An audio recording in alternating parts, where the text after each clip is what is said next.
Good morning, sir. How are you? Thursday. Very Week's good. flown by. It has, man, but a lot of exciting stuff going on here and in the world. So Absolutely. As we speak, we're seeing, Glenn and I were looking at the screen and a lot of movement. They're voting on, I guess these guys have been up for like 2 days. So, watching the Knicks Pacers game. Yeah, They're I guess. staying up all night. now again, I don't follow basketball that closely. This is the finals, right? This is the finals for each region, East and West. Okay. So we've got Knicks versus the Pacers, and that game was last night. Went to overtime. And they're what now? It's best of 7. Correct. So this was just the first game. Oh, of just that the series. first game? Yeah. Oh, okay. And so it's at Madison Square Garden. All these New York celebrities are all fired up because cool. the Knicks haven't been good in a while. But yeah, game went to overtime. Knicks were up by like 20 with 2 minutes left. Absolutely choked it. And then someone on the Pacers hit what he thought was a game winner, but his foot was on the line. And so they went to overtime. But he hit the whole Reggie Miller choke celebration. Everyone went nuts. Then they're like, you got to keep playing. And then they ended up winning in overtime. So a lot of New York friends not too happy this morning, but at least it's a good game. And for me, it was a lot of fun because I just watched the 5-minute highlight reel this morning. Right. So a whirlwind of emotions in 5 minutes. And now who else is playing on the other side then? The other side, we've got the Minnesota Timberwolves Okay. and the Oklahoma City Thunder. Both huge, Do we care about either of those teams? Our good friend Twitter Mike is a gigantic Thunder fan. One of my roommates, whose birthday is tomorrow, Zachary. Happy birthday. That sounds right. I don't mean do we care. Are they in contention against the Knicks and the Thunder are favored to win. Whole thing. There you go. Yeah. Exciting. Yeah. So I don't know. I tune it in half the time. Very good. My Carolina Hurricanes are still in the NHL playoffs. Okay. They're probably gonna lose. Look at you. Were you a skater when you were younger? No. Okay. God no. Tennis guy. Yeah. Okay. Graceful on grass, not on ice. All right. So again, we're gonna have a cold weekend here. Dude, I know. 43 on Saturday. What does again weekend start for you? Right now. Wednesday night, Yeah. if not right now. Yeah. What's the game plan? I don't know. That's 'Cause really this is always fascinating for me how the girlfriend weaves in and weaves out of these plans. she's she is in the plans until Saturday night and then weaves herself out Okay. for Saturday night and Sunday. We've got Monday off too. But yeah, this is we're calling a lot of audibles all weekend because no pools, no lake. That was my my plan A, B, and C. When you audible her, again, you audible her. You mutually audible out. Where does she go off? Is She has a friend who grew up in Orland Park who is back there, and so she was going to have a party for girls only. Gotcha. Saturday night and Sunday. Very good. She's got a pool, but I don't know how those plans. Very interesting. So yeah, a lot left to decide. What about yourself? Anything planned? No, very boring. Michelle and I are coming downtown to have lunch with my daughter on Saturday. Oh, and nice. that's about it. So for the same reason, it's just Not a ton. it's tough to find a lot to do on a rainy Saturday and Sunday in Chicago when it's 43. So Where are you going? Somewhere cool? RH? No. RL? yeah. No, we're going to Soho House, All right, nice. or as they call it, the house. I don't know what any of this is. Is your but daughter? it's- yes, and the whole thing is just like, okay, and Nice. it's like, yeah, we're going to the house. I go, really? So It's funnier for you who lives in the suburb that can tell that this is just like a room of a country club in the city, whereas here it is kind of a unique experience if you don't go 10 miles out. But yeah, it's pretty funny. we'll see. They've got a pool. They've got a pool. They've got a pool. It's supposed to be nice. We'll see how it. Yeah, I'm sure it's going to be wonderful. So Yeah, we'll see. I can't speak to any of the food there. Actually, yeah, the ground floor restaurant. Then they have a little up and around the corner called Fox Bar. Look at you. Nice little saloon See, vibe. I knew you. The non-members Far can go there. more of, yes. But yeah, the upstairs, got to be a member. So let me know. Take pictures Oh, absolutely. of all the various lounge settings. No, it'll be fun. So we're looking forward to that. Nice. Yeah. But yeah, until then, we're waking up to some, what is this, budget news. They're trying to pass a bill that The they... big, beautiful bill is being this is voted on as fundamentally changed from last week. I'm not quite sure. There's contention around, it's adding a lot to the deficit. We're seeing that play through U.S. long bonds, about 5%, 110 and change. On the future side, again, those are levels we haven't seen. In a couple of times we probed 111, mid 111s, didn't stay there long. So this will be an interesting place because we're kind of in for the year uncharted ground. So we're seeing a little bit of volatility on whether or not I think they're voting now, and the voting outcome should be sometime around 7 o'clock. It's all, and I'm not quite sure what they're voting on. If they're voting on getting this out of committee or actually voting this on the floor. So, but that is driving a little bit of, there was this push to get it to a point pre-holiday. Okay, So gotcha. whether or not they get it out. Pre our holiday or pre the Congress's 2-month holiday? I think Memorial Day holiday. Okay. So, which would think well, they still have tomorrow. Yeah. But We don't work on it's Fridays. a travel day. So That's awesome. I can't wait till I'm in I was Congress. going to say, great job if you can find it. Oh, man. But no, great point to start talking about here is what does a weaker bond market mean for the U.S. dollar? Because Yeah, let's hop into the slides first, if that's all right, guys out there, our wonderful production team. Because yeah, it does feel timely to talk about what a weaker bond market means for the U.S. dollar, backdrop of this big budget decision, which has a lot of tidbits, a lot of people forecasting what the future of the U.S. deficit will be based on this. Is this currently, the full stop? I believe, $38 trillion. Is that a lot? Depends on your scale, but the takeaway is that however they negotiate, whatever they put in, there's about $4 trillion that's unpaid for. So 101 macro is you've got a supply and demand that creates an equilibrium price for bonds. If you add more supply, prices should trade lower. Again, one set of, we know there's many things that drive bond prices. And this really is, we're talking about long-term bonds, 10-year notes, 20-year bonds, 30-year bonds, the long end of the curve as we speak. Right. Not the short-term rate. And again, when we talk about what the Fed controls, the Fed sets overnight funding. Exactly. The complete other end of the spectrum. Right. So can they go in? And yes, previously when they actually, back in 07 and 08, they bought long bonds to support the market. Interesting. And they built a portfolio of bonds to support a zero interest rate environment. Again, that was quantitative easing. So this is letting the market digest what's going to go on. And we talk about the relationship, we talk about carry and FX pairs and the relationship of interest rates to FX. Now we're talking about the long end because that's the piece that's moving right now.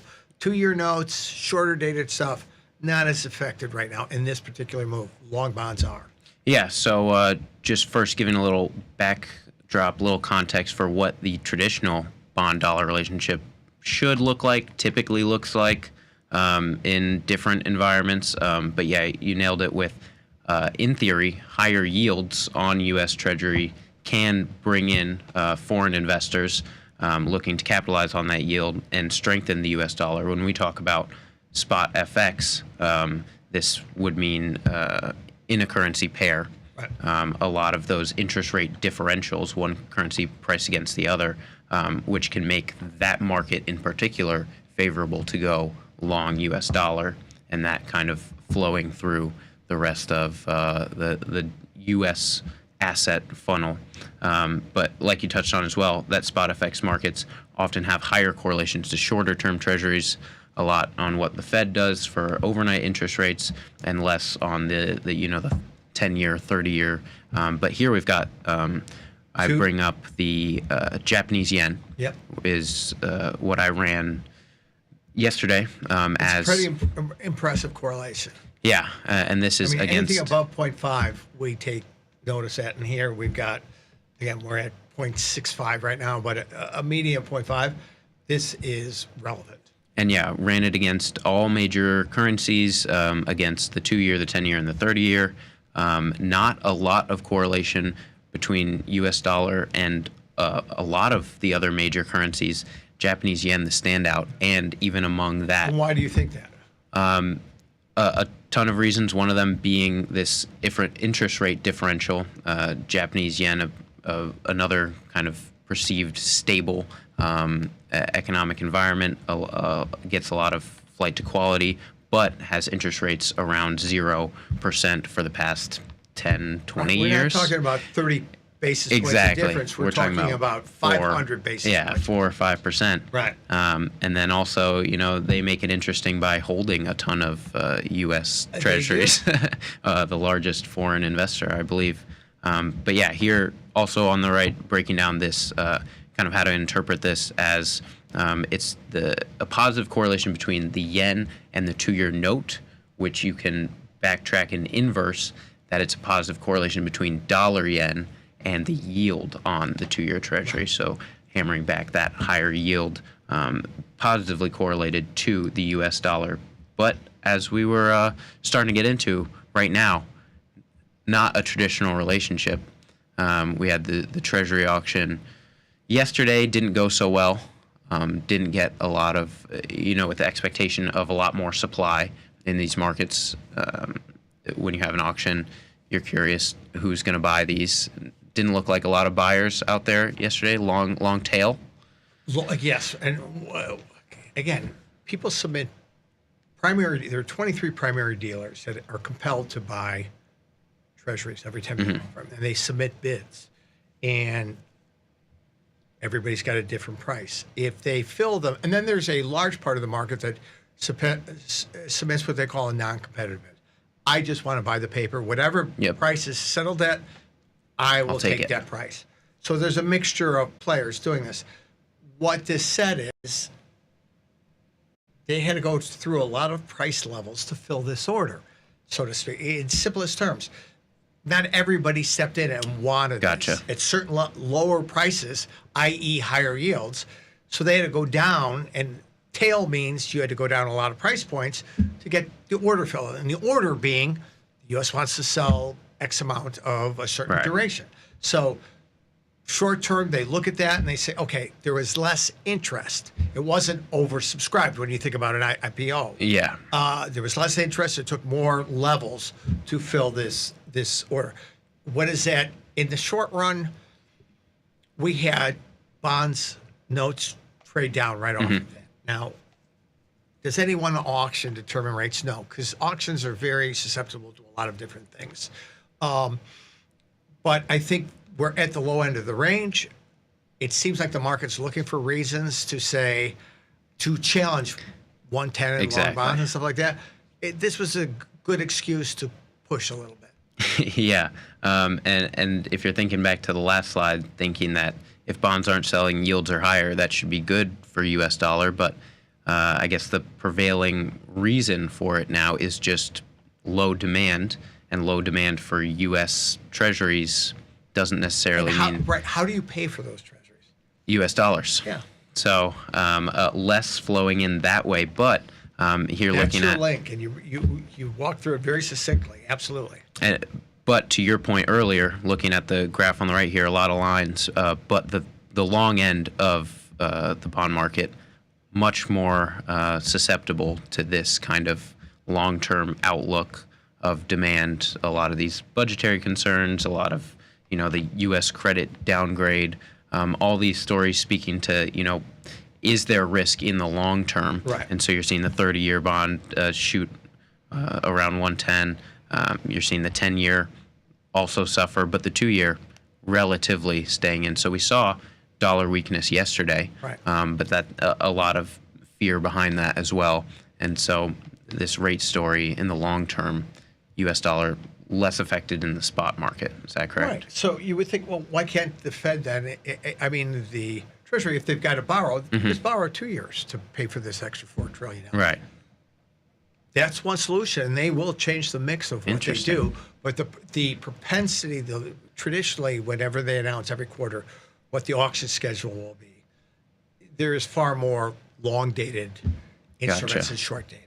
So it is one tool they could use to mitigate a little bit of this creeping up in longer-term rates, because this does have a direct impact. The longer-term part has a direct impact on things like mortgages, car loans, capital expenditures Right. for firms. So there is definitely a change of shape in the yield curve, because one part of the yield curve, yields are rising faster than the other part. But again, going back to what's the tradable takeaway for us? Good point here. Oh, looks like there you go. What this could mean for the dollar yen, because this is the market that a lot of people look to around rate storylines. Yesterday, on this news, this fear from the Treasury auction, saw widespread dollar weakness. But if you're thinking about long term, how to play this story, I mean, you're looking at dollar yen here, and I can see kind of two storylines prevailing here, where you could have, Treasury market aside, you could have buyers step into this dollar yen market that looks to perhaps a more sustained carry trade opportunity than perhaps we thought last year, when some of that got shaken out around 160, 150. Now here we're looking year to date, same time frame that we had that bond chart, very different, straight down for this U.S. dollar against the yen. So I could see, a bid tone there, but the yen also has kind of a role to play as a safe haven asset. Could that be a spot that global investors go to instead of the U.S. dollar and start taking this yen back to more historic levels? And I think you hit on it perfectly, is all these long-term concepts of, if the dollar loses its reserve status, or Japan decides to lighten up on their treasuries, because they're right now, anything they own, they're losing money on. Which would be a huge shift. And again, they will sell those treasuries. They'll get paid in dollars for them, and they will buy yen. So that actually, irrespective of the interest rate, that means there's pressure on dollar yen. Exactly. From a pure arbitrage standpoint, or a covered interest arbitrage, which is what carry trade is, should make buying dollar yen more attractive. It's which wins. It's always a confluence of events that drives markets. Right. So you keep both contexts in place. The really is, if 5 years is the new baseline for 30-year rates, on their way to 6 or 6.5, that's going to challenge whether or not there are long-term dollar holders out there. Interesting. If this is 5 years, 5% is a blip, and we're going to go back to that 4.5% range, then you start to see, okay, that's a pretty good stable interest rate differential. The carry trade come back in play. I think that's why when we talk about this, I always am mindful of not going too far down the macro hole, because these are all things that, sure, be aware of, but don't drive your trading decisions. Well, the carry piece says dollar yen should be at 150. Dollar yen is perfectly priced where it is right now, but depending on what you think, and it's always not just the nominal difference in rates at this moment, it's the trajectory of the change in rates. Right. So that is really what comes into play here. But I think takeaway for me is these are two big things that are in play. We're going to continue to experience volatility in dollar yen. So that means I am mindful of looking at my levels, and whatever they be, 1 standard deviation, 2 standard deviation entry and exit levels, I'm not going to tighten them up to try to get a little bit more active in the market. I'm going to accept that there's going to be more elasticity within these price points. Well, there you have it for takeaways on what this bond market price action could mean for the U.S. dollar. Look to U.S. dollar, Japanese yen. But that'll take us through the slides. Let's hop back into the platform to finish up here, just to talk about, more of the short-term price action, where we can actually look this week. We brought us in here talking about, we're going over prices. Looking at this euro-dollar market, I asked Pete why a big candle around 6 o'clock. I know when Asia comes in, looking when London comes in, what happens at 6 in the morning. But that's where you politely informed me of this budget news that should. And not that huge. I mean, 25 pip move, 20 pip move, and it will play through. Will it have a long-lasting effect? No, I don't think it's going to take. The determinant of whether or not this bill passes is going to take us to 114 or 112. And as a trader, then, I'm thinking, okay, if we get a little bit more juice and they pass this bill and euro rallies, 113.40 to 45, basis structure here, even up to 60, those are interesting levels at the upper end of the range to lean a little bit short. So the consensus is if this bill passes, it won't be good for the U.S. dollar, or is that kind of like a trade announcement? It's shaking out uncertainty. It's shaking out uncertainty. Again, short-term movements like this off of events like this, don't try to figure out why is it rallying this time. Just accept the fact that as they count the votes, if the bid keeps coming in, it is who's ever position is taking a view as to it. I want to look through that lens to, okay, this really has no material effect on FX rates in my world, which is day trading and week at most trading things for, shorter in and out periods. And a 50-point rally off the lows that gets me to the upper 75% of our 111 to 115 and change range. Yeah, that's an interesting spot to add some shorts. And so the final headline you said should shake out in the next 30 minutes here? They say through the end of the hour. Okay, cool. So you'll have perhaps a decision for better or for worse by then, and then maybe that adds some volatility to the U.S. market open? Yeah. I mean, you take a look at Aussie and Kiwi, they're kind of the standouts from overnight of just getting stepped on a little bit, pretty hard. This 64-cent level over the past, like every day in the past week, it's like back under 64, back over, But when you look at that, we are now. You went back you went back a week there. We've tightened up to a 40 pip range. 64, 64 even to 64, 60 pip range. Yeah. Really, we spent very little time at the bottom or the top. It's really about a 45 pip range. That is incredibly compressed right now. Yeah. So I would look here to be a little bit more mindful of, sometimes we talk about trading that range. It's an awfully tight range for us to trade right now. I think this could have this could be coiling a little bit for a movement one way or another.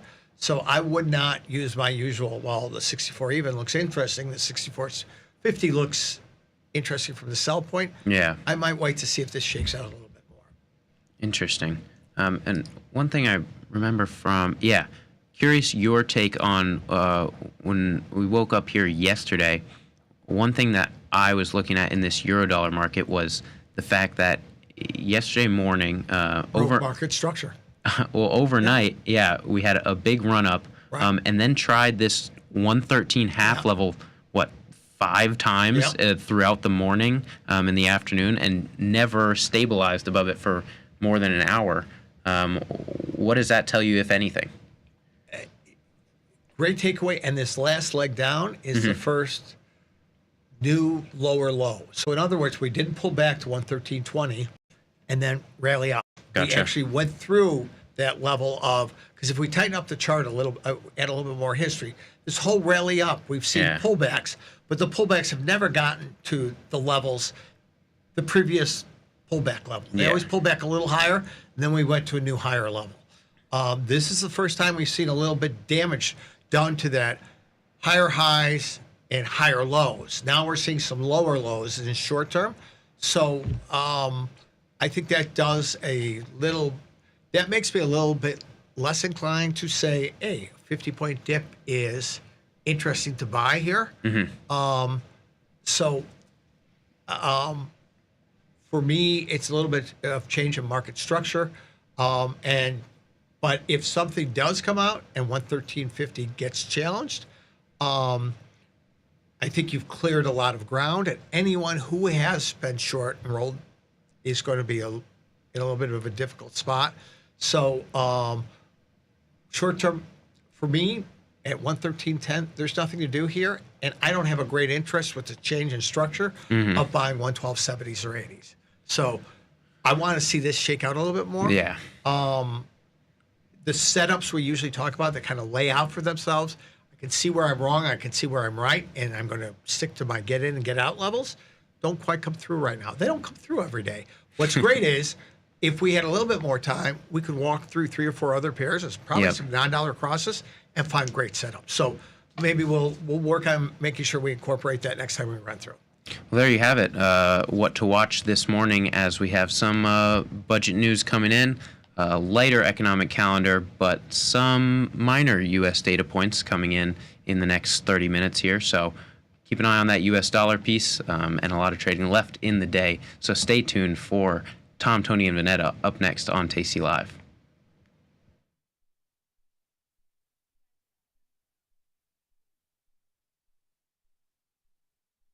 Forbes called us best online for options trading. Investopedia, best for options trading, period. With stockbrokers.com, we're number 1 for options and futures trading. The Motley Fool really likes us. And so does Business Insider. So what else can we say other than boom? Trade like a trader. Tasty Trade. Make your move. Oh, yeah. Tasty Nation, good morning. You know you need it. Got to know. The market doesn't stop. So why should you?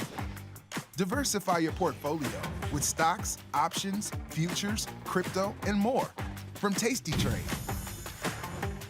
Focus on the markets that matter to you. See the odds before you trade using curve analysis, IV rank, and more tools. Get industry insights that help you find your next trade right where you need it. Tasty Trade. Download today. Got friends? Get $250. We'll give you a bonus for each qualified person you refer to Tasty Trade. So spread the word and earn rewards. Terms and conditions apply. Feel like your wardrobe is missing something? Like style, purpose, and maybe a dancing dog? Can I pet that dog?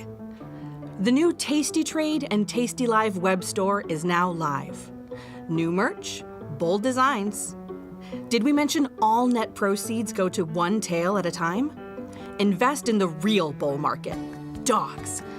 Go to tastytrade.threadless.com. Grab some gear and help some pups. You get merch, they get a home. There's a beast in the financial world, and it's not the bull. If that's you, join us on Tasty Trade. Genius loves company. Woo! Get tasty, free market. Come on, you know it, can you feel it? We got some things to talk about. Free market, it's early, but not too early. Come on, wake up now. Pour that coffee down your throat hole. It's hot. Now you got a hole in your throat. Oh no, just call your boss. Take the crust from out your eyes. So tasty, not a coffee. Good morning, you knuckleheads. Happy Thursday to you both. Hello. Hello, Vanetta. Don't hate, appreciate. Look, just because it's Friday for me and Tom. You, Tom, and the rest of the crew. Yeah, it seems like, except my guys and gals behind that wall in production who are here every day, That's and right. myself and my son who will hold this ship and right this ship. That's While right. the rest of you take advantages of long weekends. That's right. That's right. Pounding away here. Going to Buc-ee's. You're going to Buc-ee's. So, but you should watch a video on like. Did I bring you back something from Buc-ee's? No, Jeff did from Luckbox. There's some. I think I told him to bring you something back. Yeah, I have a Buc-ee's T-shirt, but I think it was. Buc-ee's doll up in the front. Yeah, there's I brought the Buc-ee's doll. Yeah. So there's one in South Carolina, but it was over an hour and a half from where we were. And my dad was like, I ain't driving 3 hours to go to no gas station. It ain't. He's like, that's a mess. He's like, I ain't going no way 3 hours for no gas station. I was like, but there's brisket. He's like, no. He wasn't hungry enough. So you're driving, where are you going, Tom?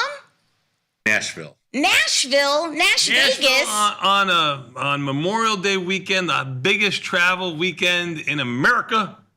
Man, are you in trouble? Yeah, that's a choice. Yeah, that's right. It's a life choice, and you made it. Did you pack your pink cowgirl hat?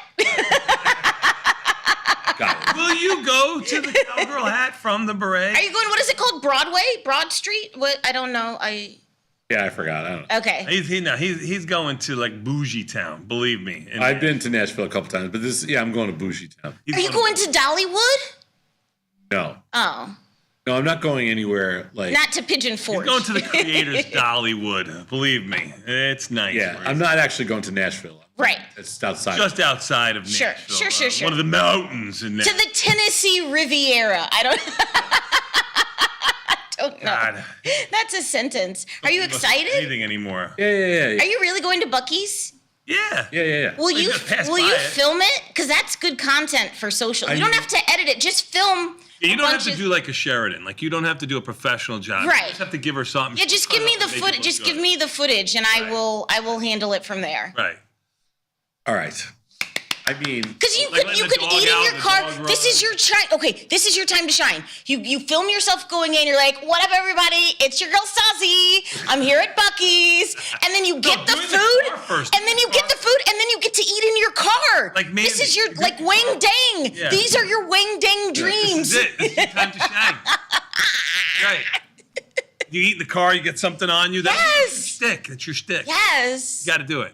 I never spill. I love this. Yes. I know, right? Yeah, they have a hot dog wrapped in a tortilla, and they Get a got couple of brisket, things. tacos. Get the They breakfast got lots taco. of Get stuff. the regular taco. Yeah. Taco. I get the burrito. I thought it was supposed to be. Burrito. It's a sorry. burrito, yeah, like it- Burrito, get yeah. the regular I burrito. need the breakfast burrito and then the brisket sandwich. What else could I eat? Yeah, there's a bunch of They got a stuff. pulled pork. They got everything. It is on my dream to go to a Buc-ee's. Like Have you never been? I've never. I haven't had a chance. It's amazing how you made fun of the bat. I'm talking about Tom, not you at this moment, Vanessa. how you say, oh yeah, bat going to Buc-ee's. Oh, you're so pedestrian. That now for 2 weeks you've been talking about how I'm going to go to Buc-ee's. I'm going to Buc-ee's. I'm going to Buc-ee's. It's freaking amazing how everything I do, you do sometime in the future and make it your own. But please record yourself because I need the content. That's my second stop. I have to figure out my first stop. Oh, you'll. Is that 6 hours away? You'll have to stop. Oh yeah, no, I need. You know they're gonna build will a stop Buc-ee's. in the worst. I'm telling you, those gas stations. I stopped at every one because I had 2 dogs. I know you're traveling with one, but I'm traveling with 2 dogs and a big RV. So we would stop every half a tank of gas. Just to let the dogs out and stuff like that. I love It's gas stations. Shady places. You people are not going to be comfortable there. No way. You people. I love gas stations. I don't love gas stations. I love gas stations. I'm so jealous that you Yeah. get to go to Buc-ee's. Well, what book are you taking on vacation to read? Because I know that's what you told me you did on the show. You told me on the show right here. You're a ferocious reader on vacation. I am, but this time I have a lot of Under the hut. You know what I mean? I have a lot of physical activity to do. Oh, Are you hiking in Smoky Mountain National Park? You know that's the most visited national park He is in our not national going to- park system. Sold. You're not going to Smoky Mountain National Park. It's a beautiful park.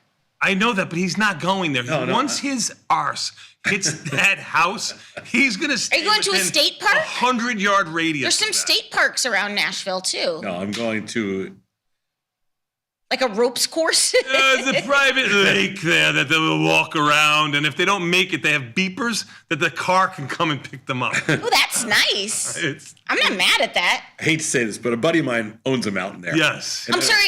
I'm going to just hold on. Let's just back up. Clarification. A friend of yours owns a mountain? Something like that. Okay, cool. They got hiking trails on it. Ooh. Yeah. That's nice. Groomed hiking trails. Yeah, they're groomed. They got guides. Okay. Listen, I walked with you from the coffee machine to here. You are not going very far. I'm going to go. Here's I'll tell you my activities. Okay. I don't have any spa activities booked. Just Okay. my activities. What are you going to do when she goes to the spa? Because she's definitely going to the spa. Yeah, whatever. What are you going to do? Well, yeah, whatever. This is what I get. Whatever. I'm going to fish. You are not gonna touch a worm. Who's gonna hook? You're not gonna touch a worm, sweetie. I do. I fish. Okay. I'm going to fish. Okay. I'm going to bike ride. Okay. Bike ride. I'm going to hike. Like an electric bike? They have both. Okay, good. I like an electric bike for you. That's fine. No. He's gonna rickshaw. He's gonna be on the mountain with a rickshaw. Okay, so you're gonna fish, you're gonna take a bike, and you're gonna hike. Beehive something. Okay. And I'm scared of bees. Go ahead. I don't like bees. Uh-huh. But I'm doing something with beehives and honey. Okay. And then you better bring me back a small little, like a little container of organic honey that you and then that I foraged yourself. That's right, like Winnie the freaking Boo. I'm not sure if that's what you end up with, but I'll find out. I'm sure you get to take some honey or whatever. I don't know. And then the last thing, unless you're going to be slathering all over you. So wait, no. So I was looking up the word because I always mix up the word, so I clarified. So you're going to an apiary. Yeah. That's where bees are kept. Oh.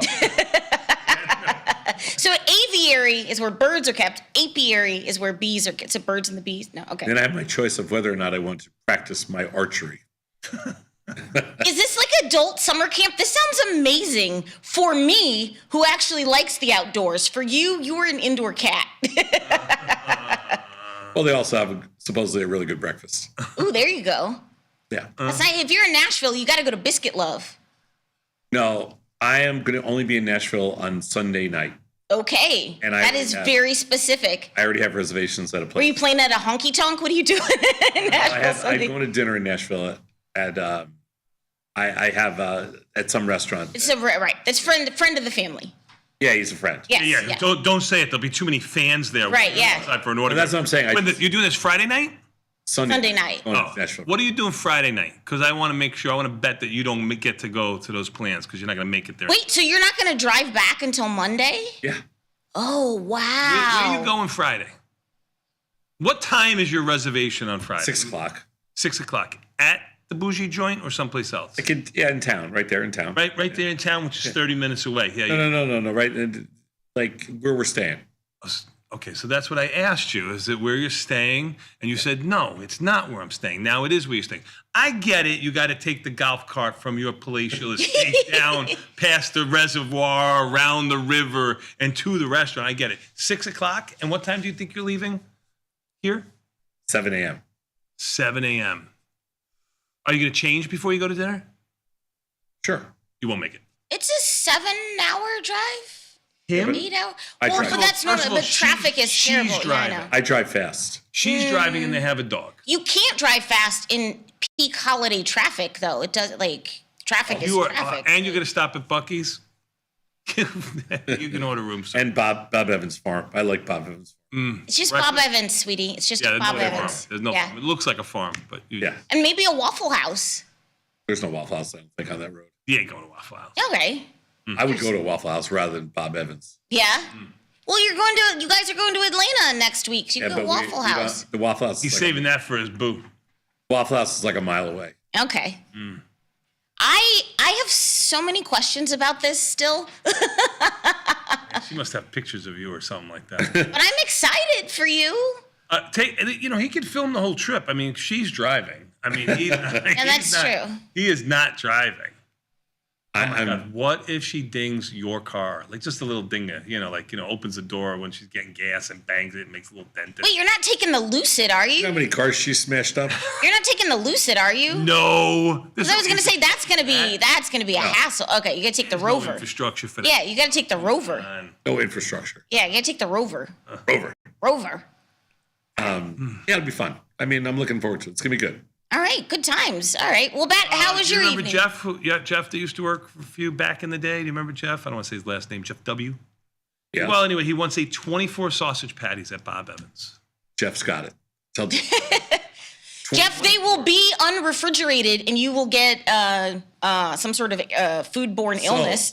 They have sausage patties, huh? Yeah. Oh no, I can't. I would have to stop on the way home to get those. Okay, 24 is the record. See what you can do. Oh, he ate 24 sausage patties? Correct. That's correct. Oh. That's correct. According to my Taiwanese source, Francis. He ate 24 sausage patties. Once ate 24 patties at Bob Evans. Yes. Oh, at Bob Evans. Yes. Oh yeah. Oh yeah. They're small. They're like French fries. They're like. I like Bob Evans sausage. Hey, but you can order off the senior menu, so you get the discount. 100%. Yeah. We're going in that area. They cater. Yeah, you get the discount. Look at you. Sure. Look at you. Bat, how was your evening last night? It's not going to be as great as his evening's going to be. My evening was good. I actually watched the basketball game. Same with me. Late one. Yeah, went into overtime. Pacers pulling it out against the Knicks. Yeah. What do you think happens? What's your prediction for this Eastern Conference Finals? Pain. Well, No, how many games? Who wins the series? Based on what you saw last night. Well, I don't know if you could draw conclusions to who wins, but the Pacers definitely have the psychological edge right now because they just put That was a hard choke. It was a hard choke. They put a dagger in their hearts. Yeah, Okay.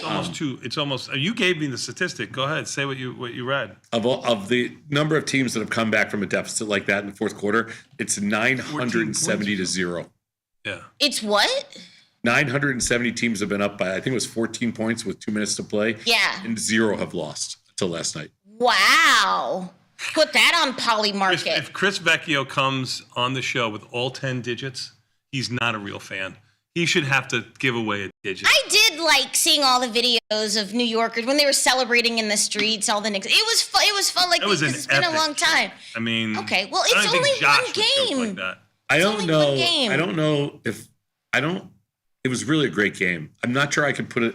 I'm not sure it's the same as Reggie scoring 8 points in 9 seconds, whatever it was. Sure. But Reggie was calling the game last night. Reggie Miller, the iconic. Tom's on a Pacer. first name basis with him. Yeah. Anyway, and Aaron Nesmith played unfreaking believable. Lights out. Lights out. He didn't miss the shot. He was unbelievable. He was unconscious. And Halliburton at the end of the game, that was amazing. Mm-hmm. Well, It was actually because the Knicks, like Jalen Brunson played really good. Yeah, it was a great. But it's a team effort. Like Karl Anthony Towns played good. Those guys played good. They didn't they just played really good. yeah. When's the next game? Friday night, tomorrow night Oh, okay. in New York. Ooh, at the Garden.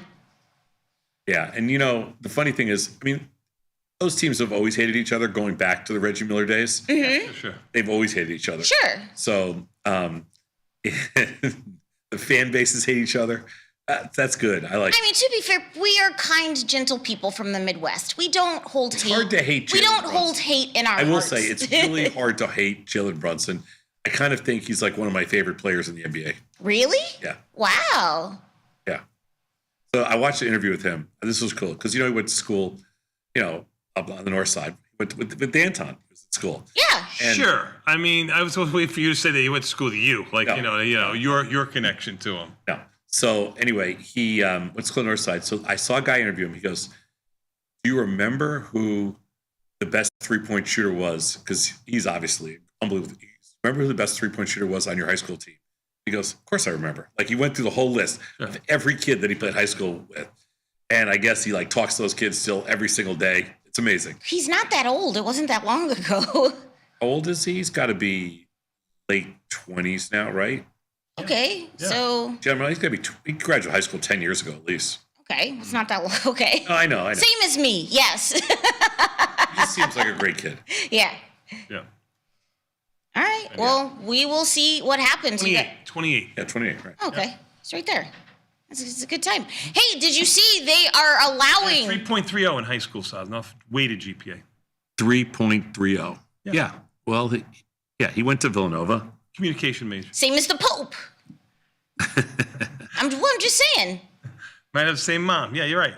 Yeah, that's it. Hey, so the NFL owners voted yesterday. Did you see this? They are going to allow NFL stars to play in the 2028 Olympics for flag football. They should. You know that there's already a U.S. You shouldn't have flag football. There's already a U.S. men's national flag football team. Yeah. And the guy that's the quarterback of the team, he's awesome. He's like, I'm better than Patrick Mahomes. Have you seen this guy? No. He's hilarious. Yeah. And so he was on NPR this morning, and he's like, to be fair, he's like, there are some differences, and he's like, it's going to take them a while because you have to learn how to move like your hips because that's where the flags. Those guys are the best athletes in the world. I'm just saying, but it's different because it's not just pure physicality because you can't put your hands. What country is on going to beat the US? It's a 2-inch strip of fabric. I know what it is. What country is going to beat the U.S. in flag? I know, but I'm just saying it's. You're going to tackle. Show us how you used to move your hips. You're going to tackle Tariq Hill. But were you surprised by this though? No. Because there's still risk of injury. But they voted against the tush push. I got that for news. Who cares? Who? What do you mean the hockey players play in the middle of the season? They play in the Olympics. Okay. Basketball players play. Okay. Why shouldn't football players play? All right. Should we have flag football as an Olympic sport? Well, you can't have regular football because it's not fair. Don't ask me what we. Yeah, they should because it'll be fun to watch. It really will be. I think it'll be fun to watch. Okay, I'm the watch Summer it. Olympics. Let's be fair. Yeah, Summer Olympics shouldn't suck. have that. We shouldn't have Summer that Olympics. at all. Agreed. Summer Olympics absolutely suck. There's nothing. Excuse you, Ray Gun and her break dancing. I mean, iconic. It brought our nation together. There's nothing really good in the Summer Olympics. Agreed. So flag football will be fun. Don't say that. Gymnastics, women's gymnastics, track and field. Women's gymnastics. Nope. Easy there, Tiger. Easy there, Tiger. We need to shut that. I hope Simone Biles punches you in the throat. She's here all the time. Her husband plays for the Bears. Did he make the team this year? I think so. I'm not the GM. I'm pretty sure. Yeah. Anyway. I know she was at the game. I went to two or three games last year, and I think she was at all of them. Yeah. Well, that's what wags do. She's little. She is a very small woman. Yes. She's a gymnast. She's like 4'11". Yeah. I tower over her. She always has. Every time I've seen her, she's in monster heels. Yeah. Well, what are you gonna do? Hey, we got flag football. How long before we have wheelchair football starting off in the Olympics? What do you think? they have it in the Paralympics. In the Paralympics, they have it. Yeah. So that's all right. That's Josh didn't make that team, huh? No, That's the thing. Hey, we got a great show for you today. It is a thrilling Thursday programming note tomorrow. It's going to be Bat versus Bat. The Bats are the only ones holding it down because the rest of us weaseled out of our opportunity. Don't hate the player, hate the game. Smoke them when the chips are down. Smoke them if you got them. Need a run. Who do you go to? That's right, the Bats. If you need me to call in, I can call in from the road. If you want me to call in, let's see, where will I be when you're on air? You won't even have left yet. Okay, that's where you'll be. You'll be in your garage. You won't even be to Inglewood by 7 o'clock. I'll be on the Skyway. You won't make it to the Skyway by 7:30 if you leave at 7. Not in rush hour traffic, no sweet. No way. Uh-uh. No way. I would love to hear. I will be on the Skyway by 7:30. All day. Oh, it's a no for me. Yes. Hey, we got a great show for you today at the top of the 8 o'clock hour. Fan favorite trades from the research team, the world's greatest financial. Football is not a Paralympic sport, my Taiwanese source just told me. Really? That's what he says. Well, it could be. I mean, honestly. Nope. I mean, he's just not made the team, and he's lying to me. But. Trades from the research team. 8 o'clock, world's greatest financial think tank presents their trade ideas. Tom and Bat, that's coming your way at 8 o'clock. 8:40, hear me out. Victor Jones competing for Singapore in flag football. Victor Jones is going to be on. What are you going to talk about with Victor today? Victor Jones might be able to make the Singaporean flag football. He will lead his nation to glory. He's fast. What are you talking about with Victor today? I don't know. Victor was had an unfortunate accident last week. He got dropped on his head. And so his brains are a little scrambled right now. Oh, no. Okay. All right. Victor was on fire. And then 9 Victor got dropped on his head. Oh, by the way, Monday you might see a bat on first call. Sorry, on Monday night. So Yeah, no first call on Sunday night. It's Monday night. Yeah. Okay. Okay, cool. Good luck with all of that. Then 9 a.m. got a market measures, part of our zero DTE series, days of the week in zero DTEs. What does that mean? Are there certain days of the week that are better? Yes, according to our research, there's one day of the week that stands out versus the other day. Interesting. I'm gonna guess it's Thursday. As the best or the worst? Is the best. Wrong. Ooh. Well, now you spoiled it for everybody. Thanks. Well, you got to tune in and see. Well, I was 1 out of 7. I took a shot. Well, you're 1 out of 6. 1 out of 5. 1 out of 5. My bad. Yeah, it's fine. I have not had any caffeine yet. Just bear with me. Hey, and then talking with Tom and Tony. We're taking your calls. We don't have a Johnny Trade. We don't have a Scott Sheridan. It's just Tom and Bat. And your calls. That's going to be at around that 9:20 time frame. So give them a call. And programming note, Liz is joined by TP today. So get ready. Liz is doing TP? Liz, Wow. No. That should be, that should be a That's an uptick for TP. No. Oh my God. TP. All right. Liz- I wrote that down. That's a so I good- make sure I- TP couldn't handle Liz. TP. He would die trying. Liz would break him. No, TP is going to be on with the lovely Liz today. So if you have questions for them, hashtag LIZJNY, put your question or comment, and you can at them, the ladies on Twitter, and they might answer your question on the show. But hey, we got to get this Boeing going. You guys want your daily dose? Sure. Yeah, hit me with my theme music. Let's go. Our leading story, breaking news, Across the wire. Our leading story, top story, just in. In today's headlines, This just in. Breaking news. All right, everybody. Today is a thrilling Thursday. It's May the 22nd. It's part of the show we like to call the Daily Dose, where we talk about today's financial news and headlines. My name is Vanetta. Are you ready for the news? Ready for the news. Earnings for tomorrow. Nope. Okay. Hey, Wall Street stocks tumbled yesterday as worries mount about U.S. debt. Stocks closed sharply lower as Treasury yields spiked over 5% on worries that U.S. government debt would swell by trillions of dollars if Congress passes President Trump's big, beautiful bill. Breaking news, the House did, the Trump's tax bill did clear the House by 1 vote this morning. They were debating the 1,000-page bill for over 20 hours. It does face a complicated path through the Senate. Let's talk about Treasury yields, because that's what's the focus. That's what's They know like this. Yes. They know like 110.03 on this is the lowest the bonds have been in a long, long time. Yeah. And I think since I started working here. no, but this is actually down to 107 and change. yeah, the one a couple of years ago. Yeah. But spoos don't like it either. Down 27. Not happy with these guys. Even the S&Ps, Tom's right, down 27. They actually just made their low, 58.28. They were up $10 for most of the night. Yeah, between 5 and 10. Yeah. Bonds got up to, they traded up to, I sold some at 30 last night. Just 10.30. under 111. 110.31 is the high. Yeah. Okay, we will see what happens. Hey, this headline says, everyday investors keep making Wall Street pros look dumb with this one simple move. And that one simple move is BTFD, buy the flippin' dip. Basically, since our Liberation Day. It's like Gad. Retail investors, you just think all black people look alike. It looks nothing That's like racist. that. It looks nothing like It that. does look like Gad. It does not look like Take a that. picture of him. Yeah. Okay. But since Liberation Day, retail investors stepped in and bought at market lows. Why? What are your thoughts on the timing of this? And it does seem to work Well, every retail time, investors have been buying every dip since 2011. right? But it's working. You can't tell me that it's not working. Been working for 15 straight years. Yeah. So you really should. Do we do studies on these? You should just always buy the dip. For the last 15 years, yeah. Yeah. Okay. Yeah, It's a no-brainer for retail traders. 15 straight years. How come professionals don't do it then? Because we're smarter. We like a challenge. We're too smart. That's too easy. It's too easy. Like the inmates that broke out too easy, LOL. Did you see one rescue group I follow?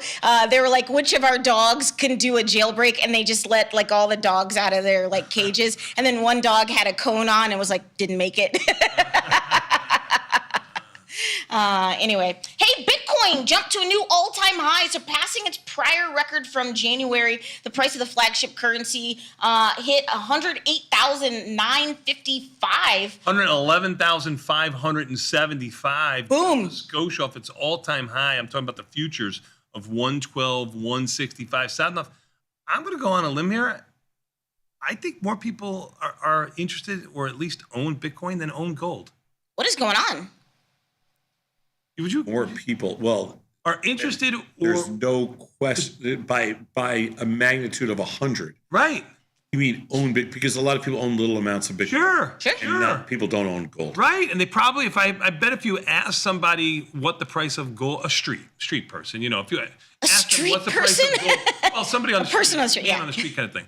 If you ask them what the price of gold and what the price of Bitcoin You say a person. If you asked a 22-year-old what the price of gold and Bitcoin is, the 22-year-old would know Bitcoin. You know what? There's There's a lot of boomers who want to get into this thing. They want to be a cool kid like you. That's why they wear those hoodies. I mean, absolutely. I'm not sure if a 55-year-old know where Bitcoin is or. Did you see that Michael Saylor, the CEO of Strategy, he tweeted out yesterday, no one has ever lost money buying Bitcoin. Well, I mean, it's at all-time highs. It's very true. It's an accurate statement today. Well, yeah, unless somebody's been trading it and got caught, right, whatever. sure. But yeah, he's right. I mean, because it's never had a downtick. Right. Yeah. I mean, for an extended period. What are we doing in Bitcoin in the digital asset space, whether that's Ether or also Solana or Coinbase? Nothing. Like what? Nothing. We're just sitting with our position. We buy dips, and right now it's at highs. Yeah, I mean, what's Coin doing? What's what? Coin? Oh, Coinbase? Yes, Coinbase. Get me with this one. All our base are belongs to. 62.5 on the bid. That makes it up around $3.50. Okay. $3.50 to $4. Hey, getting some earnings from last night. Snowflake shares hop after earnings beat, and their annual product revenue forecast got raised. Shares of the company rose 6% in extending trading after the company topped first quarter results estimates and forecast current quarter revenue above expectations. Snowflake stock has risen 16% so far for the year. What did you do in snow? I did good. I just sold naked puts. Oh, look at you. Okay. That's the equivalent of BTFD. Its stock closed under 180. It's over 194. I would have sold more, but I asked somebody in the room what they thought. They talked me out of it. Oh, okay. I'll go to the tape. Don't make me go to the tape. Don't make me go to the tape. Said that it was not something I would want to ramp up my size on. Yes. Yeah, that's what he said. Agree. Yeah. I knew that they had turned in their results like hours before, so I wasn't worried about what happened. Well, the expected move was over $20, and I said it would be inside the expected move, that the ceiling, the upside, would be capped. Anyway, it worked. I'm not complaining. Did you trade Zoom Gali Gali? No. So Zoom raised their annual revenue forecast, which is nice. They're benefiting from hybrid work trends and the integration of AI into its products. Revenue for the first quarter came in at $1.17 billion, which was in line with expectations. Zoom Gali Gali. Stock's unchanged. We did not trade it because the options in there were wonky. There wasn't much there. Okay, that's fine. Unchanged for Zoom. All right, well, good job. Good job, Zoom. Hey, CoreWeave, CRWV, shares soared 19% yesterday after the company said they'd priced $2 billion worth of notes at 9.25%. The deal represents a $500 million increase from their initial announcement. The company has been backed by other big name tech companies such as NVIDIA. They reported their first quarter earnings last week, and they said that they'd raised $17.2 billion in equity and debt to support their strategy to drive the next generation of cloud computing for the future of AI. That is a word salad. Future of humanity. But CoreWeave, massive move yesterday. It's had a massive move. We haven't traded it since it was like $38. Last time I bought it was $38. Okay. And we sold it out a couple of dollars higher. Well, it closed at 400 and no. CoreWeave. Oh, CoreWeave. Sorry, they said I apologize. Go ahead. No, it's like $100. Yeah. CRWV. Yeah. Yeah, but what I will say is, you said they offered this at 9.62%. 9.25%. 9.25. Doesn't that sound high? Maybe it's not. What can you get a mortgage at right now? 7? I don't know. Yeah, I don't know. I don't know either. I mean, I can tell you one thing. Wherever you can get a mortgage today, it's a lot higher than it was a month ago. Sure. Well, $2 billion. So good for you, CoreWeave. 107 and change is where it closed. 106 and a half is where it is right now. Yes. They intend to use the capital to pay off some outstanding debt. Hey, in quite the tech shakeup yesterday, OpenAI is buying iPhone designer Johnny Ive's AI device startup for $6.4 billion. If Steve Jobs was like the brain of Apple, Johnny Ive was kind of like the soul. Like he designed the iPhone and the iconic iMacs, but then he left Apple, started his own startup. But this represents a massive shift because now OpenAI is getting into, this is a hardware play. Of course, AI has always been software, but they are tired of their software being used on other devices like your Apple iPhone or a Google Android. So now this is their play to make their own devices. What are your thoughts? Very interesting. It is very interesting. It's I was like, weren't there non-competes in place? But he has a whole team, and it's all full of ex-Apple staffers. Can't believe he got $6.4 billion for that company.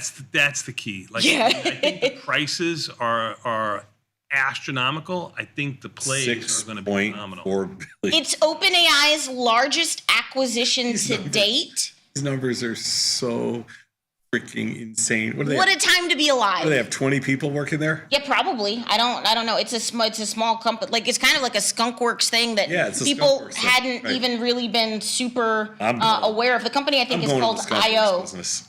What's up? I'm going to the Skunkworks business. Yeah, the startup is called IO. So OpenAI is buying IO for $6.4 billion. IO. IO. Okay, cool.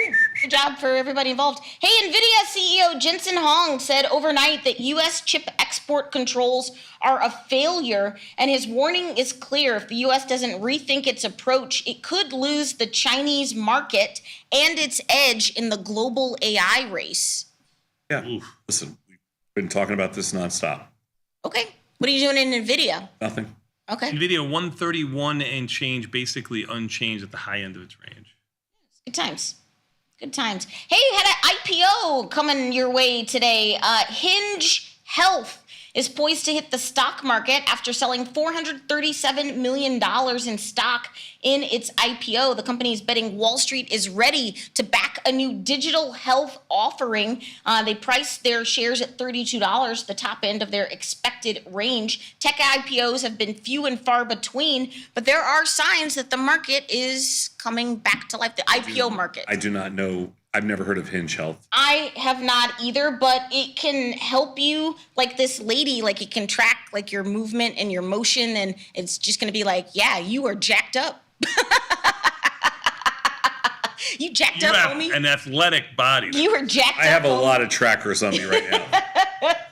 Can we just like swallow something and then just? At its current IPO price, the Hinge Health is You worth. could spit it out. I don't think you could swallow. Hinge Health is worth around $2.6 billion. They will trade on the NYSE under the ticker HNGE.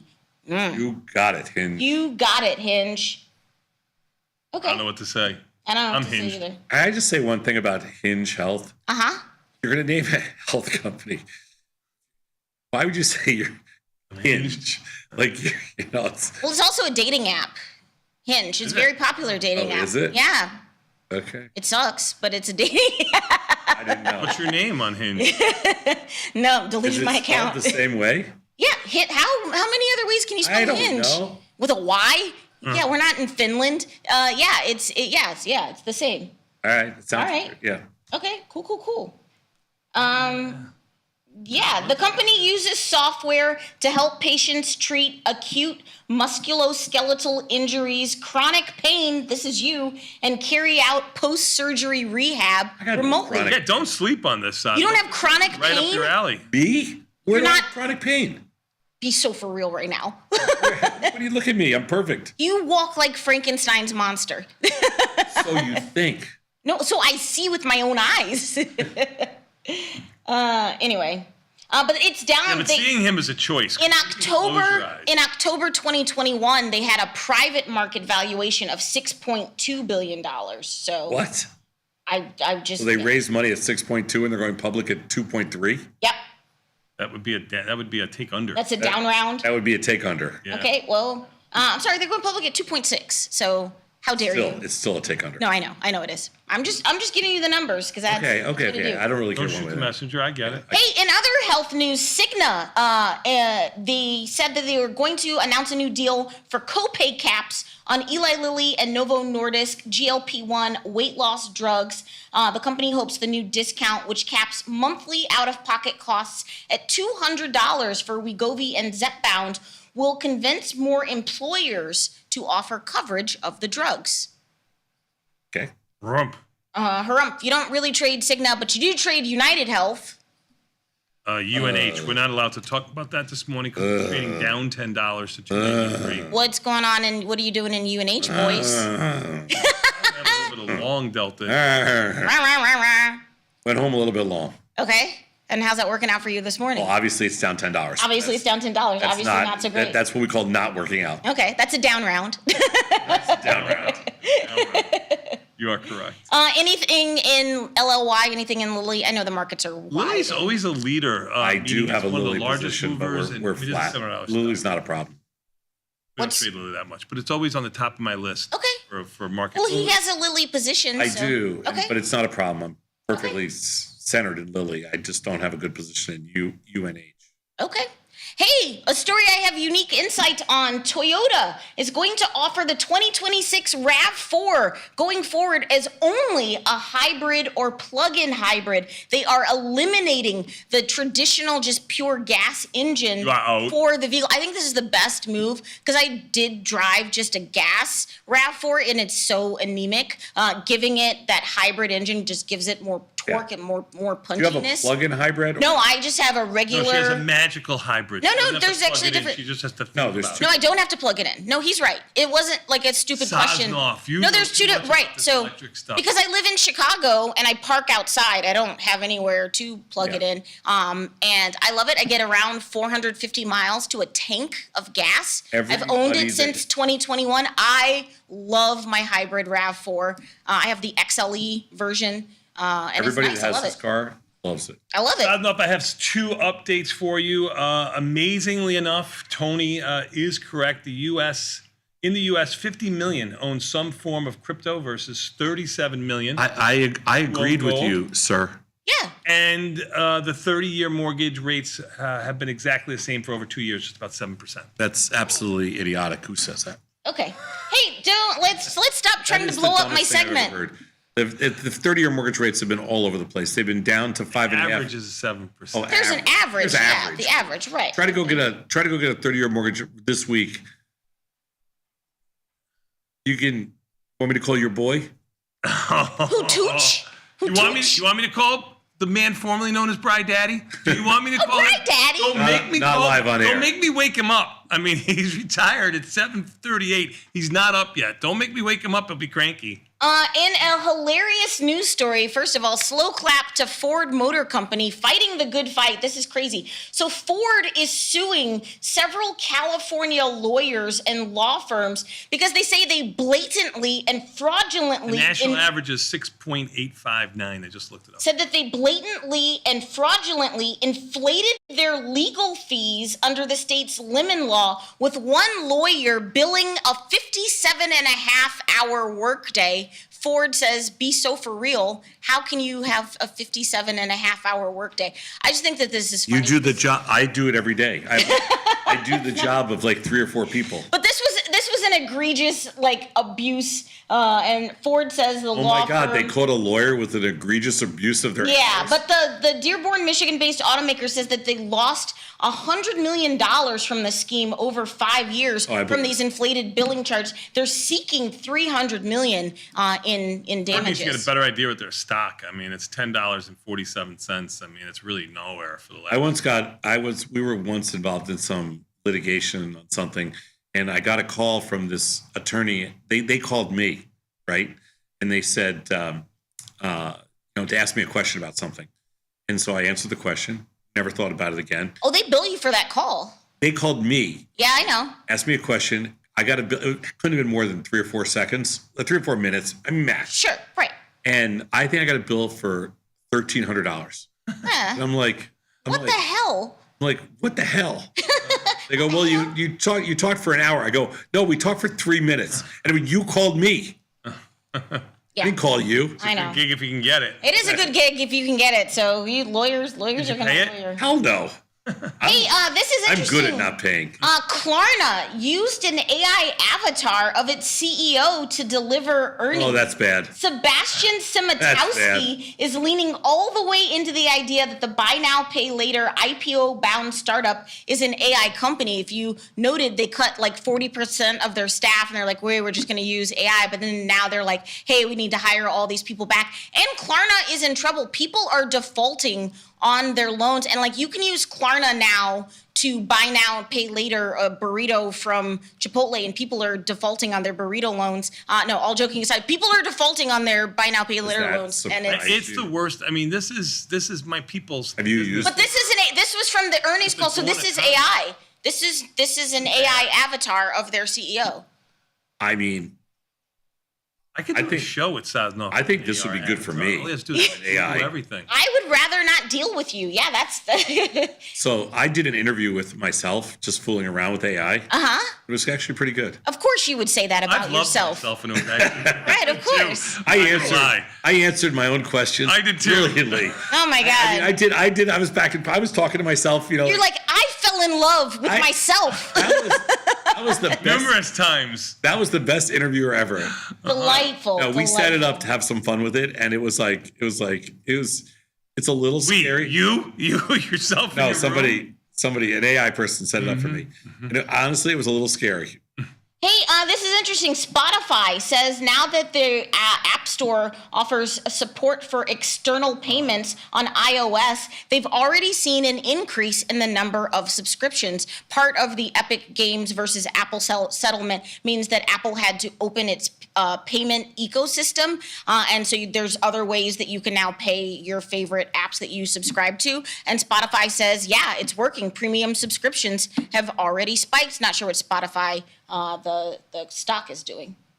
I can't tell you. Spot basically unchanged, near its highs. I mean, its highs are around 670. It's 42.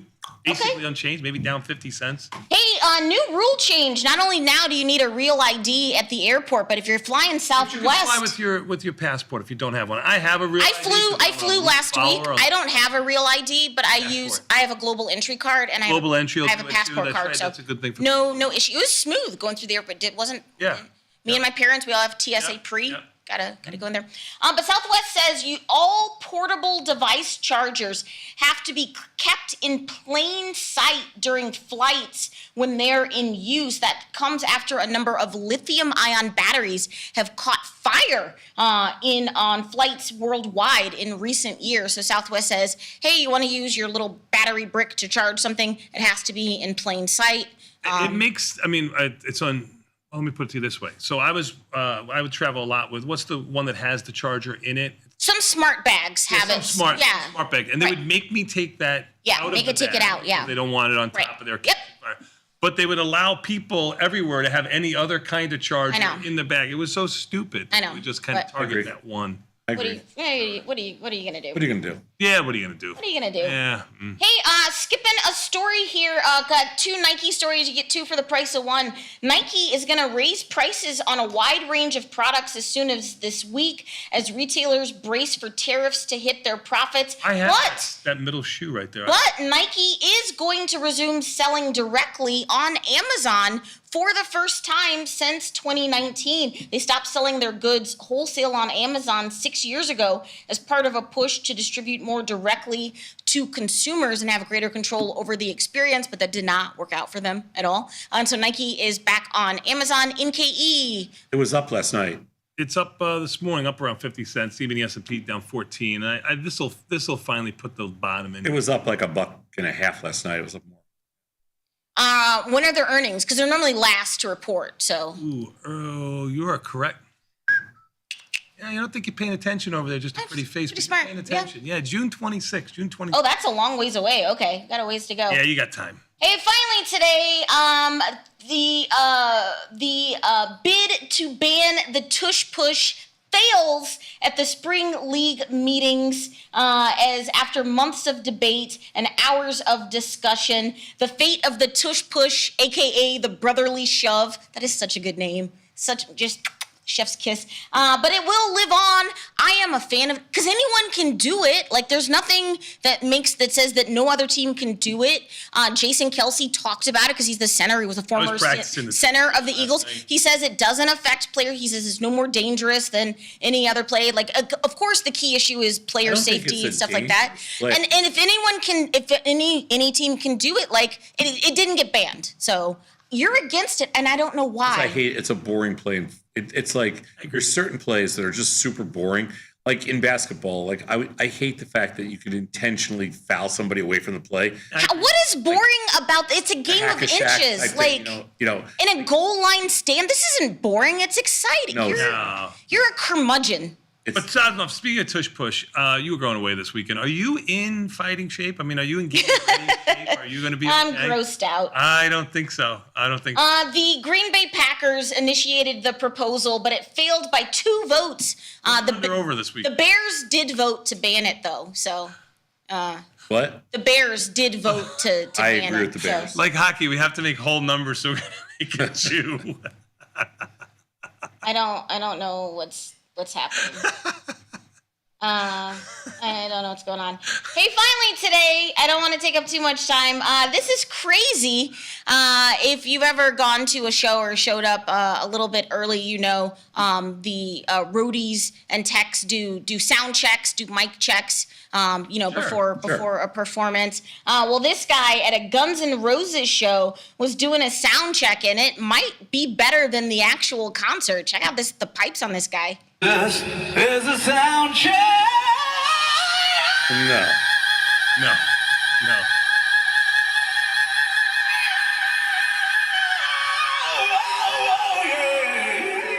That's amazing. No, it's not. No, he held it pretty good. Breath control. Real good. No, that does sound good. No, it did not sound good. Oh, wait, whatever. You guys are You don't just have a jelly. fine-tuned ear like Sadnov. Okay. No, not at all. All right. Sorry. Hey, this has been fun. What's coming up next? You'll be back tomorrow. We're going to take a quick 90-second break. We got more Tasty Live right after this with Confirm and Send. Ooh.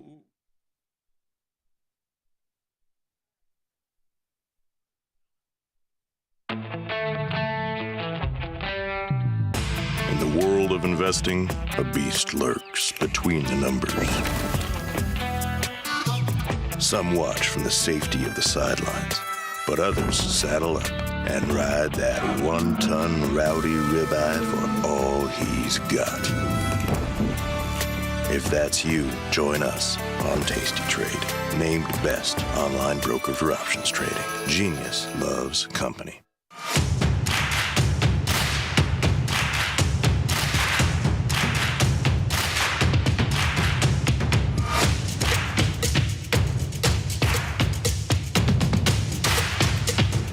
How we respond to the most difficult situations is ultimately how we learn to build on our successes.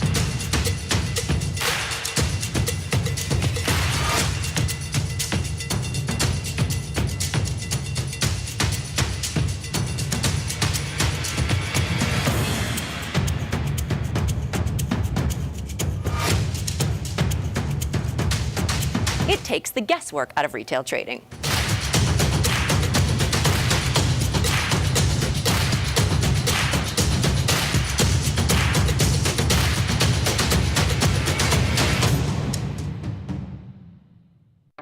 The market doesn't stop. So why should you?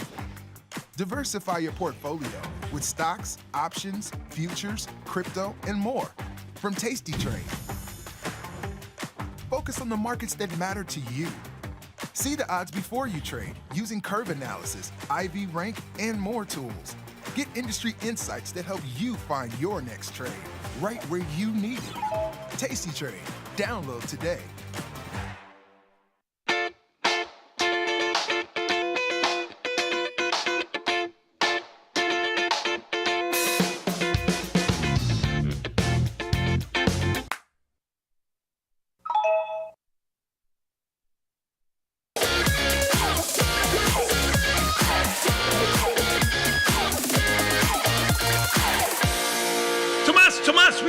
my friend. You know what that means. Time for a little bit more Tasty Live with Confirm and Send. But before we do, let's take a quick look at the market. Even the S&P is down around $10. You can see here they got down to 58.28 up to 58.76. Relatively tight range of around 50 handles. We were really only about 25 handles before 7 a.m. Central this morning when we made those lows just a few minutes ago. NASDAQ catching a bid up $4. Russell down $14. Dow down 100 and change. The Russell, the weakest of the group, again on a percentage basis, followed by the Dow. Volatility up 7 cents to 21.02. Got up to 21.45 last night. We'll see what volatility does. You can see here over the last 2 days, volatility percolating with the market going lower, giving some room to the market to go lower. See what volatility does today. Volatility goes red. Maybe we catch a little bit of a bid. Bonds down 10 ticks out of not helping the market. Almost traded under 110. Numbers we haven't seen in quite. Got down to 10.0203. So that was the low I saw. 10.01 would be the low. 10.01 was the low. Yes. Yes. Yeah. NASDAQ was down 100 when Vanetta started before. It's up. You are correct. And S&Ps were down 30. So yes. Nice little rally here. Yes. Bitcoin with a really good rally, up $2,800 on the futures, 111,845. Oil down 92 cents, gold down $9.70, and the euro, might as well quote that too, down small, giving back its gains from yesterday. Sad enough for earnings. Snow, it's up $15 to $18. Should work out nice. Zoom, golly was basically unchanged. Confirm and send. I think that's about it. I'm just looking at our positions. All good. Blah, blah, blah, blah, blah, blah, blah, blah, blah. Yep. Yeah, silver's not doing good today. Like it. I should have mentioned that silver is down 1.5%, 50 cents. You are correct. I didn't mention net I'm just looking. either. It's also down. I'm just looking to see things that stick out for me. Silver, bonds, that's about it. Anyway, it's Thursday, May 22nd. We are working our way through May. Here in Chicago, you'll be happy to know it's about 45 degrees and rainy for the 39th straight day. It is freaking miserable. It is miserable. I saw somebody with a winter coat and gloves on this morning. It's almost June, and this is what happens. I was in the pool, like it was 80s, like just a week and a half ago. Like it was nice. It was beautiful. Everything was green. It was just now everything is just wet, cold. It's cold. Damp. Yeah, it's cold and rainy. We've had, except in Tennessee, where the sun will be shining. We've had 3 straight days of 45 to 50 degree rain, cold. It's brutal. Yep. And poor White Sox were home during that weather. At least the Cubs were in Florida. Confirm and send. Let's do it. So, which strategy would you use for a price target that would pay off the most? So, for example, I think Federal Express is going to 250. I have no idea where's Federal Express. I was going to tell you right now, FedEx 216. It's on okay. 216. So FedEx is 216. This person writes, I think it's going to 250. I would like a defined risk trade that would pay off better than 1-to-1 if the stock goes there. Aside from a zebra, which is very expensive, or the butterfly, because you have to nail the timing. Is there a strategy you would recommend, or am I searching for the holy grail? I mean, we can keep this very simple. A big, wide debit spread would pay you more than 1-to-1. That would fit your parameters here for what you gave me, saying that the others are too expensive, butterfly, blah, blah, blah. Just a call spread. You could also say a naked call. I would go call spread. I would do something. Now, remember, there's only about a 30% chance that we get up to 250. I would go in July. I'd probably buy the 210, 250 call spread. You could probably do that for $15 or something like that. That would be your spread. You can make $35 on 15. I mean, I agree with the bat in that you only have a couple choices here. You can obviously buy a call outright. That's defined risk. You can buy a call spread, which is what we would do, a wide call spread, a very wide call spread, if that was the case. And if you just want a slightly higher probability of profit, you could sell a big wide put spread. Right. You do any of those three. Yep. Yeah, I wouldn't do the zebra. I wouldn't do the butterfly. It's $14. I just looked. I'm sorry. Yeah. So that's it. I mean, those would be our choices. That would, listen, there's not a hell of a lot you can do. Sometimes a simple answer is good. Like, you don't have to complicate things. It's a defined risk trade. Let's go to the next slide. So why do you think bonds are behaving the way they are? Is it that the world is selling off U.S. assets? Would you think that they would still be a flight to safety? And do you think the 110 handle, where it is now, are the lows, or is it likely to tank further? And I know you don't know. Nobody knows, because I mean, if I would have asked you when bonds were 114, you would have said there's no way they're getting under probably 111. I would have said the same thing, and here they are under 111 to 110, and maybe they're going to go lower, maybe they're going to go higher. Nobody knows where they're going to go. But yeah, I mean, I think a lot of it has to do with perception. I think a lot of it has to do with selling. At some point, it's going to reach a risk-free rate that is going to be very enticing to managers or whatever, and it'll get some firmness. You're probably a lot closer to the lows than we are the highs. Well, that's for sure. It's interesting about bonds. But $1,000 a point, timing is everything. So what's interesting about bonds, what's actually the most interesting, so I think people think that interest rates are this artificial, that the Fed there's comes a math in. model there, man. Yeah, I think people think that the Fed just comes in and, Jay Powell just sets interest rates and that's the way it works. It's not.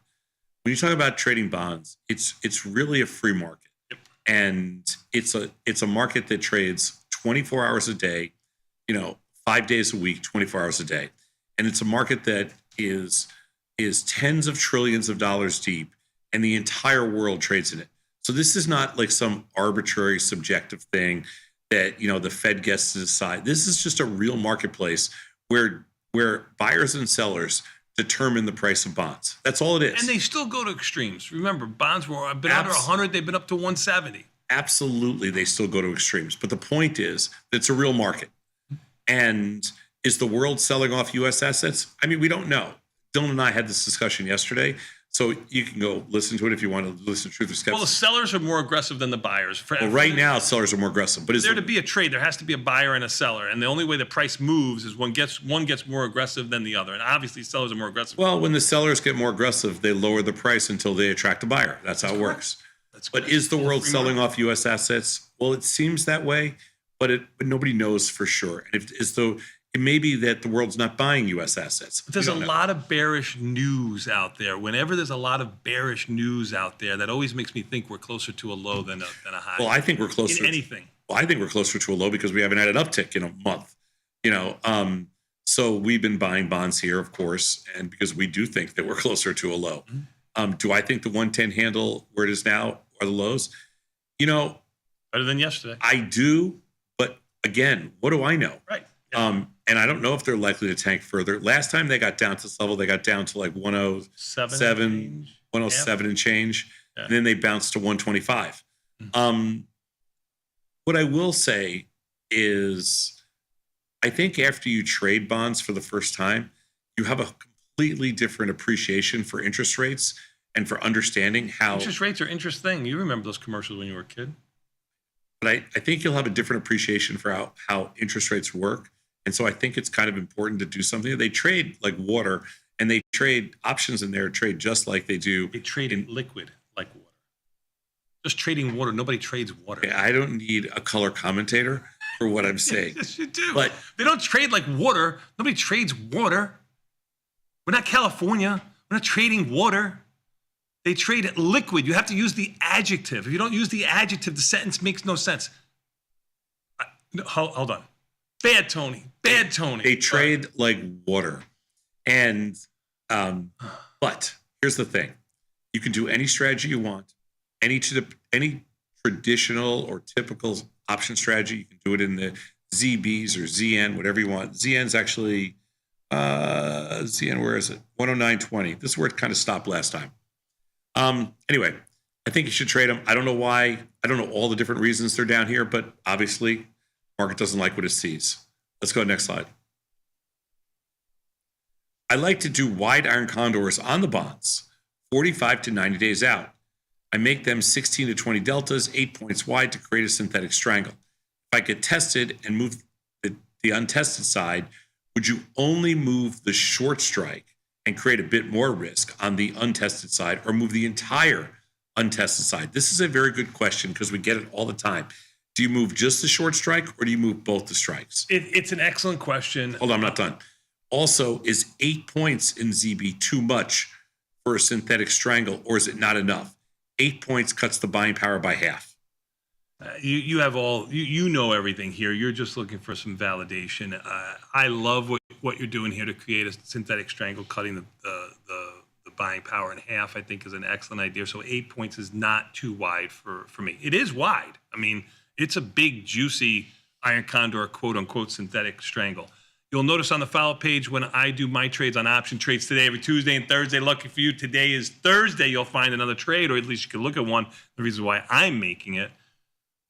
I like to do this. I like to move just the untested side, short strike. It uses more buying power, puts on a little bit more risk, collects 10 times the amount of buying power without having to move both legs a lot closer to at the money. So I like to do that. No wrong answer in my eyes. I tend to move both legs. I tend not to add any more money to an existing trade. If you want to move just the short leg and you have plenty of capital, go right ahead. My preference is to move both because I don't like to add good money to potentially a losing trade. Is 8 points wide? I think it's pretty wide. It's wide. It's big, fat, and juicy. Agreed. That's big and juicy. Mm-hmm. Like for me in the bonds, I mean, to be fair, 3 points to me seems like pretty good. 3 or 4 points. Agreed. 8 points seems pretty wide. They understand what they're doing here. They're cutting the buying power in half. You clearly get it. And so keep doing what you're doing if it's working. I move both sides, but you can do either way. Let's go next slide. In Wednesday morning's option jive, you mentioned sometimes you have to reduce exposure in periods of extreme volatility. That's fair. I'm confused by that because I thought that was when we should go aggressively after opportunities. Yeah, I think you should go aggressively after opportunities, but just realize that you are taking on more risk. So I think that I'm in the same place as you. Yeah, and here's the thing. I think the confusion here is actually warranted because in Wednesday's OJ, we said that one of the strategies when you have a position that's gone against you is to reduce your size. It wasn't the question. The context of the questions are different. If you asked us, when should you add more capital to your trading and be more aggressive? It's when volatility is high. No question about it. But the other question came in and said, hey, volatility is high, but I have a really bad position on that makes me uncomfortable. What should I do? And the first thing we said is you should either reduce your exposure or reduce your delta or roll out in time or recenter. And all of those things are a reduction in exposure. But the reason we said that is because you have an existing position on that's going against you. So that's where the confusion is. But if you had no position on, yes, it's time to get aggressive. Yeah, so again, it all comes down to context. Yeah, it all comes down to context. Let's go to the next slide. I'm a new trader. Welcome, new trader. I'm looking into trading 0 DT options and trying to decide what product to use. What is the difference between SPY, SPX, and ES, and which one is better for 0 DTE trades? I mean, better is subjective. The cleanest one to trade is going to be SPX because it's cash settled. And cash settled just means that no matter what happens to the options in the money, out of the money, at the next day you have no stock or future because something was in the money. It settles to cash that price on the close, no risk overnight or anything else like that. So that's the cleanest. That's the cleanest one. It's also the biggest one. SPY is 1/10 the size of SPX, but you would have, if an option was in the money, you would have a stock position the following day, or have to close that position before the bell or at the bell, before everything closes. So ES is the same like SPY, although it is 50 cents a point. There's another part of that. Some of it does close, to a future that might be expiring, but that would be the third one. That would be the hardest one. Yeah, this is a tough one because if you want to trade small, you have to use SPY. If you're comfortable trading bigger, you can use ES or SPX. So I'll give you the advantage of each one. SPY, you can get smaller. ES, it's more capital efficient. SPX, they have exclusivity on being cash settled. Sure. And for a lot of people that don't want to deal with dividends, or no, sorry, not dividends, don't want to deal with assignment risk, SPX is the one they choose. So again, SPY, you can get smaller. ES, it's more capital efficient. SPX, cash settlement. Let's go to the next slide. How would you, and the last one, how would you set up a poor man's covered call in a futures product that expires monthly like crude oil?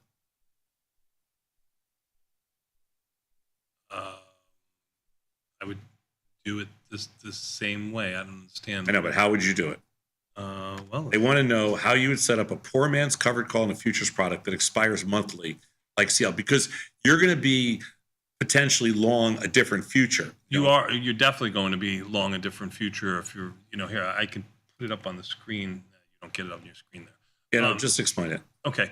I would probably so if I'm going to buy, let's say July, 56 days out, I would look at what that future's trading. It's trading 60.11. The future that's trading right now, the front month most active, is trading 60.64. So there's a 50 cents difference between the two. I would adjust my strikes by 50 cents up in this case to create the synthetic poor man's covered call. That's what I would do. So I wouldn't go more than probably 1 or 2 months out. So let's say you did poor man's covered calls for us, or buying a deep in the money month 60 to 120 days, where 90 was like the average. So you go out to whatever option is 90 days out, and you're going to probably do like somewhere close to at the money 90 days out, and then you're going to sell an out of the money call in the front month, just like you would normally. Yep. Now they might settle to two different underlyings, but it's okay because you're still going to roll forward to 21 days, and you're just going to do the exact same process that you would do with a listed option. There's no difference. Very good. That's the last. Size up. I have another update for you. The U.S. government will stop putting new pennies into circulation by early next year. That means you'll have to start throwing nickels in front of the steamroller. We're going to take a quick 90-second break and come back. We got more Tasty Live. Does that mean what happens when you settle in pennies? Well, they'll still be maybe that's the start of just cryptocurrency becoming the No, I don't think so. Sorry. Currency. We'll take a quick 90-second break and come back. We got more Tasty Live after this with, trades from the research team next. Back in 90 seconds, Tasty Live.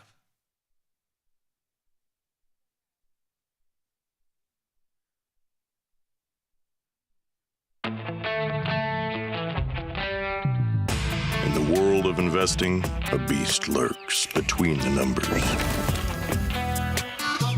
Some watch from the safety of the sidelines, but others saddle up and ride that one-ton rowdy ribeye for all he's got. If that's you, join us on Tasty Trade, named best online broker for options trading. Genius loves company. I started trading around 2018, as soon as I got out of college. Stumbled upon a couple of different YouTube videos and learned that way. Truth or Skepticism with Dylan Radigan was actually kind of what really caught me in the early stages, because Dylan was sort of the skeptic, and like I was a skeptic as well. And Tom was able to sort of convince him, and that was kind of my favorite show from the beginning. The fundamental principle that present fear of future uncertainty is fundamentally overpriced. In other words, volatility and selling volatility is the key to getting a statistical advantage in financial markets, is the biggest takeaway. And that's kind of just the overarching principle I follow. Calling all traders. Are you using Tasty Live mechanics and enjoying awesome results? Are you an up-and-coming options savant? We're looking for you. For over a decade, Tasty Live has shared the most inspiring stories of traders teaching themselves a new skill, using probabilities and experiencing new levels of success. If you think your trading journey should be shared with Tasty Nation, we'd love to hear from you. We are always on the lookout for the next class of rising stars. Email us at risingstars@tastylive.com if you'd like a chance to share your trading journey and inspire others. Ready to take your trading skills to the next level? Dive into the world of stocks, options, and futures with Tasty Trade courses. Whether you're a beginner or more advanced trader, our courses can empower you with the knowledge to succeed. Watch as our team in Chicago shows you how to use the Tasty Trade platform and go over the basics of trading. Perhaps you'll learn about a new strategy or a potential product for your portfolio. To find our courses, go to the Manage section of our web platform or head to courses.tastytrade.com. Start taking control of your financial future. Visit our courses today. Tasty Live's godfather of options, Tom Sosnoff, is grabbing his passport and taking this show international. He'll be joined by IG's Rich McDonald in London and Milan, along with special guests at each stop for an evening of live trading. It's fun, challenging, and moves as fast as the market. Doors open at 5, with trading starting at 6. Come early and have a pint or glass of vino with the boys. It's totally free, but space is limited. Register at tastylive.com/events. Options just got molto interessante. Got friends? Get $250. We'll give you a bonus for each qualified person you refer to Tasty Trade. So spread the word and earn rewards. Terms and conditions apply.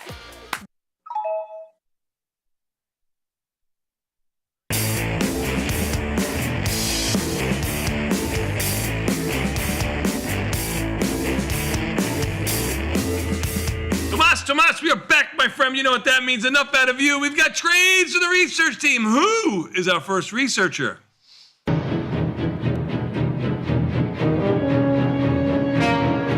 Terrifying music. It can only mean that it's Jaws is in the house. How are you, Jaws? I'm doing good. You're reenacting the movie, trying to look around. yes. Trying to look for the shark, for sure. How are you today? Good. Going home to see the parents, right? Going home to see the parents, yeah. Like, they probably let you relax when you get home, right? Like, you just kick back. Mom makes you your favorite. Mom lets me relax. Mom lets you. What does Dad make you do? Oh, Dad has a lot of work sometimes, you know. Oh, you got like a Jaws do list instead of a honey-do list? Yeah, no.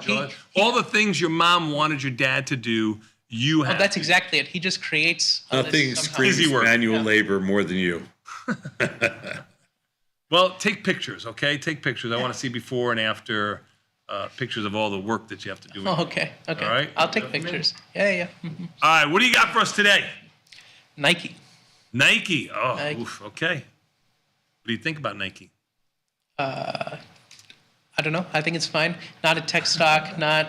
Earnings are June 26th, July... but hopefully we're out of that time by management time or something. The stock's in play today, for sure. And it's $1 up, somewhere around that. So this is leaning slightly bearish on the delta. 52.5 and 70. It's around the 18 delta, both of them. Yeah, I have long deltas in Nike. And it says 226 on the platform, but that's depending on where it opens today. So yeah. Yeah, the stock's definitely up a little bit this morning. So yeah, I like it. Yep. All right. Really, what do you? Nice strangle, lower buying power, so uptick. Get some undefined. Yeah, I think Nike's going to get. I think Nike's ready for a little uptick. A little bit of bearish delta, doesn't it? Yeah, I know, but I'm going to move the strikes up a little bit. Oh, you're going to change what he has up there, even though you said you liked it. Well, I'm nice to everybody. Like is subjective. No, I like the idea of doing a trade in Nike because it's in play this morning. Yeah. But I always change the strikes for what you have to adjust them for your own assumptions. I'm a little more bullish in Nike. He always changes the strikes just because he has to. Yeah, it's part of. You can't just put on. He's cantankerous. That is correct. That is not a byproduct of cantankerism. I think it might be. I don't think that's a word, but You whatever. got to make it your own. You can't just steal it. Okay. Yeah, can't play nice. Yeah. So I'll probably do the 55-70. All right. Well, good job out of you. Travel well, my friend. Say hello to mom and dad. All right. This is not a family show, okay? Let's go. Who's our next researcher?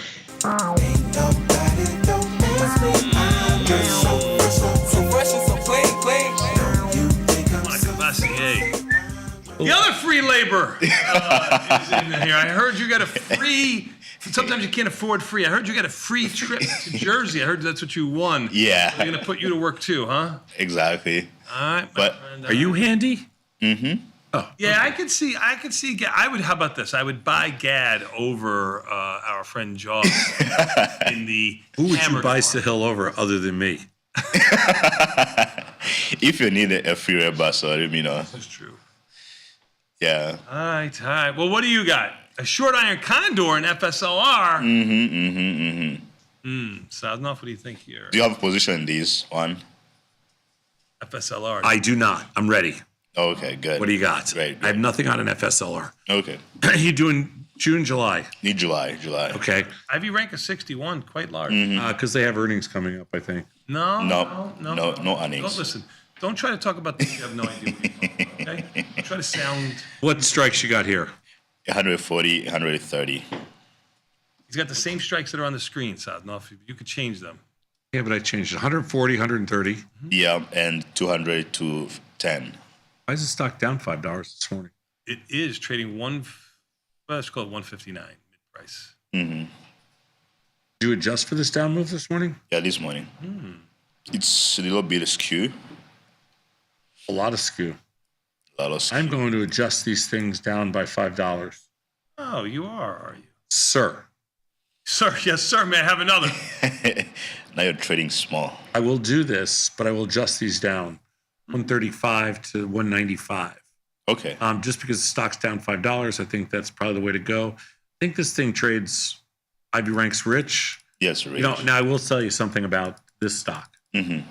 Not an easy fill. But it's a cheap one. Yeah, I'm just saying it's not easy to get filled in here, but you got a chance.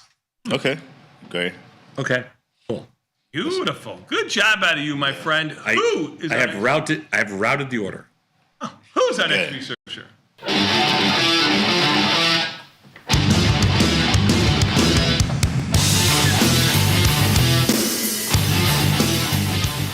Gotta let that song play longer.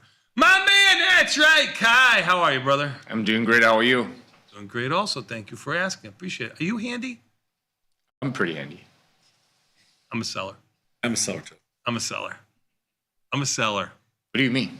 I renovated 2 houses. You have paid for renovation. No, I did part of the job. Not everything. He's probably a little more handy than me. I can put the nail in the wood. I would say Kai Sosnoff. Yeah, but you guys are both. That's very difficult to judge, right? All right. Well, what do you got for us? All right, You're not very handy here in TLT. I can tell you that right now.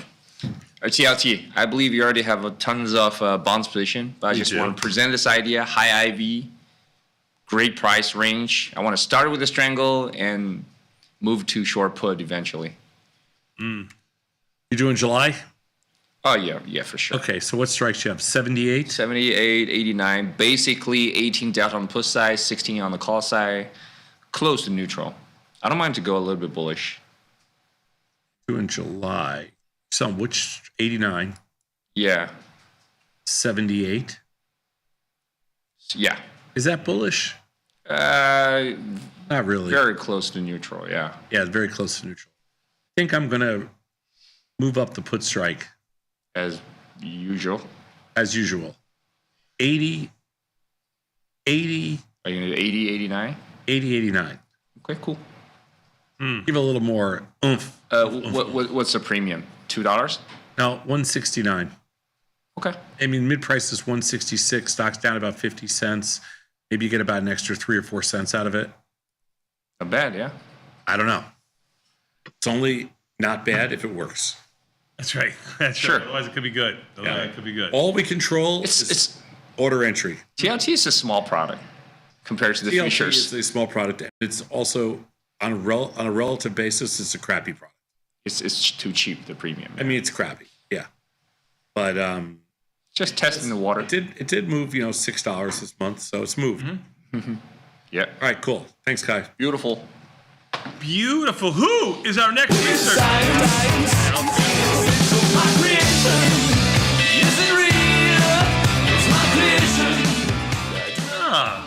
Hey, look at you putting in the tasty gear. That's not like you. Represent.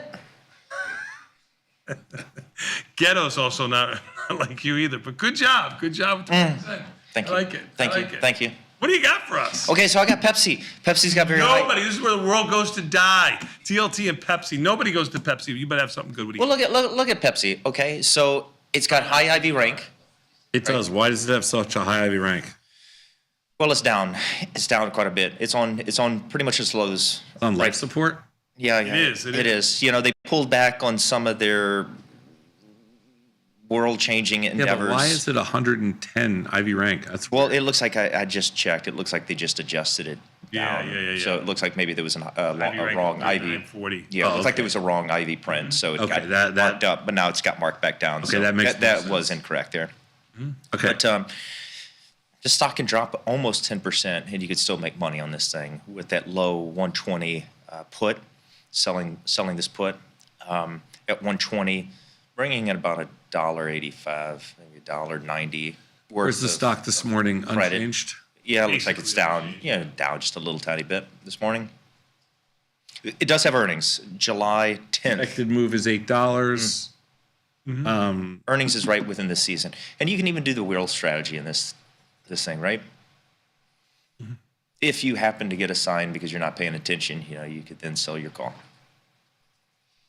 Okay, I routed it. Pepsi, I'll Coke. sell those puts. That's pretty much the same. I haven't traded Pepsi in 5 years. I don't think. First time I know. Things I mean, in a when while. was the last time you traded Pepsi? I haven't I traded. mean, I haven't traded Coke Ever. either. I haven't even Coke, no I haven't even Pepsi. drank Pepsi in like many years. I love Pepsi. Really? Not regular Pepsi. I like Diet Pepsi. Oh yeah, diet. Yeah. You got to cut the calories when you can, right? Ever since I switched to Diet Dr. Pepper, I can't drink. That's all I drink. Lemon ginger. Lemon ginger Coke diet Zero, Coke you know, is a great. lot of people do like Coke Zero. It's a little sweet. I like it. It's a little bit more like Pepsi. Yeah. I like it better actually. When you're in Europe, you'll drink Coke, Diet Coke. Tastes different. Tastes like Coke Zero. Really? Yeah. I don't drink a lot of it, so that's what I would give up for Lent. 'Cause I really didn't drink a lot of soda. Give up for Lent. Yeah. I was a kid. I would give it up for Lent. Oh, Kid. that's kind You're a kid. They didn't have diet soda.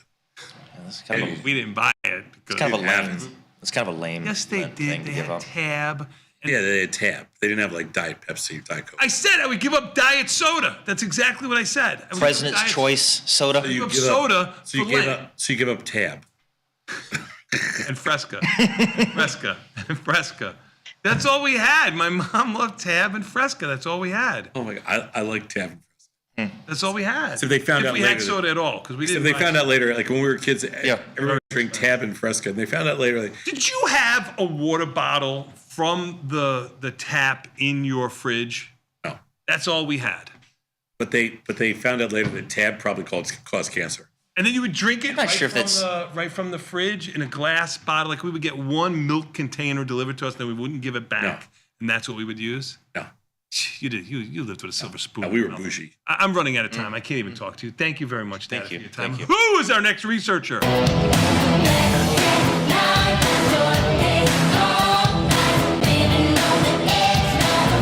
That's right. It's that little black cat. How are you, honey?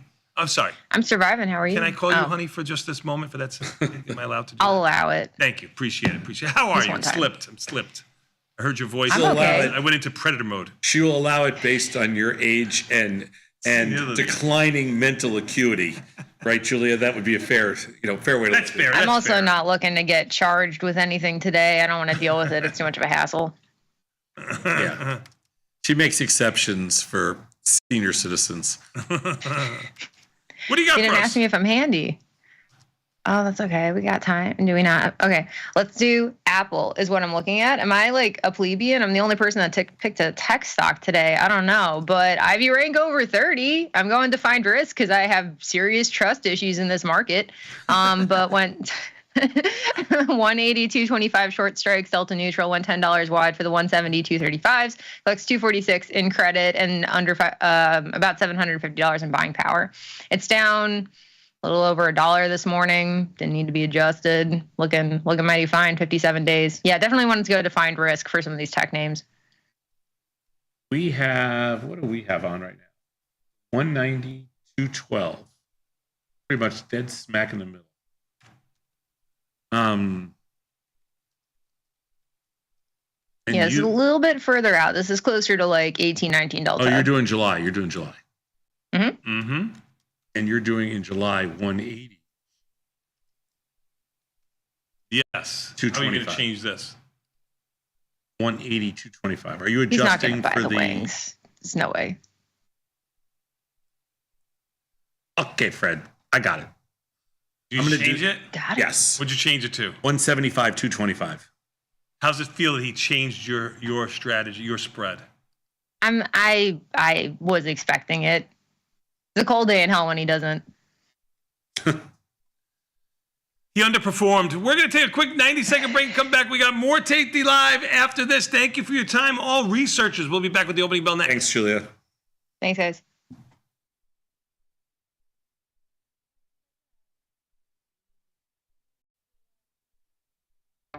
The market doesn't stop. So why should you? Diversify your portfolio with stocks, options, futures, crypto, and more from Tasty Trade. Focus on the markets that matter to you. See the odds before you trade using curve analysis, IV rank, and more tools. Get industry insights that help you find your next trade right where you need it. Tasty Trade. Download today. People are always asking, where can they find my podcast? There it is, son. Look at that. Option Trades Today. You can listen here. And everybody's waiting for my podcast tomorrow. Option Trades Today, every Tuesday and Thursday around noon. If you want to learn, sir, every Tuesdays and Thursday, Option Trades Today. You can find me on YouTube or wherever you find your podcast. Option Trades Today. You listening to me? Option Trades Today comes out every day around noon. Every Tuesday and Thursday. You too can stick with the bat. Got trader's block? We've got the cure. Get data-driven trade ideas with Cherry Picks, our weekly newsletter that gives you insights into the market. Sign up at tastylive.com/newsletters.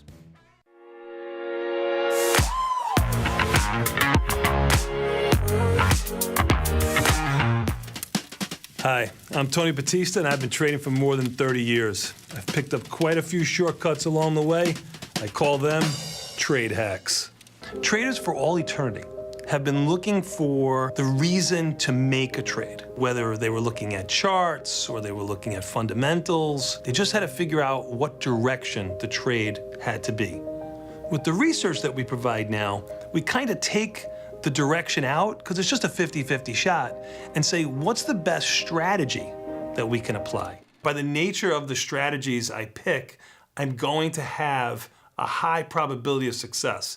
And I think my expertise comes from managing those trades, when to take them off, how to maximize the profit on them. I think that's what sets me apart from the novice trader.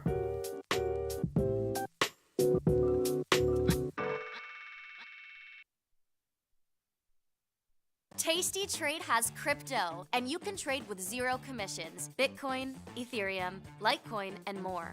Diversify in one place. Crypto, we got it. We get it. Traders, start your platform. Tom Sosnoff and Tony Batista are hitting the road for their first ever live trading event, At Work by 11. It's unprecedented, unpredictable, and unlike any other financial event. Watch these masters make real trades in real time. Doors open at 8, the action starts at 9, and we'll have you back at work by 11. Sign up today at tastylive.com/events. Got friends? Get $250. We'll give you a bonus for each qualified person you refer to Tasty Trade. So spread the word and earn rewards. Terms and conditions apply.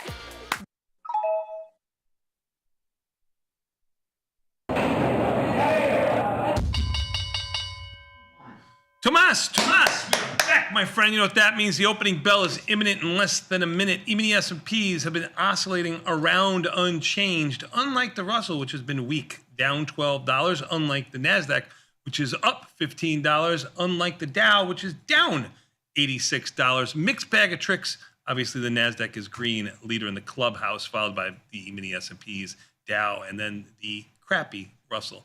Volatility unchanged at 2095. You can see it at the high end of yesterday's range, sitting right there right now. We'll see what happens to volatility. Bonds are down 9 ticks, 110.16. Mid-price. I don't know if you think you would say that in the 110 handle. I do. 110.01 is the low.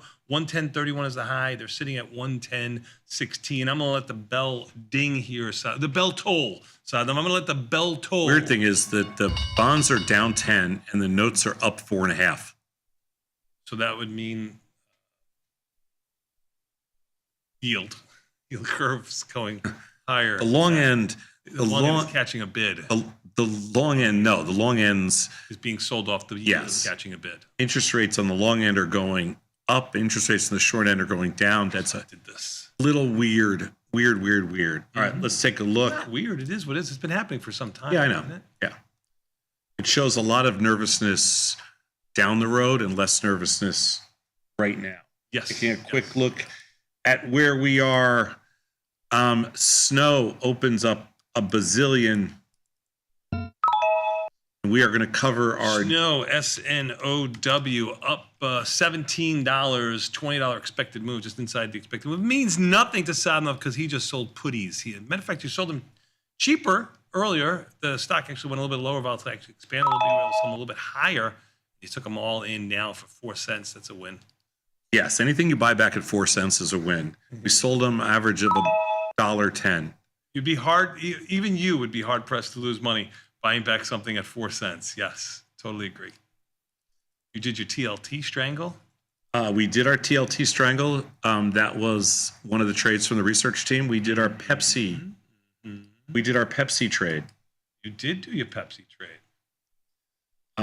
FSLR, the markets are way too wide to even get a. Feared that, Sadnov. Feared that. And Apple, let's take a look here. Where are we in Apple? Close, very close. Apple down $1.30, trading $201. Let's see what else is moving in this market, Sadnov. On the downside, I always said it. Lilly is the leader of the clubhouse, either the most one of the highest stocks trading for the day or one of the lowest. 886. Humana also down $13. UNH down $8. $2 off of its lows. First Solar, you just mentioned it, down $5.60. Some of the oil products, because oil down 73 cents. XOP down $1.90. Your beloved Baba down $1.50. Your beloved Baidu down $1.26.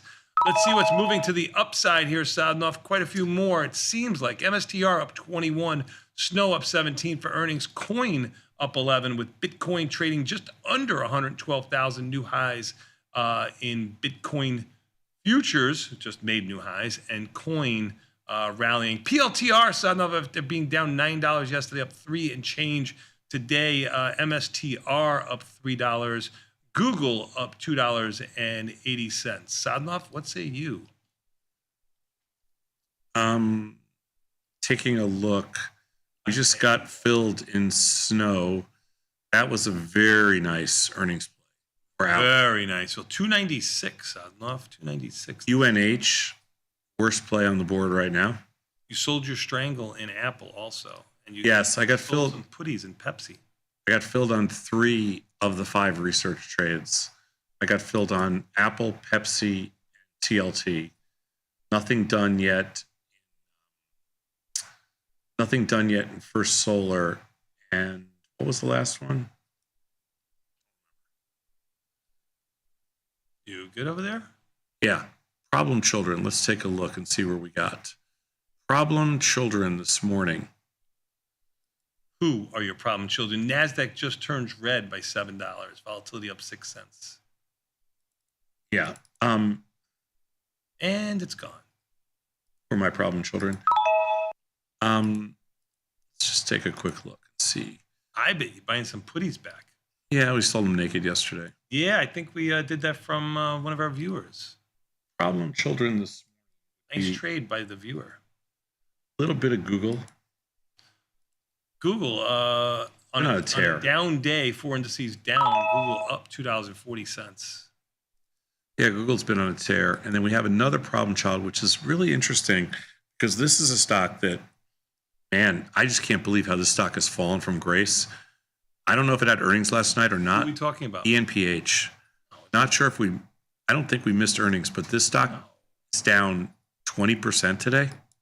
Yeah, you're right. Down to 18%, down to $8 and change. ENPH trading $38.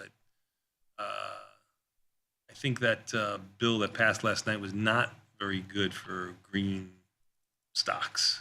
For what? For green stocks. Interesting. I don't know what's going on. Markets are very, very, very wide.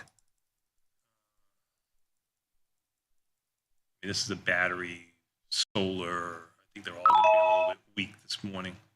Yeah, this is a little bit of an ugly situation here. Stock was a $46. This stock was $100 and in a calendar year, it got up to $140. So 140. Yep, and now it's under 40.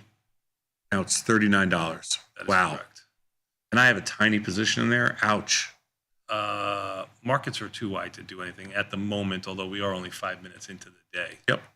But you can't trade something that has dollar-wide markets, $4 Nope. stock. Lilly down $11 and UNH down The new 52-week low, obviously. 3 and change. Not sure if I want to do anything in UNH yet. Let's just take a quick look and see where else we got problems. Problem children this morning. Bonds, silver, weird. ENPH, Google, and UNH. Biggest winners today, snow. That's really pretty much. Well, we have basically an unchanged market, although everything was just red a moment ago. The NASDAQ did just catch a bid. It's up $9, up $6. Volatility up 5 cents, really not giving an indication of anything, although it is at the high end of its range, not coming in yet at all. Take a look at volatility for the rest of the market. Trying to catch a little bit of a bid here, Sadnov, although the Russell holding us lower. Microsoft caught a little bit today. Microsoft is one of those stocks that caught a little bit of a bid. $4.80. E-mini S&P is now down 11. Apple on the other side down $1.16. Yeah. Taking a look to see if we got anything else that's ugly, and I don't really. So, yeah, we got rid of most of the ugliness already. That's what I do in the first 7 minutes of the day. Cover the earnings trades, which have been the only consistent this entire quarter, and do damage control on other stocks that are, doing what they're not supposed to be doing. And then taking a look at your biggest positions. In my case, it's probably UNH. And Ooh, that's not the one you want to have a biggest position in, not just because of what. Well, it's got the highest vol. It's got probably it's probably got the most stock trading for $300 stock trading. Yeah, it's 44 million shares greatest yesterday. markets. I mean, Oh, you're right. Not at all. that's what I'm talking about. Yeah. No, not at all. I have a position in there too. I mean, just because the IV rank is so high and it's had great movement to it. It does have earnings coming July 15th. I'm hoping to be out of before then. I will buy more bonds if they go under 110, but I am not going to reach. Yep. And if they go up from here, I will feel like I missed nothing. Surprisingly, my Taiwanese sources say Bat is right 2 times today. My Taiwanese sources say ENPH and FSR got nuked by that tax bill. They removed the rebate on solar. Oh, no. I believe you. I didn't know. That's FSLR is down what? FSLR. I will check it for you right now.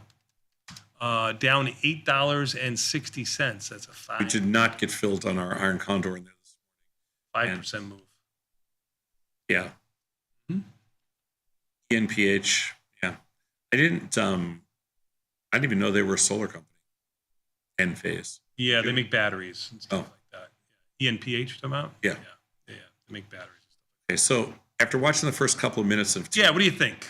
Well, here's my question for you. The NASDAQ's clearly stronger today, Of course. but it doesn't look as good right now. Would you buy some NASDAQ here on a shot or no? No. Yeah, I feel the same way. I'm not. I'm just thinking the same thing, but I'm like, you know what? I'm not buying it here. I think volatility unchanged at just under 21. You got a little bit of weakness coming in the market before we get a little bit of a turnaround. Okay. Although we're closer to the lows than the highs, sad enough for this move for this week. I'll give you that. Let's take a quick 90-second break and come back. We got more Tasty Live after this with what comes up next, Osnoff? Jones. Hear me out with Victor Jones. One of my favorites is going to be on the show. We'll be back in 90 seconds. Let's taste it live.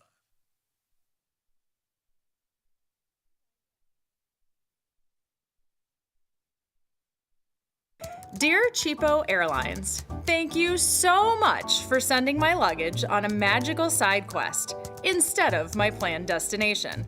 I am glad that I had the sustenance of the single pretzel I was served on board while I was waiting for my bag to arrive.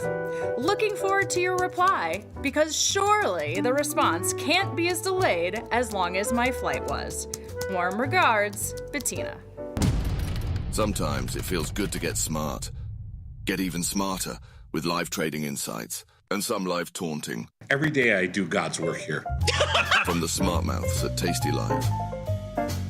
If you missed the live show, here's our cherry on top weekly recap. I had a pool like 30 years ago. Okay, what do you 40. want, a medal? You did? Huh? Yeah, he did. No, indoor pool. It was quite nice. Yeah. You had an indoor pool? 1988. Yeah. I built it because it was a big warehouse. So we built an indoor lap pool, and it was 40. The dog loved it. Do you have an indoor basketball court too? Yeah. Wow. But that was and a racquetball basketball. Yeah, but then, remember, it was a big warehouse, and it was like... No, I don't remember. I was not even alive. Wait, listen for just a second. I want to go to Buc-ee's. I've never been to a Buc-ee's. I have watched a lot of Buc-ee's TikTok videos over the years. And I have watched everybody do food reviews of Buc-ee's. And I feel like I've never had the opportunity to go into a Buc-ee's because I've never been around one. Sad enough, it's a humongous gas station. It's like the size of a city. And it's super clean. And they've got everything you want, from new underwear to food to eat. 24 hours a day, 7 days a week. It's beautiful. But don't sleep on the bathroom, Sadnov. Even if you don't have to go into the bathrooms. They are amazing. They are so freaking clean, and you can watch the attendant go in after you're done. Like every time somebody's done, the bathroom attendant goes in there. It's the most amazing thing I've ever seen in my entire life. It's the best run bathroom in the world. When you're on the road, Sadnov, and you're looking to relieve yourself, I have so much to say. I have so much to talk about this. Please don't. Here, he said he was listening to a podcast. Yeah. And he said somebody on the podcast was talking about, they knew us, and they were talking about it. Yeah. And the person said I don't know who the person was, they were the ones that gave you the beret. And I said, that's BS. I said, I think, but I got to ask Tom, I think it was a marketing company that sent it. I know the Goldfish was. Where did you get the beret the first time? Where'd I get it? Oh my God. Yeah. I'm telling you, I wish I was in the mafia and he was the only one that saw like what went on. He's amazing. He's great. He'd be a great witness on this. Great witness. I got it. I just had it made myself. No, you did not. Yes, I did. Go ahead. Where'd you have it made? I'll tell you exactly what happened. Go ahead. So sometimes like my hair would get in my eyes. I'd like to wear glasses. Like if the windows were You open. always wore glasses. Yeah, always. But always. if the windows just so Summer, people... I'm explaining. Will you just let me explain? Go ahead. So we were coming up with different ideas over what we were going to give away. So we bought things like we got some barbecue sauce that was branded. And we gave away stuff each month. Yeah. So 1 month I decided to make berets. We made aprons and sandals. Yes, true. Facts. I still have my apron. I have my apron. Okay. We made all. I don't think they weren't sandals. You made sandals? They were flip-flops. Flip-flops. They were flip-flops, not sandals. And so one of the first things we got was a beret, but I didn't order them because I was like, these are too hard to like stretch. They didn't fit your head. Be honest. They did not fit your head. Can we explain how we originally shaped them? We got a basketball. We stretched them over a basketball. How we originally? That's how we do it to this day. Are you kidding me? We're like an Italian. And not a WNBA size. It was an NBA, not WNBA. So that's how I did it. Get the full scoop by checking out the archives at tastylive.com. In the world of investing, a beast lurks between the numbers, ready to pounce. Some traders hide from it, some ride it. If that's you, join us on Tasty Trade. Genius loves company.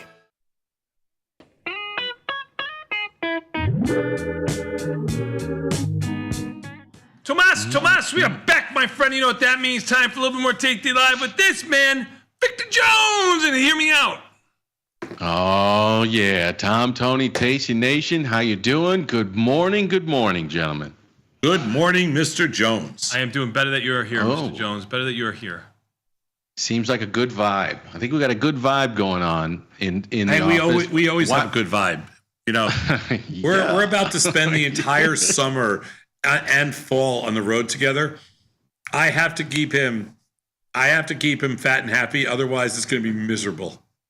Tony, you going back out there? Going back out on the road, my friend, a warrior. That's correct. I had to right his ship. I watched his last show. It was good. It wasn't his best stuff, but I'm going to give him his best stuff now. He's always, Bro, you know, they missed you. It's They a missed you on the competition road. thing with me. You know, all my friends have had it with me. They've all failed. Sosnoff is You know trying what to be that's the only like? one to prosper. We'll see how it goes.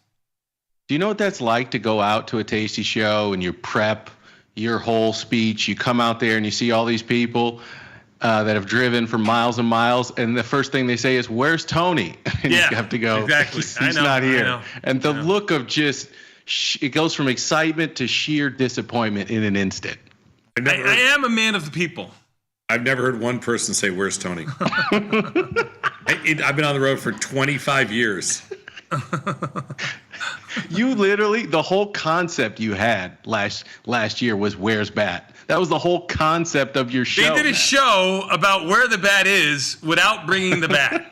Now, I fought to bring the bat on the show. Because I knew he wouldn't go on the road, so I thought it'd be a fun thing to do. Obviously, you didn't know I wouldn't go on the road because I'm going on the road.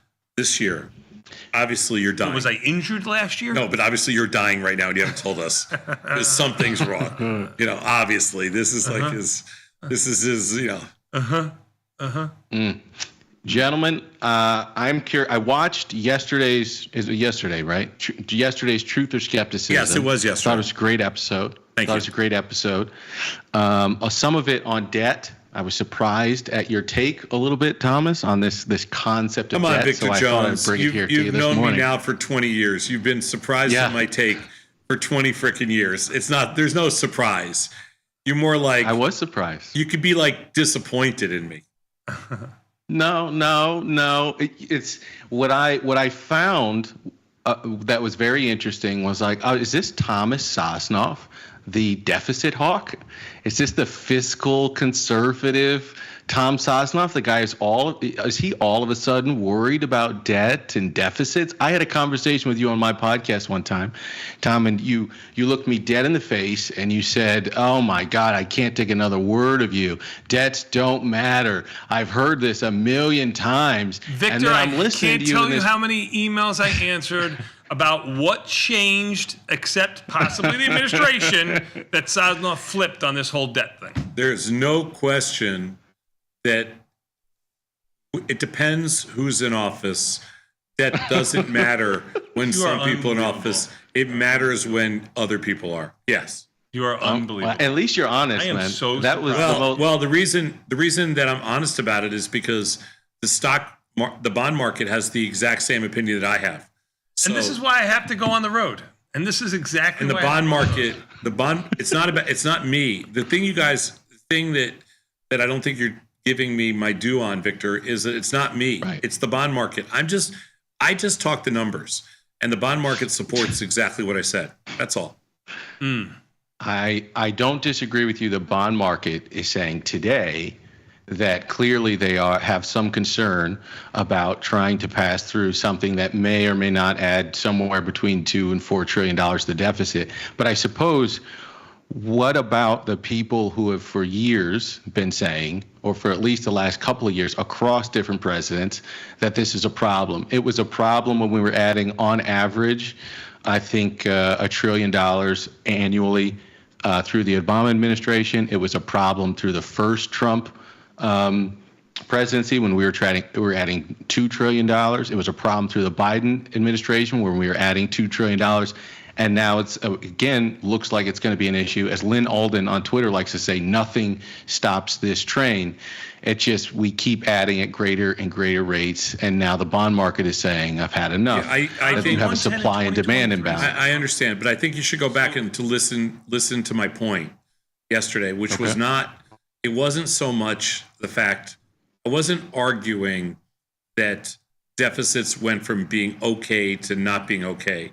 My argument was that we went from a world where our focus was on prioritizing global trade, which supports a two-sided and efficient global market, to a system of isolationist economies, which doesn't necessarily support a desire to make our markets liquid and efficient, and therefore that's the issue. So my argument had nothing to do with all of a sudden I'm a deficit hawk, I'm a dove, all this kind of stuff. It had to do with an economic policy of America first, which I don't believe is conducive to eventually, it's not a growth strategy. You could say the market wasn't conducive in 2023 because we had a senile president, and that's why they weren't. But that was, if you listen to my whole thing, my whole point wasn't taking our. If you, debt. my whole, it's just a spin. My whole point. Noise means nothing. Stop for 1 second. My whole point was whether you have a president that's senile and comatose, or you have a president that's a complete moron. Okay, now you're fair. Then it doesn't, like, I view Trump as a complete lazy idiot. Okay. I view Biden as, and we didn't know this the entire time. We evidently did, go ahead. We did. I view Biden as he was essentially in a declining comatose state. Either way. Possibly didn't know what planet he was on. Doesn't matter. You're safer that way. The markets think. Right, okay. But the problem is, Scotia off all-time highs. The problem is, whole problem with all this is I don't believe this is an issue with a single person. If you heard what I said if we're playing 20 questions to decide why the bonds are lower, it has nothing to do with person. So this is, it has to do. I agreed with that 100%. I agreed. Basically, I think in the 30, 45-minute conversation, I found myself nodding to a lot of what you and Dylan were both saying on your poly. That's fine. There was just a point, I think, towards around 30 minutes, I think, where you honed in specifically on the debt, the amount of debt, and the potential supply and demand imbalance. A lot of that aided by liquidity issues, but it's just. I'm worried about a narrow ecosystem. I never understood the logic in getting a smaller ecosystem and fewer trading partners than a larger ecosystem with more trading partners. Like, I never really understood the logic conceptually why that's a strategy. And that was my whole point. Nothing beyond that. Let me ask you. Do you think, I'm sort of curious about the potential of this. Do you think the passing of this bill, if it makes it that far without significant changes, do you think it's a buy the rumor, sell the new? Like the fact that we're at 110, the fact that we're sort of in this no man's land, we're testing the lowest levels that we've potentially seen since like October of 2023 when we were down at like 107 and change. Yeah. Do you think it's a buy the rumor, sell the news type setup? This idea that once it passes, how does the market not already price most of the potential of this getting through the House and Senate? Or do you think it could get even uglier for me? How do you position? Well, for me, I've clearly been very outspoken about that. I do think there's no question in my world that, the reason I'm buying bonds is because I feel that exactly. I feel that they're oversold, and I feel that this is a buy the opportunity. No question about it. But that's just the way I would be if I didn't even know what the reason is. I just looked at price. That's how I would trade. Like, it doesn't. I don't really care what all the other stuff is, all the noise. Just based on price and based on. This has been a relentless pounding to the downside, and like Tony and I talked about earlier today. The last time we saw this, it was just as violent, and we, as soon as we made like a bottom and there was a tone change, we essentially rallied, 15 handles in the bonds. I can see the same thing kind of happening here potentially. And so, maybe not to the same extreme, but I could see easily a 5-handle rally, 6-handle rally. So, and I can only see like a 1 or 2 handle sell. I'm just a pot odds player. So in the end, if I think 110 is a really good, buying is a really good, just a really good place to buy, then I think 108 is maybe my, what happens in an all ugly scenario. Maybe it get down to 108. Then if I think if that's 2 handles or 2.5 handles here, and I think the upside is 5 to 7 handles, that's a 2 or 3 to 1 payoff. I gotta like that. That's what trading to me is all about. That is the entire game. All the other stuff's just noise. I just think it's an interesting trade. If you're wrong, I'm going to be wrong too, because I'm wearing some long bond deltas here for the exact same reason. That doesn't mean that I think we couldn't be trading with 5.5 or 6% yield before this is all said and done towards the end of the year, early part of next year. That's not what it means. But I think if the passing of a bill the market sees a mile away, if that's a reason why you're going to get bearish on bonds, I guess I don't fully comprehend that. The market is fully discounting that at this moment. That's not how I think, but I get how. What do you mean? What do you mean? Isn't that what you're saying? What do you mean? What do you mean about this bill? I haven't even mentioned this bill. That's true. That's true. I mean, I don't really care. I don't really look at that stuff. I'm first and foremost a price junkie. If you want to, occasionally I'll get into a macro discussion with you or Dylan, and we'll do a podcast, or you and I will have a debate on something, and I'll give you my kind of bigger, broader, just general macro views. But I don't get into things like, the nuances of a specific bill, because I just don't study that stuff. I don't really care. I mean, we all have like a certain amount of capacity, right? And yeah. I really do. And I try to I try to divvy it up so it's fair. And I don't get into the details of a legislative bill. I can't. Did you just say he tries to divvy it up and say what's fair? Did I just hear that? I can't stop. I can't stop watching the congressional hearings. I can't stop reading the bills. But that's you. I can't stop listening to the speeches. That's always been you. I'm going to tell you why. That makes him informed instead of just a mouthpiece like me or you. I'm going to tell you why. Can I tell you why? It's been that way. Yeah. No, it's not. I haven't been. Power's knowledge. There was a moment in my life. There was a moment almost like taking in my the Series life. 7 test, though. I don't know how you stay awake throughout the whole thing. I actually started listening to them arguing back and forth, and it made my head hurt. I had to stop. What are you saying? There was a moment in my life when I realized the whole economy is built on specialization. And in order for specialization to work, everyone else has to care about things to the extent that you care about. And I realized that the thing that I do for a living is manage my own money and talk about self-directed investing. And why do I believe in that concept? It's because nobody cares about my financial future more than I care about it myself. I could outsource it. I could focus on the specialization of a different task, but I choose not to. I choose to take it for myself. And I realize, well, if that's the case, why are you just eating stuff without reading the ingredients? Why don't you know what food does to your body? Why are you just showing up for every 4 years and pressing a button thinking that that's your civic duty? Why are you not informed on the bills that your elected representatives are reading and passing through the middle of the night? I said to myself, I'm doing a bunch, but a lot of it I'm not doing it very well. And so if I do fewer things, but I can focus on them with extreme amount of depth, I think I can have a greater impact. And so now I can't stop reading this stuff, and I wish I could, but I can't. Step away from the flame. Step away. Now, we get burned. now I'm You're going to be the first person that we take away you managing your own money from. No, I think he does just fine. Now I'm a guy you can't invite. It's the strategy I was telling Chris this. You can't invite me to a party, because I'm talking about what's in the food and what's in your water, and 80% of the homes in this area have lead-based paint still in them, and people are like, get him the hell out of here. He is no fun. You're unbelievable. Yeah. Meanwhile, Sadnov just bought 110s in the bonds, and he's got 5 ticks in and 115, and that's what you'll be reading about in the newspapers today, Victor. I will think buy they'll- bonds I on think every they'll- downtick here just for trades' sake. This is the They game gotta we scare- play. They got to scare the people. Go press 107, scare the hell out of everybody. Get all the crazy TDS headlines out there. Then you rally them once everybody went and died on a hill that this was the end.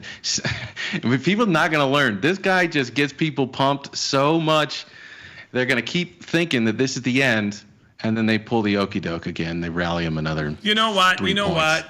The second greatest generation was able to handle 15, 18% interest rates. Your generation, I'm not so sure will be able to, but you might have to Tony, be tested. this is the only time I rarely disagree with you. I hate this argument. When your rates were 18%, the hate it too. average price of a home was like $70,000. Okay, now our mortgage rates are 8%, but the average price of home is $350,000. Your mortgage rates are 7%. Yeah, That's the what I average. say 8. That's the average. What I say 8. Excuse me, Mr. Jones. I know you weren't even I'll born. take 18%. I know you weren't in a born yet. $50,000 but house when any day of the When week. the rates were 18%, the average price of a home in the city was not $70,000. That's all I'm going to tell I'm saying you. the average overall. Yes, it is. Go look at it. Okay. I've looked at it. No, it wasn't. We lived Okay, it. Dude. I know I mean, you. you I gotta, know you got to you paint weren't- the right picture. We lived it. We lived it. It wasn't the case. You want to say they were a quarter of the price that they are today? Sure, I'll give you that. Yeah. Yeah. You weren't buying You a home guys for were living the $70,000 bachelor anywhere. life. You guys were living the bachelor life in downtown Chicago like high rollers, okay? I'm sure the places you guys had weren't 70 grand, okay? But I'm not talking You know, about you and your ivory tower over there really do know how to throw stones. I'm not gonna lie. throwing stones. You guys lived the stories you tell are incredible, okay? I'm just saying you guys weren't living in a 2-bedroom starter home in Wichita, Kansas, okay? That's what I'm telling you. I wasn't taking the risk to live in a 2-bedroom starter in Wichita, Kansas either. I mean, hey, I'm everything you got, you deserve. I'm not taking No, I anything get away that. from you. I I'm just didn't take it saying any other way. the average, if I'm not mistaken, I could be wrong. I believe the average was around 70 grand in that time frame. You know, when I first got Inflation adjusted. When I got out of college in today's dollars. Here's the crazy thing. When I got out of college, believe me, if homes were $7,000 a piece, I'd own 1 million of them. Okay. I said 70. I said 70, not 7.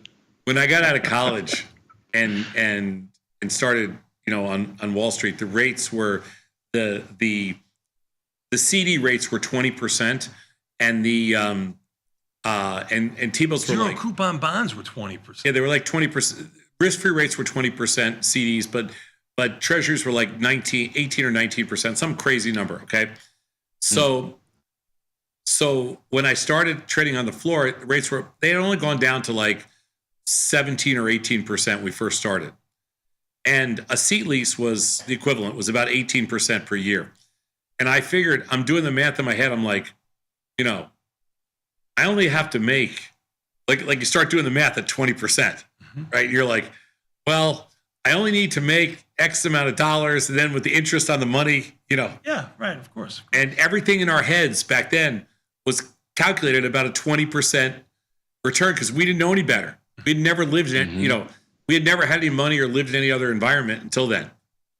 My first mortgage, I got at a discount because the builder ate some of it, and it was 15%. What a deal. And it was a deal. I remember And now my parents telling me if interest rates go under 10%, you load the flotola. Like you load the flotola. When the 30-year bond got to 7%, I sold so much, and because I thought, you know what, this is going to be, this is a gift from the gods, and it didn't work. Because I'd never seen anything below You were that. just eliminating lots of the free money that was. I'd never seen anything below that. Now, you know what's going to happen when my kids are a little bit older? This is what I'm going to tell them.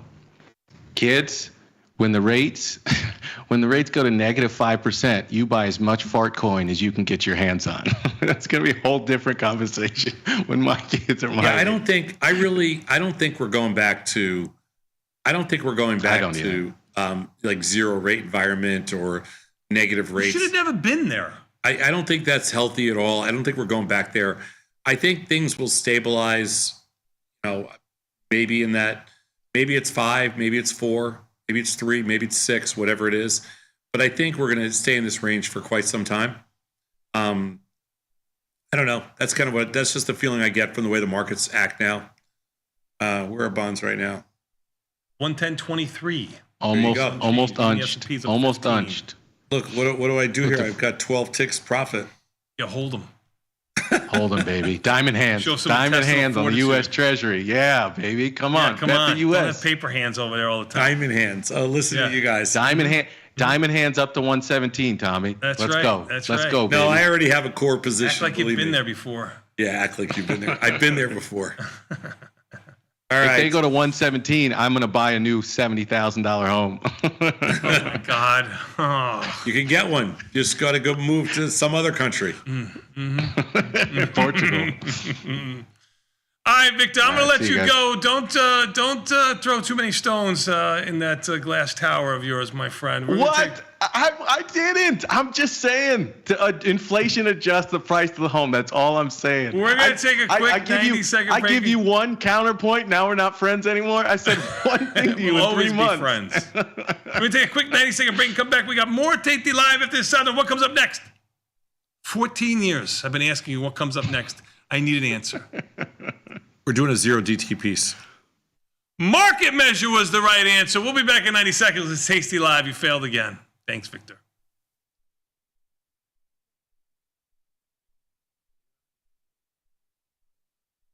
The market doesn't stop.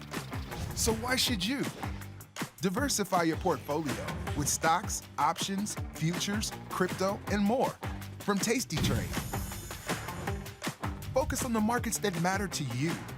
See the odds before you trade using curve analysis, IV rank, and more tools. Get industry insights that help you find your next trade right where you need it. Tasty Trade. Download today. If you don't come from money, working with money sounds like the quickest place to get to money. So this idea of allowing money to work for you was fascinating with me.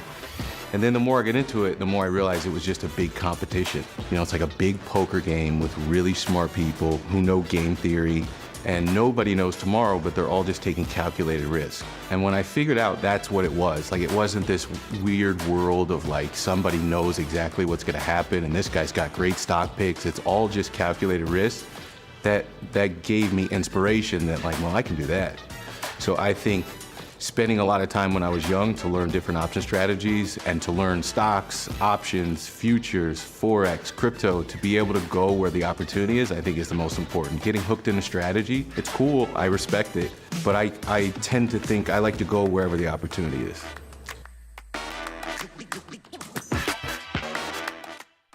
Tasty Live's godfather of options, Tom Sosnoff, is grabbing his passport and taking this show international.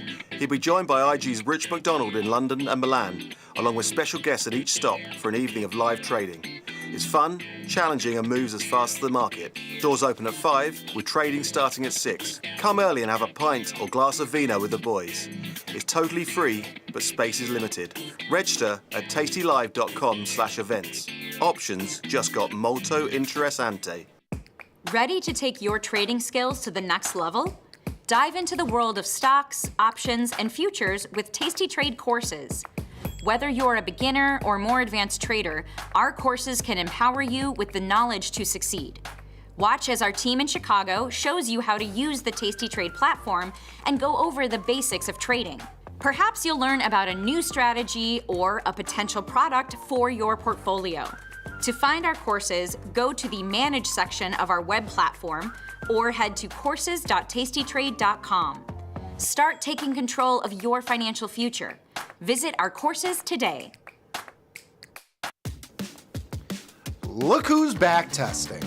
Tasty Trade now has options back testing for free. Test your trades with over 10 years of data for the most popular symbols. See how your trades would have performed in the past. Look back at profit and loss and take the guess out of guesswork.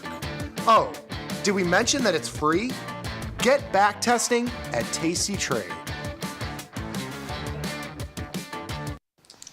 All right.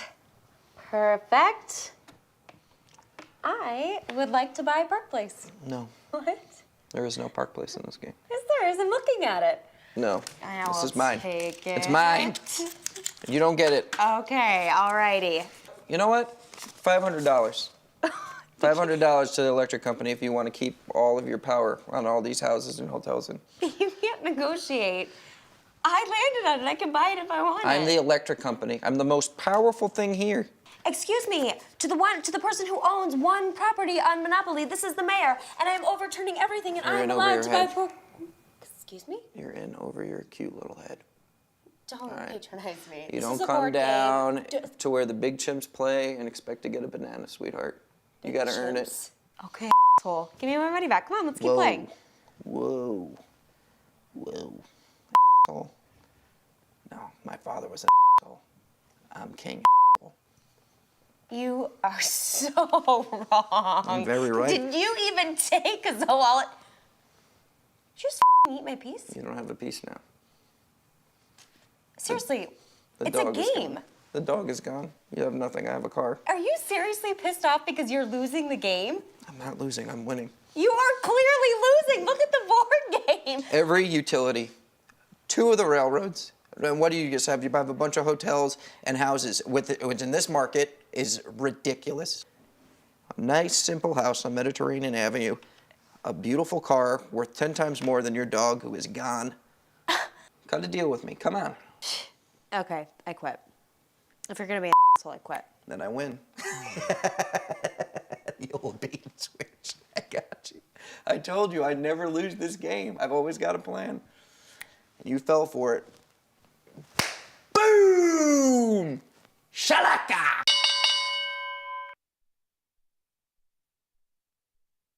Today's episode of Market Measures is brought to you by SIBO. SIBO is partnering with tastylive to provide educational opportunities for traders at all levels. Did you know index options like these can provide opportunities for diversification, lower volatility, liquidity, and other benefits? To continue your education on some of the mechanics learned in today's Market Measures, check out SIBO's Retail Trader Suite at www.sibo.com/minis.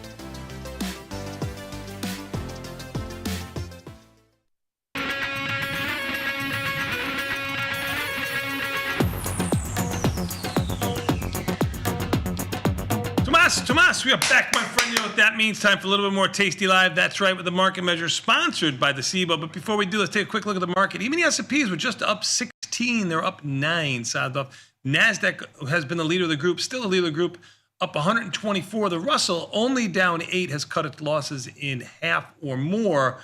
The Dow up 12. A little surprising by this move and the weakness in volatility, down 55 cents. It was just down 65 or 70 cents a moment ago.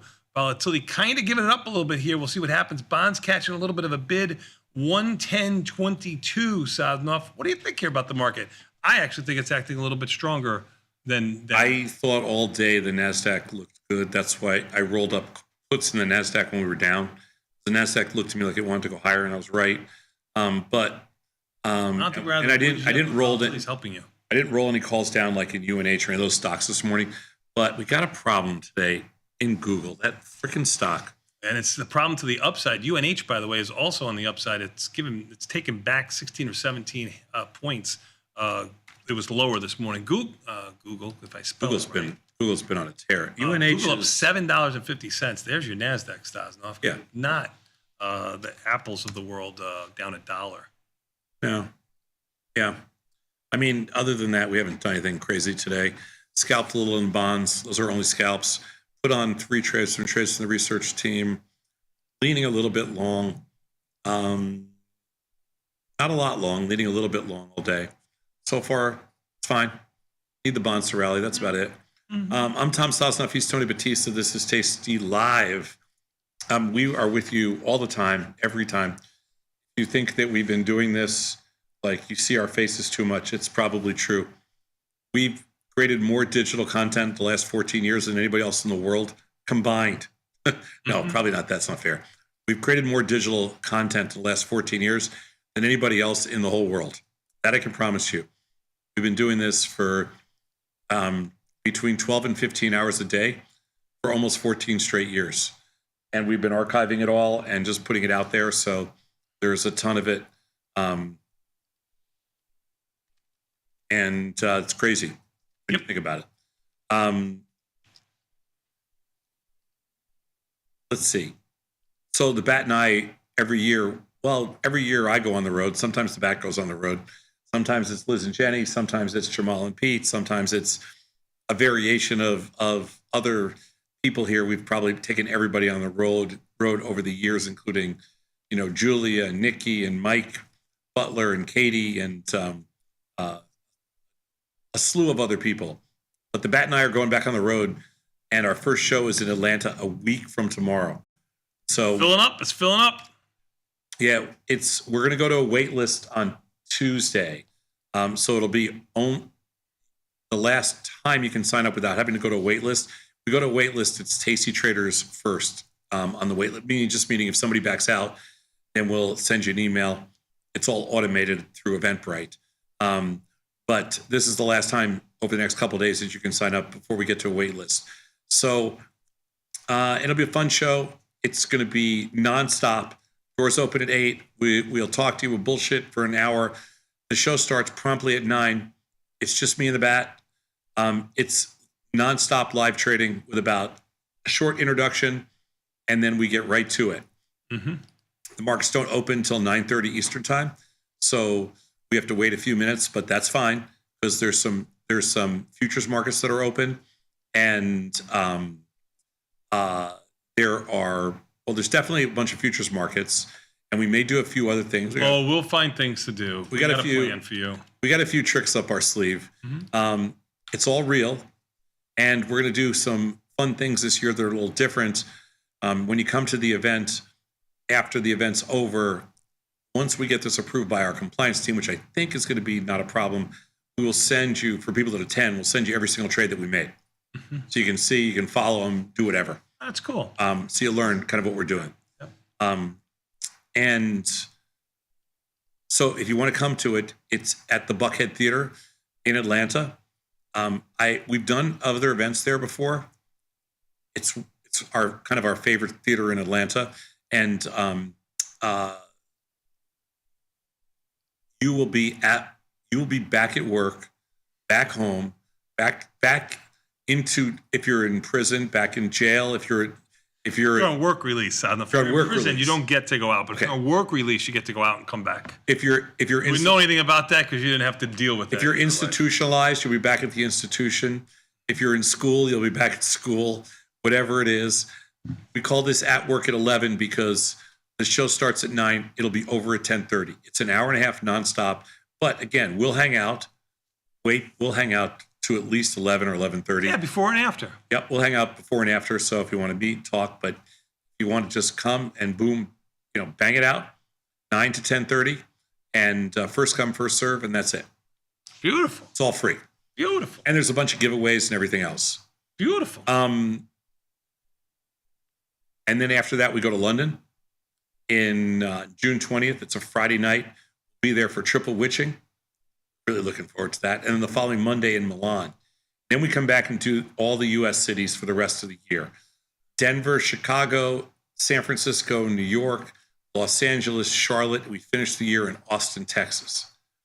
And if you can't make those events and you're in Washington, D.C., Seattle, Dallas, or San Diego, Mike, Nick, Katie, we go into those 4 cities. Their first show is June 12th in Washington, D.C. That one is just about full, too. So if you want to get to see Mike, Nick, Katie, and I believe Ryan's going to that show, too, to talk about crypto, that's June 12th. It's at the Union Stage, and it's just about full. So those are a little bit smaller venues, but we want those to be more intimate shows. So if you want to sign up for that, please do. It's almost gone. And then Dr. Jim's going on the road. Option Crash Course Live. I thought I was special going out on the road. If you got Dr. Jim going out on the road, you'll let anybody go out on the road. Jim's great. And his first show's in Boston, Massachusetts. And it's at the Sinclair. Don't know that place. Jim's great. Is the back great? Jim's great. On July 13th, he'll be there. That show is filling up, that one. Because we haven't been to Boston in a while. So if you want to make sure if you want to go to see Dr. Jim, They'll be in Boston on July 13th. So again, these are just the first handful of shows. We're doing a lot out there, and all of these events are free. So, all right, that's it. Let's do it. Beautiful. This is a zero DTE piece that Sponsored by the SIBO. Sponsored by the SIBO. Liz and Jenny actually talked about this yesterday when they were on the floor of the SIBO. They hit it first. They hit it first. Those guys do their shows live now from the floor of the SIBO. SIBO did a really smart thing. We attached our wagon to Liz and Jenny like 14 years ago. Yeah. And we've been working, those two have been working with me and Tony now for pretty much, the entire time. It started out, oh my God, not that guy. So now 14 years later, they enjoy working with At least 14 years. We're on 15 years together. And, but the SIBO came to us and they said, you know what? We have a new exchange floor. We want to create better media for us. We love your guys' show. We already sponsor it. How about you guys doing something on the floor of the SIBO? Liz and Jenny were on, they were floor traders for about between 10 and 12 years, both of them. Liz was a market maker for Timber Hill, which was a company that used to be owned by Interactive Brokers. And then Jenny was a market maker for a small prop trading firm. And they were both on the floor. There wasn't a ton of women on the floor. No. So really only a handful. Yeah. So those two were survivors. You survive over a decade, you're doing good. And then they came to Tasty, and so they're very clear of the concept. They know how to handle the guys on the floor. That's for sure. So this was the relationship made in relationship that was specially made for them. And so they do the show a couple days a week from the floor of the SIBO, and they're actually right in the SPX pit. And those guys like it because they haven't seen any women in 45 years down there, right? I don't think there's any women left in the SPX pit. So it breaks up the sausage fests. It's fun for those. It's fun for the exchange. It's fun for those guys.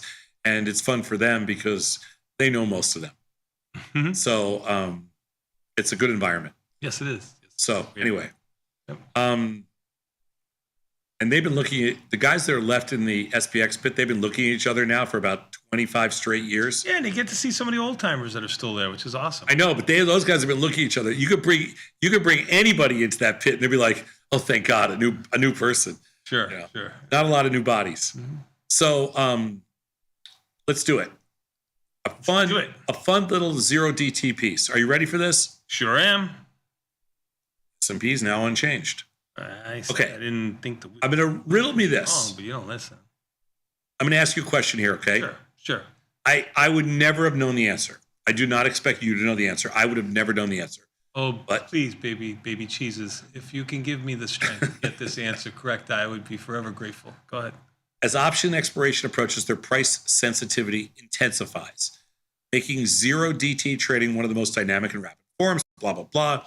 Throughout the week, fluctuations, trading volume can significantly impact outcomes. Okay. How have zero DT trades fared on various days of the week? And what insights can we glean from these differences? In other words, what is the best days of the week to trade zero DTs based on returns? Days of the week? Yes, I know you're going to say, well, the results have to be random. But here's the thing. Because we've had some big moves on certain days, the results actually aren't as random as you would think. So our crack research team broke down every single tick in the zero DTs for the last couple of years to figure out which days are better than others. Would you like to take a stab on the best days and the worst days? Thursday, Monday, best day. Thursday, Monday, best day. Tuesday, Wednesday, worst days. Tuesday, Wednesday, worst days. Just a guess. How about if I told you?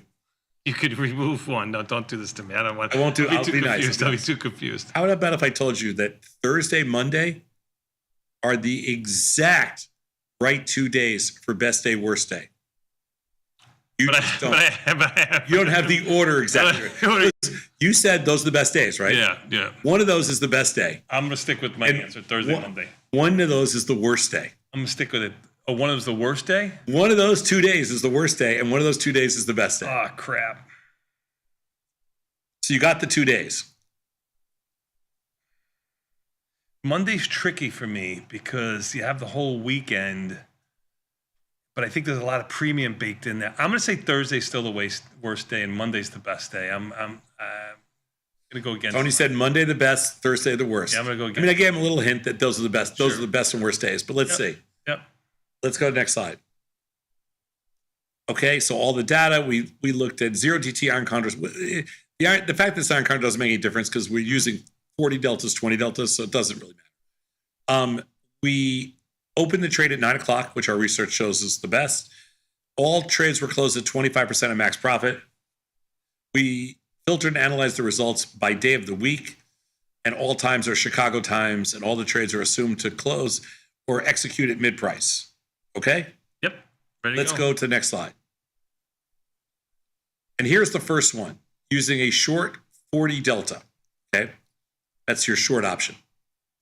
And you can see here that the win rate on Monday is the highest, and on Thursday is the worst. Unbelievable. And the funny thing about that number is that the average P&L on Monday is $104. The average P&L on Thursday is minus 34. Yeah. There's no way you ever would have known that. No, of course not. Of course not. There's no way I ever would have known that. Sure. There's no way anybody would have known You that. get your thinking cap on Monday. That's what Grandma Beanie used to say to me when I was going to school. Based on the 40 delta short, Monday is the best and Wednesday is the second best. No drinking on Sunday, Bat. That's with 40 delta. Let's go. We don't usually do 40 delta, so let's go to the next slide. Oh, what was the first slide, Beth? Short 40 delta sold at the open. Okay. Got it. I'm sorry. Go to the next slide. Sold at 9 p.m. Sold at 9 a.m. I'm sorry. I said p.m. Yeah. And the results, again, on Monday are the best, and on Thursday are the worst. I had no idea. Okay? Monday's the best, Thursday's the worst. By a long shot. By a long shot. Okay? Right. Let's go to the next slide. This is what we generally do, is the 20 delta, either on the open or like 9 o'clock, whatever it is. And here, Thursday, lose $40. Monday, make $83. Oh my God, these are crazy. There has to be some big losses on Thursday to turn this number negative. But all right, this has to change. This is gonna. There's something here. It's gonna hurt. Yeah. This is really interesting. Go to the next slide, Beth. Okay, this is at 9 a.m. Oh my God! On Thursday you get killed. On Monday, I wonder. No way we're gonna remember this unless you post it somewhere. No, there's nothing to remember. You just got to sell 0 DTs on Monday morning. Yep. And if you want to, do Wednesday too. What's today? Thursday. Don't do it, Saz. Don't do it. Don't do Thursday. Friday's okay. Just don't do Thursday. No kidding. Every day's okay. Just don't do Thursday. Mm-hmm. But do Monday for sure. Mm-hmm. Okay, I'm gonna do this starting next week. Well, next week, Monday, we're closed. Darn. I don't have a provision in here for what if you're closed on Monday. Let's go to the next slide. A bad day is a bad day, and the conditional value at risk involved in selling 0 DT iron condors was remarkably consistent over both the course of a week and how close to the market open they were sold. However, profitability was more variable. Over the past 2 years, Mondays have been particularly favorable for short 0 DT premium positions, whereas Tuesdays and Thursdays have not performed as well. Even using the same strategies and mechanics, this variability might be due to significant differences between the days of the week, such as increased eagerness to buy options after the weekend type thing. Or it might indicate that trading on only 20% of the days results in less reliable outcomes compared to trading as frequently as possible. To reduce variability is essential to increase your number of trades to ensure that you trade small and trade often. We learned a lot from this one today. We are going to be the new Monday boys. We are. We are. You better mark my words, Sosnoff. We're doing this. That's it. All right, Sosnoff, you know what time it is. Time to take a quick 90-second break. It's also time for your phone calls, correct? 855-238-2789 or 855-BE-TASTY. If you've ever wanted to ask the Sosnoff a question, you only have until today because he's gone tomorrow. It's going to be Bat versus Bat with Nikki Bat here tomorrow with me. So please get your questions in now. Phone lines open. I got 4 or 5 lines open. Let's take it live.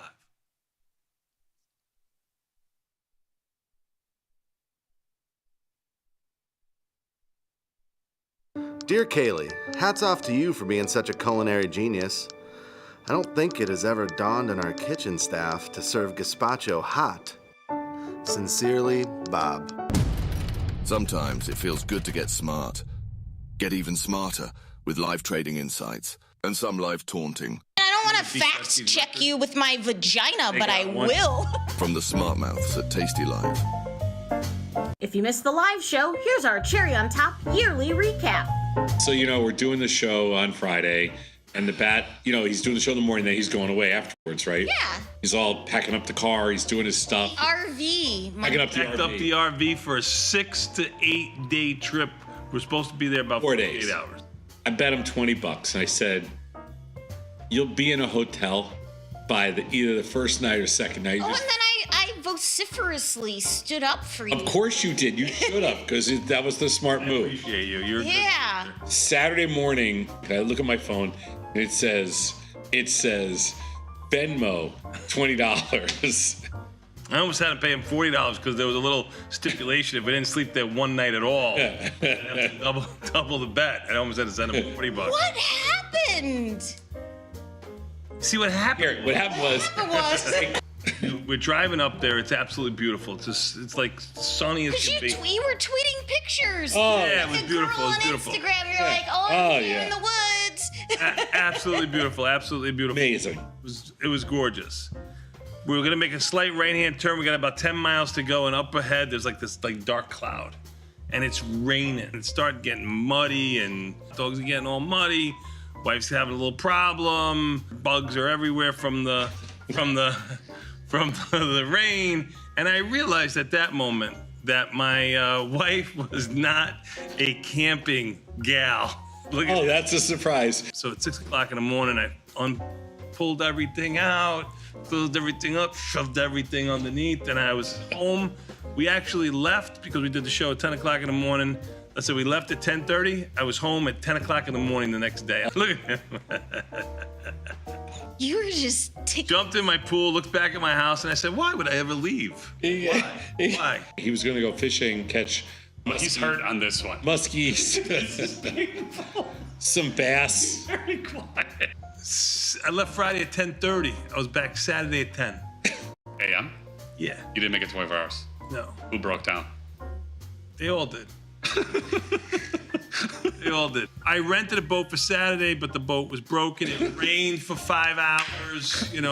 When we got there, it was... Now the RV on rvtrader.com. No. Yeah. Whoa, wait a minute. How do you get to Florida now? I don't care anymore. Oh my God.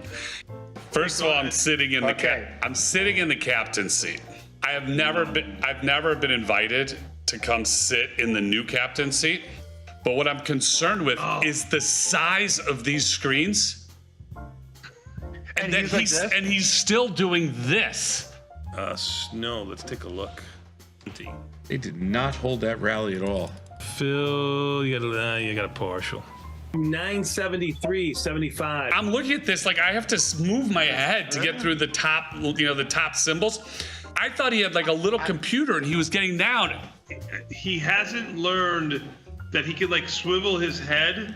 He has to see the screen. He has to go like this to me. And then, you know what? Money goes to money. You did it. Good job out of you. Yeah. I just drove with him twice. Now I'm really concerned that I was just in the car with him for 2.5 hours. Okay. I need help understanding. This is the largest monitor that I've ever seen. Like, I have to move back in order to see everything. And somehow when you're on air, you're like looking at this, you need some help. Nope, I got everything fine. The problem is I just have a lot to do. You see, because in your job, here we go. Really, all you have to do. Get the full scoop by checking out the archives at tastylive.com.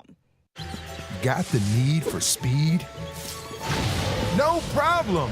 At Tasty Trade, you can turn smart ideas into real trades with just a few clicks. Wow, that's fast. Tasty Trade, make your move. Traders, start your platform. Tom Sosnoff and Tony Batista are hitting the road for their first ever live trading event, At Work by 11. It's unprecedented, unpredictable, and unlike any other financial event. Watch these masters make real trades in real time. Doors open at 8, the action starts at 9, and we'll have you back at work by 11. Sign up today at tastylive.com/events. Feel like your wardrobe is missing something? Like style, purpose, and maybe a dancing dog? Can I pet that dog? The new Tasty Trade and Tasty Live web store is now live. New merch, bold designs. Did we mention all net proceeds go to one tail at a time? Invest in the real bull market, dogs. Go to tastytrade.threadless.com. Grab some gear and help some pups. You get merch, they get a home. Forbes called us best online for options trading. With stockbrokers.com, we're #1 for options and futures trading. So what else can we say other than boom? Trade like a trader. Tasty Trade. Make your move. Damn. Wow. Long live the trader nerd. Man, you're a turd. Trade junkie. Hey, it's fun, see? Tom and Tony in the morning.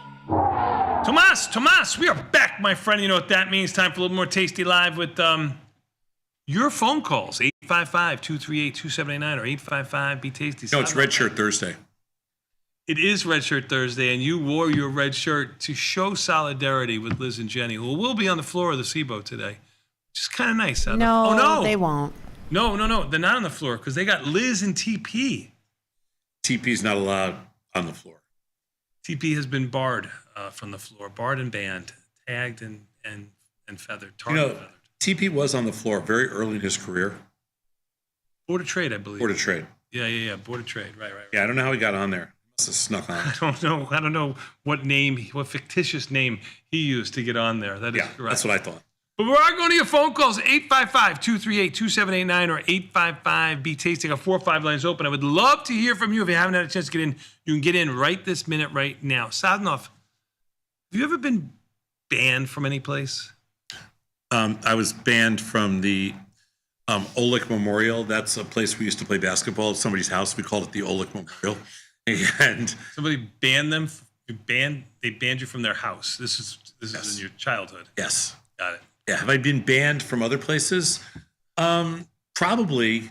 Just the delivery room? That was it? No other place? Oh, the delivery room. Yeah. Twice. That's the only one. Twice.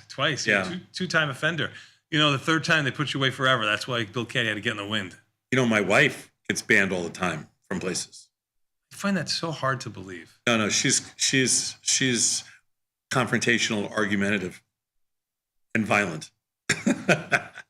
I've never seen any of those things, and I've known her almost as long as you.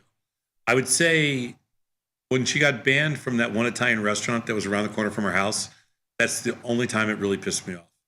Because that ruined, they had the best chicken Vesuvio.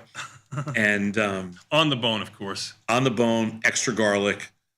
And I had to go in there and just say, listen, you got to do me a solid. I don't even like her. It's, you banned her, not me. I'm still good, right? They're like, yeah, you're okay. I go, thank you. Bad one. Even the S&P's down 10, Sadnov. NASDAQ. Yeah, what's that all about? They were just up. Yeah, I didn't think I was surprised by the strength. I didn't kind of roll down calls when I had the opportunity. No, I definitely did not. at I know all. you I rolled thought up some putties. I get that. NASDAQ is the leader in the clubhouse. Volatility, which was down almost 5% or so, is only down 27 cents. We'll see how that holds in. 855-238-2789 or 855 Be Tasty. Phone lines open. I got 3 or 4 lines open. Let's go to Pittsburgh. Trista in Pittsburgh. What's up? Trista. That's what I got. Hi, everybody.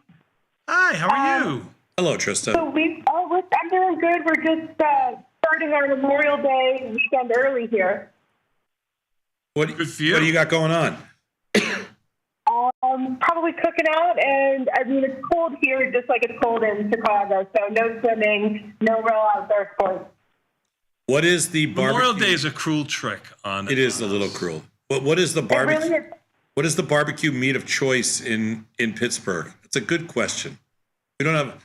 Tell us. Okay, we mostly do hamburgers, hot dogs. We're basic. Yeah, going old school. I don't mind that. I don't mind that. Always Heinz ketchup, though. Flat grill or regular grill? Fat. Flat grill. Oh, that's Yeah. good. So you could make a smash burger and stuff like that. Yeah. Oh yeah, that's the best way. Onions or sans onion? Sans. You know the Oklahoma. You had me there, Trista. For a minute, I was jonesing for it. The Oklahoma smash burger with the piled with the onions piled on, and then you cook it in. She said no onions. You know, but So everybody else likes them. I just don't. I like grilled onions is a big thing for everybody else, but not me. Okay, you're a giver. I like that too. What do you got for us, Trista? So we were just watching the last segment with the zero DTE segment, and my question comes from statistics. So many Mondays are holidays.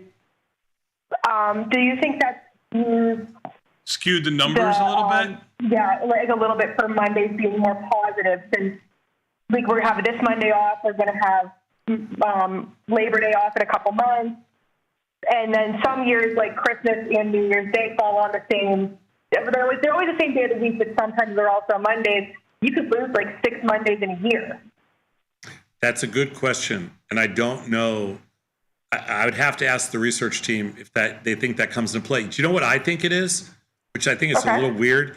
What I think it is that on the weekends they get that whole weekend and Sunday night to figure out like where kind of how they should price the market. Yeah, that's why I actually said it. And so when it opens on Monday, it's priced fairly accurately. And I think the difference is on Thursday, there's a lot more jockeying for position for the upcoming like Friday numbers and things that are happening. That's the only thing I can think of is that and there is limited data on the zeros too. Yeah, I mean, it's only. But the only thing I can think of is you get more outlier moves starting on on Thursday after the opening than you do on Monday after the opening, because that's what it just looks like. It's a great question. Because I would love to know then, like, is the Monday after Thanksgiving like the best Monday to trade? Yeah, you know what? We'll ask the guys. I think that's a Jacob piece, and I'll throw that to him in the pitch this afternoon when I talk to him, and ask him if he thinks that makes any difference at all. Okay, great. I'll look forward to that piece. Thanks so much. Thank Thanks, you. Trista. Appreciate it. Good question. I don't know. Great. I think it's an excellent question. Matter of fact, we had 2 other callers on the line side. They both hung up after that question was asked because I don't think their questions were good enough to compete with Trista's question just now. That's not fair. Phone lines open. I got 4 or 5 lines open. 855-238-2789 or 855-BE-TASTY. If you haven't had a chance to call in, even if you don't have a question as good as Trista's, which is hard to beat coming out of the chute like that, I still would love to hear from you. Otherwise, I'm stuck with Sadnov for the next 15 minutes. Give me a buzz. Oh, that's weird. We usually have them backed up. No, anyway, I just told you 2 people did hang up. That's okay. All right. So for the rest, no earnings to look at. Even the S&Ps are down 5. Sadnov. Nasdaq still the strongest of the group, up 78. Let's see what's helping the Nasdaq here. Well, you got snow up 16 still. You got corn. Are you barbecuing this weekend? It's a crappy weekend. In Chicago, it's crappy? Yeah, it's going to be a crappy weekend. I'm not going to go to the sun-filled bougie land of Tennessee mountains where I held my wife captive with only a dog to protect her. So we are, but I think it's going to be a small group, no pool. It's going to be like 60 degrees at best. You know what I mean? That's not fun. So Nick's doing his own thing. You know what I mean? You know. Well, he is in his mid-30s. Still available. You don't have any control over him. That. Yeah. Is he still available? I don't know. I think he has a little something, but he doesn't tell me about it because he knows. Jinx it. Yeah. I've jinxed every other one. Yeah. So yes, they get to meet me and they run. Yeah. What else? But you still gotta be barbecuing something. Bad news with Vinny and his hand. We went to the orthopedic surgeon yesterday to get the cast off. Yeah. The groundhog saw its shadow. He's got 2 more weeks of cast. Oof, not gonna be happy. Going on 7 weeks. Yeah. Oof. Yeah, he was not happy. He even shed a tear. It was really a sad moment last night. Oh. Sad. Yeah. Yeah. Not happy. Not happy. I know. It was a sad moment. It was a sad moment. So I had to, I bought him everything he has. I mean, of course, I bought him everything that he doesn't need already. So I bought some other useless things for him last night to try to butter him up, made him feel a little better. Great. Yeah. Great. Now his new obsession is camping. Camping. Yes, this is a child who can't walk down the hallway without the light coming on, but who's never gone to bed without his parents give him a kiss goodnight. Is now going to go camping. He's going camping. He wants to go to Starved Rock camping. I said, how about you and your idiot friends spend one night in my backyard? Have they ever camped before? How about you and your idiot friends spend one night in the backyard alone, and then we're in the park, and then we can go from there. No, he's never gone camping. No, none of his friends have ever gone camping. Oh, well, he's at the age where you can go camping. Yeah, no, I get it, but like I said, I mean, listen, you got to find one of his friends that has younger parents than you that to take those guys because you can't do it. You see, if I still had the RV, I could just take them up there, then park in the RV park. And just you're too old to go camping, and you can't go out and starve. You'll freeze to death. Then they have to carry you back helicopter. It's not the right. They need one of the younger parents. Philadelphia, Bank in Philadelphia. Thank you for calling in, Bank. What's up? One of the younger parents should do this. Hey, guys. They got a piece of old business I got to clear up before it gets too stale. What is it? So when Tony was away in March, I called in. I was going to ask you about, was it true that you took your wife to Starbucks for the first date, and Tom swore up and down that alcohol would have to be involved? And Tony, you confirmed it was Starbucks, but you disclosed what was previously undisclosed, that it started in the shoe department. So it did. It's Barney's shoe department. She was buying a pair of shoes for her then boyfriend. I was buying. That's not a date. No. Well, let me finish. The middle of my sentence got the beginning of yours again. And I met her. I saw her there. I had known her previously, but she had known my ex-wife too. But we were just friends. And I met her there, and we struck up a conversation. And I took her across the street to Starbucks, where we spent 3 hours talking, and the romance blossomed from there. She never went to go see. And there was no alcohol? There was no alcohol. Because you're not good without alcohol. There was no alcohol involved. She was of sound mind and body at that time when she said, sure, I'll go out with you. Was she drunk when she was She may have been. She may have been. I cannot confirm or deny that. I'm just saying. I mean, Yes, that is a true story. That is a true story. Barney's is no longer there, but the marriage lives on. I'm so sorry. I'm so sorry to miss Barney's. That cost me about $50,000 a year. So true. Hey, Tony or Tom, I got a question. You're my bond expert. So with all this stuff going on in the bonds, I've been doing some research, the market, how these options work. I'm old enough to remember the Salomon Brothers scandal in the early 80s. But the research I have says that the U.S. bond market is about a little over $50 trillion. With it's not quite half and half. That includes corporate issues. So maybe the treasuries are in the 20s. So my question is, that's such a huge market. Who's buying these bonds that are being sold off? Because it just doesn't seem like these institutional debts would have the capacity to absorb. I realize the float isn't 20 million, but Yeah. Who's buying these bonds that are being Pension sold funds, insurance companies. Well, foreign government, central bank. Yeah, but Federal Reserve. But bank. The answer to your question is nobody. That's why they're lower. I mean, the reason they're trading 110 is because nobody wanted to buy them. That's why the auction went bad yesterday, is because there wasn't buyers. Foreign governments. You have to lower the price enough till you find buyers, and the rest of the world has stepped away. That was the whole argument we made yesterday on our podcast, was just that everybody stepped away, and so one of the Japan and China are the two biggest. Were. As of April, Japan and China were the biggest. One of the unintended consequences of a trade war is people don't buy your bonds.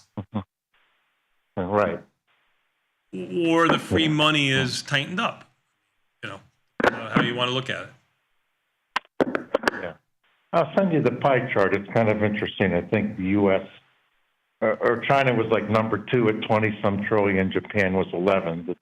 The data's a couple years old, but that's got. Yeah, no, that data's accurate. Those are the second two biggest markets. I think Germany. He said Japan was 11th. I think that's 11. Well, I mean trillion. the number. Oh, 11 trillion. Sorry. Yeah, Yep. and I think Germany's there too. I think they're the third or something, but whatever. And now you are, the individual investors able to buy bonds quicker now than they were ever able to do in the past. I mean, you have them right on. Yeah, you have them right on Tasty Trade. Governments. So there are many individual investors who do it too. The problem is that on the corporate bond market, it's still very much antiquated. The technology is 100% so old, and it's funny, Bank, you bring this up because about 15 years ago, I started to build a oh God, here we go. Bond trading platform. We designed a bond trading platform. What? You invented bonds now too? No. Oh, okay. Go ahead. We designed a trading platform so that our customers could trade corporate bonds. Back when we built Thinkorswim, and they could trade corporate bonds on the platform. So we built a separate bond trading platform. But when we got bought out by TD Ameritrade, they were like, you know what? We don't see a future in this. We don't want to put in more money into it.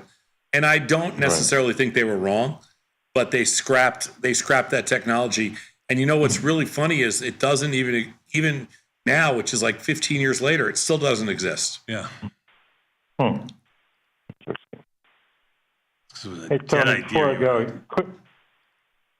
quick question for you. I saw that picture of you. You were like giving a speech. You were talking to some like vocational school in Ohio. Now, what was the topic? Because I'm assuming like you weren't talking about cooking or driving trucks. I think it might have been. Talking about me? Was it Jamal? Talking about me or Tony?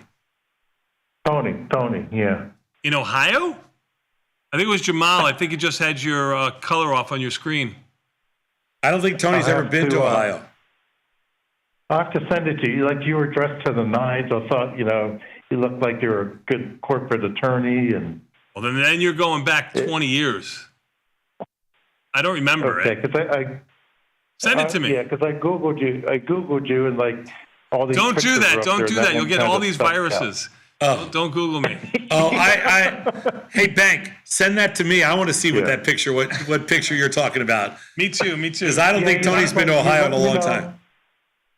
He looked like, the Joe Pesci, but modern day. Joe Pesci is 4'11". I'm 6'1". 6'1" and 3/4 on a good day with my lifters in. He looks a little like Joe Pesci. I'm talking. I don't mean physically, but you look like you. Hang up on this guy. Hang up on this guy. I'm going to Connecticut. Hang up on this guy. Connecticut, Jack in Connecticut. Bank you. Jack, what's up, my man?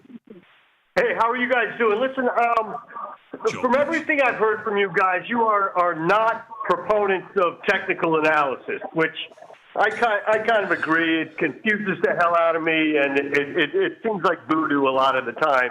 But you do sometimes make directional judgments, and I was wondering what you base those kinds of judgments when you do decide to pick a direction on a stock. I mean, typically price. I mean, we played a contrarian role. Implied volatility and price you got a stock on its butt with high implied volatility. I'm going to come up with a strategy or want to have a strategy. A lot of price. A lot of what we perceive to be price extreme. A lot of what we perceive to be noise. Market extremes. Yeah, market extremes, price extremes, noise. Technical analysis is usually just as a confirmation for most people of something that they're taking a look at. They create, it's a way for them to create a story around it. We have no issue with it at all. It's just not something we grew up with. So on the trading floors in Chicago, there was, 10,000 traders and not a single person used technical analysis. I love telling the story because it's so crazy, but we weren't raised with it. Right. So it never came with the territory. Yeah, okay, I get it. So in other words, you're mostly looking at price extremes. Yes, perceived price extremes. Like it's our own opinion that it's a price extreme. Exactly. Gotcha. So it's really happening in real time because my thing with technical analysis is it's always looking back. Yeah. It's definitely. I don't know of any technical indicators that are not lagging. Exactly. It's just technical analysis is historical, and and we're much more. That's one of the reasons we used implied volatility for everything because that's forward looking, and that's the only reason. That's the only difference.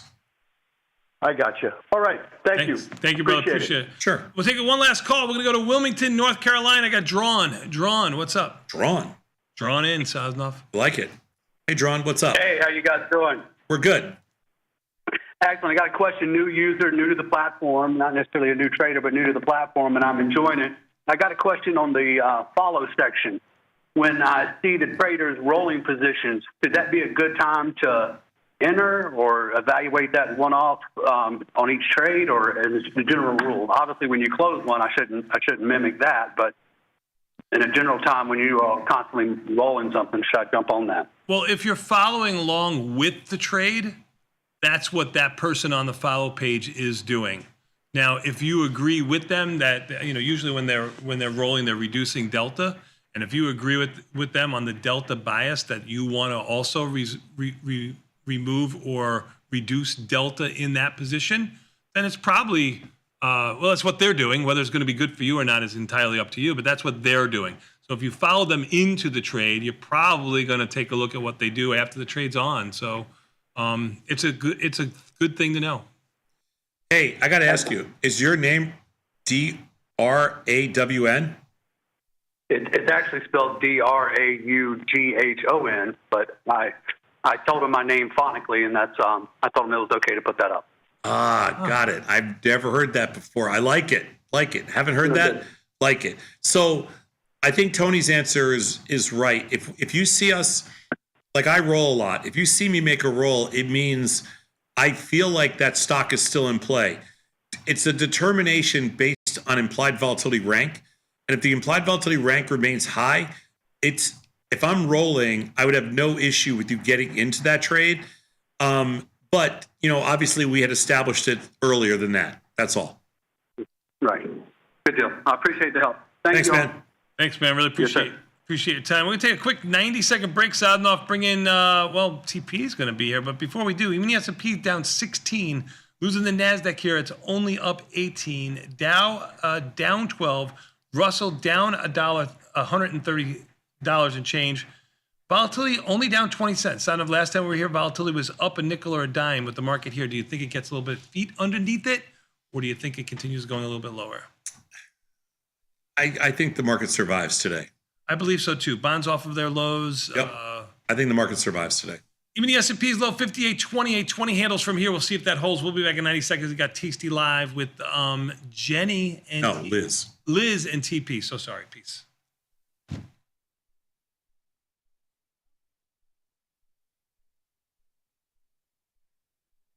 Got friends? Get $250. We'll give you a bonus for each qualified person you refer to Tasty Trade. So spread the word and earn rewards. Terms and conditions apply.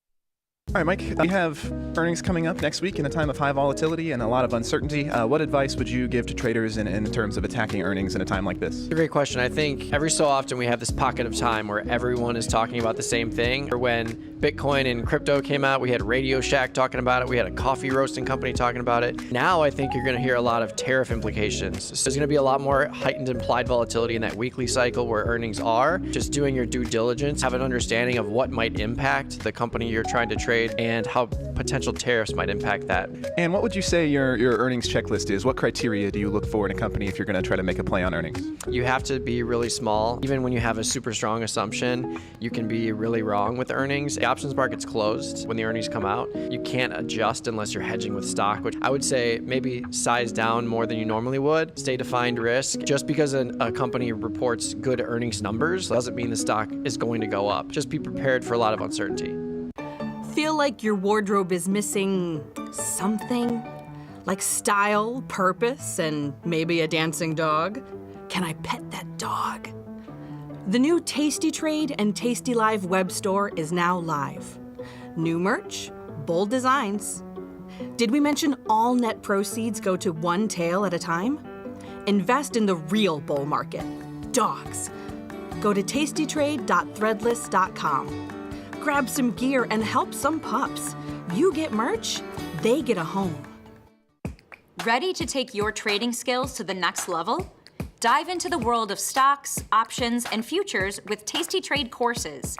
Whether you're a beginner or more advanced trader, our courses can empower you with the knowledge to succeed. Watch as our team in Chicago shows you how to use the Tasty Trade platform and go over the basics of trading. Perhaps you'll learn about a new strategy or a potential product for your portfolio.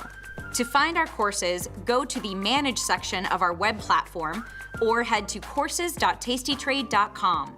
Start taking control of your financial future. Visit our courses today.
The first half of this year's market has been giving the good guys the business. It's certainly been back and forth for sure, Pete, and I'm getting whiplash over here. With good mechanics, we can see Team Tasty stay strong in the second half. Absolutely. Let's check out our starting lineup.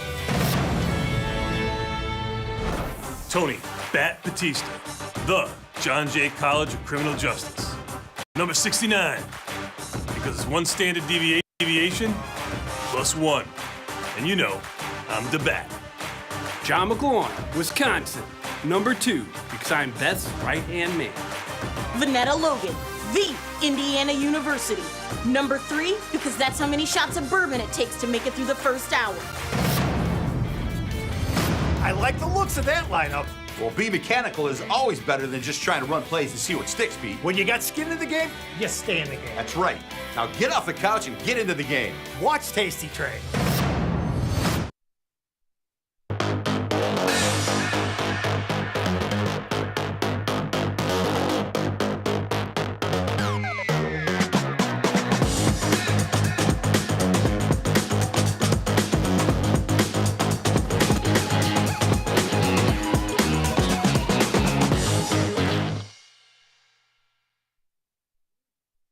To the Thursday edition of the Liz and Jenny Show. My name is Liz Deerking. That handsome devil in a red shirt, live from Texas, is TP. How are you, TP?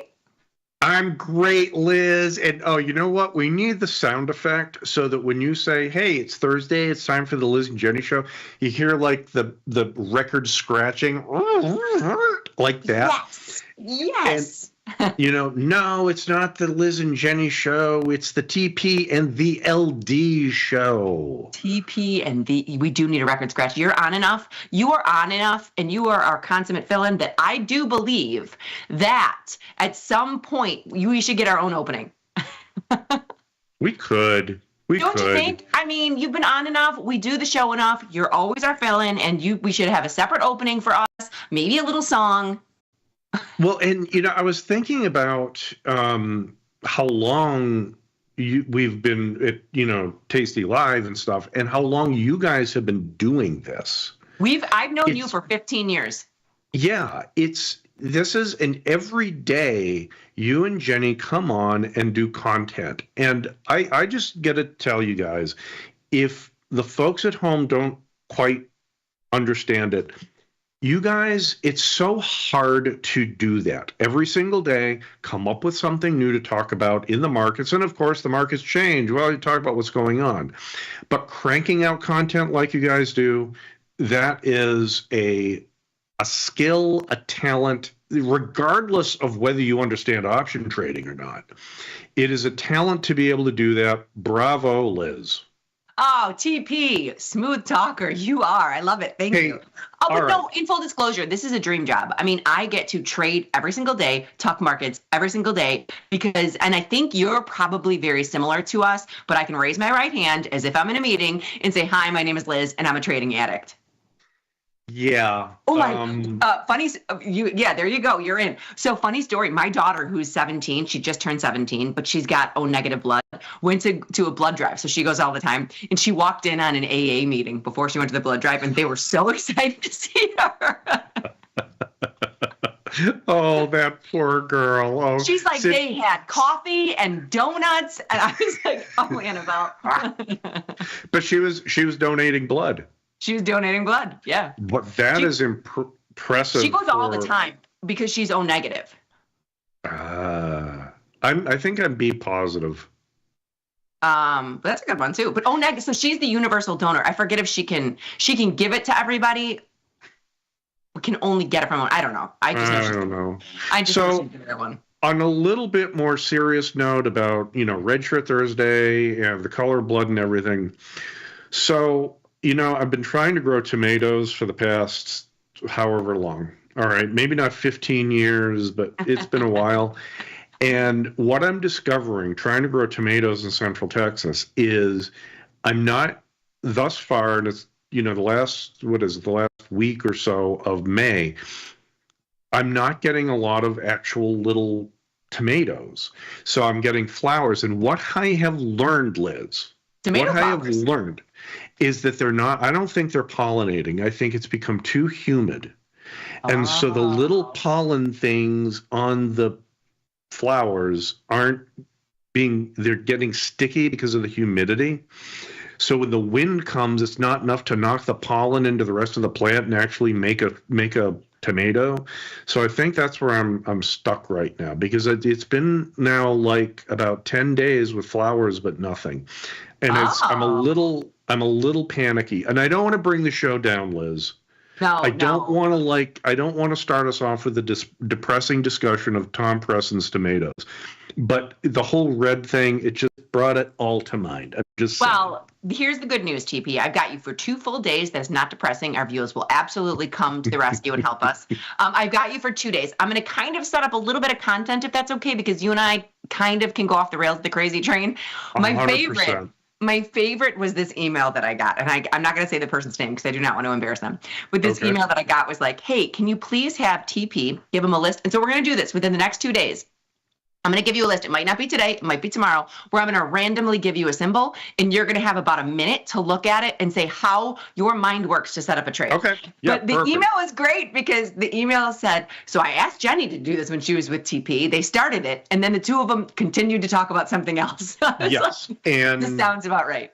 So let's actually try to do that. Okay, because, so just so you know the other topics, because these are the other questions, and I wanted you to clarify this for me. I also want to talk about P50 as far as it goes with near term, medium term, far term, because I know that was a question that was asked as well. Because I know if you're in the 0 DTE or the weekly, sometimes that P50 number gets kind of thrown off, and I couldn't remember why, but I knew I was having you on. And then the other thing, the third thing, like I said, I've got 3 main topics. We've got 2 days to come to. Is I want to talk to you about bonds, because you originated in the bond room. You were at the Board of Trade. You're our OG bond vol guy. Traded 10 years and 30-year bond options. And what the heck is happening in bonds? Well, what it is the whole, the budget going through the process, right? The budget coming through the process is they're worried. At least the story is that they're John, they're can we concerned walk the about platforms so everybody can see while he's talking? So we're going to be ZB ZBN5. So they're worried about the budget stuff and the potential of a bigger deficit, and there was also the downgrade last week by one of either Moody's or Fitch or whoever who downgraded U.S. debt. And so that has led to, I think, just people saying, let's just start pitching just selling bonds here. And I mean, that's why. Okay. Because you watched this yesterday. And so the only thing, please keep in mind, I do not claim to know a lot about bonds. I trade things when they're at an extreme, and I use it like I would a normal equity using like the implied volatility. But the one headline that I heard yesterday, and I don't even know what this means, is the Treasury auction didn't go well. Yes. What do you mean it didn't go well? So that's exact. So, and here's the thing, Liz, and I know you know this, but they were talking about the 20-year Treasury auction. Which is TLT 20 years? Because this ZB's 30 year, right? It's a blend. TLT is really close to 20 years. Okay. So because this took a turn midday yesterday. Everything was fine, and then at noon it tanked. It puked. Okay. So what it was? So the 20-year bonds have only been around for a few years. Okay. Usually it's the long bonds. Well, it's the 30 years. And the 10s are, that gets kind of lumped in with the long bonds, and okay. So it used to be the 10s and the 30s, and a few years ago they added the 20s. Great, okay. So what they do is the Federal Reserve auctions, or was it the Treasury? I forget. Yeah, it doesn't matter. The Treasury auctions off bonds to raise money for the federal government. Okay, that's how it generates cash. Okay, and our tax dollars go to pay the interest on those bonds. Okay, so they go out into the auction, and there's an expectation of how much demand there might be. Who's the demand? Foreign central banks, pension funds, big banks, people like that are coming in and buying, billions of dollars of this stuff. So what happened is the government presses the sell button, and nobody was there. Okay. Well, not exactly. But it was just thinner than they thought it was going to be, right? So people were there, but thinner. Yeah. So the people on the other side, they said, take my bids and make them offers, folks. I'm dropping my bids. I don't want to buy these things here. And as you said, it was thinner, which is the language that we use when we talk about how you can only maybe sell one thing or two things, but not 100 things. Uh-huh. So it's when Liz and I talk about the market being thin, and I see a bid and ask, what do you mean I can't sell it at the bid? Well, of course you can sell it at the bid, but you might only get one filled. Okay, to kind of like clarify, TP, just for while people are talking, I'm looking right here. We're in TLT. The bid is 83.58. The ask is 83.59. And here's the number. Like if I want to hit the bid, I can sell. This number keeps moving, but that's how much is at that price. That's the breadth of the market. 7,000 shares of TLT. A thin market would only be 100. Okay. Yes.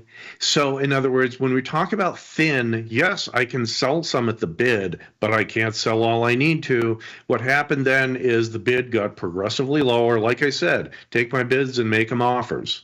That's what we would say on the floor. Take my bids and make them offers. Just offer them down. And Yeah, it was an ugly auction, and nobody wanted U.S. 20 years. So that now the question is, Liz, this has also pushed up yields. Correct. Okay. Because bonds go down, yields go up. Right. So for investors, is this a bad thing? Well, geez, I don't know. Now I can get, I don't know what the yield is. I haven't looked at the actual yield, but the yield on 20 years, 30 years, 10 years, it went up all across the term structure. Like I said in today's Cherry Bomb, the twos and the fives didn't move as much, but they still moved. They still dropped. But those yields were up more now. in the 30-year. Weren't those affected the most? 100%. And the reason for that is just like a change in volatility impacts the longer dated options. So in other words, when volatility changes, it hits an option with 180 days to expiration way more than one with 7 days to expiration. Same thing here. The longer the maturity of the bond, the more sensitive it is to a change in interest rates. And there are formulas to calculate that, the modified duration, all that jazz. But the point is, like you said, the fear in the bonds, the fear in the debt market over U.S. Treasuries hit the 30 years hardest.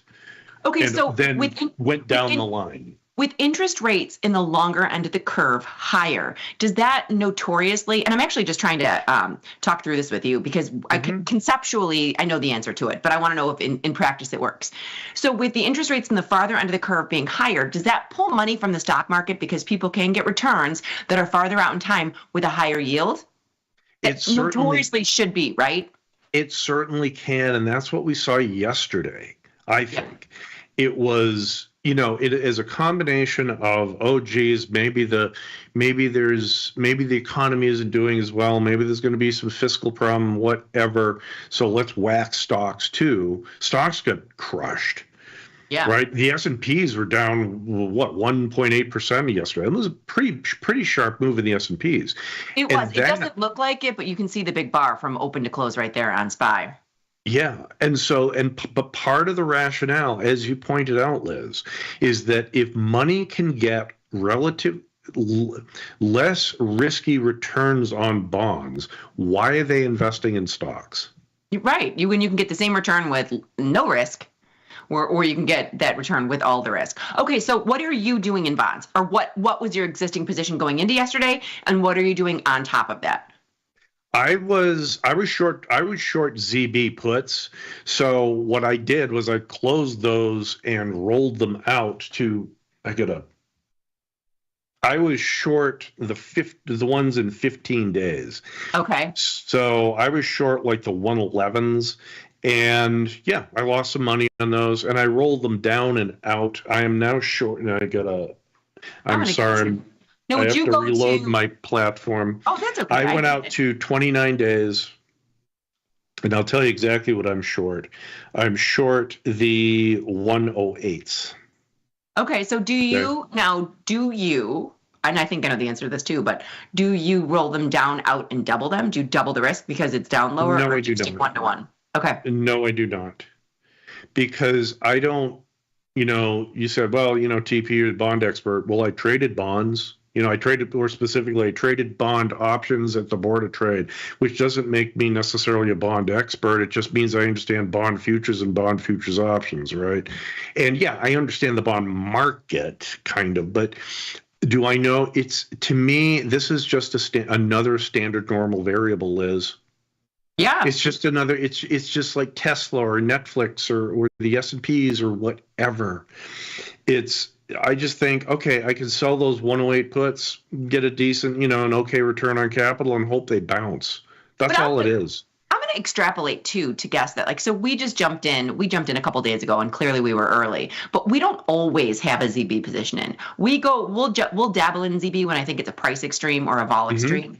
And so we do treat this very similar to a Tesla. We don't have any core positions, but if the vol is right and the conditions are right, we jump in.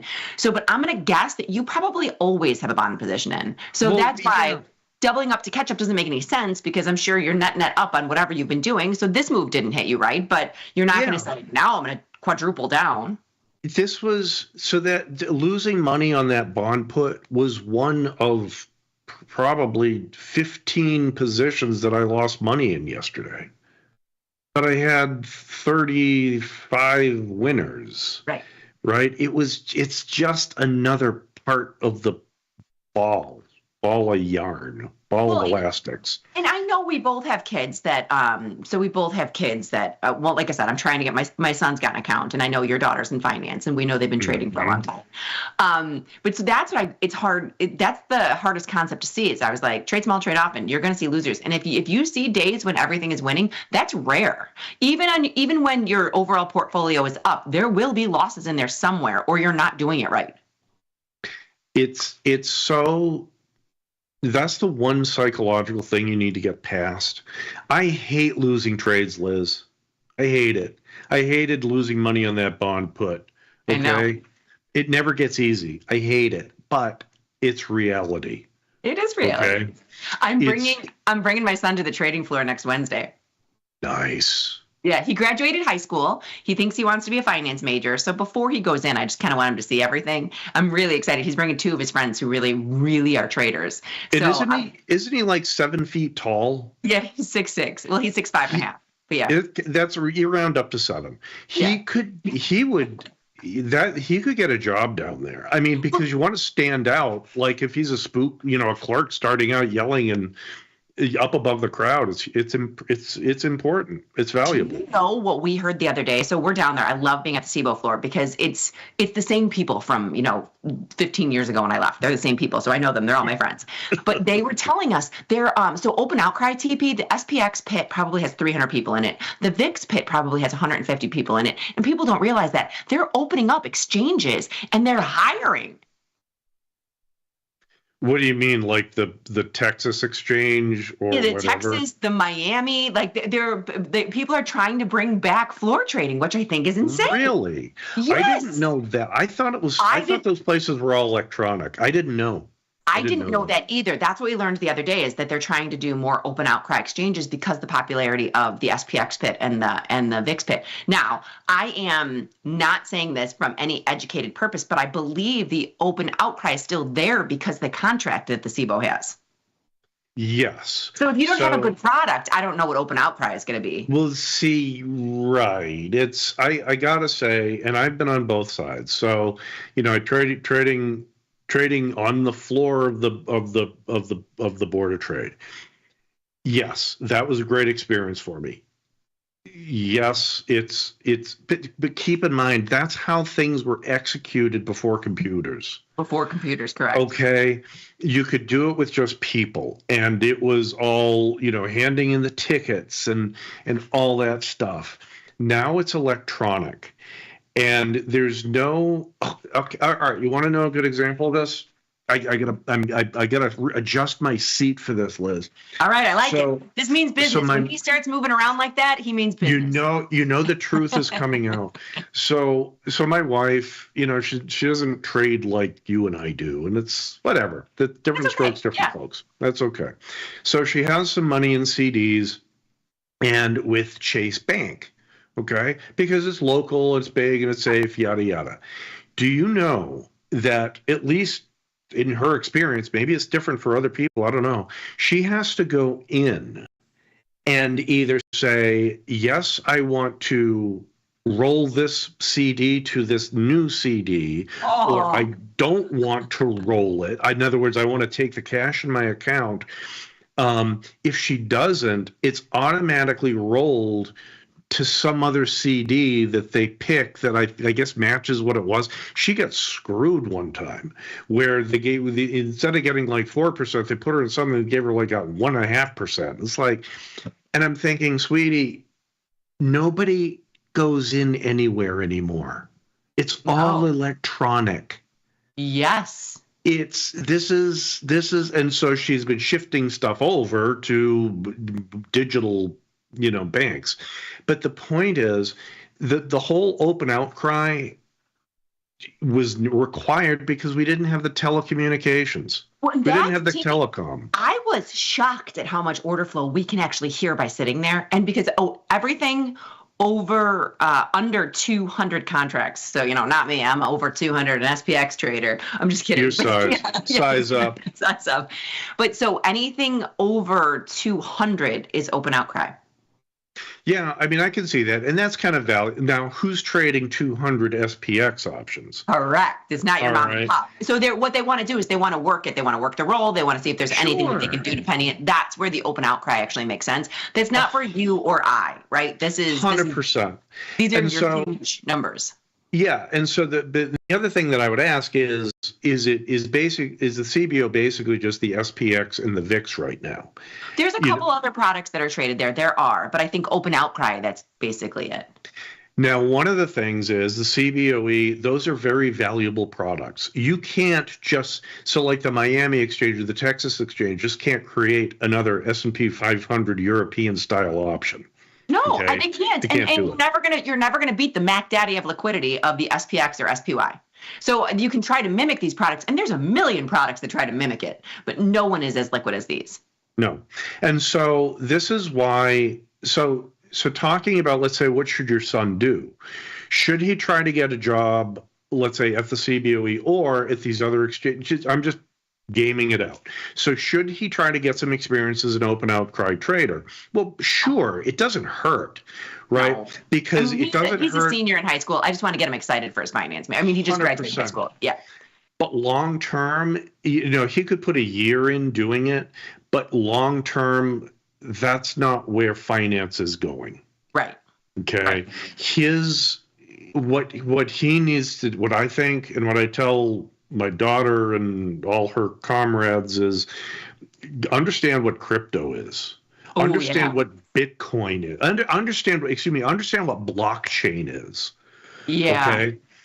Understand that it's not this, yes, it gets complicated.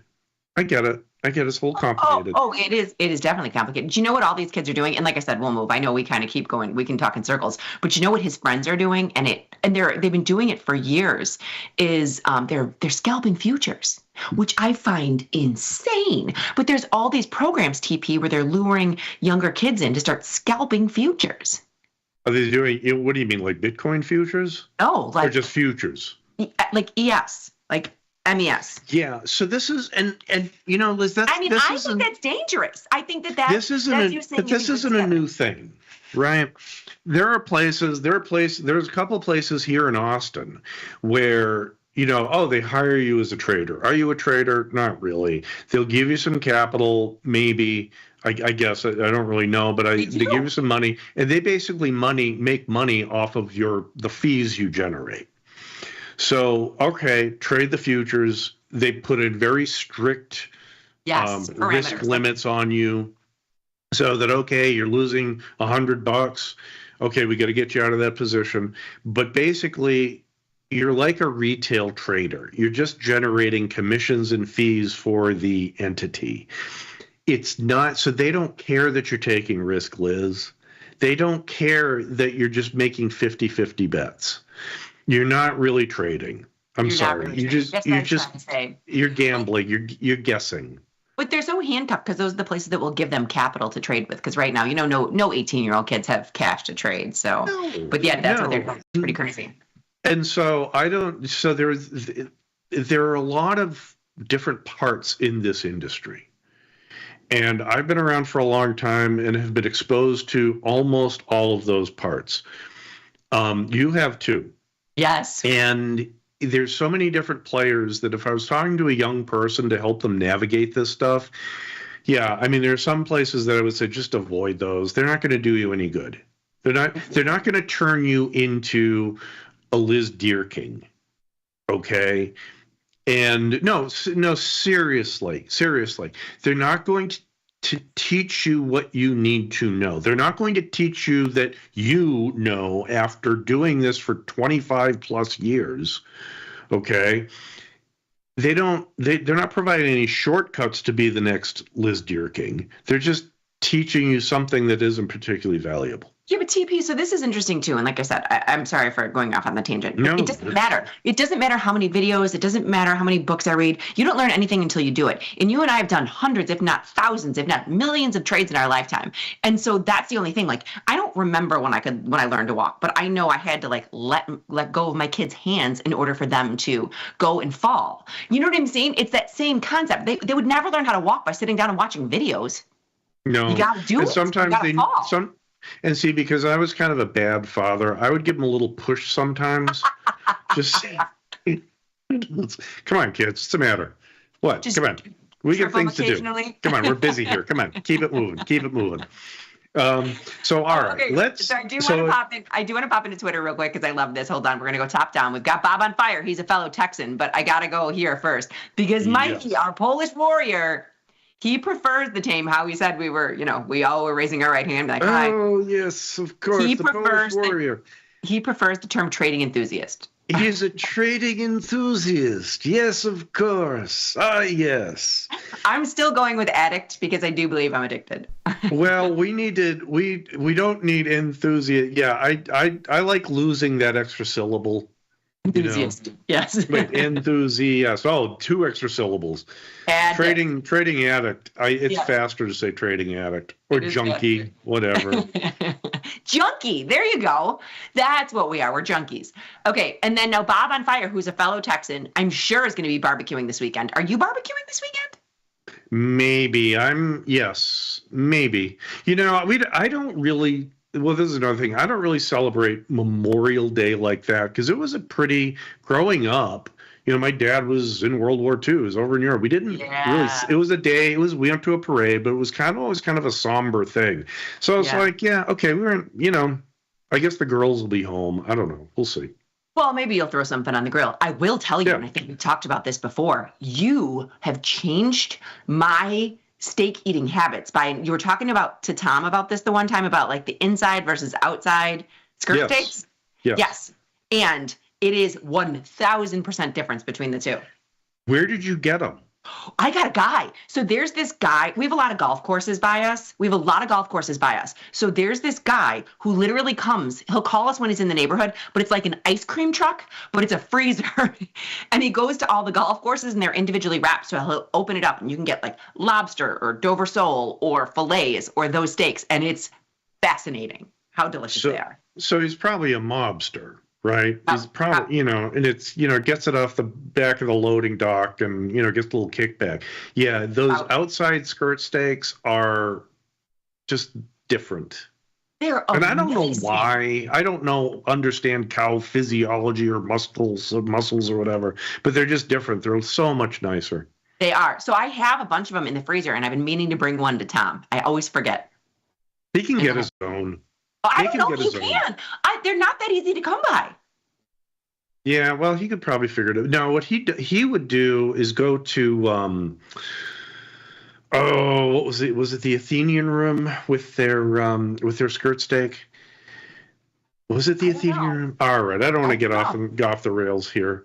So, what does Bob have for us in earnings? Okay, so today? Bob on fire. I'm pretty sure we should put him on the payroll because he sends this to us on a daily basis. But he vets the earnings. So these are the earnings for tonight. And I'm not gonna lie to you, I feel like it's Friday. I feel like it's Friday. If I don't show up tomorrow, I apologize. It's felt like a Friday all morning. But it's only Thursday, so we do have earnings. So you have Autodesk, Intuit, Ross Stores, and Workday. And I don't know if you are an earnings trader or not an earnings trader. So I am not. I'm sorry, Liz. What were you going to say? No, that's okay. Go ahead. No, I am not. I don't specifically. I don't seek out earnings trades specifically. Okay, it's not like what's earnings today. For me, it's an important part of engagement, an important part of our content because it's something new and different happening in the market, and it gives us something maybe to talk about this afternoon or tomorrow. For the actual trading, that's not my earnings aren't my bread and butter. Here's the problem I have. Bob picked out these are absolutely great earning stocks. Well, they're the most liquid of what the list that he gives. So that's what I love about it. He's looking for liquid products for us. And that's what he says the weekly is with liquidity. Over $20. What makes them hard is they're expensive. Oh, all 4 of them are? Well, kind of. So if you look at, I think Autodesk is 300 to 294. Intuit is $665. Yeah, So these are one of the issues with the massive rally we've had over the years is it's pushed stocks up. So in my opinion, these are where here let's look at a trade. Here's how I do it. Yeah. Let's actually do kind of what you're or do you want to do this? Do you want to talk about Autodesk? No, I don't. You pick it. No, let's talk about Autodesk. I'll kind of throw ADSK because I'll kind of throw out expensive stocks because we have a smaller account. But here's how I would approach an expensive stock. Okay. So, stock's up $1.35. Great. IV rank is 40%, high enough to sell some premium. And as Bob pointed out, it's got decent liquidity. Let's go into 36 days. Let's go into those 36 DTE options. Even I'm just asking questions, and I know why you're doing it. But even though there's earnings, you're not going to trade the 1 day. You're going to go to the 36 day. Yeah, I don't know anything about Autodesk. I don't know anything about. So I would just try to make this mechanical. We got to look at this. We got to close this bad boy up. We cannot trade this. Those are a little wide. Yeah. Okay? Or a lot wide. So I don't stop here, Liz. Let's open up the 29 days. Because it's the regular monthly. I think that might be the problem. I understand why you're going to the 36. Let's see. Better. Yeah, those are better. The volume isn't there. Those are better.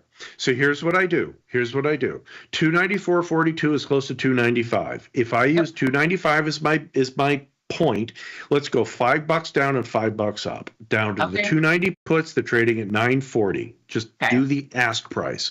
Make it simple. The 300 puts are trading at 930.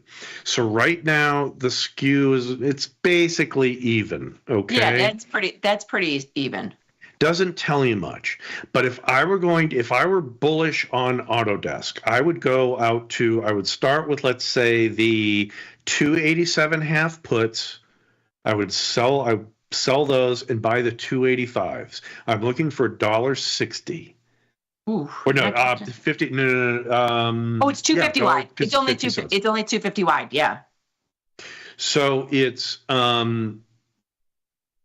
No, so I'm looking for 80 cents, right? Yeah, that's what I'm saying. If it's 250 wide, yeah, you need like 85 cents. This is perfect. So this 95 cents, okay, 95 is bigger than 85. Let's take it down to the 82, 85 half. I can't move it. 82, okay, 82, 85. 82 half. There you go. 80 cents on 250 That's what I would sell. What do I have? I have a 64% probability of profit, a 74% P50, and I make, where's my theta? 50 cents a day. Done. That's not bad how at I all. trade. Okay, so while I've got you and we were talking about the P50, I'm actually going to go to, I'm just going to go to SPY just because. Okay, so if I'm going to go in and I'm just going to go to a 1 day option where I'm going to get, let's just go delta to delta. I'm going to go the 20 delta in the 1 day option. And if you look at this, the P50 is 1%. Now, I just wanted to clarify because I said something the other day that you had told me, and I don't want to mix your words. So somebody's like, hey, why don't you go out 15 days? The P50 is higher. And I remember you saying the P50 gets kind of wonky as you get closer, right? So the P50s are great if I'm going to get something here, right? If I go down and say 20 delta, your P50 is high, right? And I'm using delta to delta, but the P50 seems to me like it would make sense. And it gets less and less the narrower and narrower you get in. What say you, TP? So let me, and I don't want to get into too much into the weeds here, Liz. Okay. But what the P50 calculation is really starting today at the current stock price of 583.56. Okay. And it says based on a 21% volatility. Okay, because over on the right-hand side there, you see for the 21%, that IVX number right there. Right there for 29 days. It says if the SPY moved with a 21% volatility out 29 days, there are all sorts of paths. It might spend the first day going up or the first day going down. Then it might be up, or it might be up, down, or then it might be up, or up, down, down. So it's a Monte Carlo simulation. It calculates 1,000 price paths. In other words, there are 1,000 possible paths. There are 10,000, but for calculation purposes, we can only do 10,000 or else the machines would die.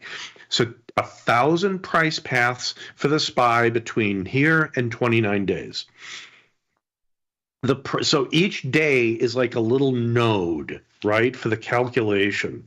The problem if I go into one day, there's only one node. That methodology does not work well with 1 day to expiration. We'd have to go down into minutes, and we can't afford to do that. Computationally, it is too inefficient to do that. So yes, understand that analytical process. In other words, it's a different calculation than the delta number or the pop number. So I'm glad, just because, like I said, I knew that was the case, and I love our viewers, and I think everybody is extraordinarily intelligent, and I love when they call us out on things where if we were going in the 1 day, the P50 was like a negative, it was less than 1%. And they're like, if you just take it out 8 days or take it out a little bit, I was like, I think that calculation, I remember TP telling me that it just can't calculate it. Like cannot compute that when it's that little days till expiration. Right. And so this is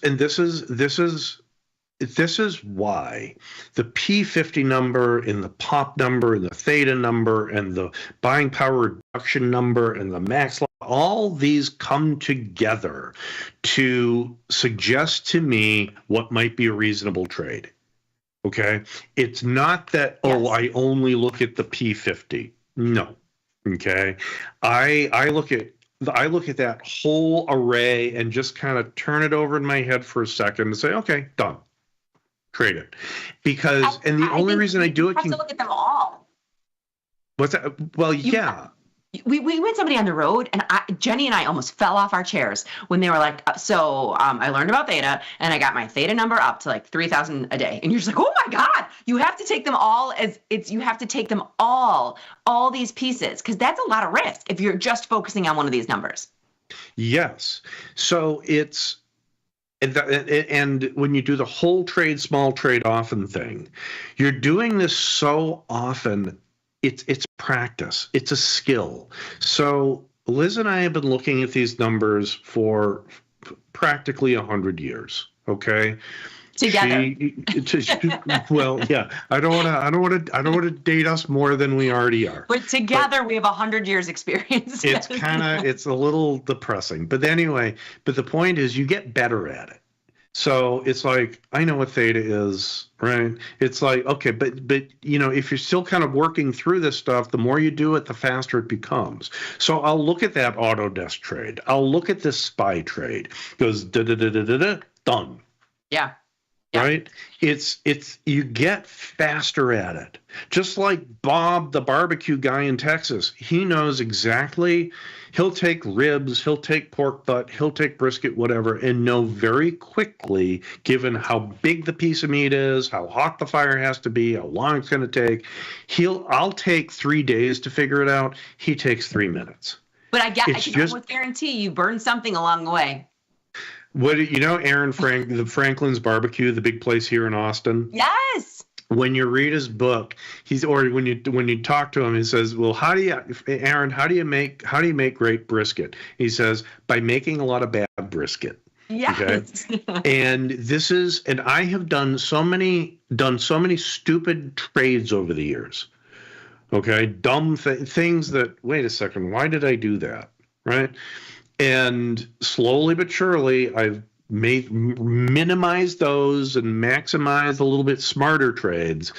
And that's how I make a living trading. But you just get good at looking at this stuff. You do. And it becomes faster. I just think it becomes second nature. The more we look at it, it's just so second nature. And you can't unlearn it. It's like riding a bike. But if you don't want to do this, if you just want to buy some stocks and sell some calls against it, that's okay. That's okay, because Liz, you're still doing something against it. If you're selling a call against it, you're at least one step ahead of the next guy. And I have said this before with you, and we've discussed this, that how many times have we seen people inheriting some money and their parents, grandparents saved and maybe put it in a safe, bond fund or a muni bond fund because they didn't want to take risk. And if they just stuck it in the S&Ps, their grandchildren or whomever would have 5 times the inheritance. Correct. So it's understand that the more you get, the more you understand, and the more willingness you have to just get into the equities market where there's more volatility, the returns are commensurately higher. They are. It's hard to do. And I think I talked to you about this the last time you were on, but I just want to reiterate it again. I had Tony from Mexico on, and he teaches a lot of young people how to trade, and he's got his kids trading and doing all this stuff. And I like this concept that he said, and I just want to hear what your thoughts are on this, because I didn't have this system going, but I am going to start it with my kids. So he said, if you have $10 to invest, you can multiply that by any zero that you want to, but just think about it from this concept. Put 50% in the S&P 500, $2 in gold, $2 in Bitcoin, and $1 in bonds. And I was like, that's interesting. Yeah. He's like, if you just break it down to being that simple, it's not that hard. No, it really isn't. Tony is absolutely right. Yeah.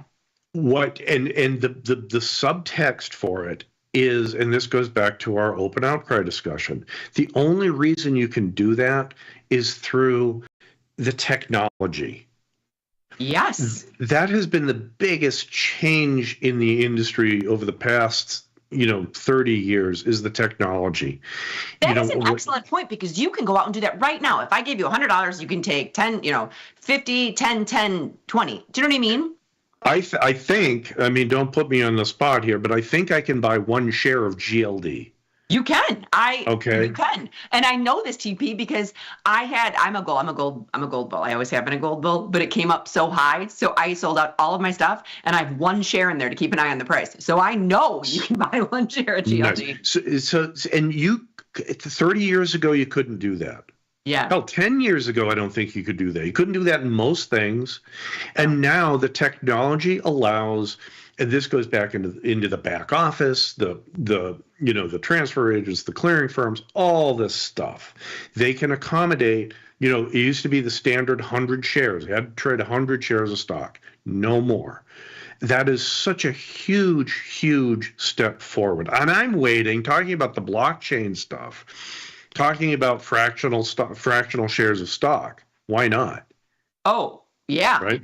For sure. Why not? Well, do you think that's probably coming, right? Oh, TP, hold on. I didn't mean to, that we had an earnings trade in from yesterday, Snow. Yeah, that was from, hold on, I'm just going to go back to Twitter real quick. This was from a viewer, and we did it with them. Oh, here, last margin call. Okay.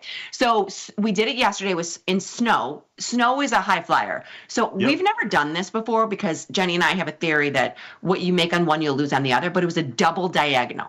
So double diagonal, meaning we sold the expected move in the 1 day or the 2 day, 3 day or whatever it was Wednesday, and then we bought the just at the monies in the 8 day, and we paid less than the width. So if it blew outside, we'd make a little bit of money. This was a loser until right now when I glanced at it. So it's a $75 winner, and I'm gonna take it. Yes. Don't look a gift horse in the mouth. No, because when we did do the double diagonal, we would have made more money if this would have gapped up wildly outside of our short. Yes. Yeah. It's a winning trade. Double diagonals, the way you set them up is you try to collect them. You're buying premium as part of the trade. You're selling options, buying options. And, you did that trade. You did that for credit, right? When you put the trade on. We did it for a debit. So when we put the trade on, so that's why it's kind of crazy. So what was the trade? So here's the trade. We paid, and we made it symmetrical. So each side was what, $15 wide? Yes. Yeah. Put. $15 wide. So each side was $15 wide, and we paid $12.75 for it. So what we wanted to happen was a wild move in Snow, either to the upside or the downside. We wanted it outside its expected move, and then we would have made the difference between $15 and $12.75. That didn't happen. Yes. It stayed within its expected move. And this morning on the open, this was about $100 loser. So when I saw it while we were talking, I was like, I got to close this now, because otherwise it can go back to being a loser if it makes a move in one direction or the other. Yeah. So what it was, if you paid about $13 for that, your break even point, you made money on the short options, right? Yes. But the problem is you lost some money on the long options, and that's what you're dealing with right now.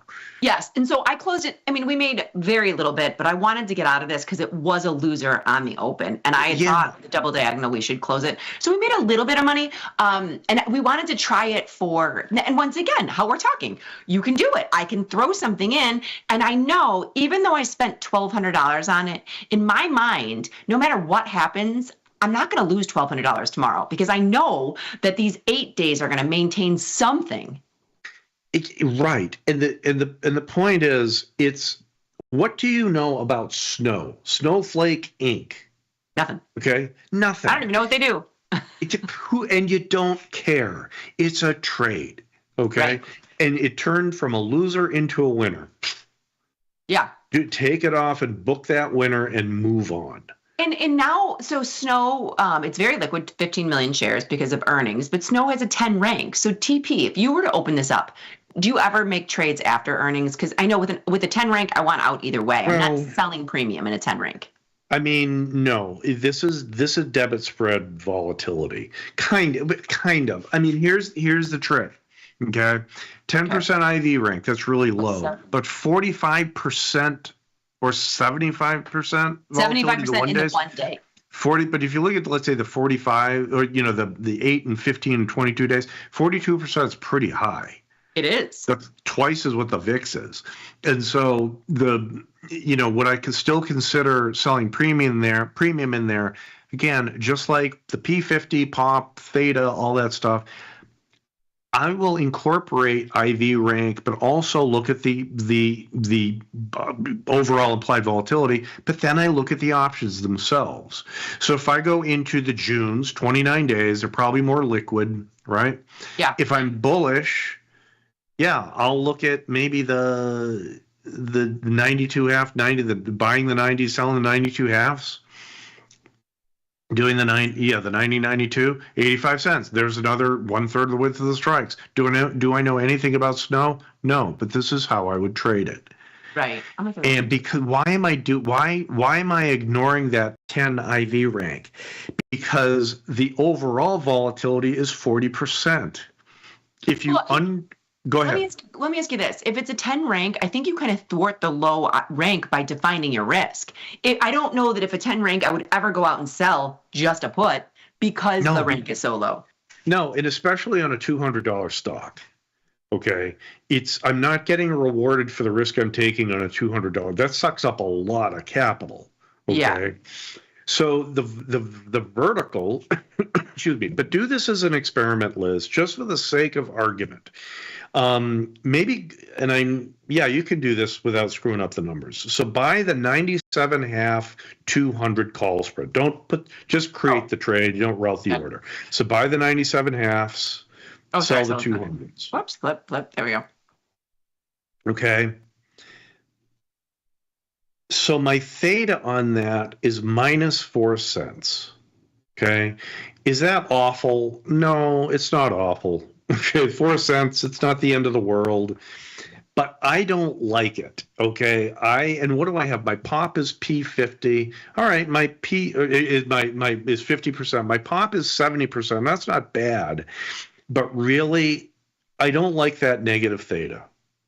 When you wrap it around the at the monies like we did here, it should always be a P50 because if you're collecting 50% the width of the strikes. So when this wasn't here, when kids these days have it all TP. When this line was not here, you and I both know that if you're wrapping something around the at the monies, it's going to be the same price and the same pop no matter how far out in time you go. So if you have something's going against you, I'm just making this up, but say Snow in the next 29 days is trading at 191.25. I know that I can take this and roll it out in time to wherever the heck I want for even because they're all spreads wrapped around the at the monies trade the same price. Yes. You can also see that because it's trading for $1.30. Yes. Okay. $1.30 is approximately 1/2 the width of the strikes. So if you're paying about half of the strikes, You have an even number. The max risk is equal to the max loss. That's a pop 50. P50, yeah. Okay. It's interesting though. It's just something that you and I inherently knew. A debit spread wrapped around is 50-50 odds. It should be a P50.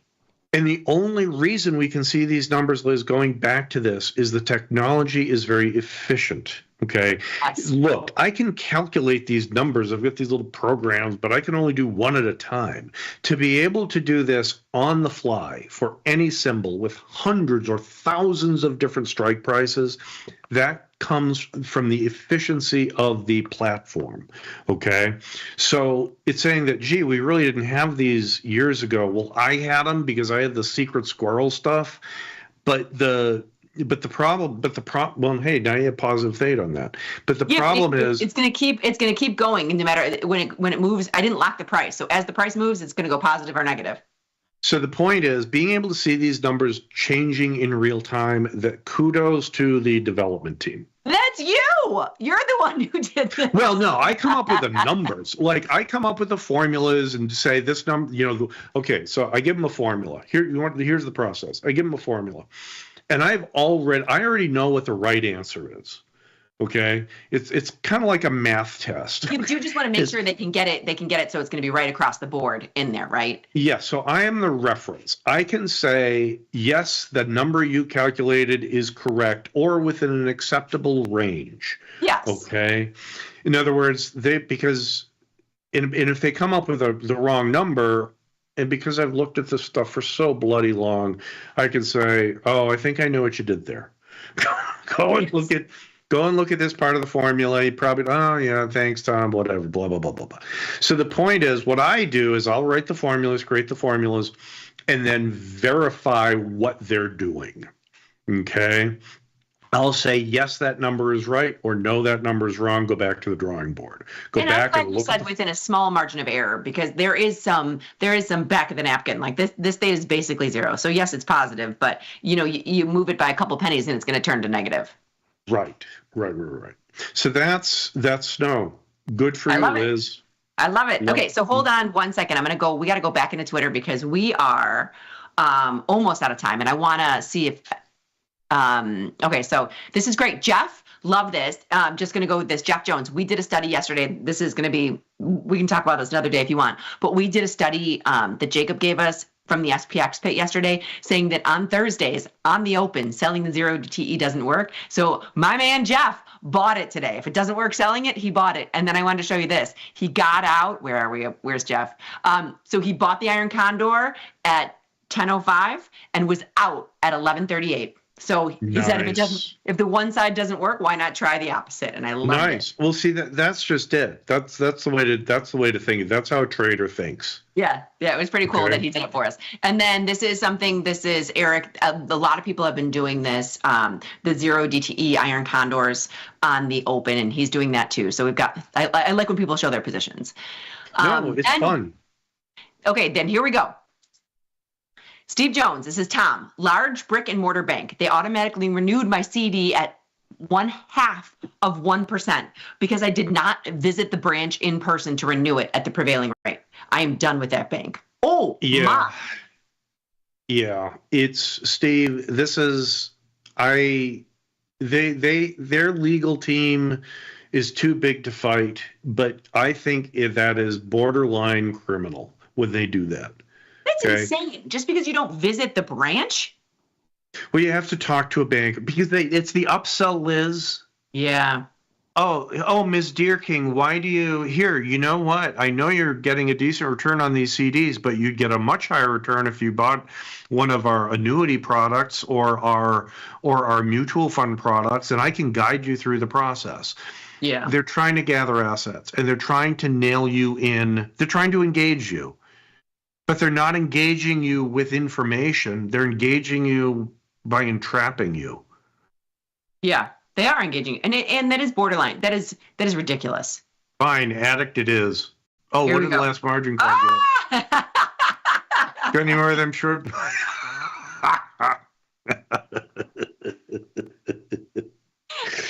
That's awesome. That's awesome. That's awesome. This is TV. On that note, I think this is the perfect perfect close. So TP and I, the addicts that we are, will see you again tomorrow. Everybody remember to trade small, trade often. Laugh with us, learn with us. Watch TP and the LD show tomorrow. Thank you, TP. I appreciate it.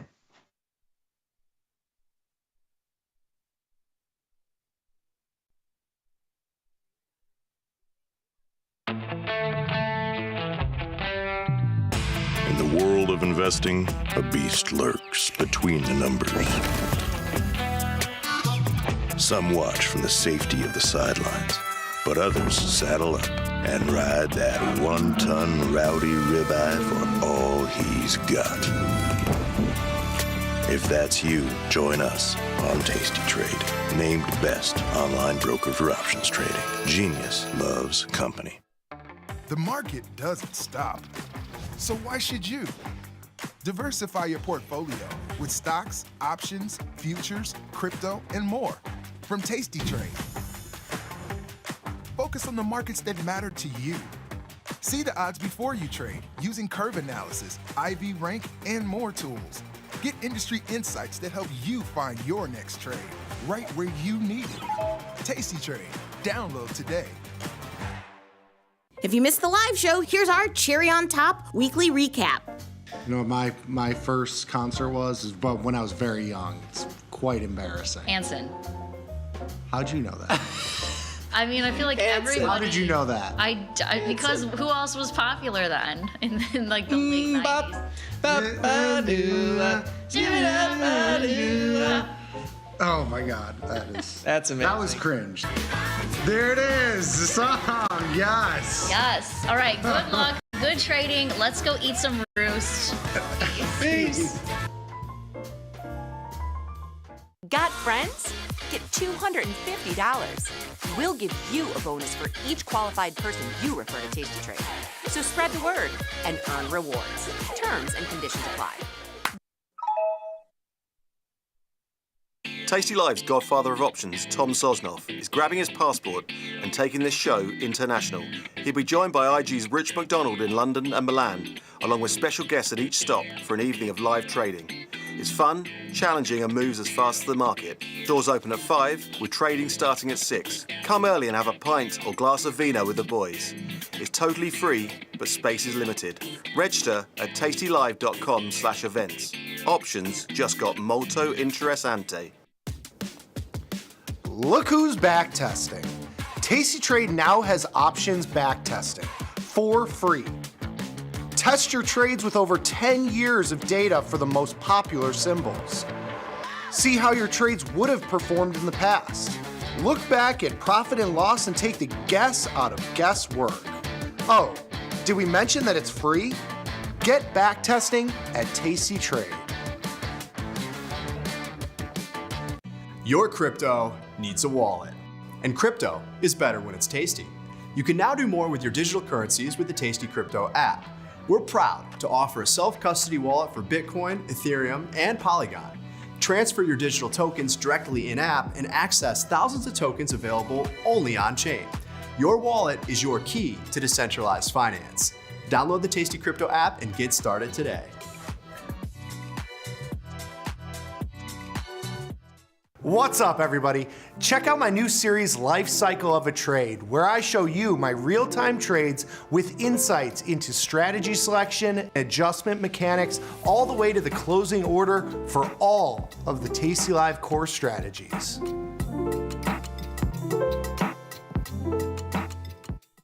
If you missed the live show, here's our cherry on top weekly recap. You became Chicago's most eligible bachelor. What year was that? That was the debate we were having earlier while you weren't on the show to defend yourself. 1988. 88. So Vanetta was right. Late 80s, early 90s. You mean when I was on the Oprah show?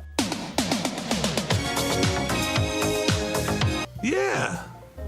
Yeah. Well, 88. I had flowing locks like Tom. Oprah just made it. Oh, here it comes. I mean, she felt bad. She felt badly for him. You know, you couldn't get a date. You get a car. You get a car. You get a Scott Sheridan. You get a Scott Sheridan. I want the car. That's right.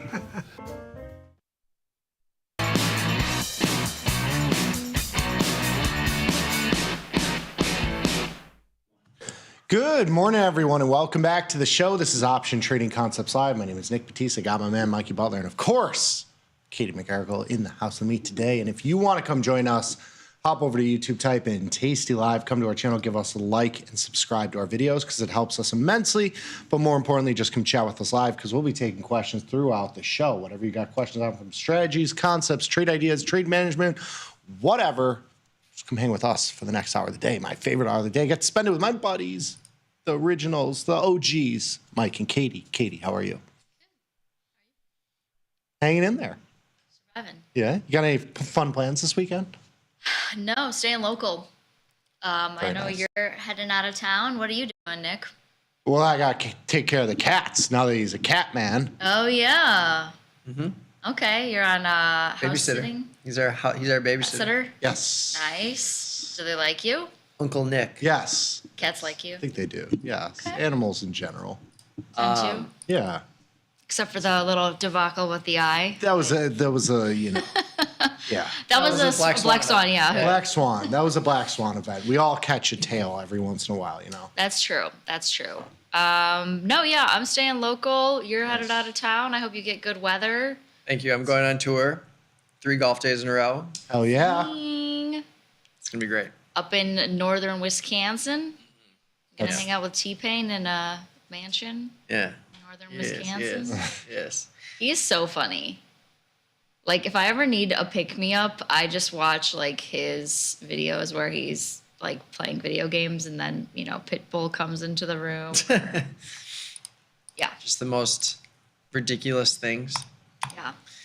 Yeah, we were talking to Gus earlier about dividend risk, and he pulled up a video of us 3. And watch we this look before like worrying about assignment. Children. 5 years ago. Yeah. Crazy. Well, I'm working on our slides for DC, which sign up at tastylive.com/events if you haven't already. Come hang with us in DC, Seattle, Dallas, and San Diego. Not necessarily in that order. I don't quite remember. Yeah. But, you know, as I do that, I always like to go back and look at the archives to see if there's anything I want to kind of pull in. And yeah, like looking at 2017 Katie.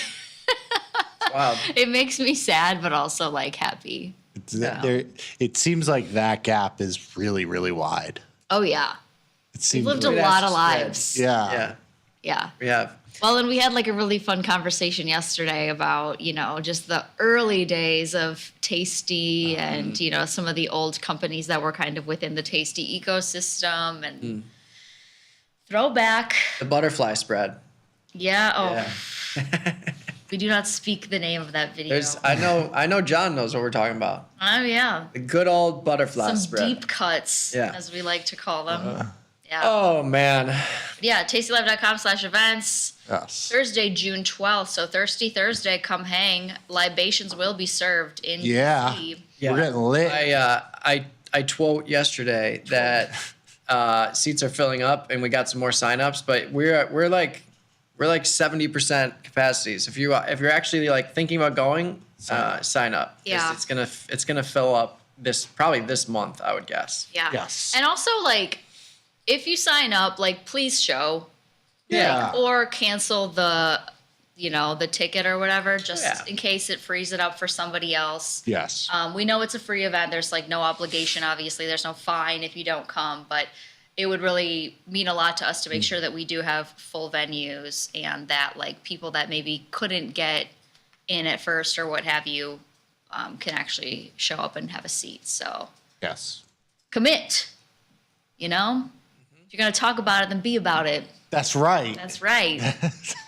Anywho, happy PGA Thursday. Okay, so Mikey, you're playing 3 rounds of golf this weekend. I have one. You got 1 round of golf? Sunday. Okay, nice. Yeah. Hopefully, I'm really hoping the weather kind of peaks its head up for us. Yeah.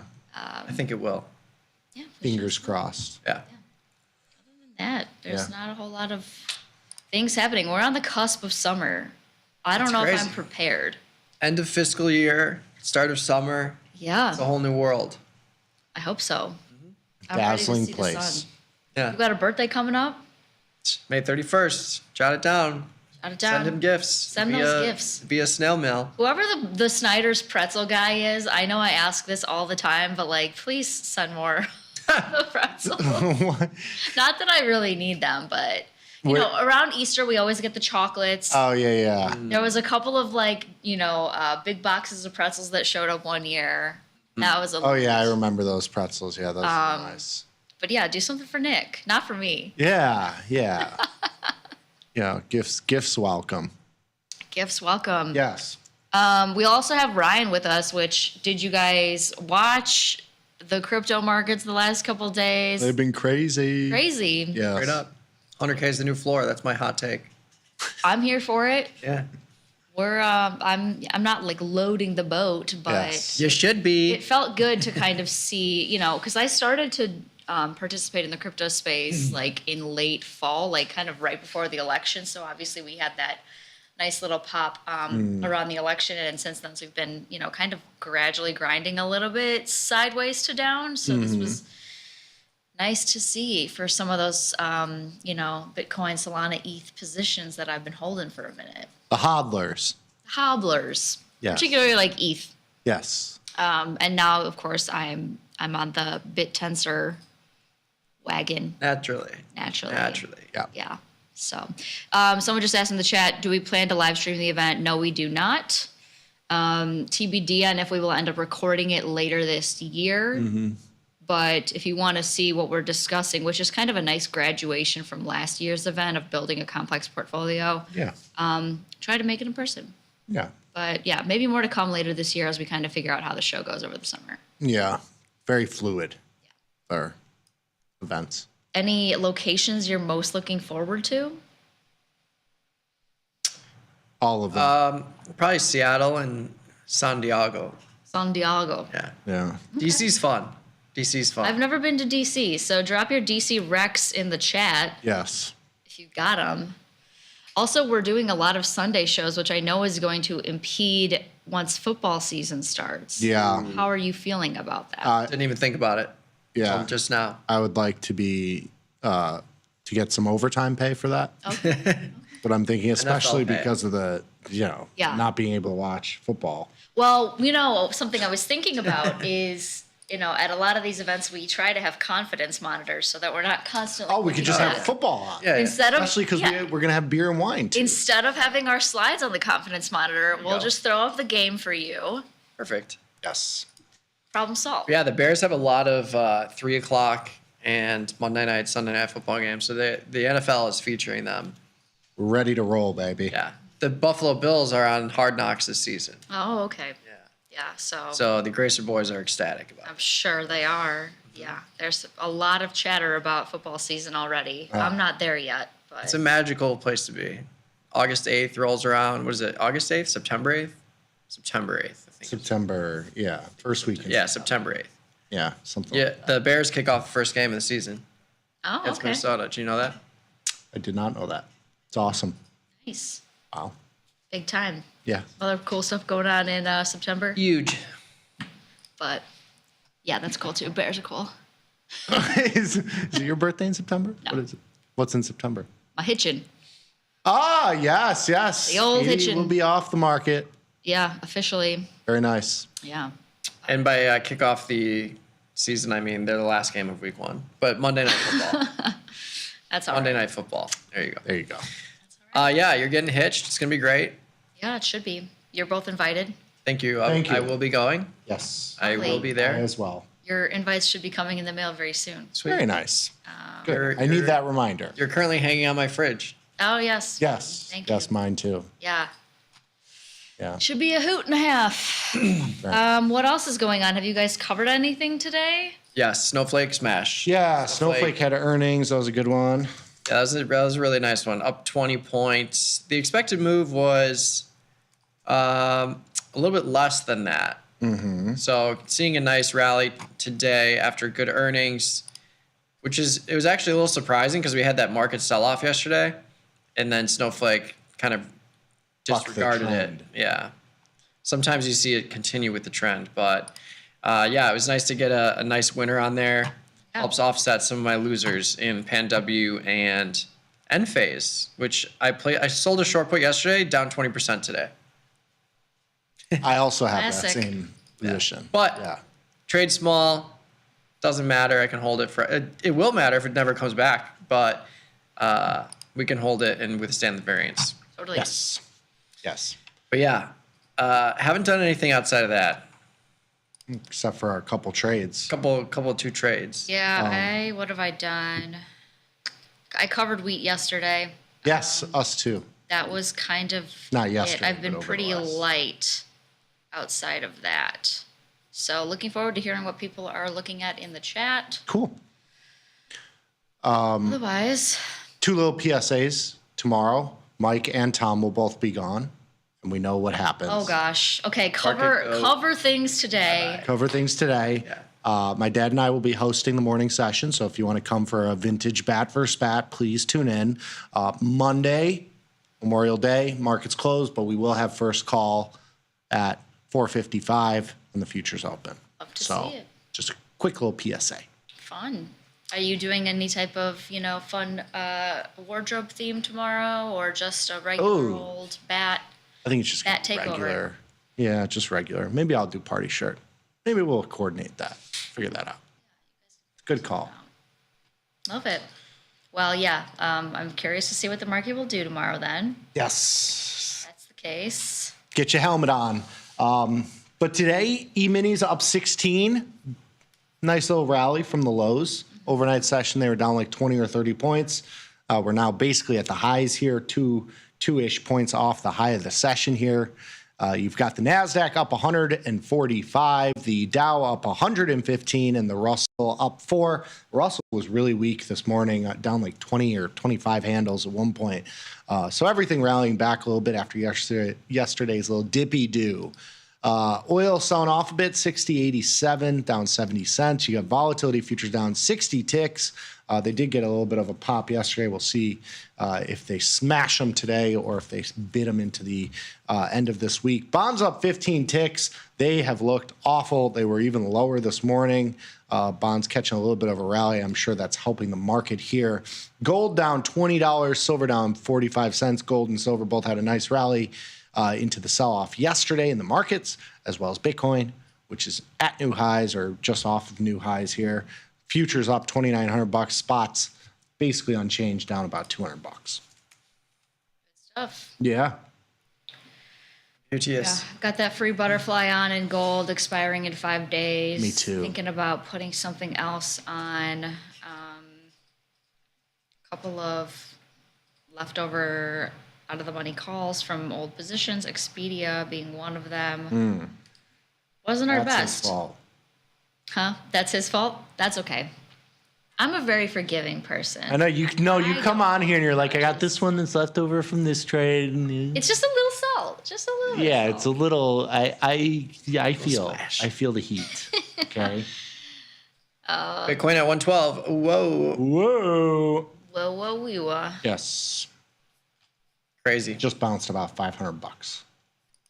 Yeah. Risk on, baby. Look, E-mini's up 22. It's all over. Buy the dippy do. That's all you get. Are we up 50 by the close? No. We sell them off. Okay. All right. That's me, Tinky. That's what I'm thinking. Don't see. You've Crazy been on a market. hot streak lately. Oh, I mean, I am Neo. He is Neo. So would you have the blue pill? maybe not today. The blue pills I don't need yet. Yeah. Red pill. That's my time. That's my time. I'll be speaking to HR after this. See you next week. No, I don't know. I think maybe into next week. I got long a little volatility. I think I don't know if I don't think it's like a big move. I just think volatility is just low. It's too low. Okay. Too much craziness. Bond market looks like duty. Yeah. Still a lot of tariffs are still not. That clear. nothing Not has clear. happened. Yeah. Yeah. I just think vol is a little bit low here. Yeah, it's fair. But that's just me. Could be wrong. It's okay. It's fair. Stay small. Stay small. Yes. Stay small, trade often. Yes. All right. Should we get to some trade ideas? Of course. Let's do it. If you have any chat questions, you can throw them in the YouTube chat. We're streaming live there on the Tasty Live channel. I've got the News and Insights tab link pinned to the top of the YouTube chat for the NVIDIA earnings preview I wrote yesterday. That's May 28th after the close, so next week. But we're off Monday, so it's going to be a quick turnaround. So check that out. But yeah, I am going back to the well. I'm going back to gold futures. Ooh. And I see a question here from Randy. ESM contract, do they expire? And if so, when does it expire? So what you can do is if you're in the futures options chain, you can see where the M contract options expire to the contract, and then the contract expires after that. So the current gold butterfly that I have on is the 5-day cycle in the M contract. This Q contract goes all the way out 67 days to July 28th. And then the options in this on the Q contract expire to the Q contract, and then that contract expires. So I went to the 34-day here, and I basically just put the short options at the expected move at 34.80, and I did the same thing as last time. I bought the 34.60, sold 2 of the 34.80s, and bought 1 of the 35.20s. So it's a 20 by 40 broken wing butterfly. If there's any continued sell-off here or substantial sell-off, I will move that 35.80 into the 35, or sorry, that's the wrong contract. I will move the 35.20 down to the 3,500, and that will create a 20-point wide symmetrical butterfly. I collected $2.80 for this broken wing butterfly. So if I can pay a debit less than $280 to move that wing, then I'll lock in a credit similar to what I did last time and the time before that. So just looking for a sell-off here, and then I'll turn this into a free butterfly. But if that doesn't happen, max risk is 1720 to the upside. Gold would have to have a big rally to get there. And buying power currently is $677, but that can appreciate up to max loss. So yeah, that's the trade. And yeah, for Randy, the ESM contract, the options go all the way to 28 days out. So you have another month before the M contract options turn into, or I'm sorry, the M contract turns into cash if you have it now. So you got another month-ish. Beautiful. Love to see it. All right, I might have to dabble in that one with you. You know, it's a fun one. I like those, you know, leveraging the skew of some of these products. 34.60, 34.80, 35.20. Yes. Dope. June 25th. Also, while we're on the subject of just like options and in the future space and stuff like that, if you are on the web-based trading platform, so when you're on my.tastytrade.com and you put a future symbol in your platform, you can look at that overview tab that kind of pops out from the right-hand side, and they've also added some information with respect to the last trade date for the futures, as well as the options expirations and the times in which those things expire. So just another way to kind of get a little more information. I know that the desktop version has the last trade date, but there's a teeny tiny bit more granularity right now on the web-based trading platform for some of the futures and futures options. Fantastic. Just Great wanted call to out. call attention to that. Gotta be something new. I don't remember that being there. I think it's pretty new. The web, you know, the web platform is obviously able to kind of be iterated on a little bit quicker than the desktop. I think they're very comparable. Like they're pretty much at parity right now. I think there's a couple things that the web team is adding to the web-based trading platform to get it at parity with desktop. I'm thinking like pairs trading mode, Analysis like that. mode. Yeah, a little bit more analysis stuff. All of that is kind of like being worked on and or like has been in phases of delivery, but yes, just kind of sharing that because I feel like that's not one we often talk about, but I think the stuff that they're doing on the web-based trading platform, you know, it's pretty interesting. Yes. And just moving a little bit maybe quicker than necessarily the desktop. And also is helpful for people that are like behind a firewall or like a VPN at work. So just kind of considering that too. You can't if you're trying to download an avoid app. your job. Yeah, you're trying to trade on the job like we all do. Duh. Come on. Yeah. All right, Nick, what are you looking at? So that one's Katie. Yes. I am not Katie. I am Nick. I'm Groot. I'm Groot. I was in a little bit of fast market this morning. I couldn't really find anything that totally stuck out to me. Like I said, I kind of think we need a pop and vol here. So that's kind of where my head was at, and I was looking for something to trade. Google has had a massive, massive move. We rode it on the upside. Somebody in the chat gave us a binary trade idea for whatever the conference they had recently. Was it this week or last week? Last week. It had a great move. Took profits in it.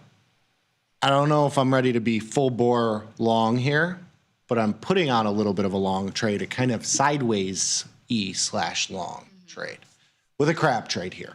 So that's what I'm doing in Google. We're trading at 173, buying the July 175 call, selling 2 of the 185s, and then I'm buying the 200, the 185 200 in June. So you're selling about $3.50-ish of extrinsic value. So a pretty decent amount. So you get a little bit of a buffer. You can see my theta there is positive, and that's because you're selling so much of that front month premium, $5 in theta decay per day, which is a nice big number. But ultimately, you need kind of a little bit of an up move from here. No screaming up move, slightly bullish. You can see from my delta exposure, it's 7 delta position, so flat to slightly bullish with some positive gamma, some short volatility, some long theta. It's just a nice little setup here. Yeah. The crab trade. Max profit on this, couple $100. I probably wouldn't be able to hold it until then. I'd probably look for like $100, $200, depending on how fast it came. I do have a little bit of extra risk on the upside because I wanted to get over like $3 in premium. So if you wanted to use just like, you probably do it for like a $550 debit if you do the 175, 85, 95 and make it equal with. Mm-hmm. I made it a little bit wider and used about $1,000 in buying power because you have an extra $500 in risk on the upside because it's a little bit, the call spread's a little bit wider. Lovely. See you. And yeah, I said last week, but the conference was actually this week. Yeah, I thought it was feels like last week. Yeah. This past 7 days has been a really long year. Yeah. Yeah, it has. Yeah. Well, we got a 4-day weekend, a 3-day Amen. weekend, 3-day weekend. I shouldn't say 4-day, 3-day. Yeah, 4-day for him. 4-day for me. Yeah. Hey, you gotta take your time off days while you can. I know. Before they go. That's true. I do not conform to corporate America. Yeah. I don't think you've ever logged into Workday. Never. I refuse. That's so good. Come at me, bro. So good. I say, love come it. at me, bro. Yeah. Yeah. Anywho, what you got for us, Katie? So you caught a quick little sneak peek of it a minute ago, but I'm also doing a broken wing butterfly style trade, but I am looking at the energy space, looking at natural gas. So this trade kind of takes into account the movement we've had during calendar year 2025. My break even is kind of down where like the low has been for the past 5 or so months, let's just call it. So I'm just doing a put broken wing butterfly. Like gold, oftentimes you do see more premium in the calls, but as I was kind of playing with different positions and knowing that there's a lot of velocity to the upside in natural gas, as you can see by a chart oftentimes, it felt more right for me right now to do something that would actually give me a little bit of omnidirectional bullish delta. Oh, yeah. So I went with the put broken wing butterfly. So I've got the 340, 335, so kind of tight long put spread, but then I gave myself a little bit more room in terms of the short put spread. So my long puts at the lower end are at the 315 level. That brings like the break even right around, like I said, to where we've been kind of like where the low has been for 2025. I got filled on this pretty early this morning. I think I published it to the follow page like right before 8 a.m. Just because I also had a little bit of a whirlwind morning, but max profit $400 if we stay right here. But if we do end up pinning at that 335 put, that is a max profit of $900. And then again, due to the span margining that is used to calculate buying power in the futures options, the buying power requirement for this trade up front was $500. That can change as the position is tested, but that is one of the benefits of futures options, that span margining giving you that higher potential return on capital. The corresponding ETF for this trade, if you wanted to try to dial it down, is UNG. Not a whole lot of premium in here. I feel like you would just be doing like a long call spread, a call zebra. If you did want to kind of have a more bullish type of trade, maybe you sell the first in the money put option, like the one or the 16.5. But I liked, the 23-hour access of using the futures options, and the ticks and the liquidity and the natural gas futures options is pretty good. 2-3 ticks wide, most instances. Perfect. Well, I'm in. All right. I'm back in natty gas. I know. It feels good. Does it? Kind of. Natural gas is very touch and go. I have butterflies in my stomach. We'll say that. Yeah. I like that. Thomas gave us a good one. Yeah. What's Mr. Westwater doing? He played it to the short side a little bit. Okay. So we're not totally on opposite ends of the spectrum. Well, you're omnidirectional, so you have a little short. Yeah. That's the diplomat in me, They are truly omnidirectional. You can't tell me, don't talk to me about delta on a Berkman butterfly. Yeah. It doesn't matter. There is no delta. I truly think that is one of the most polarizing concepts here at know. Tasty is how would you describe the delta of a ratio or a Berkman butterfly? It's got that variable. I mean, it's like a transformer. It can be many It different could be things. a car. It could be a robot. Exactly. I've never seen a Transformers movie. How many are there? Whoa. I've seen what is like the Transformers cousin, Pacific Rim, like those ones. the ocean ones, or like Yeah. where they fight the aliens from space. I think you would like Transformers. Okay. Because it's like it's your shticky, like not great acting action Yeah. movie, but the Transformers themselves are like funny. Okay. So They've got personalities. they do, yeah. They're like humanized. Yeah. Yeah, I think when I was young, when like those movies first came out, I had a friend that was like obsessed with them, and it made me not want to watch them because you both know me. You tell me to do something, I automatically don't want to do it. Yeah. I think I got you to come out one time because I was like, You did. Katie's not You showing won't. up. You won't do it. Yeah. He knows how to reverse psychology. Both of you do. That's one of my fatal flaws. But anyways, that's why I've never seen them. Yeah, I think That's you should check them out. If you got some free time, just pop it on. Okay. I just finished my latest and greatest British procedural show, so I'm on the in the market for some new watches. Incredible. All right. That's it. That's that on that. 3 trade ideas. We got gold, Google, and natty gas. Let's see what people are trading in the chat. Yes. Brandon, mistakes have been made with AMD. Now in a July 125 straddle, collected $4.80. Do I just hold it at this point or maybe go inverted? July 125. So, yeah, you could go inverted. You could keep it as it is. Also, I see no reason you don't need to do anything here. You're already in July. It is a loser right now, but your break even is down at 120. You're not too far off that. Your short call still has $300 in it. I don't think you need to go inverted here. You'd pick up another $1.50, but you would kill your profit potential. If you actually get a rally up to 125, this could be profitable, especially as time passes. So I might just sit with it for a little bit. Vol's pretty low here too, so. Yeah. And really, like, I think the next move, if AMD continues to sell off, if that call gets down to like less than $1, I might just peel it off. Because you have a 125 straddle with a very small credit relative to if you were to open a new one. So your easiest exit is going to be if you can actually peel off that call and then have the market rebound over time. So that might be the move. But I kind of like the idea of staying with this if you're comfortable staying with it, because your short call still has plenty of value. Yeah. A lot of time. Mm-hmm. Not going to move all that much.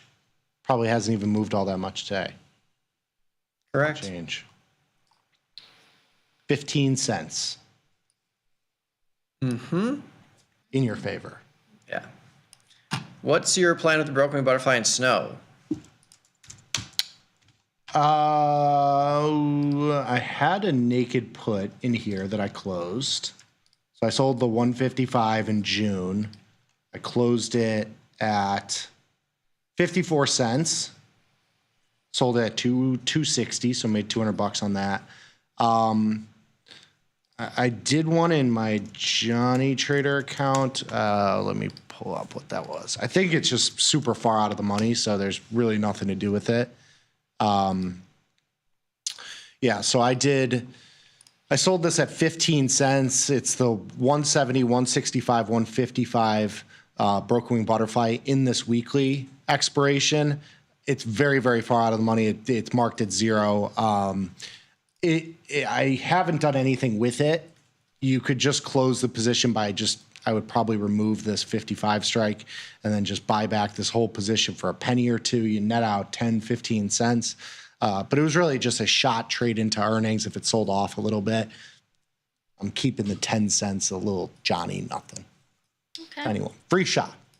Yeah, why not? I like it. Yeah. Like it. What would a new end phase trade be today for those that don't have one? Oh God. Well, so yesterday sold a put, and then I was laughing out loud when I saw it down 20% this morning because this is just so funny. I did actually laugh. I did. But that's what you can do when it's a small trade. If it's a bigger trade, I would not be laughing. And I don't want to. It's not funny anyways, but it's just like what are the odds that I don't have a position here for years, and then the day before it drops 20%, I sell a put. Yeah. It's just always like fun. You can't write up a worse scenario. But with that said, if you wanted to get into this now,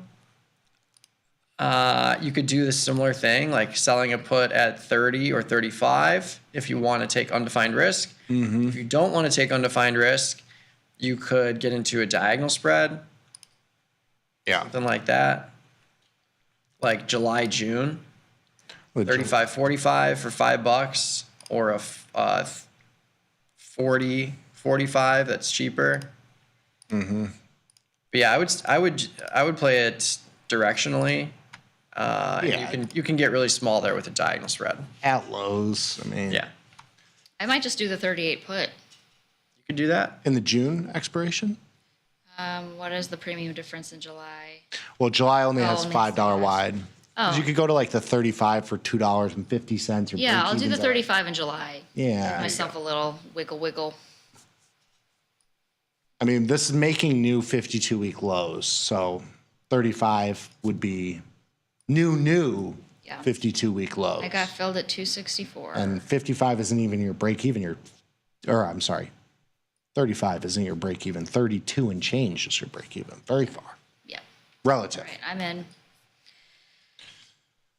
Now we're going to 10. Yes, join us in the pain trade. I'm sure Pablo is tweeting me right now. Yep. Yes. This is the new Peloton. Yes. Don't say that out loud. Yeah, I don't. We Put don't. that evil on me, Ricky Bobby. Don't speak that into existence. Had a question yesterday or the day before. Nick mentioned something there, like there's no room to cut for the Fed based on bonds pricing. Can you explain that in depth? Yeah, I mean, the bonds are trading, like rates are trading very, very high right now. I think the 10-year got above 5% and still above 5-year. Oh, God. So the 2-year is just about 4%. Longer duration rates are about 5% or a little bit above 5%. But all I was saying is that you can't have such a huge disparity between where bonds are trading and what is happening with rates. Like you can't, it's like you can't come in and go so against where things are trading. This is an open market. And so you kind of get stuck in a box where if bonds don't rally, you can't come in and cut rates because it would be going against the market. Mm-hmm. And that's, you could do that. It's just probably not a good thing to, shove the face of the bond traders in the doo-doo, so to speak. And so yeah, the objective of the Fed is not to create market turbulence. Yes. And that would create market turbulence. And the market's saying rates are at 5%.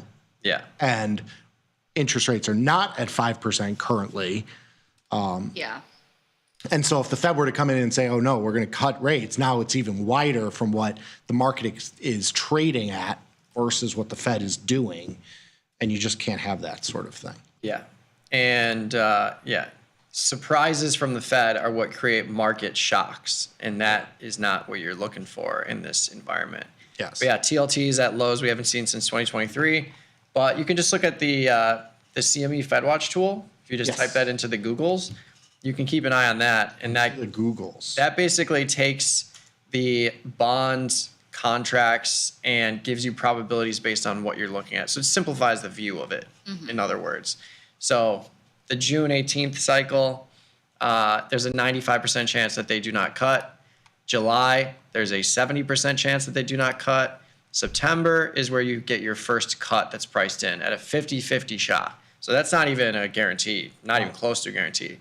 They're pricing in, they were pricing in three cuts at 25 basis points by the end of the year. Now they're only pricing in 25 basis point cuts by the end of the year. I think they're going to come in under that. I don't think they're going to do two. Just because we've delayed. Nothing really has changed. So I think we will continue to delay. Maybe we get one this year. It could be two, but I think they'll just continue delaying.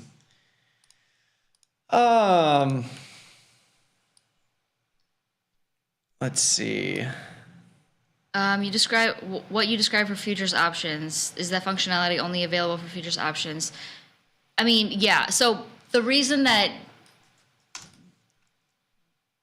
the options expiration and settlement and times are showing for the futures options is because there's just so much more variety in terms of when things settle in the futures trading world. So I'm going to drop a link in the chat that is the Tasty Trades CME options on futures like spec quick guide, but you'll see based on the asset classes, like there's settlement times at 1:20, 9 a.m., 1:30, 8:30 a.m., 3 p.m. So whereas when you're trading like an individual name, it's pretty standardized across the board. So that's why that particular line item in the overview on the web-based trading platform is not there for just like a regular name. Yeah.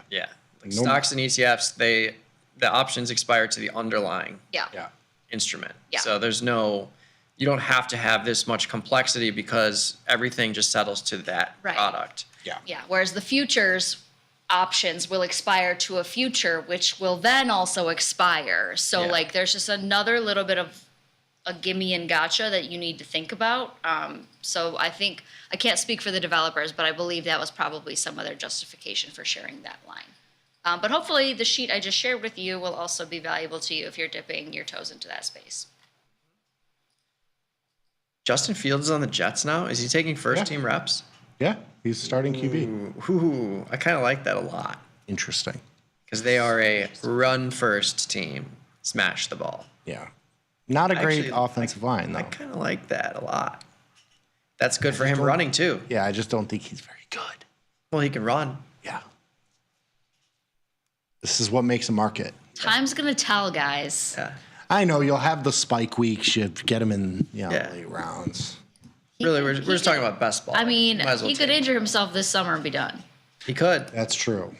Nobody knows anything. If Tom has taught me anything in my duration here, it's that nobody knows anything. Your duration, your DTE? Yeah, in my DTE here. Nobody knows anything. Markets are unpredictable. Correct.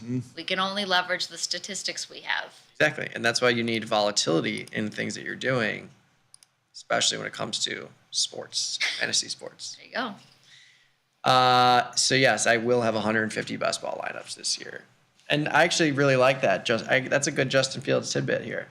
Gotta look into that more. Thoughts on a silver put credit spread? 728, 3029. July 28th, 3029. Silver. SLV or SI? SI. I've not touched SI in a hot minute.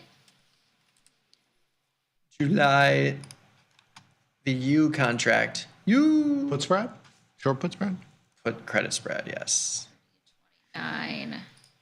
3029. Yeah, I mean, it's a little rich for my blood, and I think going 67 days out when you're not, like, I like the idea of doing something where you're past the current expected move.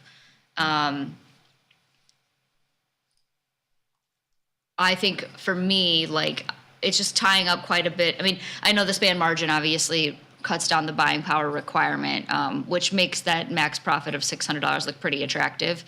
But, again, when you have defined risk spreads, even ones like this, you're pretty limited in terms of the defense that you're able to implement, and also coupling that with the 67-day duration. Like, there's not much for you to do other than maybe selling a call spread on the other side to help offset any type of loss you start to pick up. So if you are comfortable, just kind of having that long-term over the next 67 days bullish outlook in silver, you absolutely can, but this is just not one that I would necessarily add. And also I've been burned by silver before with the futures options, so that's just my own biases speaking. I have a silver zebra, SLV. So Are you call or put? Calls. Okay. So it was a nice move yesterday, but I would like it to continue a little bit.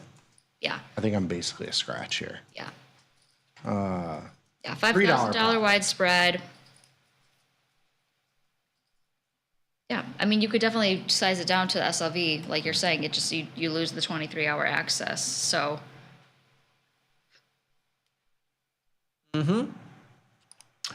Natty gas is oversupplied with reports today. I would short instead. What do you guys think?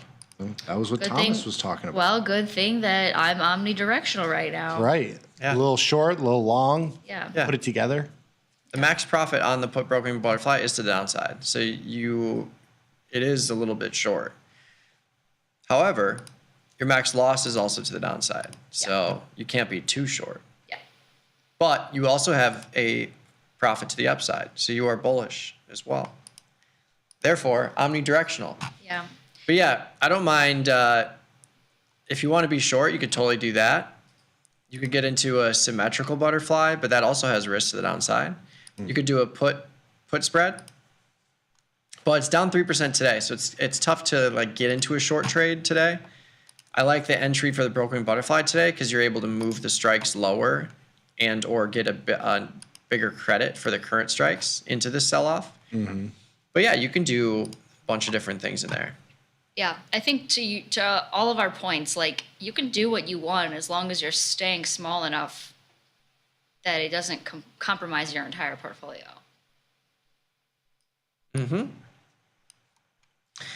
Thinking of a strangle on Pindodo earnings. Thoughts? What's the most optimal time to get in, tomorrow or today before the close?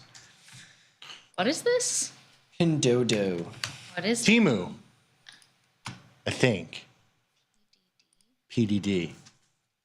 Yeah. I think they own Temu. Chinese online retail focus on owns Mark Temu. Yeah. These are the things that are packed in my brain. Yeah. And someone corrected us because we kept saying Pindodo, and they said, no, it's like door. It's like saying door. Yeah, door. Without the R. Pindodo. Pindodo. Odor. Yeah, Odor. So my thoughts on earnings triangles are I don't do them anymore. You really need and especially in a Chinese product where you have a lot more volatility than you might imagine, because anything can really happen in here. And I mean, look at these ranges in the stock. It's gone from 85 to 150, back down to 95, back up to 135. So this thing moves. You got to have a large account to be able to withstand the variance here. But in terms of entry, earnings are May 27th before the market opens. So that is Wednesday. That's Tuesday before the market opens. Tuesday. So you have to enter it tomorrow if you want to trade it for earnings. Latest. Yes, for earnings. So yeah, tomorrow is when I would enter it if you're trying to trade it for an earnings trade. But yeah, I'm off the earnings strangles personally. I'll try and do another broken wing butterfly. You could. But yeah, I mean, undefined risk trades in here, like if you were to do an earnings strangle in here, I think you need to have a 100K account for one contract. Just because like the buying power is elevated, first of all, $2,400. You're picking up a decent premium, but you can't really hedge it after when the market's closed if it's moving in an aggressive way, unless you're buying shares of stock.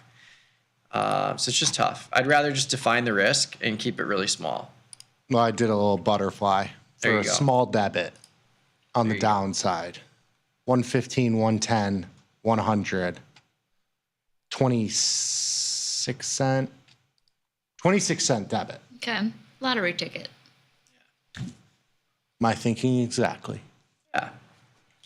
But yeah, there's a lot of call skew in here. So you can move your call up significantly relative to the put if you're trying to do a strangle or iron condor. UNH straddle at 350. Do you think it makes sense to go inverted? Expiration's June 20th. Deep in the money. 350. 350. Oh, it's where I have my put spread. Yeah, I mean, you still have high implied volatility here. I would go inverted. I don't know what your net credit is on the position, but I would go to 325 or 320. I mean, this is not a stock that you typically get, 50, 60, 70% implied volatility in. And it's still, your 350 strike is basically acting like stock. It's an 80 delta. So I think you have to roll down. Collect another $4 or $5. If you get that move higher, you probably see vol contract, because I think this is kind of a news driven stock at this point. So more downside, higher volatility. If we had a little bit of a bounce here, which we've seen, because this IV rank, when this down move started, which stock is basically in half, IV rate got into like 110, 115-ish. So you've already had some of that volatility come out. I think you got to roll down the call, play for a little vol contraction, a little bit of a bounce, and then you can close and roll or adjust and do that once you get that sort of move. Okay. Beautiful. Looking for a slight downtrend for the end of the month. Inspire the Qs. So I like diagonal spreads in there. It's just another way, like if you're using it as a hedge, it's the same kind of idea. You get to get the downside exposure with a high return on capital setup, but your risk is defined.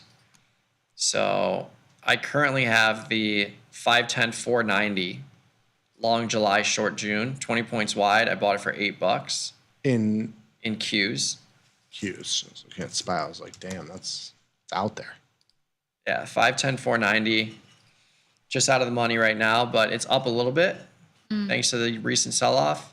But I'm just going to keep this on. If we end up getting down to 490, that's when I would take it off. But it'll be a decent hedge there. And then in SPY, I have the 540 put naked. As part of a previous diagonal spread. Yeah. So yeah, I like diagonal spreads in there. You can get like 10 points wide for $5 or 20 points wide for less than $10. There can be nice hedges. I'm with you. I think that's the way to do it, especially with the way markets are moving. Big moves both directions. So Jose closed the calendar on LE, but deployed a butterfly for August. 42 days. Are we talking futures? Yeah. I have cattle. August, I have not 42 touched days. this. We've been in this. Yeah. Thomas has brought us some scoop on this. Some tendy, some steaks. Yeah. This and hogs as well, HE. 250, 220, 225. Butterfly? Yes. 250, what did 15, 220, 215. 215, 220, 225, August expiry. What's the question? What do we got? Just a thought. Oh, trade idea. Yeah. You going to August? Yeah, 71 days. That's a lot of time. Longy. Yeah, it's definitely going to be cheaper if you go to August, but it is a long time. So we're just doing equal width butterfly. Yeah. 215, 220, 225. Yeah. I mean, it's kind of like your PDD trade. Yeah. There's a lottery ticket. Yeah. Yeah. The 42 day, $270. I mean, it is going to move a little bit faster, but it's still going to be pretty narrow here. You're going to have to hold, whichever one you do, you're going to have to hold these to closer to expiration. Autodesk, earnings play after the close today, huh? $300 stock. It's kind of tough. It's expensive. IV is pretty low though. 30% IV in the back month relative to 120 in the 1 day, which is a little skewed just because it's 1 day, but 14-point expected move relative to 25, 60 days out. It's pretty decent. In these markets. Not great. Not great. Oh, where's my volume? No, I mean, this is certainly, I mean, even in the 1 day, you got a couple hundred contracts traded, 50, 60 cent wide bid ask spreads. Not for me. Not for me, unfortunately. Are there any other ones today? No. Workday. There you go. Ooh. You're Mr. Workday over here. Mr. I wouldn't say I'm Mr. Workday. Yeah, good employee. But I have locked. Follow the rules. His ass. Loser. Hey. It's job security. I know. Log into Workday. It's pretty simple. Yeah. Yeah. Sorry. Yeah, Nick's gonna be like, how do I put it in timeout? He doesn't know how. That's I for just sure. I just take it the occasional time I leave this place.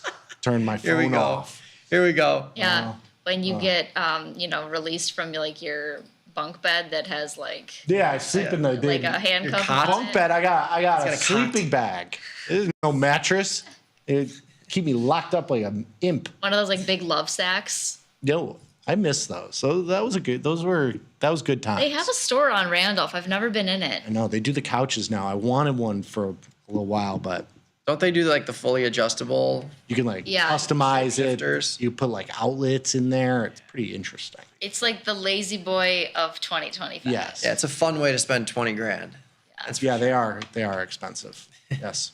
Everything's expensive now. True, yeah. Yeah, everything. Just add a zero on everything. I saw a tweet that like 2/3 of Americans do not believe that they could ever reach their savings goals. And it's like, no wonder everyone's just YOLOing 0-day options. Like, Yeah. there you go. Yeah. And the other third are just delusional that they can. What are you talking about? Oh, man. Who's left? How about a CL Strangle? I'm in oil futures. 54.71. I mean, I like the wide approach. For me, it's just a little too rich for my blood. You could look at like an iron condor in there. If oil volatility has spiked up a little bit, you got all sorts of stuff happening in the news, Middle East, whatnot. So OVX, which is the oil volatility in the 41 handle, up 5% today. I have an iron condor, Katie. Maybe you like this, or you can adjust it. where I'm in the 25 day. So you could go out further, but I have the 56, 54 and a half, the 66 and a half, 68. So it's $1,000 in risk when I put it on. I did it at 51 cents. I think it's at like 38 right now. Okay, so classic 1/3 width. Yeah, but I've had this on had it. for, since the 9th. So it's been like 2 weeks. Yeah, okay. So something like that, I think if you're kind of looking to make it a little bit smaller, maybe go like 57, 56 right at the expected move on the downside. Yeah, I think I'd go right to the expected move or maybe a little bullish on the downside and then give myself more upside room. I agree. All right. Same, but different. Yeah, I think it's a fine trade if you have the account size to do it. And the time management. Yep. I like broken butterflies, but I'm trying to learn more ways to hedge with other instruments like a broken butterfly on NASDAQ and hedging with micro futures or NDX options. Any general thoughts? What is this? What are we hedging? Hedging a broken wing butterfly. It's tough because like they're already defined risk trades. I mean, yeah, you can always hedge. You can always hedge with micro NASDAQ contract, like a contract. Let's say your broken butterfly is about to go in the money and you want to buy a micro contract, but you're just adding downside risk. So there's no like perfect way to hedge an options trade. You're just shifting your risk to the other side. If you got it, like if you sell a call and then you buy 100 shares, you are now just shifting 100 shares of risk to the downside as opposed to the upside. So if you're doing defined risk stuff, you can't get that unless it's a really wide spread. If you're just, if you're doing a broken wing butterfly, like there's no hedge for my PDD broken wing butterfly. It's already hedged. Right. It's on at the beginning. So, you got to kind of take risk at some point. I think the number one thing for me too is like with broken wing butterflies, I don't think of them as like, ooh, I want the market to go to this tent area where I can get max profit. I think of it as like the gold one I put on today.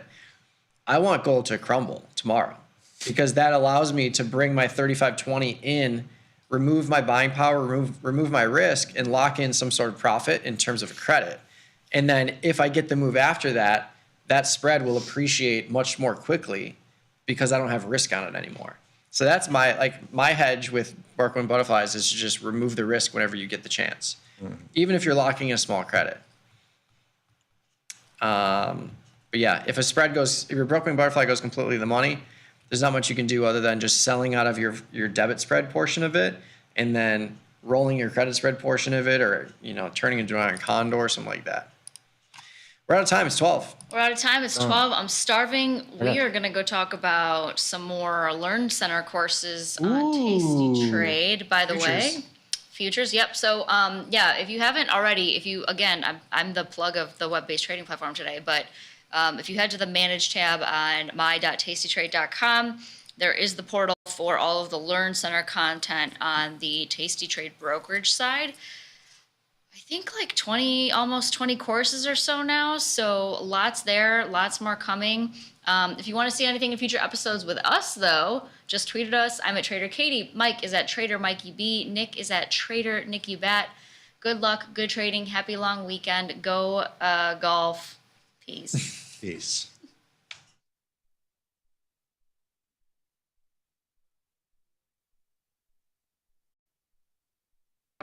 The market doesn't stop. So why should you? Diversify your portfolio with stocks, options, futures, crypto, and more from Tasty Trade. Focus on the markets that matter to you. See the odds before you trade using curve analysis, IV rank, and more tools. Get industry insights that help you find your next trade right where you need it. Tasty Trade. Download today. Tom, when you talk about the good guys, who are they? They are us. We are the good guys. When you say they take out the weekend, what does that mean to you? That means when you're a premium seller and they take out the weekend, that means that all the decay over those 2 days, Saturday and Sunday when the markets are closed, come out of the market Monday morning. When I say bell to bell, what does that mean to you? Bell to bell is like in horse racing, they would call it wire to wire. And in trading, they call it bell to bell. So the opening bell to the closing bell. If you're saying something's thin, what does that mean to you? That means it's not very liquid. That means that the marketplace is relatively illiquid. That's what thin means. If you can't buy an uptick, what's happening? If you can't buy an uptick, that means the market is going down and there's no bounce. How does Daddy do it? Daddy does it good.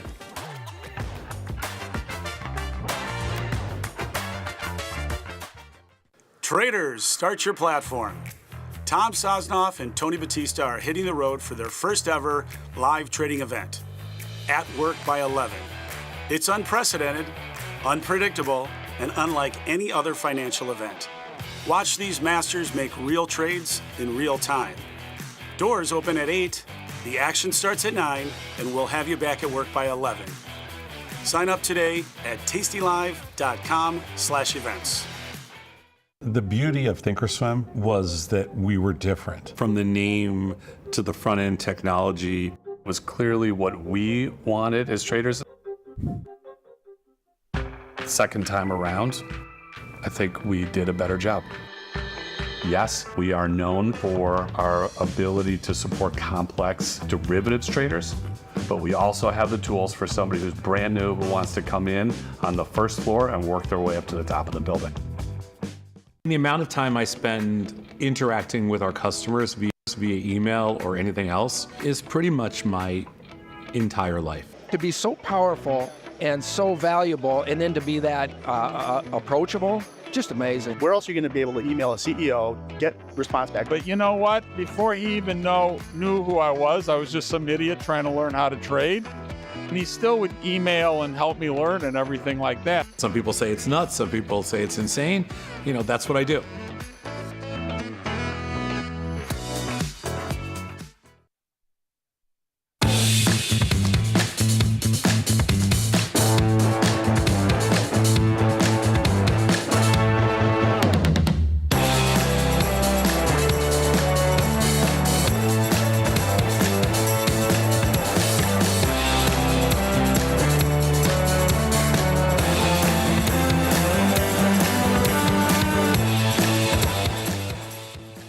We are back. It is still Thursday, May 22nd, 2025. This is Futures Power Hour, sponsored by CME Group. I'm your host, Chris Vecchio. He's Jamal Chandler. Jamal, let's just talk about it.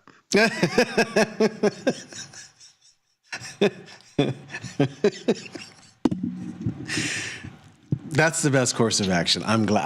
I was amazed. I was going to be amazed if you said something else besides what I know is on your mind right now. Do you know how many times in NBA history a team has been ahead by 14 points with less than 2 minutes and 50 seconds to go in a game? No. How many times?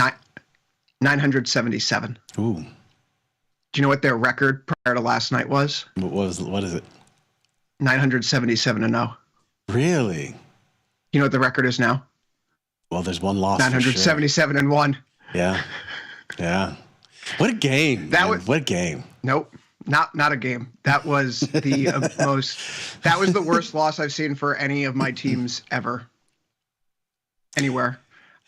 I tell you, you got to give a lot of credit to dude who hit those threes, man. I mean, a bunch of I couldn't believe it. I mean, each time he pulls up, boom, yeah, Neesmith just knocking them down. Even in his, people started jumping his face. Although he got a couple of them wide open, I'm not sure why you give up after you've given up 4 in a row. Why did you give up number 5? At some point, you should have stepped to him, but. Give him credit, man. He knocked him down. And I got to say, when Halliburton hit the crazy shot and did the choke sign, I just was like, okay, they're about to lose, and he's about to really catch the brunt of it. And they still somehow pulled the win out. We got a series. We got a real series here now, Chris. People keep telling me that he was jinxing the Pacers. No, he summoned the demon ghost of Reggie Miller, who, by the way, what an offensive thing that he's the one who's commenting these games. I have to listen to this guy. The entire series? He was mostly impartial. Every now and again I caught a couple of things that he did that definitely seemed more geared towards. I mean, that is wild. The fact that he's calling these games. I bet in a million years he never thought that this would be happening. It's just really wild. John, we can go to the slides. I tell you that The slides have nothing to do with what happens in the market today. I've fallen to my knees twice in my life for one of my sports teams. Carlos Beltran, Game 7, 2006 NLCS. He takes that hanging curveball from Adam Wainwright. And then Tyrese Halliburton last night. I guess I jinxed it myself, Jamal, because I did say on Tuesday, let me explain, that Halliburton is like a WWE heel. He plays the villain role so well. Mm-hmm. It makes the sport very entertaining, right? Like, if not for nothing, he makes the drama fantastic. And it's a familiar feeling I haven't felt in nearly 20 years, Jamal. I really don't like how I'm feeling today. Some of the threes he took, and they were just airballs. Like, dude, what are you doing? And I mean, they did not look good at all. I'm just shocked that they came back the way that they did. And again, Neesmith hitting those threes was huge, but wow, what a game. I'm not. I tweeted out last night, what's the worst that could happen in 34 seconds? You could ask my wife. I was telling her the Knicks are up. I'm like, I feel this in my bones, Hale. I feel it in my bones. They're going to lose this game. I just feel it. Let's talk about something good. The state of the U.S. economy getting better. PMIs that came out today, not bad at all. Here's the slate of this morning's U.S. economic data. We're not seeing a big jump in jobless claims. The previous reading was 229K. The actual reading for this past week, 227K. The PMI, which was at 50.6, barely above that threshold for considering or suggesting the U.S. economy is in a state of growth. Further ahead of it now, 52.1. Manufacturing up, services up, both well clear of the 50 mark that delineates growth and contraction in these diffusion indexes. The existing home sales data, not fantastic. I don't think anyone's shocked by what's going on with the mortgage rates, suggesting that the housing market would be in a good place. But all in all, we're moving away from the worst. This is not recession level. This is not stagflation level data. This is just good data. And I think that's a nice sign of relief here today that helps recalibrate our expectations as we head into next week, the last week of May, and then ultimately June, the final month of the quarter. Mm-hmm. Yeah, I mean, we need more good data because obviously we know the state right now, at least the feeling around, how things are, let's just say debt-wise, right? Like not the economy so much. The economy seems fine, but everybody's kind of generally feeling good about the data over the last couple of weeks or so that says, we're not inflationary environment. Things are generally trending okay, but again, we don't know what the future holds. Nobody ever really does. We certainly don't know what it looks like for stocks. We certainly don't know what it's going to look like for the data if we continue to have rates, or I shouldn't say rates, sorry, tariffs at this level that we're going to have. Are they going to affect our data going forward? We don't know yet. So all we can do is just draw back from what we've seen over the recent data, and seems to be fine, I would say. But I don't know. We're in this no man's land right now, I feel, right? Like all the stuff that we were really worried about hasn't manifested itself in the data that we're looking at now, but we don't know what the data coming up is going to look like. We don't. And with that bit of PMIs today, there is a bit of a bump, not significant, but a bit of a bump in Fed cut odds for the month of July. I mean, do you think we're going to get a Fed cut this year? I really don't think we are, but I don't know, unless something changes that I'm not aware of. Wouldn't the best case scenario for the stock market be if we didn't get a Fed cut this year, given the balance of risks on the table? Yeah, I think so. Right. I mean, if we do get a Fed cut, not in the first half of the year, and maybe not even before September. September, there's an 81% chance, effectively rounding up, of a 25 basis point rate cut, and then a 99.68% chance of actually 100% chance of a second one come December. I think if we got one in December, that would probably be a good thing because it means growth didn't collapse, unemployment didn't spike.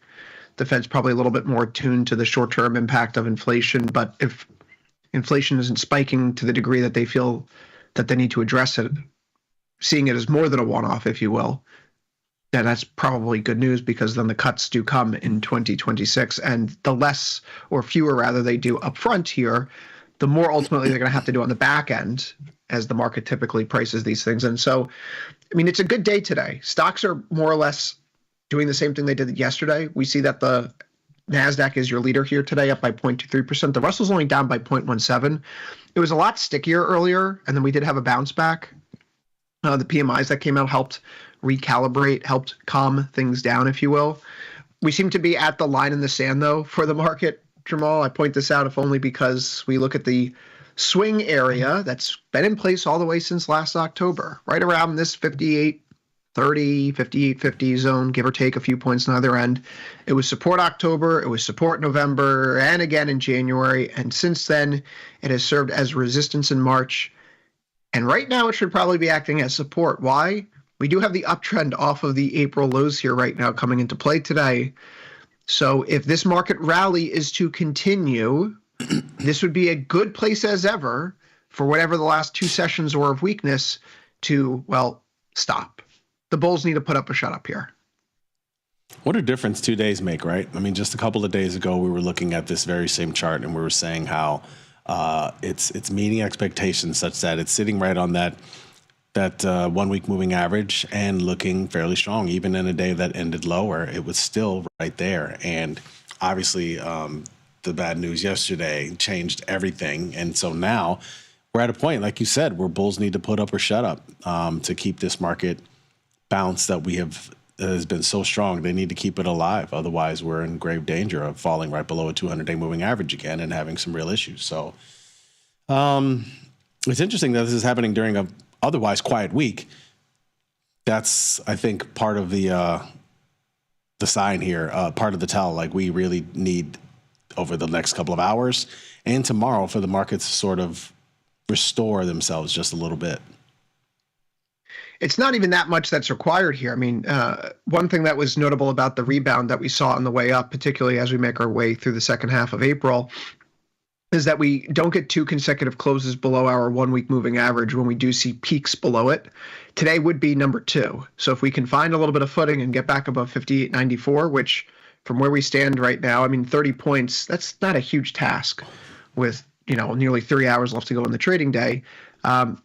That would be a welcome sign here. I do think this is important, though. You see the high from March 25th at 58.37, right? You see the swing lows that we have. This seems to be the area where if we start to fall below it, you could see traders looking at momentum studies and seeing that this uptrend potentially is gone. Stochastics falling out of overbought today. MACD's actually giving us a sell signal today, albeit it's above its signal line, which is more about a counter trend move. And if you're a bull, perhaps wait for some upside to reestablish itself. And volatility is on the up. We did see the IVRs, which were in the teens earlier this week, have now jumped back into the low 20s. So vol's up, technicals are eroding. We haven't quite turned yet. I'm still leaning long deltas in the NASDAQ, which is working out a little bit better today. But it's a similar type of situation where lows that you have in November and January, they're holding up right now, again, as that former trading range is trying to reassert itself in some form or fashion.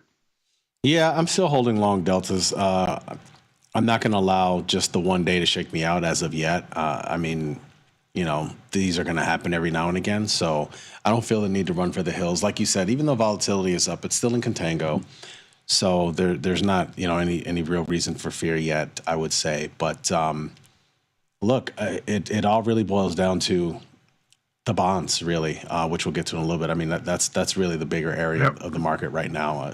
Here, I would say the bonds are leading the stocks, which is what we don't often see, but it's happening right now. And so I don't know if we're going to get the strength into the weekend. I'm certainly obviously hoping for it because I am long. I don't know if we're going to get the strength into the weekend that we really want. I'm not sure what would be the catalyst, but I guess we'll see. If we start to lose this territory here, and maybe I'm just eyeballing it, but let's call it 21,000 in the NASDAQ, you could make the case that the price action in the last few sessions, it's not exactly the most encouraging set of candlesticks here.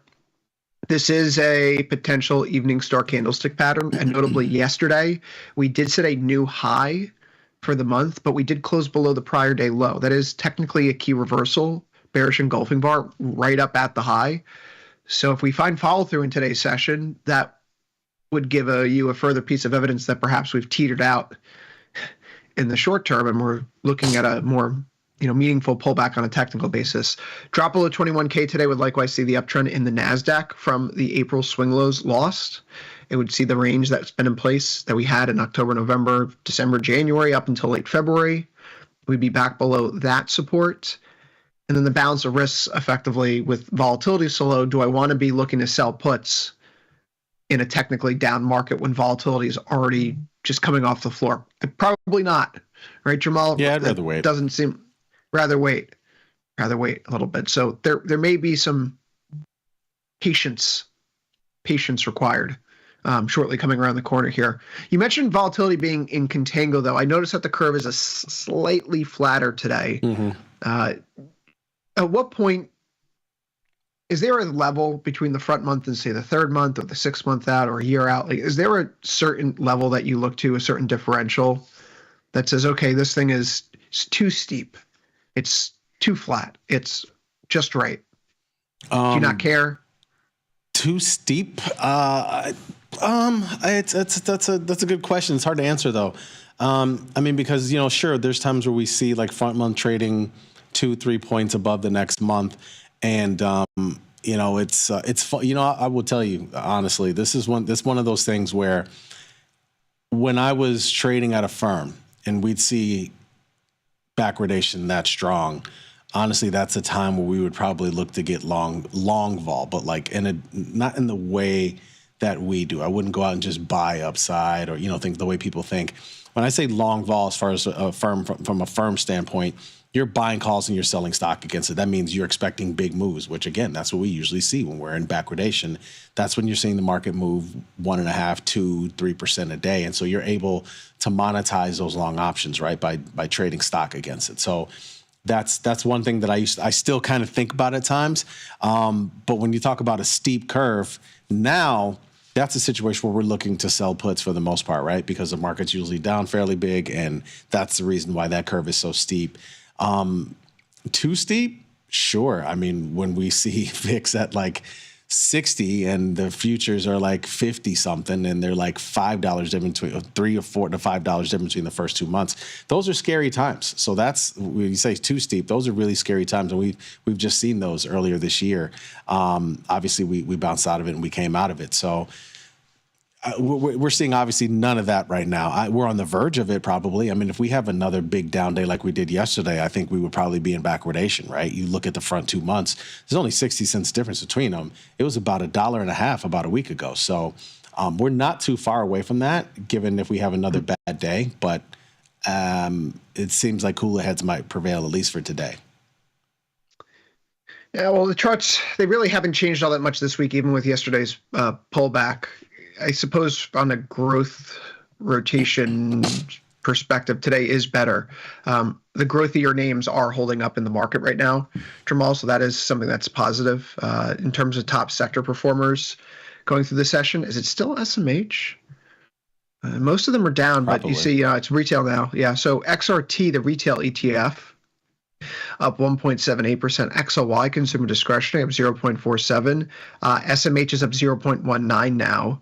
On the downside, it's defensive stuff mostly. XLU, XLV.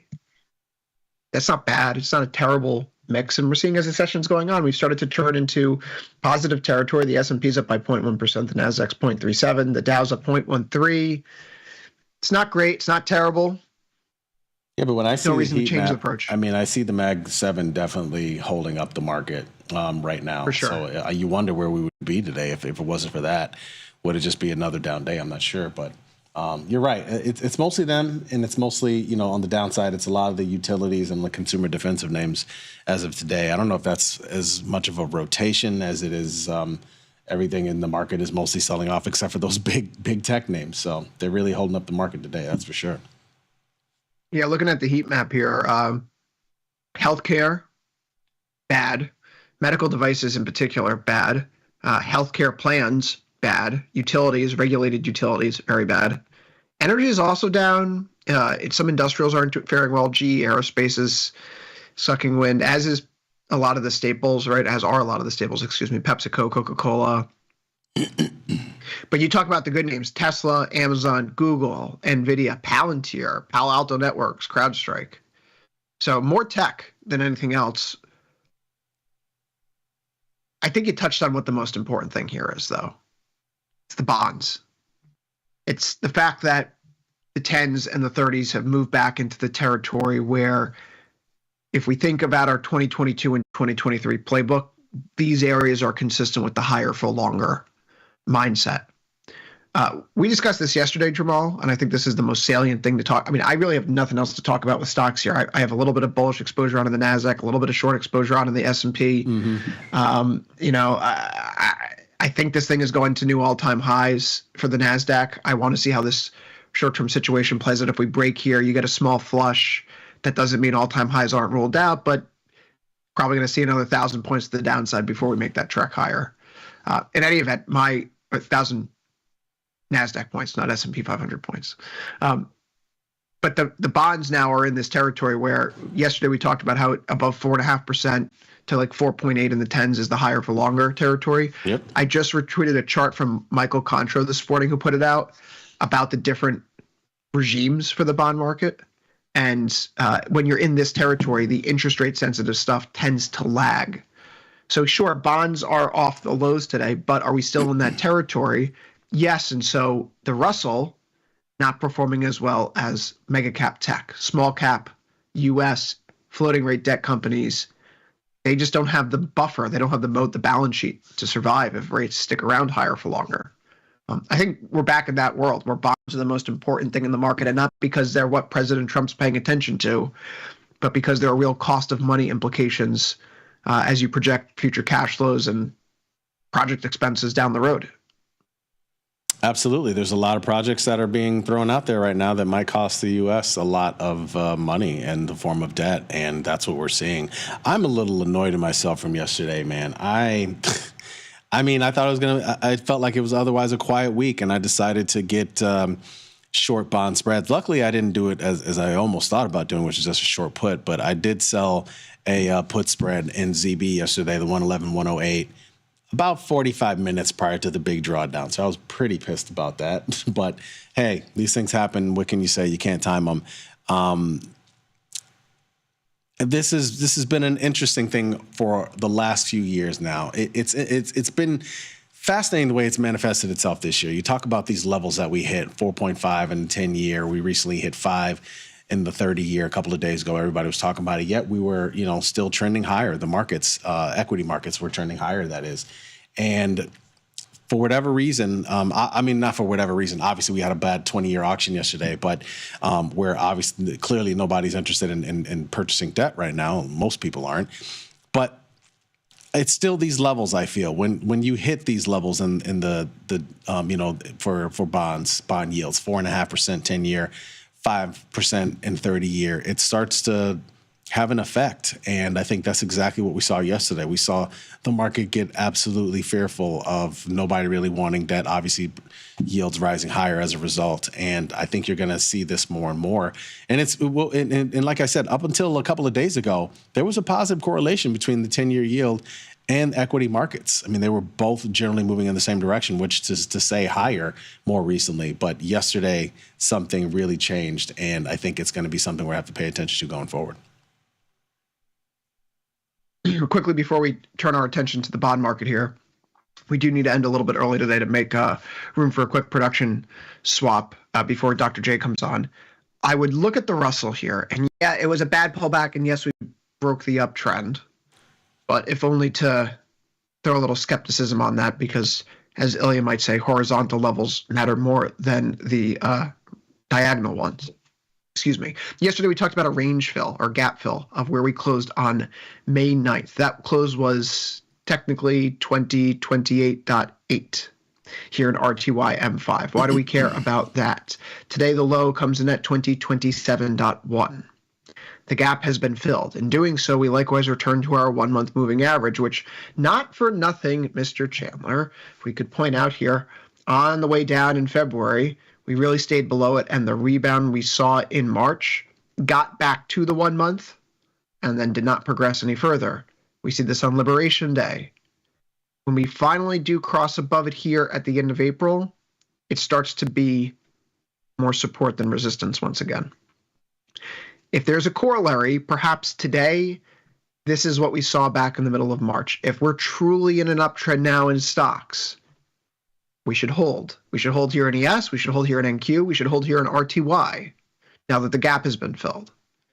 And if we don't, then this isn't like the downtrend rebound back to the 1 month and continue to sell off. This is This was the rally. This was the rebound. We're now due for a new leg lower. And the next gap to fill, if we do continue lower, that comes in at 1898.90. That's a long way from here. Yeah.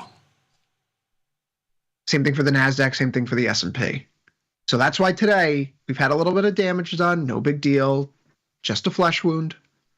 But anything more than this, we're going to feel a little bit less like that, was it Black Knight from Monty Python? 'Tis just a flesh wound. It won't be just a flesh wound. It'll be much more. And that brings us to the catalyst for all this, Jamal. You've been talking about it. It's the bond market. It's the bond market for whatever reason. It's a currency crisis, dollar down, yields up. We don't need to assign a narrative to it. We do see a sharp rebound here off the low. Now, for me, after the auction yesterday, I threw in the towel on my ZB exposure. The price action today, coupled with the passage of this Republican bill, tells me that maybe this was a buy the rumor, sell the news event, and might be worth dipping our toes back in the water. How do you feel about bonds here at 111 and change now? Because this morning it looked like we were flushing and flushing hard. Yeah, I mean, I just thought once they breached 110, it was an interesting area to try and, sell a put spread against. And again, I didn't execute it the best way I wanted to yesterday, but nevertheless, I think, when you have an IVR of 45, it's at least interesting. The one thing that we have gotten is some ebbs and flows in bonds. It hasn't been just straight down like it was in 2022. So, if you're looking for a trade that typically is not that much damage against the buying power in your portfolio, this is usually one of them. That's why I decided to jump in yesterday. Like I said, I'm short the 111, 108 put spread, and we're in there, baby. Let's see how it goes.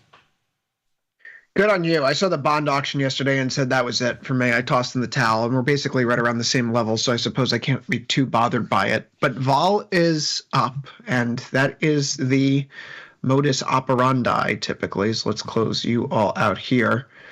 What's left on the board for me? I mean, still technically a long out of the money call. That's basically worth nothing. So might as well hold on to it before it expires worthless. At 29 days, this is like the funny thing about the calendar right now. There's not really a great expiry in that typical 45-day cycle. You're either 15 days too short or about 20 days too long on either end. We'll call 16 days too short. 64 is probably the place to go. Right? If only because if you're going to, I find the act, if you're going to pick tops or bottoms and you want to do it in a way that's responsible, you could probably use a little bit more duration on your side. That way, if we're immediately wrong down near these lows, the position retains enough intrinsic value thanks to time where we can hopefully get out at not such a significant loss. In this case, trading below the current lows, 109, 107, 2 points wide, short put spread, 68% probability of profit, risking a little bit less than 30 to make one. It's the typical tasty trade in a sense. I, for one, find this situation just from a momentum perspective awful. And to give my overtime compatriot some credit here, I would look to 111 and 20 ticks or so in ZB right now. It's the lows that you have on Liberation Day and the immediate reaction thereafter. It's a place where the market bounced just last week. If we can climb back through 111.20, technically you could have said you turned the corner. You have a meaningful low to work with. This was a flush. And then I'll probably put something back on the long delta side. I'm not convinced that this is anything more than people looking at long end yields being at the levels that they're at and say, I might as well just scoop a little bit up. It doesn't hurt to lock in 5% plus yields. I'm not compelled by the rebound today, so I'm still not back in ZB. I didn't remove any of my ZN positioning. There's no reason for me to do so. Mm-hmm. It's still chopping and sideways, and the whole perspective on ZN is basically sideways chop. Not thrilled with it, but today makes it better. So press forward. Directionally neutral is working right now in notes. That is probably, that is obviously always a pretty good way to go in general. I definitely probably got a little greedy yesterday by jumping in a little early. At this point, it's somewhat of a directional play, if you will. I mean, because it's basically at the money on my short put of a part of the spread. So, like I said, I've seen a lot of ebbs and flows. We've seen a lot of ebbs and flows in bonds throughout this year, and I'm just looking forward to this possibly being another. Again, breached through some serious levels. I think 110 and 20 ticks is kind of an interesting area that we sort of touched on yesterday, and it seemed like though we bounced off of that. We'll see how if it can actually keep the strength here and maintain. But that's why I decided to get shorter put spread here and get some long deltas. We'll see how it plays out though. I don't love how I've handled bonds recently, although maybe it's just it's been this long stretch, Jamal. I got to say, like since October, I've had some good trades in there along the way, but I feel like bonds have been the one place that have really just frustrated me. Yeah. So perhaps it's worth taking a step back and just watching it for a week or two without trying to constantly press a trade on it here and recalibrate. I find that to be a good trade on consistently for a while. I mean, this is I think I've been out for a little bit. This is my first one back in a minute. Yeah, I mean, I typically always have something on in bonds, but it's been very, yeah, like I said, frustrating, right? It's because of the chop. Even directionally neutral, it's like, okay, I'm just waiting and watching the clock run down. I hope this thing gets stuck for the next 3 weeks. Yeah. And so I think what for me, typically when I go through a stretch where I'm having trouble achieving a certain level of success I want, that's not really about the money. The money's important, of course, but it's seeing a strategy, testing it, back testing it, right? Okay, now we're putting in live. Is it working out? Yes. If it's a struggle to get it to work, we're like, okay, should I put it on? Yes, no, yes. And then I end up doing it and then it just doesn't behave the way I want it to. I got to take a step back and go back to the drawing board. Whatever processes and systems and methodologies I've used to recently approach this has led to more angst than anything. And I don't like that emotional feeling when I'm trading. I want to be able to say, I'm comfortable with whatever position I have. I'm not going to be frustrated by it. Yeah, that's how I actually felt a week and change ago when I had on the directionally neutral trade and I closed that out. Again, that was a day when I closed out a bunch of things. I felt like markets had completely shifted and I wanted to get a fresh perspective, which really helped out actually. But yeah, for whatever, I'm just still annoyed. It was funny because I was with my wife yesterday. We were walking around doing stuff, and she's like, "Is everything okay? Is the market fine?" I was like, "Yeah, the market's fine. I just didn't execute something the way I should have. I'm just annoyed about it." I mean, I literally put the trade on the short put spread like 45 minutes before the bond auction. Did I know the bond auction was coming? I think I kind of knew. It wasn't necessarily on my brain like that. But I would not have expected such a reaction from the market, and I would tend to say I don't think just about anybody did based on the way it moved. So it happens. It is what it is. But, given the fact, like you said, you talk about duration, 64 days out, I got some time, and we've seen a lot of ebbs and flows in bonds, so I think I'll be all right. Jamal, we're going to keep pressing forward because we only have 15 minutes left here. Metals are backing off a little bit here today. Perhaps the story for copper and silver with this Republican tax bill, some of the credits that are in place right now would be removed when it pertains to some of this, we'll call it green tech as a kind of a catch-all, electric vehicles, wind farms, yada, yada. Yep. And so copper, silver are meaningful inputs into a lot of those things. They are, you could see the ranges that we have today. When the bill passes, there is a gut reaction where we do come in weaker, but we have rebounded over the session. So yesterday I was feeling all gleeful that silver prices were starting to break out. And to that end, they still are, as are copper prices. They have nudged out of their downtrend off of the pre-Liberation Day high and the post-Liberation Day swing highs here. We're not making significant advances, but the fact that we're holding the breakouts amidst this bad news kind of day gives me some confidence. Volatility, likewise, it's holding here, 25.8. So volatility has crept up as the market has tried to push prices higher, and it's rallied over $1 in the past few sessions. So, Jamal, I think structurally silver still looks good right now. There is a clear line in the sand here. We have our Morningstar candlestick cluster. Heck, I forgot to point this one out too. There's an evening star candlestick cluster right here. Okay, so topping pattern, bottoming pattern, topping pattern. There's an axis here right around 33.70 up to about 34. Okay, this is a pivot point in the market recently. We're struggling in it right now. So if we can get through 34, it looks like green skies. That would be disaster. It looks like blue skies until the yearly highs. Don't want to go outside and see green skies. Okay. Time to go back in. But you want to see green in your silver position. I get it. green and the silver. Yeah, all these colors. But yeah, that would help pave the path, right? Confidence wise, okay, 36 look like it's going to be here. I feel better about having on these out of the money calls. I still have a position right now that's not great. I'm going to roll it because I do like the setup now. But we got to get to 34. 34, I think, is for most people who are a little bit more conservative and haven't been riding the silver bull for the past year plus like I have, getting in with fresh sea legs can be difficult. So 34 is probably the confidence point for, a true technical breakout. What causes the breakout? I mean, obviously, other than buying, like what's the story? What ends up being the thing, right? That's something I haven't been able to reconcile fully. What ends up being the thing that causes the big move higher, besides, people getting more silver and more silver than gold? You know what I mean? Like, what's the real catalyst? If Reddit's correct, then it would be JP Morgan and other custodians stop manipulating the silver market, but that's like one of the rabbit holes that I'm not going to go into here. Gold prices here today, they also saw backing off after the bill passed, but have rebounded over the course of the session. We do get a bullish flip in our 521 EMA crossover, and on that 4-hour basis, this little inverse head and shoulders pattern that we were watching, it seems to me like it still has some validity here. There's your neckline. What do? We filled the gap from May 9th, again, 33.29. We filled it overnight. We pull back in. We're still holding above our 1 week, 1 month. I'm not worried. It looks like a typical cadence. Traders who were holding long positions prior to the U.S.-China trade detente, we finally saw markets go back to those levels. And so what do? They neutralized some risk. If you were long, you got out long. You sold into the market. This is not a meaningful bit of price action whatsoever for me.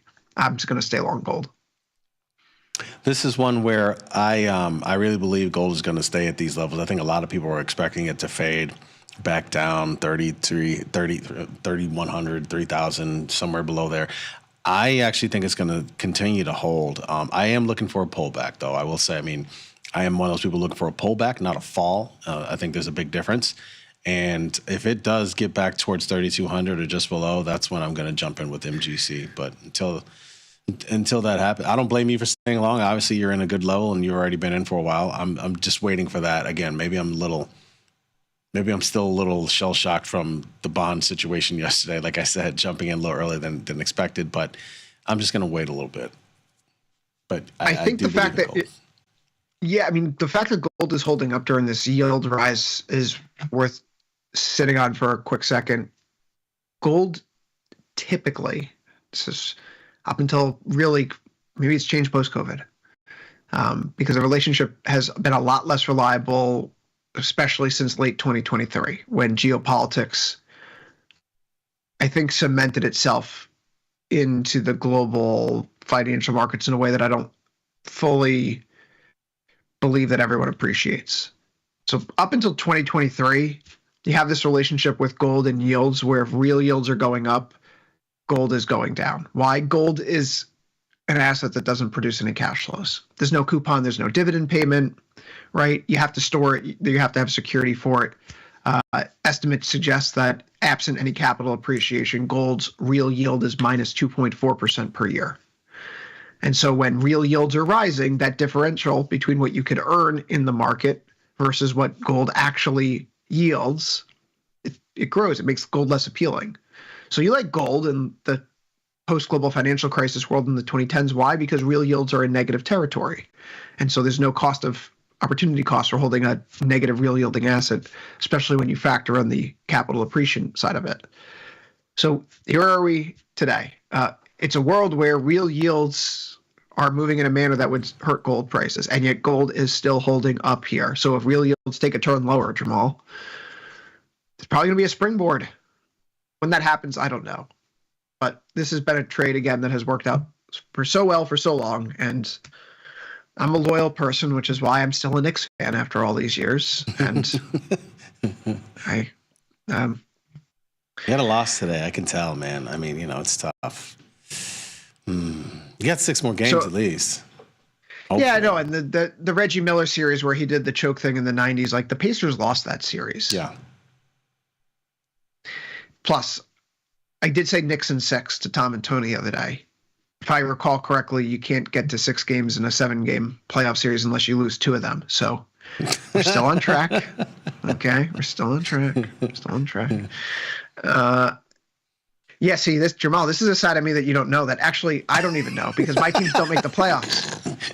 I'm the punching bag, right? Like, act like you've been here. I can't. It's just not, it's so different than when the Mets were in the NLCS last year because I expected them to lose. This is not a therapy session for my sports fandom. So we move on to crude oil, where we look at a 53.7 IVR. So volatility is ticking up. Yesterday gave us a sharp turnaround. We've been hearing the drumbeats of war between Israel and Iran, and there seems to be a nice little game of good cop, bad cop with Netanyahu and Trump. Trump insisting that they want diplomacy and want a deal with the Ayatollah for Iran for the nuclear deal. He's also saying that if he doesn't get a deal, Israel is going to attack, and there's nothing he can do to stop them. So it's a good cop, bad cop storytelling right now. That's what was driving us higher yesterday, the New York Post report. Then we got the oil inventory figures. We also had some, denials along the way. And the Trump administration, to its credit, has been trying to do this Iran negotiation in a diplomatic manner from my read on the situation. But when you look at the inventories, that's what really sparks the turnaround here. U.S. oil inventories are building much faster than anticipated when we were looking at drawdowns in the inventory. So hold on a second. We're not consuming more. We're actually consuming much less oil and gas. That's probably a bad sign for demand and for the economy, broadly speaking. PMIs help take that sheen off the table. But either way, Jamal, 2 days ago when you and I were here, we talked about being at the 50% mark of the pre-Liberation Day, post-Liberation Day, swing high, swing low range, roughly speaking 54 to 71. And we have stuck close enough to that level here the past few sessions where if you don't want to be a directional bull or bear, it is very reasonable to be directionally neutral here. Very reasonable. That's actually what I'm looking at right now. I know I looked at this the other day. I think I tried to get a trade off, but it didn't happen. And now vol's even a little bit higher. Yeah, this is somewhat interesting. I'm looking at the 54, 52, 68, 70 Iron Condor. This seems worth putting on for sure. 54, 52. I could even go 55, 53, actually. 68, 70. I think that's something. I don't love the pop. It's only 52% pop, but I switched it to the 55, 53, I think, is what I'm going to look to do. I don't love the pop, but, But it's closer to 2 to 1. It is, yeah. I'm trying to execute it now. So 53.55, just for the folks keeping score at home, that would be wrapping yourself around the lows that we had back in early April. Mm-hmm. And then you mentioned on the other end, the 68.70. Mm-hmm. That's a little inside the highs that we had pre-Liberation Day, which, again, makes sense because we do have higher tariffs now than we did pre-Liberation Day, which if you believe in orthodox trade theory, then you would think that growth is going to get hurt, and oil has a very high correlation to growth. So would we get back to 71? Probably not. This actually makes a lot of sense in the short term. I don't know. 56 days is a good deal of time, but a $7 range effectively is pretty tight. $7 range. What am I talking about? $17 range is pretty tight to work with. We're talking about, $8 on either end. It feels a little bit safer to do it more short term if I'm going to be directionally neutral. I still have my short put spread on, so I have my energy allocation going. But I'm at 25 days to go, and seeing as how 21 will sneak up around the corner early next week, I'm of the mindset that before the weekend comes, I close out the short put spread wherever it's at, and I go to the directional neutral short iron condor trade. I like what you've outlined here. In fact, I think I'm just going to put it on with you right now. I think it's a good idea, Jamal. I just put it on. It just got filled. Oh, well. Let me in. I want to come in too. We only have a few minutes here, so we're going to go over to the U.S. dollar, which is finding its footing in today's session. We're going to just skip on that. We're going to go over to the Australian dollar today, which is down by 0.47%, one of the many consolidations that are occurring right now in this market. Talk about something that could be a spring coiling. I look on this 4-hour time frame, Jamal, particularly because it's near, scoot back out to the daily for a second. It's near the top side of this range that we've been carving out since December, and we're hovering above the top side of that range. The Australian dollar is very growth sensitive, very China sensitive. If this thing is breaking out, it's probably going to be good for copper, good for oil, good for gold. If it's breaking down, may not be so great, but it's a 36 IVR. So just something to throw against the wall here, reverse iron fly, look for an expansion in price away from where we currently are. A coiling spring is going to have to expand at some point. And it feels like we're funneling into that decision time soon here, not just for the Aussie, but really for everything, where the pound, is this breaking out again right now? Did the euro we're stuck at 113 right now. Are we trying to get back through that line in the sand of the past few weeks? The dollar index, 100, very similar situation. So currency markets right now, I think, are on the precipice of giving us a very important signal. It's been a few weeks of chop after the Liberation Day fireworks, but we do have some meaningful action here and some volatility, quite frankly, better than what you're seeing in equities. Absolutely. I mean, this is the area to be paying attention to right now, given everything that we're looking at with regards to debt, with regards going on with the U.S. and the dollar and economy, and obviously the impact across the globe. I mean, you can't get any better than what's going on in a lot of these. Like you said, some impressive vol. I saw the other day what the Aussie had. They had their meeting, right? Their Reserve Bank of Australia. Meeting. Yeah, and they lowered rates. Everybody else is lowering rates, and the U.S. is staying pat. So you just right there, you're going to have some sort of fireworks at some point in time between the dollar and a lot of these other currencies. It's going to come sooner than later. Quick check on what's happening in the crypto world. Again, such a quiet rally. Isn't it? Don't see anyone. I don't see it. Where are all the people with the TikToks and the videos of them on their boats in Miami? And that to me is the tell that this is nowhere close to being done. But that's a different currency conversation, Jamal. Well, just looking at yesterday, I mean, there's been a high correlation between equities and Bitcoin more recently in cryptos, and yesterday that was not the case. Markets came in, cryptos went higher. That was really fascinating to me, and they're still going higher again. When stocks were down in April, they were holding up. When stocks were up in April, they were going up. Stocks were down yesterday, they're holding up. I mean, narrative flexibility, right? It's the most important thing any asset class can enjoy. Narrative flexibility, positive narrative flexibility for what it's worth. Whereas bonds right now, it feels like they have that negative feedback loop. Yields are up, it's because of fiscal crisis. Yields are down, it's because of recession. Oh gosh. What's next on the calendar for tomorrow? It's new home sales out of the U.S. There's some things overnight from China, from the U.K. Unless you're trading 6B, probably not much for you to see. We're ending here early, though, on Futures Power Hour. The production team needs the studio to get ready for Dr. J, which is fine because it means 10 minutes less for me to contemplate the Knicks and talk about it on camera. We'll be back later today. Jamal's going to be back in a bit with Engineering the Trade. I'll be back later on with Overtime. Good luck trading. See everyone soon.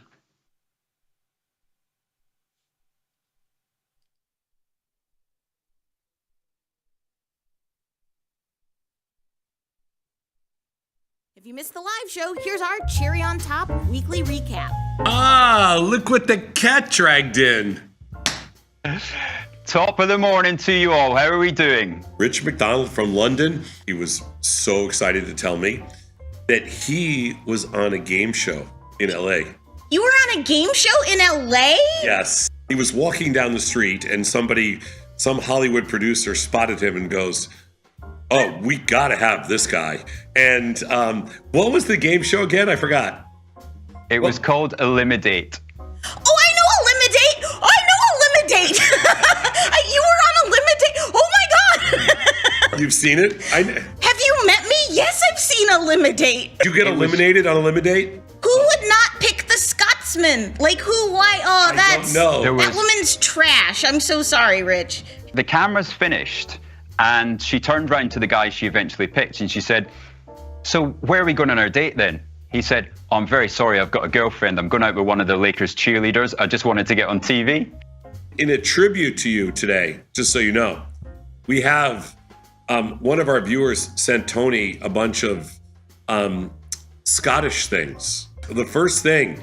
I mean, I wanted just a man in a kilt, but apparently I'm just gonna get some pudding. I don't even know what spotted dick is, really. It says it's delicious. I mean, this is the first time for me trying this. Vanetta, you? Yeah, I'm on a dick-free diet. Have you managed to warm up your spotted dick? It kind of tastes like, you know, like the banana pudding or the vanilla pudding that you get, but that's like not refrigerated. It's actually pretty good. Yeah, it's not bad. And I imagine if you go actually to the UK, I'm sure there's places that can do it more authentically. Is all the custard in cans? Yeah, pretty much. It's one of those ones. If we end up in a war, then you just fill your bunker with custards and beans. Control knocked me off my pivot today because they came up and they said that you were having, I actually had to go Google this, that you were having a conversation about traditional spotted dick desserts, whatever. No, it's not a dessert. It's not a dessert. It's a muffin. Are you adding this to your repertoire? It's a muffin. It was, and we poured the custard on top. You pour custard on top of a muffin. That's dessert. Okay, American, you uncultured American. Okay, Dylan, explain to them. I think that the good Dr. Sheridan accurately describes any item that has custard upon it as being in the dessert category, whether you're a sophisticated Milanese gentleman such as myself. I can't be friends with Dylan Radigan if I eat SpaghettiOs out of a can because the Italians... I mean, but you can't, because remember, I'm from Saranac Lake. My relationship as a young man with the canned beans was to go out to the ice fishing shack. Because the canned bean is a very staple food for the ice fishermen. So you grew up in the ice fishing community? It's a card-carrying member. Please tell me what the pleasurable portion of ice fishing is. I haven't done it since, probably I was 16 years old, but our primary pleasure was smoking pot because you could get into the ice fishing shack. There we go. Do you actually care if you catch a fish? No. Okay, perfect. With your buddies, you're like, Sosnoff, grab the drill, and then it's like man work and you got to drill the hole. Tony is going to counter that and say it's all about catching the fish. For sure. No. I don't think he's an ice fisher guy. I don't see him sitting around the hole in the ice fishing just hoping a fish pops in. There's not enough marijuana in the world or Coors Light to get Tony to go ice fishing. Get the full scoop by checking out the archives at tastylive.com. Looking for a better broker and a bonus? Sweet. We got you. Right now, you can get a bonus of up to $4,000 when you open and fund a Tasty Trade account. Plus, low rates, smart tech with the analysis tools you need, and award-winning support. So, get a broker who's actually got your back. And up to $4,000 at Tasty Trade. Make your move, genius. Tasty Trade. I want to play a game. It's a relationship game. So I'm going to ask you each a question to your partner. Who loves the hardest? Yes, yes, yes. So are you ready? Who's more stubborn? Who's more public? And who do you think takes longer to get ready in the morning? He's got to do his hair. Who's a better driver? I mean, for sure. Yeah. Like I live in Italy. Like we drive like. I drove a truck in New York City. I drove a tractor on a farm. I can fly an airplane. Who loves the Fed most? Who is more spoiled? It's not even close. Like you got buildings full of people. What do you want, Mr. Sosnoff? I have nothing.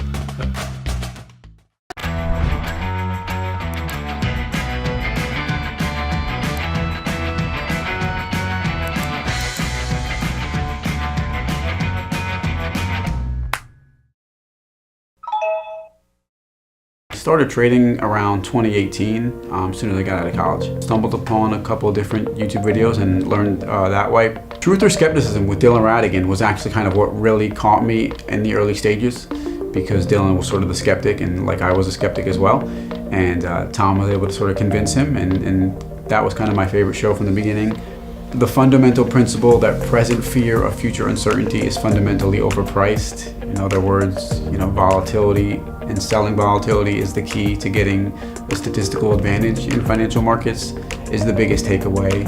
And that's kind of just the overarching principle I follow.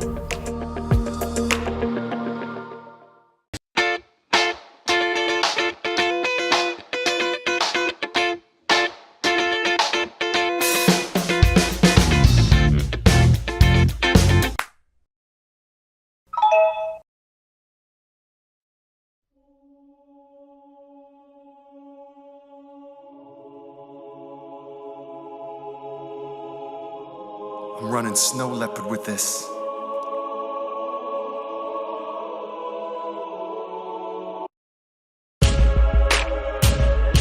I'm a Mac. I'm a Mac. I'm a Mac. G. Multitask, MacBook handler, brother. iPhone in one hand, iPad in the other. Pop open top, Apple logo shining on the back. That's why all these player haters know that I'm the Mac. Easier to see a nun with VD than to see me ever typing on a PC. So if you got one, you can play a sad tune and play it back later in your room on your Zune. Windows made to break, and I'm here to crack it. And if I'm a Mac, that means that I'm immaculate. Style so clean like it's disinfected. Clean surfaces where white light is reflected. Plastic case, Apple Store, keep my phone protected. Check my toolbar to see if networks are detected. Use my side swipe, applications hidden in it. This is Mac world, bitch, you're just living in it. I'm a Mac. I'm a Mac. I'm a Mac. I'm a Mac. I'm a Mac. I'm a Mac. I'm a Mac. Rolling to the coffee shop, know I'm on a power trip. Strapped with my laptop and my own power strip. Eye outlet, about to make your cable drop. Apple logo shining off the marble on the tabletop. So if you seen me, then you seen a star. Any place I sit down, call that the Genius Bar. Looks like I'm working hard, but to really know the truth, just taking pictures of my fine self in photo booth. Interface simple, why I need a Kindle. Working on that pad keeps my fingers mad nimble. So if you think I come up short, you must be wrong. More than one reason that these ladies call me Justin Long. I'm a Mac. I'm a Mac. I'm a Mac. Yeah, Justin Long, son. You catch that?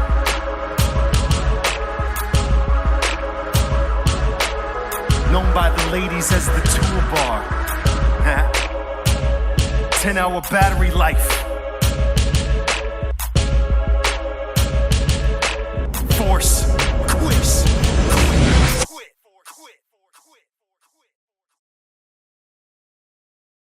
Courses. Whether you're a beginner or more advanced trader, our courses can empower you with the knowledge to succeed. Watch as our team in Chicago shows you how to use the Tasty Trade platform and go over the basics of trading. Perhaps you'll learn about a new strategy or a potential product for your portfolio. To find our courses, go to the Manage section of our web platform or head to courses.tastytrade.com. Start taking control of your financial future. Visit our courses today. Tasty Live's godfather of options, Tom Sosnoff, is grabbing his passport and taking this show international. He'll be joined by IG's Rich McDonald in London and Milan, along with special guests at each stop for an evening of live trading. It's fun, challenging, and moves as fast as the market. Doors open at 5, with trading starting at 6. Come early and have a pint or glass of vino with the boys. It's totally free, but space is limited. Register at tastylive.com/events. Options just got molto interessante.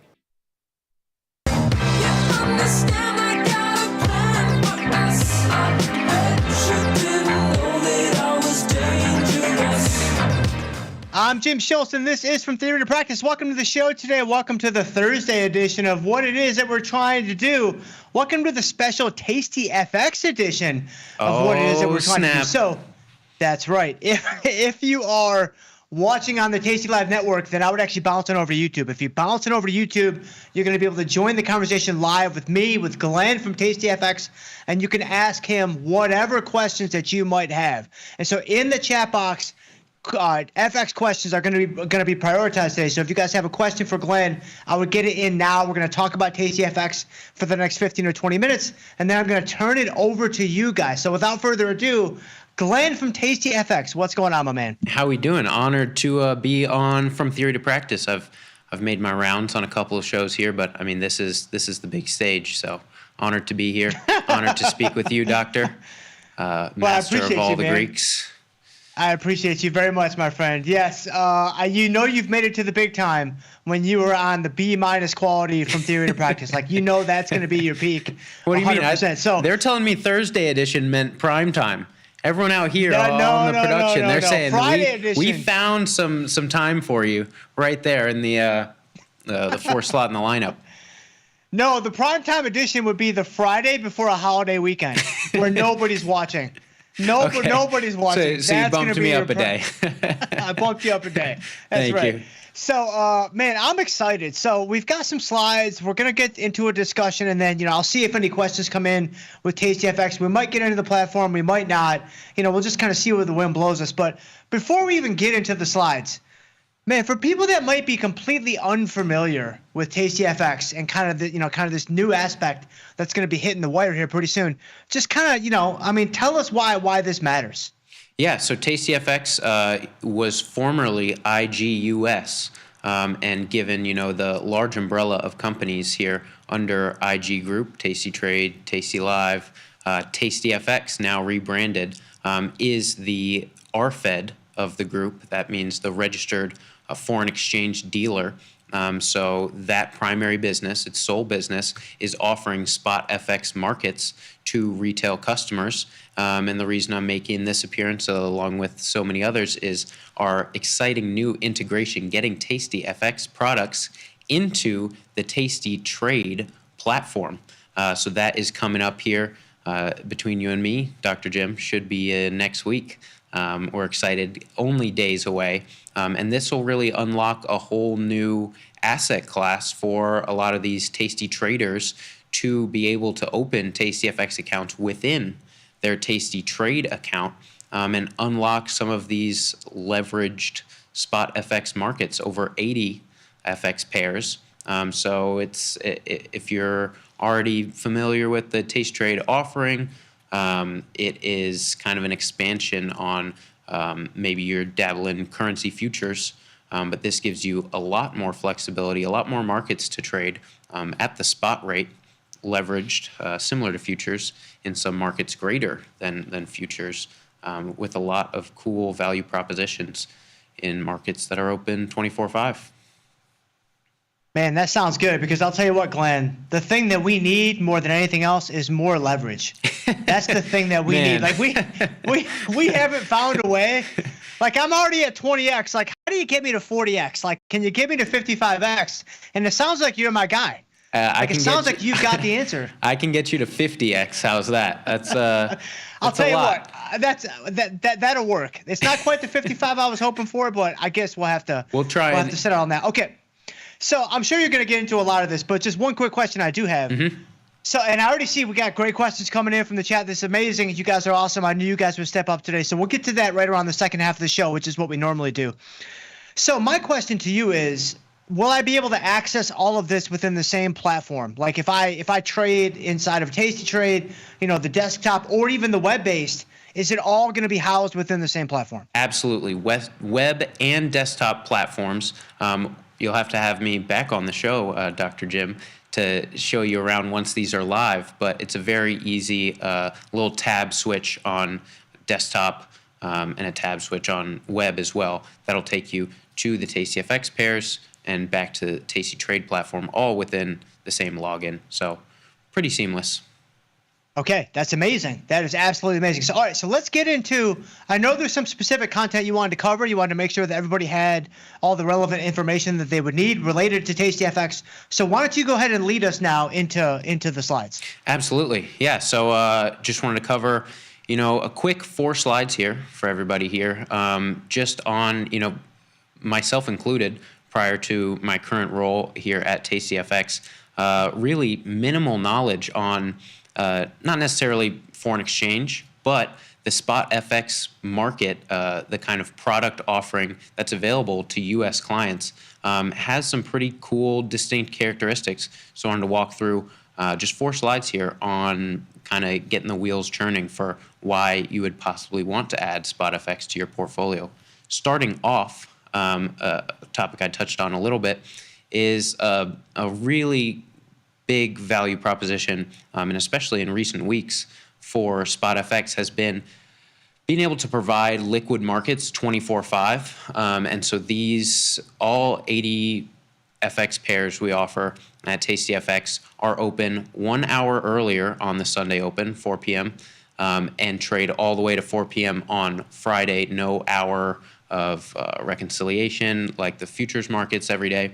So these are not only open 24/5, but given the global participants involved, pretty liquid markets around even overnight. You get a lot of liquidity. You can think of it in terms of like the geographic centers. You get a lot of liquidity maybe around 8 or 9 p.m. With the Asia Open out there in Tokyo. You get a surge of liquidity around 2 to 3 a.m. with the London Open, and then picks up throughout our trading session. And then I will say, kind of, you can notice sometimes a dip off in the afternoon U.S. trading session because the London market has closed. And then I'd say the least liquid period would be around 4 p.m. to 8 p.m. In terms of what participants are actually in the market. But different from a lot of the other assets you can access at Tasty Trade, you can get into these markets when they're open. And the only thing to note would be the spread there between the bid and the ask to determine your liquidity. And in recent weeks, I mean, currencies have really spiked in volatility, and a lot of the news that we've been getting happening over the weekend at odd hours. I mean, that China trade tariff news a couple weekends ago was 2 a.m. on Monday, and I think Chris Vecchio and Ilya were the only ones up to trade it, but they could do so in these spot FX markets. And so a lot of liquidity there. This week alone, we had, a lighter U.S. data week. Ended up being pretty exciting with some of these bond storylines, which my good friend Pete Molmat and I covered this morning on Forex Focus. But some global news like the Australia rate decision caused a pretty big weakness in the Australian dollar after they cut rates. UK inflation, I believe, came in higher than expected, gave a little bump to the British pound. And then it also gives you a lot more granularity to get some dollar exposure than you would in, a dollar ETF or even, just some of the select currency futures that are offered by the CME. So here on the right, you can see just all of the pairs. I mean, even I'm not sure if I could name all of them. I think I could. But a lot of what is DKK? DKK is the Danish kroner or krona. Danish kroner. There are actually. That's what I need. I need some Danish kroner exposure. That's the one thing I've been missing. You didn't even know you needed it. You're my guy again. It. I didn't even know it existed until 20 seconds ago, to be honest with you. So this is unbelievable. If you look at all the K's there in the any of these 3-letter codes, any K at the end is some derivation of a krona, kronar, kronus, very popular in Scandinavia, where it's all kronars, but they all have their own distinct one. So a lot of those very highly correlated and probably less liquid than just trading the euro. But I mean, you've got your major currencies like Australian dollar, euro, British pound, Canadian dollar, which has been popular more in February and March with all that tariff back and forth. And then you can get crazy with it and even go Mexican peso, a little bit less liquid, but still moves on a lot of that trade news. And then, a really crazy market, dollar Turkish lira, which we covered earlier this week on Forex Focus, has just been up and to the right. Not so good for Turkey. But it gives you a lot of that granularity to really focus on, if you're trying to trade UK inflation or the Australian rate decision, get you that exposure in the currency pair.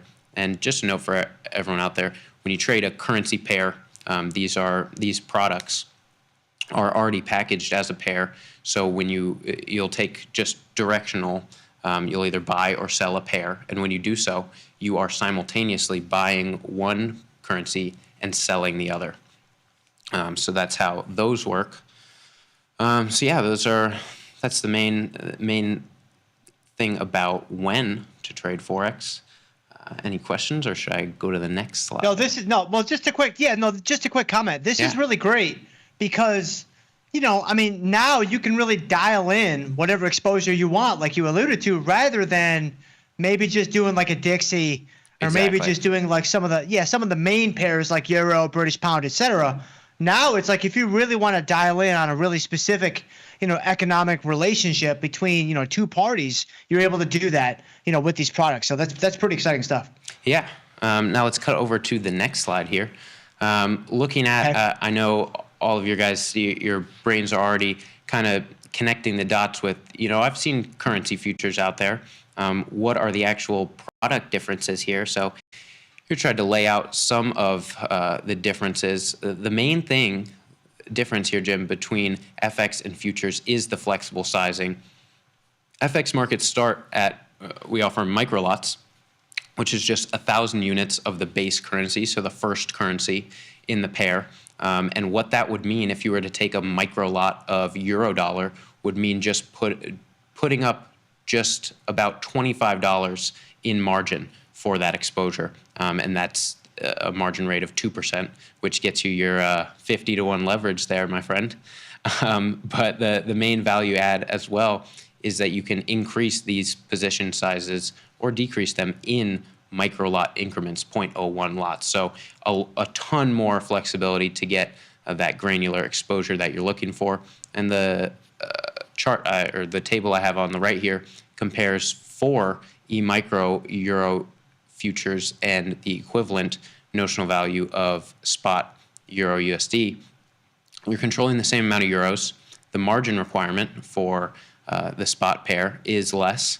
And then I really wanted to hammer home this kind of layering example that if you were to put on 4 micro contracts, you're paying a flat commission on each of those. And so that can kind of, as you start to layer in, layer out, eat away at your potential profits or losses, whereas getting in and out of these spot pairs, you're only paying the spread. So that is a big value proposition for these spot markets. And if you're looking to take some profits, you don't have to cut out 25% of your exposure at a time or 50% of your exposure. You can get as granular as you like, shaving off 0.01, 0.05 lots at a time. And the opposite is true, is kind of cost basis averaging into positions as well. So there's no commission. Correct. on the wow, that's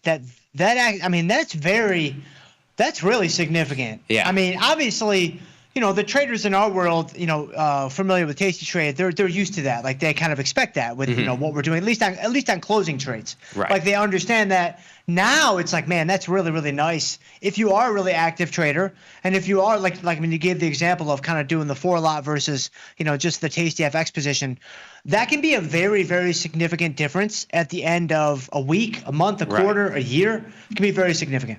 Yeah, so a big value prop to have those zero commissions offered by Tasty FX, just able to be offered in the way that they're compensated through IG Group. The only cost to enter a position would be the bid-ask spread, which you'll be able to see upon entry. So knowing how liquid those markets are, they can be as narrow as 0.8 pips in euro dollar and I believe Japanese yen.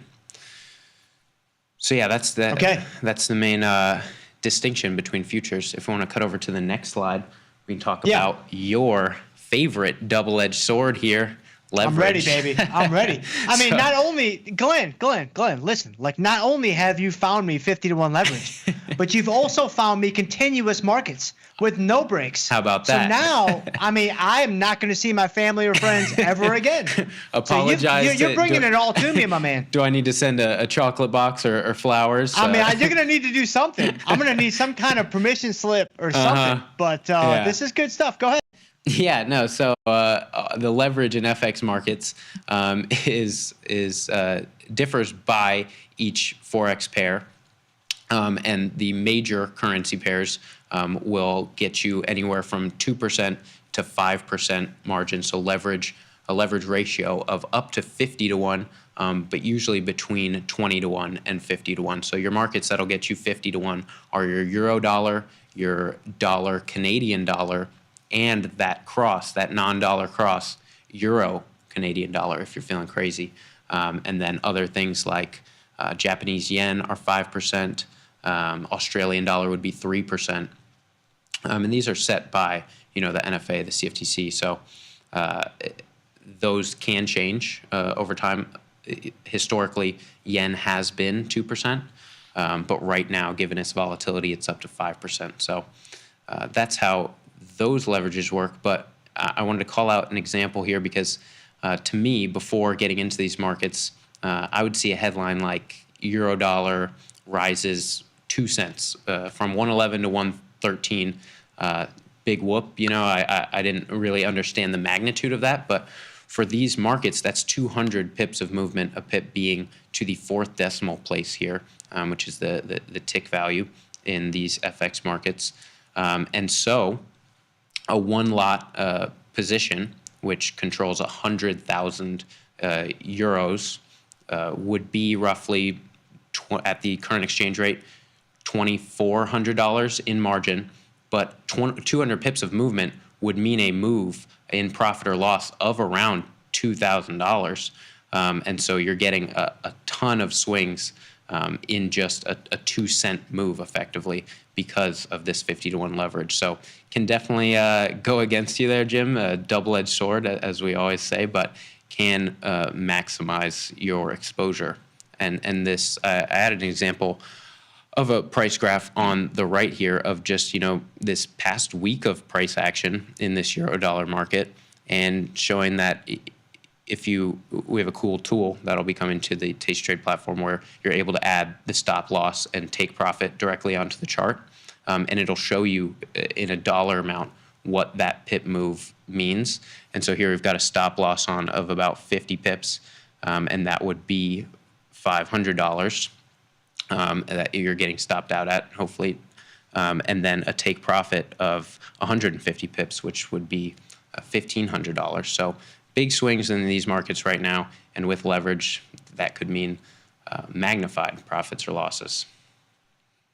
Yeah, no, this is really good and really helpful. And yeah, I mean, we joke about the leverage, but obviously you got to be very careful. You got to be very careful. No, you got to be very, very careful. And you got to make sure you understand what you're doing. But the nice thing about this is you can get super small. Like you can get super small relative to your account size. So you don't have to jump right into the waters where you have this enormous exposure relative to your account size. But, for people that might be familiar with trading futures and they're not as familiar with FX, I mean, think about like silver. Like think about the volatility futures. Think about natural gas. No, I mean, the point that I'm trying to make is those things will move by just a couple of cents, and that's a massive move. I only That's laugh because I've been bitten by silver before. Well, I think everybody's been bitten by silver, Glenn. It's a Man. rite of passage, my friend. So you're not part of the team. Like if you haven't been beaten up by silver, like you don't even belong in the conversation, right? That's reassuring. So this is really, this is the same thing, right? It's the same thing. Futures, FX are going to have that similarity in so many ways from a leverage standpoint. Like you have to really understand the math, really understand the notional value of what it is you're getting yourself into. And so that's why having, at least, the first example here on the slide is a very, very good starting point for people to understand. Yeah, and especially you nailed it because in my own experience, starting with futures, it's like, okay, you have enough money in your account to start getting into, these micro contracts, but and especially, I mean, intraday margin is especially another dangerous, can be a very helpful tool, but very dangerous as well for kind of your psychological perception of how much you can actually risk. And here, you really can start small in a way that you can't in even micro futures, getting as small as $30 in margin, just to feel these markets out. So yeah, and with no commissions, like that's amazing because one of the things with futures, even with micro futures, they're amazing from a size standpoint, but there's still commissions on those products. Right. And so you have to be aware of, are you going to be able to cover the cost of the trade? Whereas this is not going to be nearly as much of an issue with FX. So that's really, really nice. Right. And then if we want to jump to the last slide here, just an example of, how FX traders treat this asset class just in the grand scheme of their overall portfolios. I mean, you're getting a lot of diversification here. I've got a ridiculously large correlation matrix here. But if you look on the left, we've got the major currency pairs, 3-month correlation against the S&P 500. And you'll see that pound dollar with a correlation of negative 0.06 over the past 3 months, extremely uncorrelated to stock moves. And so when you're getting kind of a lighter economic week or your stocks, the stocks that you look at aren't moving as much, no earnings, this can be a great place to look, especially because intraday trading is very popular. No pattern day trading rules apply. Can get a lot of intraday scalping opportunities, which is probably the most popular. Day-to-day, week-to-week, longer-term position trading. I mean, we've seen some of it in rise in popularity just because we've been seeing such historic extremes in a lot of these dollar markets. So people, seeing that 160 in the dollar yen hasn't been seen in 30 years, maybe wanting to get long or short for the long run, but really more popular to get in and out of these positions because there are some overnight funding charges associated with it, which can be positive if you're familiar with the carry trade. That's a popular strategy in this market that maybe I could hop back on to talk about another time. But yeah, in terms of how you're putting on these positions, very straightforward directional plays. You buy or sell, and that means buying one currency and simultaneously selling the other. So the main thing to manage is your position size and how you're taking that exposure overnight if you want to get out of it and sleep peacefully, or you can let these things run, but the markets are open. So. Nah, man, sleep's over now. I mean, it's done. I'm so That's sorry. That's the end of sleep. I mean, Dr. you're giving Jim's me family. away. So you're giving me away now to trade like the UK inflation number like directly At 2 a.m. There you go. Set your alarm Yeah, clocks. that's right. That's right. All right, so this is great, Glenn. This is so good. Such a great foundation. So what I want to do right now is we've got some great questions that have come in on the YouTube chat. So I am going to now kind of tee up some of these questions, and hopefully you can kind of lead us through the forest here. So let's see. The first question is, so Adam Armfield says, I'm confused about what this Forex offering is. Is it the same as IG's spread betting and CFDs, or is it something else? Yeah, great question. So IG's CFDs and spread betting are actually, it's kind of a regulatory thing where those are products that are popular in the UK that are not available to trade here in the US. So it's different than that, but you have the correct context in that tastyfx used to be IG US, but the IG offering here in the US has only been spot Forex. So just leveraged currency pair trading. Okay, excellent. That's really, really good. So, Adam, hopefully that helps you out there. Very good question. So, David Gallimore has been with us like from the beginning. He's part of the core position here on From Theory to Practice.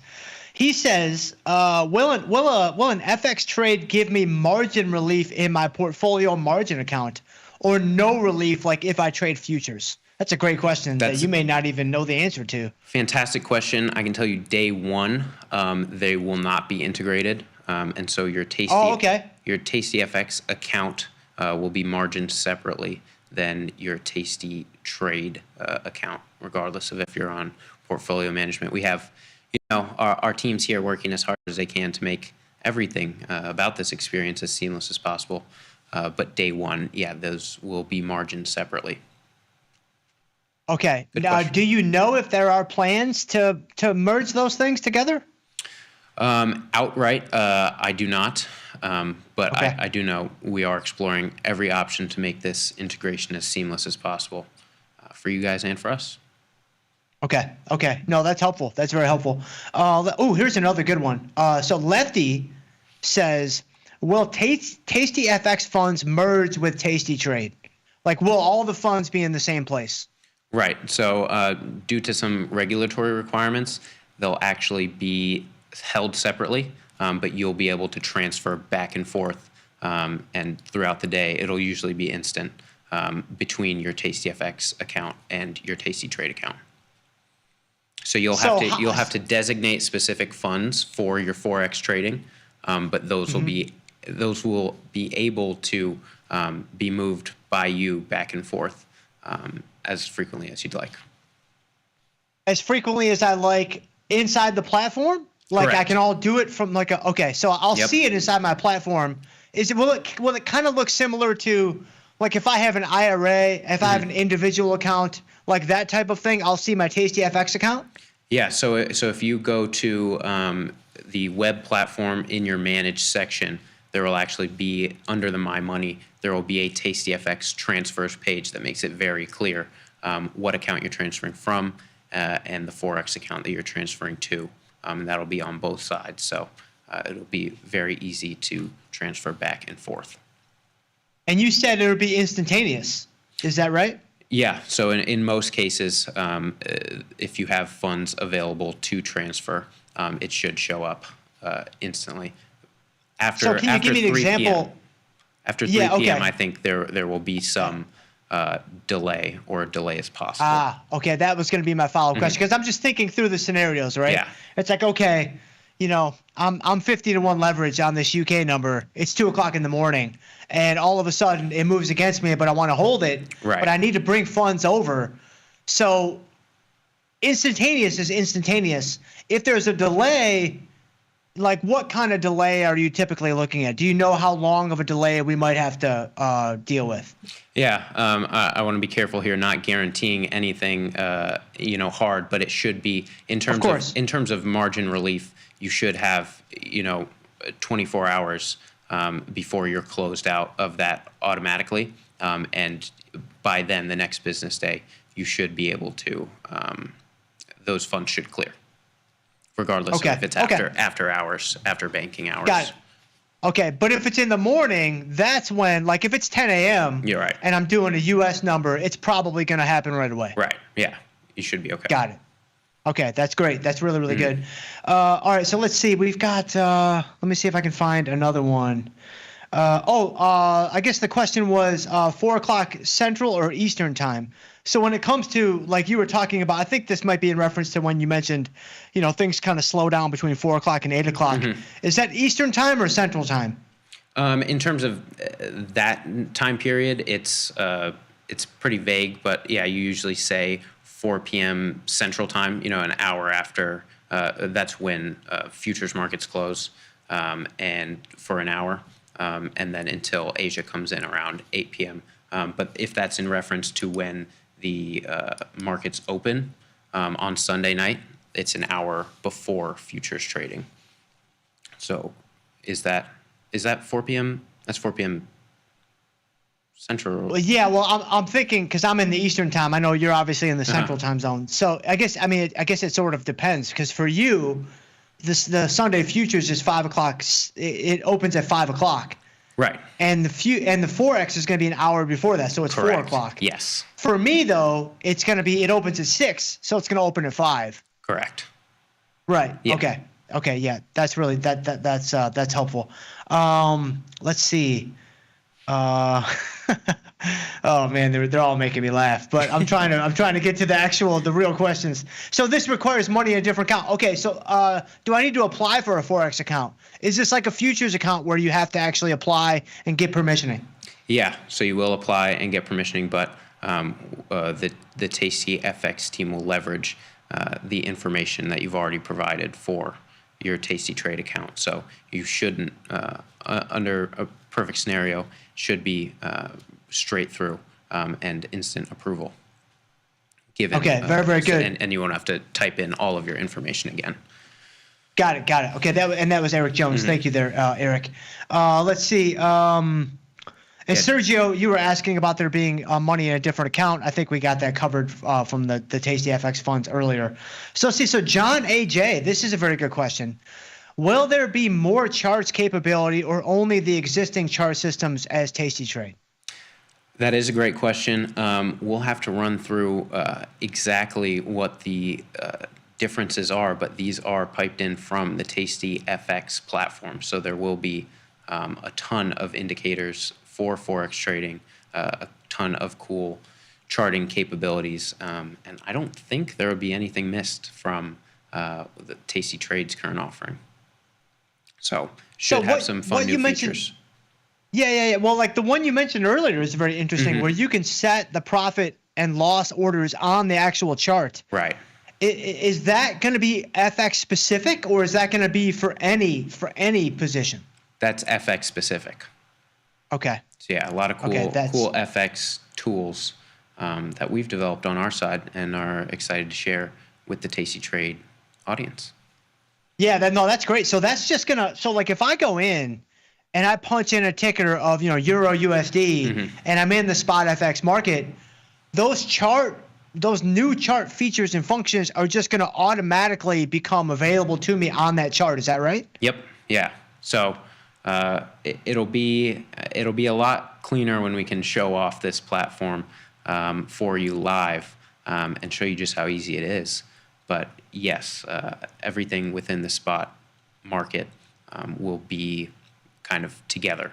So it'll be very clear that you're trading Forex when you are, if that makes any sense. Yeah, no, it definitely does. And yeah, when all this launches, I think a return to the show to actually give us like some I passed my FX audition for dummies. My slides were good enough. I think so. Again, we'll probably get you in on like a Friday before a holiday weekend. But but again, I mean, we're gonna get you back. I mean, so it's good. So David Gallimore asks, so Glenn, what time of the day does a new day start?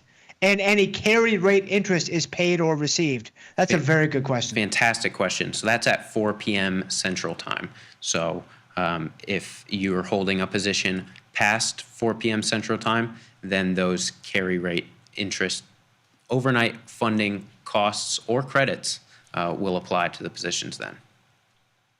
Okay, so 4 o'clock Central. Excellent. Thank you, David. That's a great question. Nags. Nags says, what is the gotcha for no commissions? Okay, so Glenn, let me give you a little background on this question.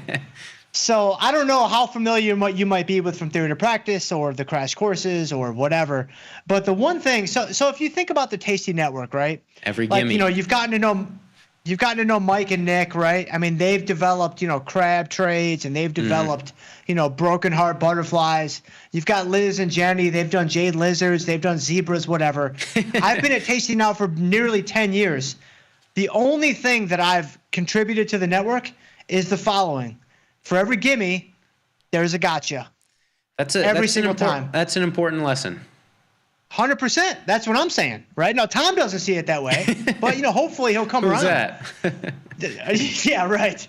So the question here is, okay, it sounds pretty good. No commissions. It's going to really take down my transactions costs. But for every gimme, there's a gotcha. So just lay it on us straight, man. What is the gotcha with no commissions? I mean, there's not a huge gotcha there. It's an advantage that the way that Tasty FX is able to make these markets with their hedging arrangement with IG Group is that we're able to offer $0 commissions and pretty tight spreads. The only gotcha would be that if you're comparing just spot FX brokers across the U.S., there are some competitors that offer accounts that are commission-based but zero spread. And if you do the math, we've done a lot of in-house analysis. It requires a very specific style of trading for that to make sense. In terms of kind of accounting, maybe it is clearer for people and a preferred method to just have commissions here and never pay a spread to get in and out of those positions as quickly as possible for some of those algorithmic strategies, perhaps. But that's really the only gotcha, is that sometimes you'll see other brokers have commission and zero spread, but usually other competitors will have both, and so we're spread only, and pretty competitive spreads as well. So. Okay, so that's really helpful, and that's basically it, right? It's like the gimme is no commission, the gotcha is you have a spread. Right. Whereas elsewhere you have the reverse. You might have some commissions but zero spreads, and so it would largely depend on your trading style. Agreed. And I mean, just doing some very basic math in my head, it's like, man, to make the other model work. Yeah. And correct me if I'm wrong here, but to make that work, you have to be a massive player. You have to be a huge player. The only way that's going to work. Yeah. If you have a modest amount of capital, or even, a sizable amount of capital, you get into six figures, whatever, it's still probably going to be more advantageous for you with this model. You get into seven figures, multiple seven figures, 8 figures and higher, then maybe the other model makes sense. Is that kind of the thinking behind that pricing structure? Yeah, absolutely. And people that are very serious about this, which they should be, can have strategies where we'll see people that only trade Australian dollar and aren't really worried about any other market. And so then they'll be comparing brokers just based on those minimum spreads alone. So I can sit here and talk about tastyfx's overall spread offering, how competitive we are on euro dollar, on Japanese yen. But for some people that are only looking for one market, then that makes their analysis easier, just comparing how tight tastyfx's spreads are versus others just on that one market. So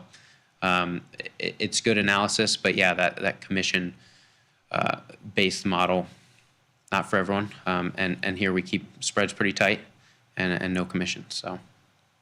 Yeah. Okay. That's great. Wow. That's really, really good. Okay. Good stuff. So let's see. Oh, somebody was asking about the minimum to fund the account. So what is the minimum to fund the tastyfx account? Well, first I want to thank Scramble Everything, who caught my other segment and is providing some good information in the chat. But yeah, the minimum to fund would be $100 to transfer from your Tasty Trade account to your tastyfx account. Okay, so I have a follow-up question on that. Yes, thank you, Scramble Everything. He's also a friend of the family, part of the core position. And so my question to you though is, and don't give me like the PC answer. Don't give me like the the on the slide answer. Nah, man, I need the real Glenn. I mean, we've been on air now for 40 minutes together. Oh man. Like we're basically, we're BFFs now, right? All right. How much money do I really need to start trading FX correctly? To where I'm not in there, I'm not just slanging them, I'm not doing crazy stuff. Like, how much capital do you think makes sense for someone to get started that's serious about this, that wants to give probabilities a chance to work, they want to give, the number of occurrences a chance to work? How much capital do you think somebody should really have? Yeah, it definitely, I want to give you as straightforward an answer as I can. It is a very personal question. We see people try to fund with $100. And if you're wrong, you end up getting pinned pretty fast. If you have $100, the minimum you can put into a position, if it's around $30, you can at one time only then have 3 positions on and have to be right about them. So that kind of puts you in a bind. We see a lot of funds within the $1,000 to $10,000 amount.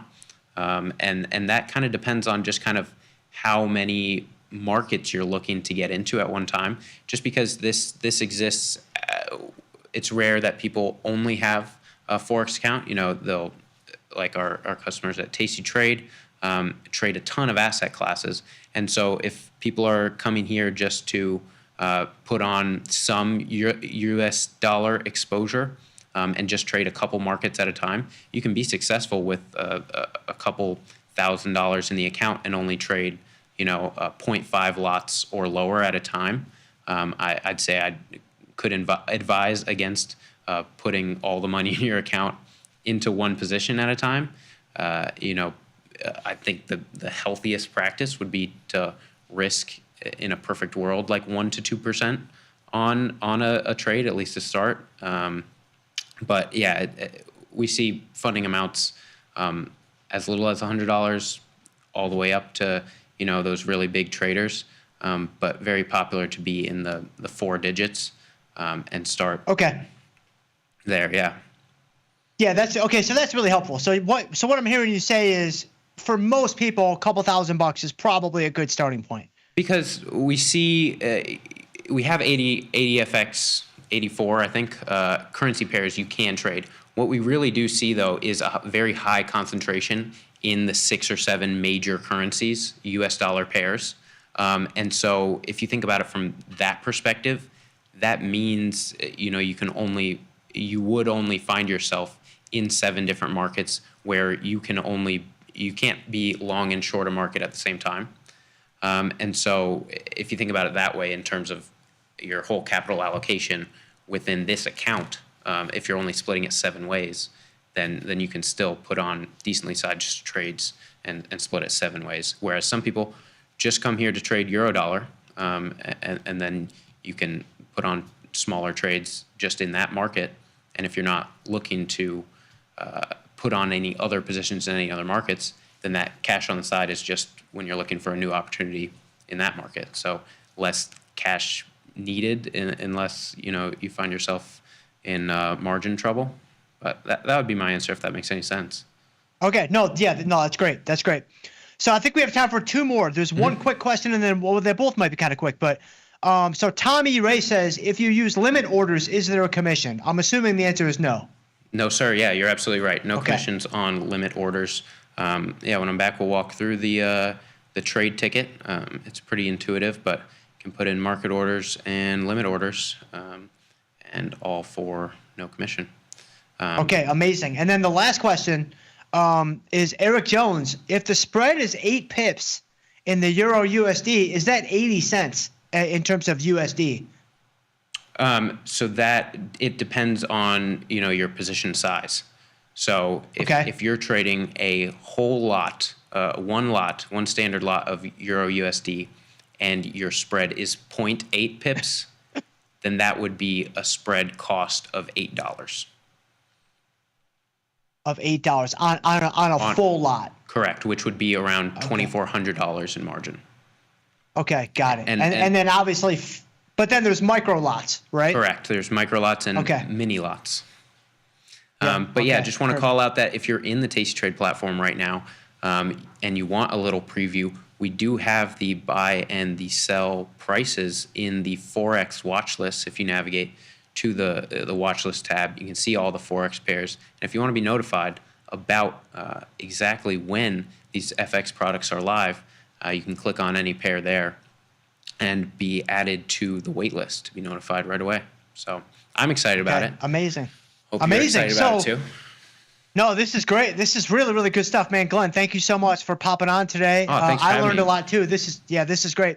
So if people want to reach out to you, how can they do that? They can reach out to me at glenn.freiberger@tastyfx.com. There you go. All right, guys. Thank you so much, Glenn, for joining us today. Yeah. Guys, if you guys want to reach out to me, you know that you can.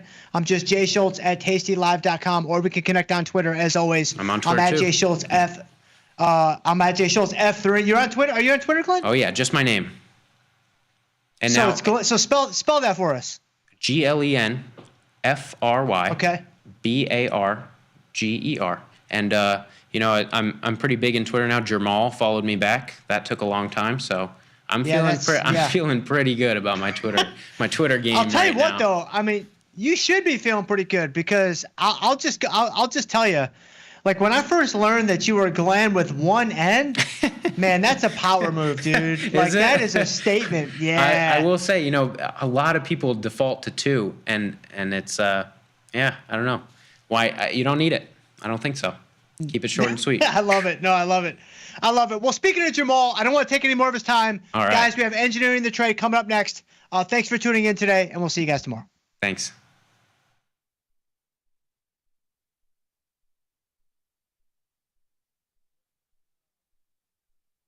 Tasty Live's godfather of options, Tom Sosnoff, is grabbing his passport and taking this show international. He'll be joined by IG's Rich McDonald in London and Milan, along with special guests at each stop for an evening of live trading. It's fun, challenging, and moves as fast as the market. Doors open at 5, with trading starting at 6. Come early and have a pint or glass of vino with the boys. It's totally free, but space is limited. Register at tastylive.com/events. Options just got molto interessante. This is Chicago. We invented the skyscraper, the Italian beef, and the standardized options market. SIBO is not only the birthplace of options, it's also where Liz and Jenny got their start. In an industry first, 2 female former floor traders broadcast live from the floor. Hear the sounds of live market action and feel the electricity as they present real-time trade ideas and research-backed market studies live from the SIBO's SPX pit. Watch Liz and Jenny live from the SIBO, only on Tasty Live.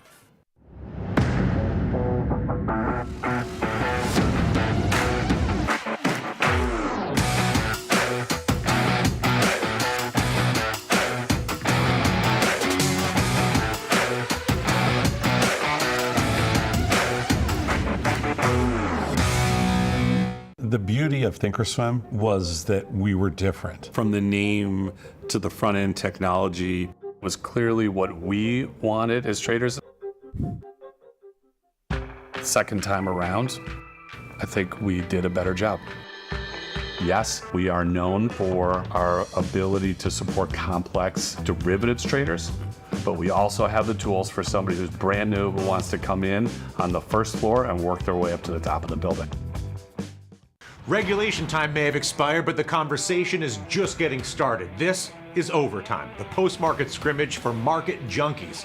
Join Chris Vecchio, Ilya Spivak, and me, Dylan Radigan, as we analyze the X's and O's for everything from earnings to politics to macro events and more. Nothing's out of bounds on Overtime. We break down the news to provide you a playbook for your trades. Watch Overtime Monday through Thursday only on Tasty Live. Oh, yeah. Tasty Nation, good morning.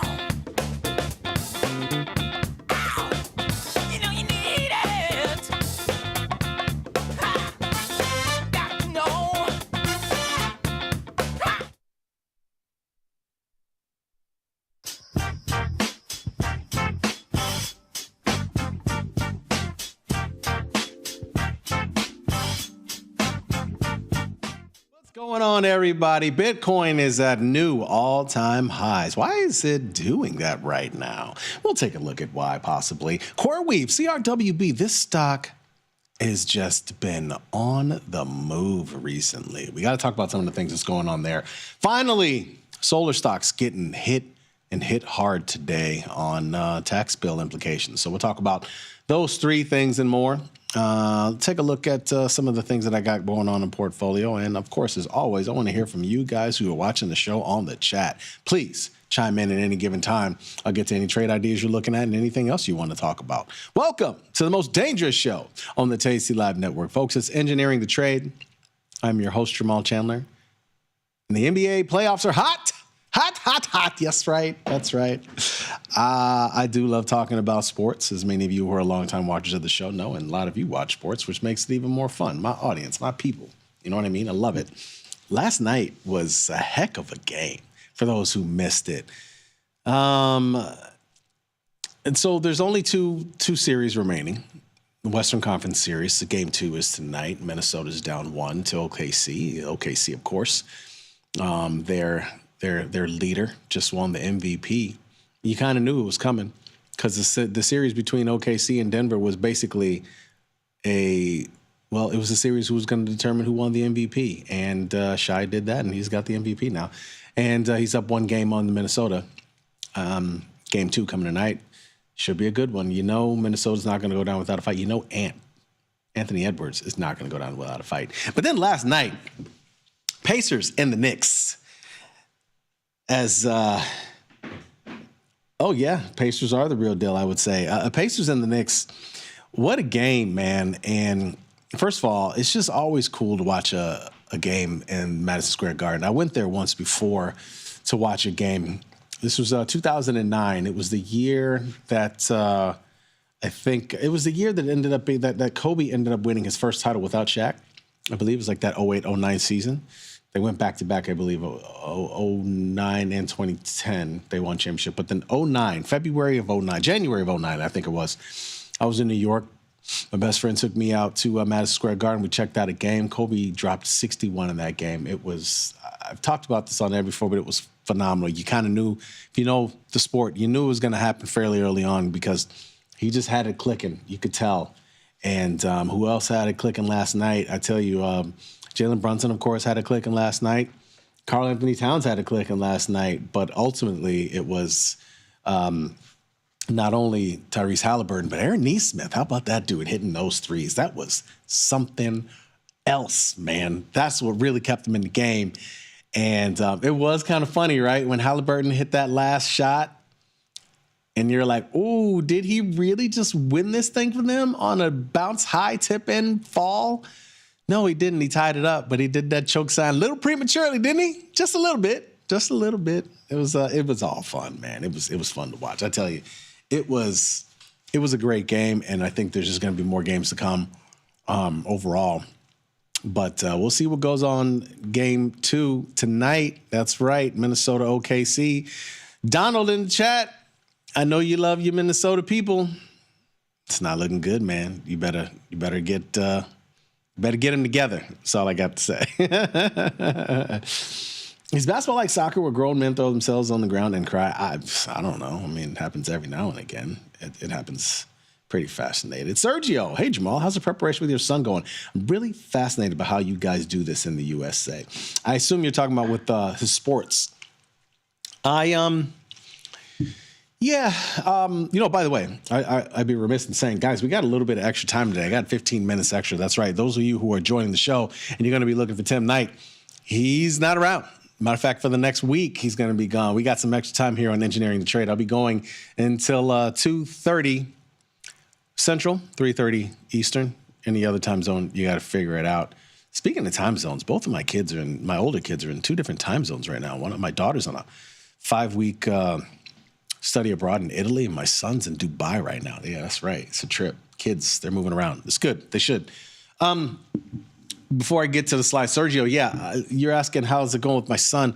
My youngest kid plays 3 sports right now. Really, 2 of them are the main ones he loves. Baseball is just for fun. He's wrapping that up soon. And with basketball, we do a lot of training with individual trainers, and then we try to find times for him to get games in. So actually, this weekend, he's going to play some games for the first time in a couple of months, like actual games with refs. He's mostly been training with older, actually a lot of he's a 6th grader, but he's actually training a lot with older middle school and high school kids. He's a pretty big kid. My son's just kicking it in Dubai, dude. He's got a friend there that works on the basketball team with him at University of Wisconsin, and he's got a friend who lives there, and he's hanging out with him. Yeah. Let's pull up some slides. Let's talk about the day, as I still answer your questions as they come in. Trust me, I will. Bitcoin is at all-time highs, people, once again, and it just has no stop right now, up to 112 and change. And isn't this crazy that Bitcoin is doing this at a time where stocks and bonds are a lot more volatile than Bitcoin? That's right. Bitcoin was always the volatile one, remember? Bitcoin was the one that scared us. Bitcoin is the one that had the FTX scandal. Bitcoin is the one that had, I don't know, insert the name of the scandal. I mean, there's so many. And yet and still, now it's at all-time highs. You would have to say that, part of it is the idea that the U.S. administration that's currently in the White House is very favorable to the things that go on with cryptos and Bitcoin. But also, right now, I think, dare I say, bonds and stocks are too volatile for those who want some alpha. They want to go to Bitcoin. How funny is that? That's essentially what we're seeing right now. And so it's I don't have anything on in Bitcoin. I haven't had anything on in Bitcoin for a while, at least not in a follow trader account. I do have an account where I do have some cryptos. I have Bitcoin, I have Cardano, I have Ether. What else? Maybe 2 others that escape me right now. But I don't have anything on a day-to-day basis as far as trading in Bitcoin, nothing at all. And but I can't help but notice how this thing is hitting all-time highs at a time where people are finding it a little bit unnerving to just be long the market, be long stocks, or obviously buying bonds is a tough thing to do. I'm still a little pissed off about myself yesterday about a bond trade. I just can't believe it. I'm just so annoyed. About an hour before the 20-year auction yesterday, I ended up selling a put spread, and ZB, the 111, 109, actually three points wide, 111, 108. Show it to you later. But I just figured it was a good time to sell some vol in there. Things have kind of seemingly quieted down. And, how much further downside was it going to be? Well, clearly 110 and change was in the order. Timing is a bitch sometimes. Honestly, there's no other way to put it. It's just kind of how it happened. But I think it's a good time. I think it's a good time to sell some vol and bonds because it's kind of elevated, and those are the times where you're able to get some good, I guess, pricing, if you will. I mean, volatility is kind of elevated. Look at the bond ZB itself is at lows that we haven't seen in quite some time. So that was what I was thinking of. I even felt more so after the fact. Speaking of bonds, CoreWeave, this stock just IPO'd about 2 months ago. And it's been on one heck of a run more recently. I actually got a strangle in here the other day. It's interesting, though. The stock did just turn around today. It might have touched highs, and it's starting to fade now. And now this thing's starting to come in a little bit. But it had been moving up on some pretty good news. I mean, it's got some partners in form of Google and OpenAI, and I think Microsoft as well. In terms of business, but then also it just did a $2 billion debt offering the other day, and it got really, obviously, I mean, it's selling debt to be able to get cash to do more things, and people believe in what they're trying to do, clearly, especially as part of their partner, considering the partners that they have. So the bond auction went well, unlike the 20-year bond auction for the U.S., because the same deal. You're selling debt to try to get cash for things, but people don't believe in the things that the U.S. is potentially doing with the cash, right? And that's what the moral of the story of yesterday's bond auction was. So kind of interesting when you, it's funny to compare CoreWeave getting a bond auction to the U.S., but still, help for those who don't really understand what bond auctions mean. It's important, right? I mean, if you're selling debt because you think that debt is going to turn into big equity at some point in time, that's a good thing, and so you're all in. You're down to do it, as in the case of CoreWeave. But if it's the U.S. right now, people are not exactly sure what the U.S. is going to do with all this cash that they're trying to secure. So something to keep an eye on, man. When you got individual names being able to do better bond auctions than the U.S., the most trusted and vaunted of all. It's not good.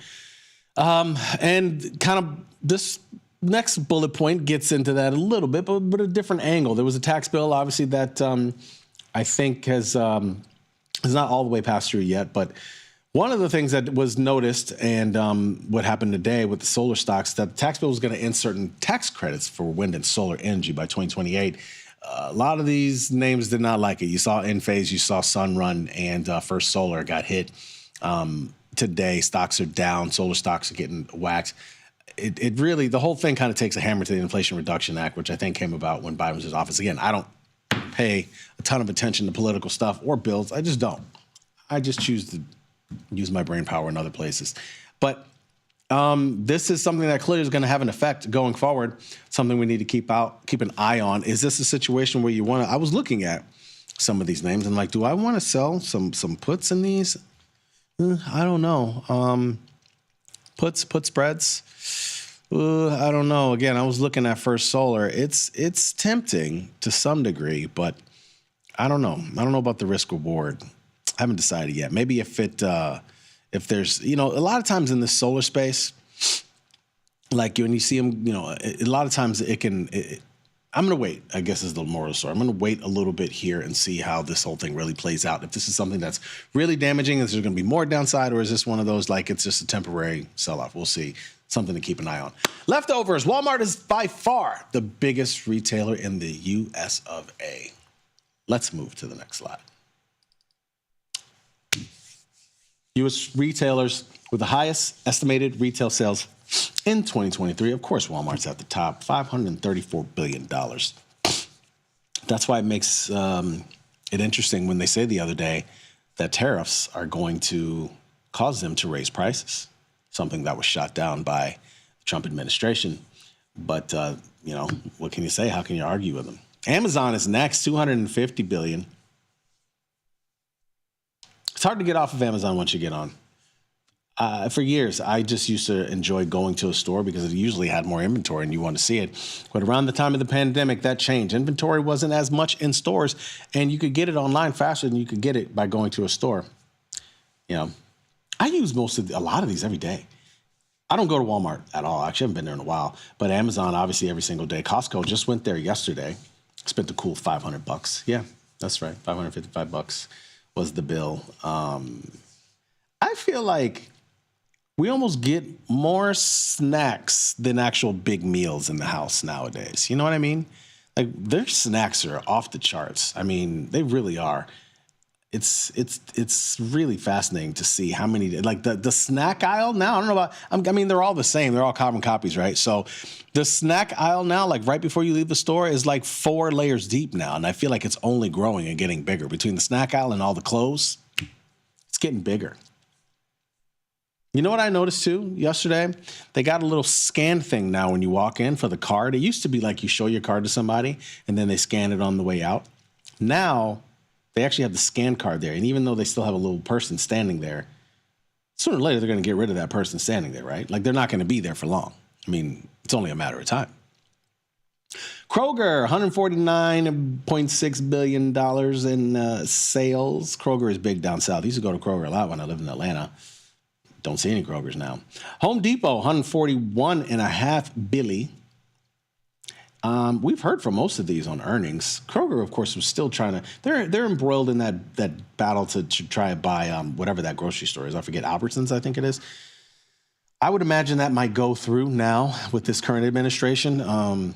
They're more interested in deals, right? Obviously, deal making is a big thing in this administration. You can see what happened with the tariffs more recently. CVS, $113.9 billion. It's safe to say they've really outpaced Walgreens. There's a divide growing, but now that Walgreens is owned by private equity, they might close that gap between them and CVS. Target, $105.8 billion, just had earnings as well.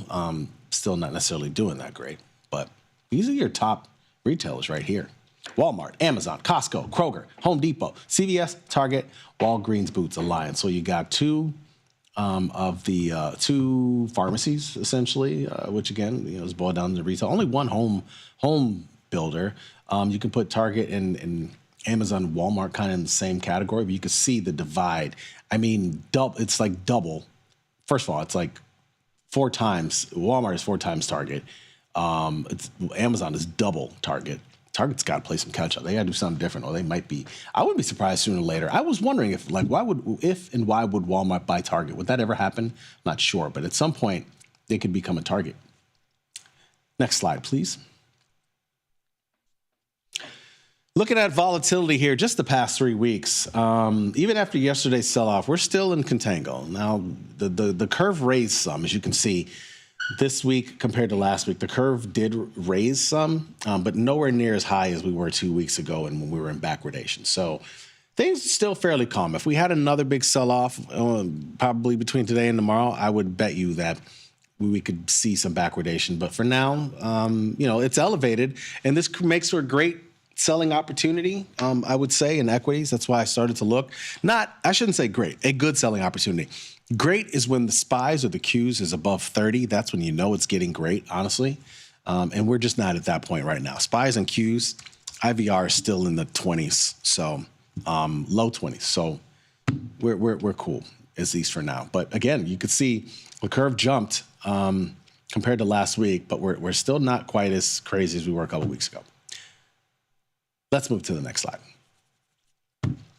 Just thought it was interesting to look at. We were talking about Bitcoin. We were talking about the stock market. We were talking about bonds. Obviously, you got to throw gold in there. Just looking at year-to-date performance on these things, gold is doing something that we just haven't seen in a long time that gold has done. Again, up over 20%. Bitcoin's trying to catch up, and it's trying in a major way. This past week has been really strong for Bitcoin. Bonds and the stock market are just boring. They're just flat. They're not there. It's not happening. So interesting, isn't it? That Bitcoin and gold are the best performers on the year compared to bonds and stocks. I tell you can't make this stuff up, man. Let's move to the next slide. Rolling correlation of SPY and 10-year yield. Now, that's been the thing, right? Once we've seen yields recently been making a move. I talked about this last week, about this correlation between SPYs and 10 years. And this was not something we were used to seeing. As you can see, in 2024 at times, in 2023, when bond yields would go up, markets would go down. There was definitely an inverse correlation. Even late last year into early this year, or at some point during this year, obviously, we were struggling. Mostly in April, you could see that bond yields were going up and the stock market's going down. Then we came out of that, and it was the complete opposite. Bond yields up, stock market up. It was like, wait, what's going on? What? Now, that correlation could be turning again, because now that we've hit 5% in the 30-year yields, things got a little scary. Went over 4.5% meaningfully the other day, and almost 4.6% in the 10-year. Things got a little bit scary for stocks. So this is something to keep an eye on. Once again, let's move to the last slide. Earnings. We got Deckers. I saw somebody in the chat asked if anybody's trading Deckers. I mean, I really haven't traded many earnings. I usually don't trade those, but hey, I would love to hear what you guys are thinking about. I'll take a look at it. Any trades that you're interested in, let me know. Workday has earnings. Autodesk, Intuit, Ross Stores, Buckle. There's still a couple of retail names that are having earnings. Powell is supposed to speak on Sunday at about 1:40 Central, 2:40 Eastern. Not sure what that's about. Doesn't sound like it's a 60 minutes or anything. I'm not really sure. Nevertheless, he is speaking. Who knows what he says? FOMC meeting minutes are on Wednesday. Speaking of Powell and FOMC, they have the meeting minutes. Of course, that's always backward looking, but we'll get an idea of how many people actually wanted to do anything with rates and how many did not. GDP second estimate is on Thursday. Market moved on that first estimate, what we got a few weeks back. See if we move on this one next week. And then core PCE price index, the Fed's preferred measure of inflation, will be next Friday. Number of S&P 500 stocks above the 50-day moving average. That number's wrong. Well, the number's not wrong, but it's 297, but the percentage is wrong. The percentage is, I think we're around 58, I believe.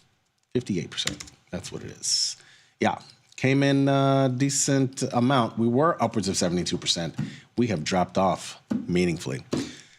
Let's move to the platform.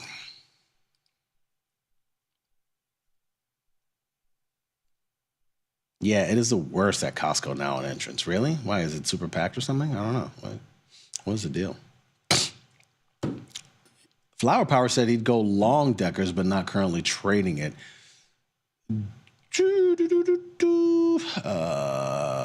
Do you use flows platforms like SpotGam or Unusual Whales? I do not, but we do have a partnership with Unusual Whales. Obviously, the SpotGamma guys are friends. I know them well. I actually just did a panel with Brent from Spot Gamma in Florida. Good dude, very knowledgeable about the game, knows a whole lot. How would you trade QBTS? I tell you, these names have been flying off the board. So I could tell you in my long-term account, I actually have a leap call in QBTS, so that's nice. In the Follow Trader account, the Tasty Trader account, I do not have anything on in QBTS. I did just put on a position in IonQ. I was sweating it for a little bit. Stock was mooning after I put on a strangle in here. And now it has calmed down a good bit. I did the 65.33 strangle. This fall is a little pumped up. I probably did it a little tight. We'll see. I mean, $20 to the upsides on some room. $12 to the downside. That doesn't really make you feel super comfortable on a day where it's moving $12, but it's all good. It's all good, right? And I think maybe we can get this thing to calm down a little bit. I did do it in July. I mean, we'll see how long I end up holding this thing, if it ends up just really breaching through the strikes or what the deal is. So that's what I'm doing in IonQ. But something like QBTS, how do you trade this? Well, it's interesting you asked that question. How do you trade it? I mean, one, when I see a name at this level, like $19 and change, same thing with, what's the other one? RGTI. So I'm actually long RGTI and QBTS in my long-term account. I'm long leap calls in both of them. I feel like these names are, again, I don't like to speculate on everything that's going on in space. I don't claim to know everything that's going on with quantum computing, not all. I'm just attracted to names that are making big moves like this, or when I see a chart and I saw it was trading here once before and now it's starting to make the move again, I'm curious to see if it's going to make a move higher. And so personally, even though I know these calls are absolutely jacked, I would want to get long some calls in a name like this. These are somewhat appealing, honestly. And that's just me. You asked me how I trade it. Truthfully, I mean, there's really not that much of a trade. But then, when a name is has this much volume and is making this type of move, I'm curious to see how much higher it's going to go. And I feel like, something in the case of buying these three right here, $1.90, $190 is a very cheap sort of exploratory trade, if you will. So these are, again, it's these things are moving. It's funny, somebody mentions GameStop. It's kind of moving like a GameStop, if you will, right?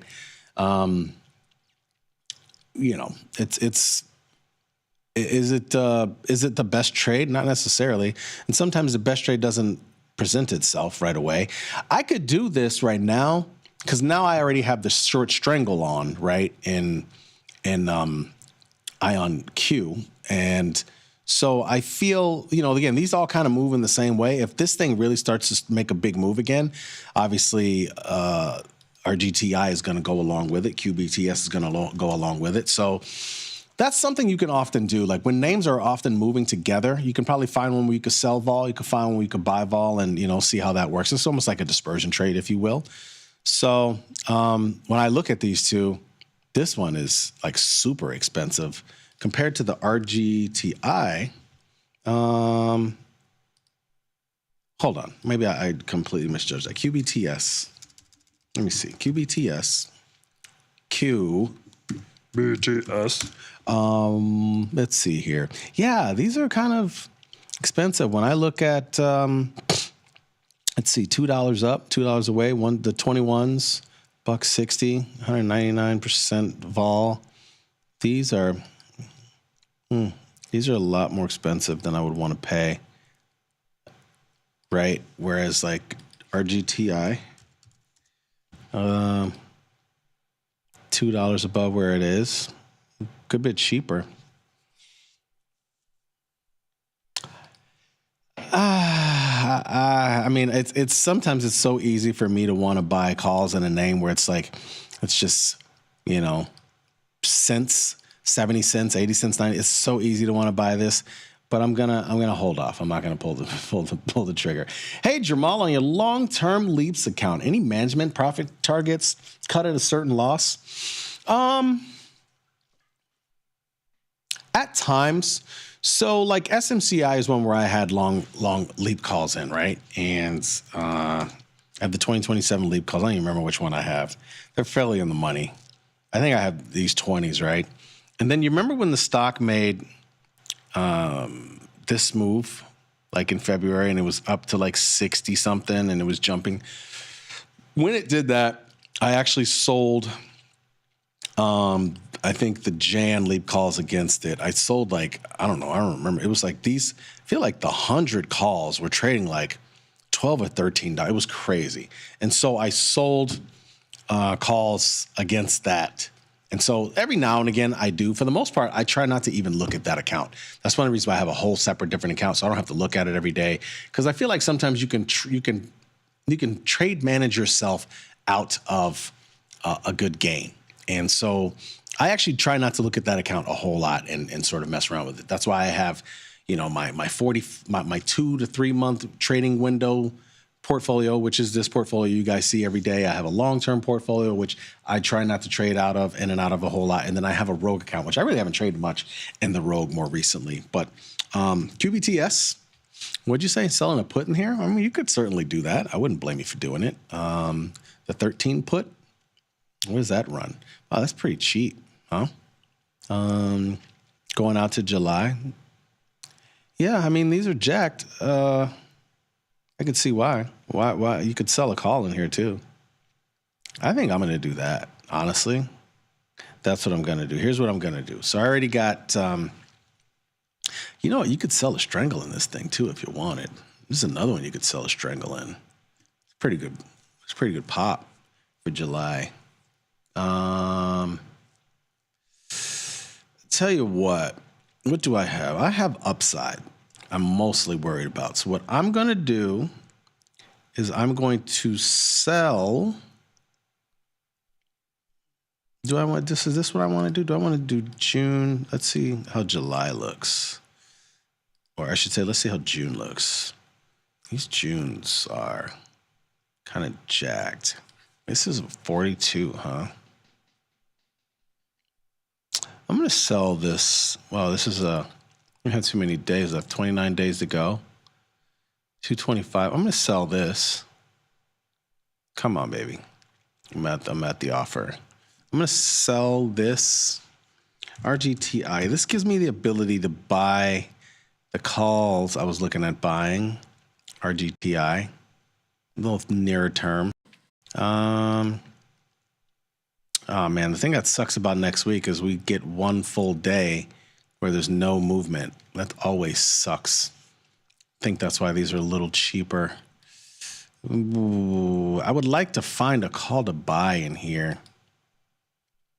Anyway, I'm trying to sell this QBTS.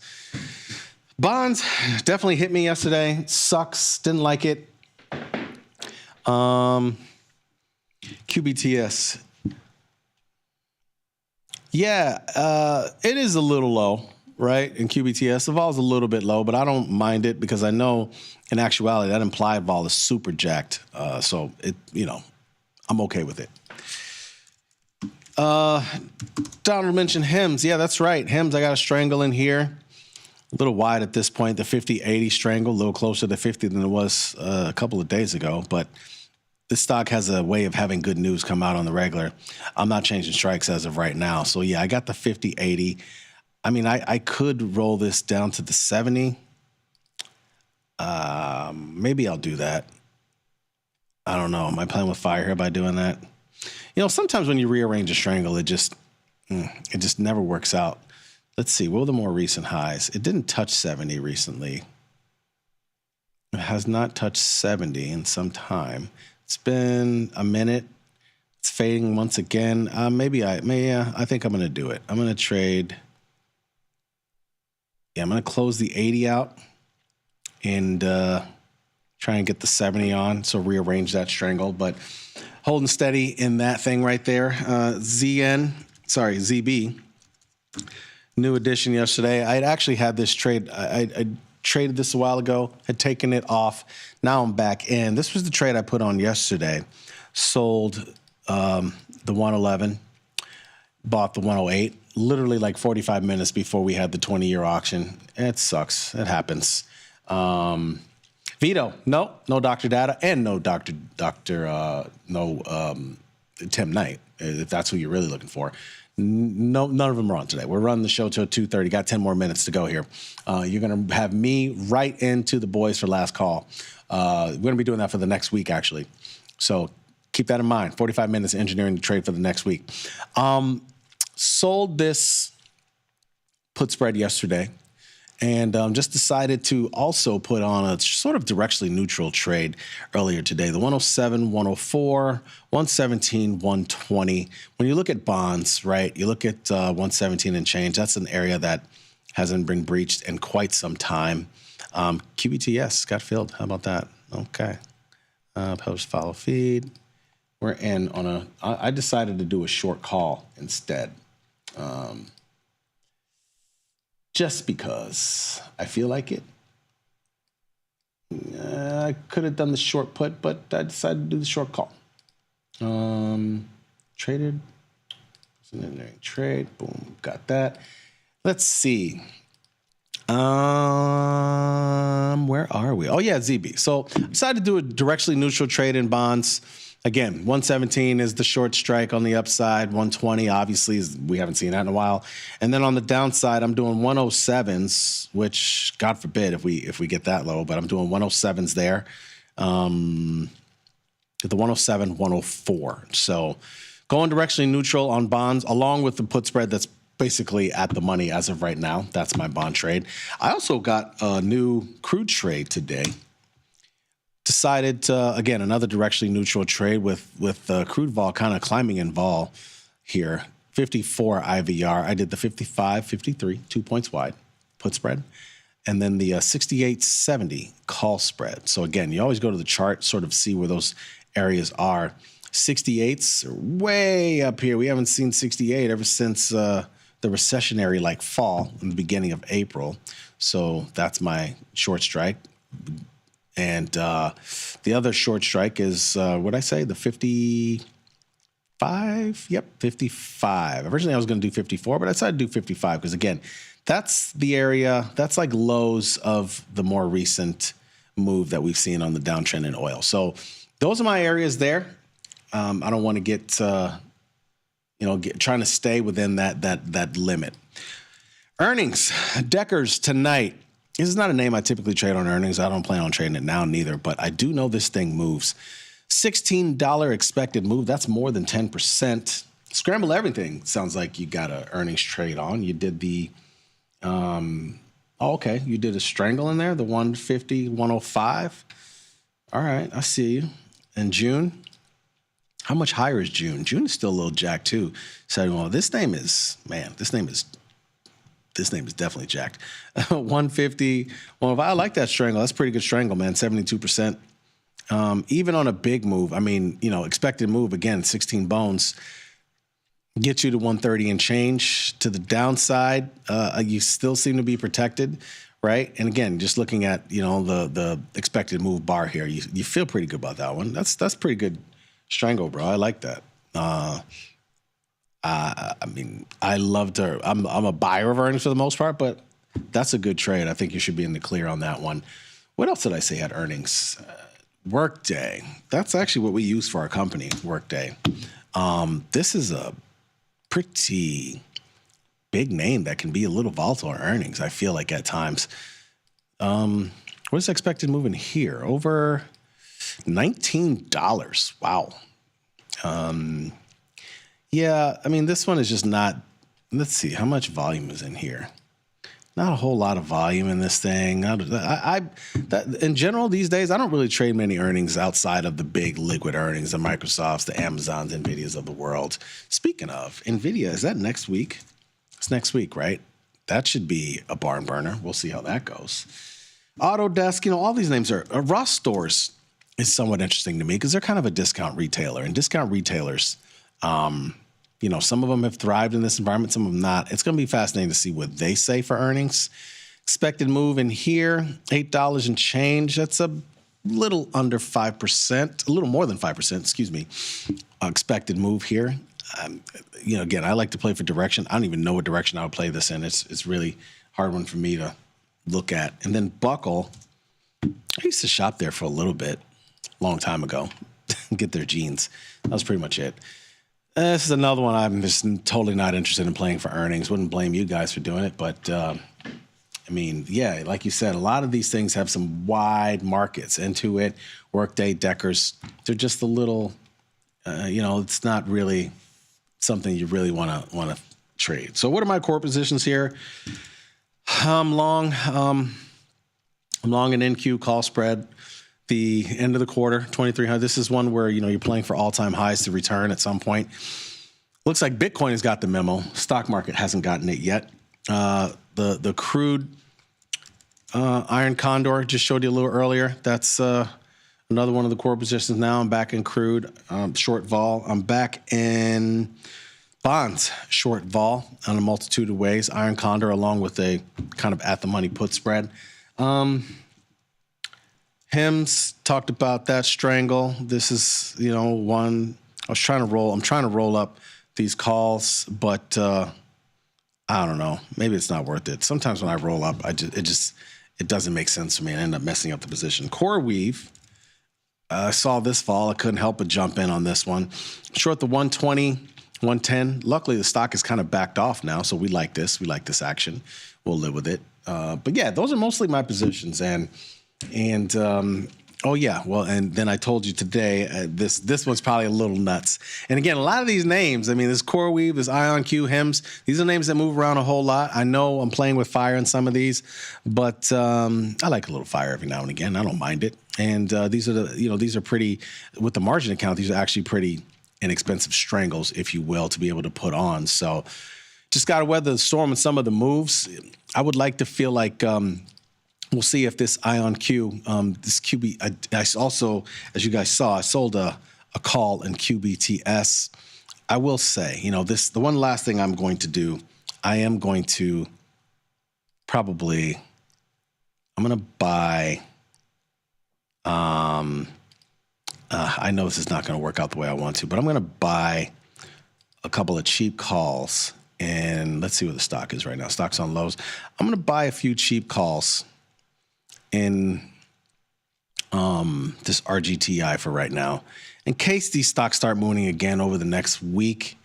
Hopefully, if it does happen, it's over the next week. It doesn't happen after these expire. Now, again, I got it in different durations. I know that I'm long, and I probably shouldn't do it that way, right? Like, what QBTS I did June.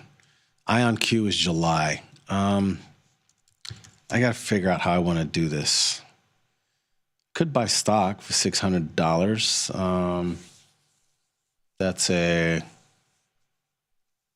Is that one I want to do?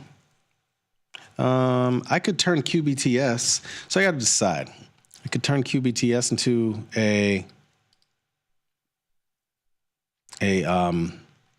covered call. I actually might do that. That might be an easier way to go. QBTS, I sold it for $225. I'm going to try and leg this. I'm going to try and see if the stock pulls back today, and I'm going to try and get long some stock in QBTS, and I might end up doing the same thing in RGTI. Some covered calls right there. That's kind of how it's going to go. Folks, that's the show. Thanks for watching, and as always, be smart, be patient, trade them small, and trade them often. See ya.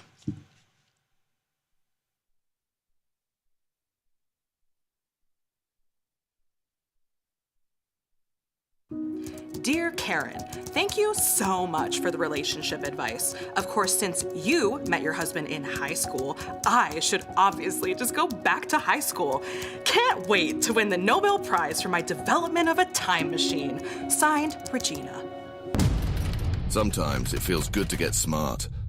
Get even smarter with live trading insights and some live taunting. You're mistaking me for someone who cares. From the smart mouths at tastylive. If you missed the live show, here's our cherry on top weekly recap. I had a pool like 30 years ago. Okay, what do you want, a medal? You did? Huh? Yeah, he did. No, indoor pool. It was quite nice. Yeah. You had an indoor pool? 1988. Yeah.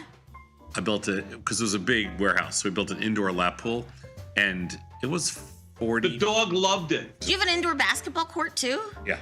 Wow. But that was and a racquetball basketball. Yeah, but then, remember, it was a big warehouse, and it was like No, I don't remember. I was not even alive. Wait, listen for just a second. I want to go to Buc-ee's. I've never been to a Buc-ee's. I have watched a lot of Buc-ee's TikTok videos over the years, and I have watched everybody do food reviews of Buc-ee's, and I feel like I've never had the opportunity to go into a Buc-ee's because I've never been around one. Sad enough, it's a humongous gas station. It's like the size of a city, and it's super clean. And they've got everything you want, from new underwear to food to eat. 24 hours a day, 7 days a week. It's beautiful. But don't sleep on the bathroom, Sadnov, even if you don't have to go. Go into the bathrooms. They are amazing. They are so freaking clean, and you can watch the attendant go in after you're done. Like every time somebody's done, bathroom attendant goes in there. It's the most amazing thing I've ever seen in my entire life. It's the best run bathroom in the world. When you're on the road, Sadnov, and you're looking to relieve yourself, I have so much to say. I have so much to talk about this. Please don't. Here, he said he was listening to a podcast. Yeah. And he said somebody on the podcast was talking about, they knew us, and they were talking about it. Yeah. And the person said, I don't know who the person was, they were the ones that gave you the beret. And I said, that's BS. I said, I think, but I got to ask Tom, I think it was a marketing company that sent it. I know the Goldfish was. Where did you get the beret the first time? Where'd I get it? Oh my God. Yeah. I'm telling you, I wish I was in the mafia and he was the only one that saw like what went on. He's amazing. He's great. You'd be a great witness on this. Great witness. I got it. I just had it made myself. No, you did not. Yes, I did. Go ahead. Where'd you have it made? We I'll tell you exactly what happened. Go ahead. So sometimes like my hair would get in my eyes, I'd like to wear glass. Like if the windows were open. You always wore glasses. Yeah, always. But always. if the windows just Summer, open. I'm explaining. Will you just let me explain? Go ahead. So we were coming up with different ideas over what we were going to give away. So we bought things like we got some barbecue sauce that was branded, and we gave away stuff each month. Yeah. So 1 month I decided to make berets. We made aprons and sandals. Yes, true. Facts. I still have my apron. I have my apron. Okay, we made all. I don't think they weren't sandals. You made sandals? They were flip-flops. Flip-flops. They were flip-flops, not sandals. And so one of the first things we got was a beret, but I didn't order them because I was like, these are too hard to like stretch. They didn't fit your head. Be honest. They did not fit your head. Can we explain how we originally shaped them? We got a basketball. Stretched them over a basketball. How we originally? That's how we do it to this day. Are you kidding me? We're like an Italian. And not a WNBA size. It was an NBA, not WNBA. So that's how I did it. Get the full scoop by checking out the archives at tastylive.com. There's a beast in the financial world, and it's not the bull. If that's you, join us on Tasty Trade. Genius loves company.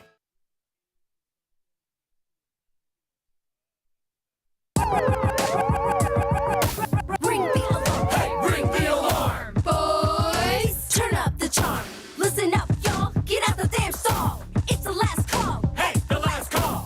The last call. The last call. Tomas, we are back, my friend, and you know what that means. The ultimate prize, Sosnoff. That is correct. The ultimate prize. Well, we're back, my friend. Even the S&Ps are up 25.50. Seem like they're running out a little bit of gas here, Sosnoff, even though volatility is in by 60 cents. I think the highs might be in for the day. Can I say that with a half an hour to go? You can say whatever the hell you want. I don't really. Okay, I did then. NASDAQ up 100. Nobody's going to tell you what you can and can't say as you become you're aware of that, right? And NASDAQ's up 147. That's been the strongest of the group. The Russells had the biggest turnaround, South, up down almost 1.5% to up almost 0.5%. Bonds up 16. They've had one of the biggest reversals in modern history, South, a point and 7 or 8 ticks or so. When you're long, that's about as much as you can ask for, Sadnov. 100% true. Bitcoin up $2,900 to almost 112 even, flirting with closing on new highs. Oil down 41 cents, gold down 22. Nat gas, since you had a position in it, is down about 2%, down almost 8 cents on nat gas. And then the euro is basically unchanged. We had a couple of movers here, Sadnov. To the downside, we had Humana down 15, ENPH down around 8. It was a dollar low. That's a big move in a $40 some odd dollar stock. FSLR down $6. FSLR was down around another $4 or $5 more than this also. UNH down $4, but it too was about $5 lower than that. All I'm trying to show you here is that even the big movers to the downside have caught a little bit of a bid so far today. On the upside, you got Snow up 23, Coin up 17, Tesla up 10. Tesla traded down to 331. It's 345 right now. Palo Alto Network up 6, Meta up 4.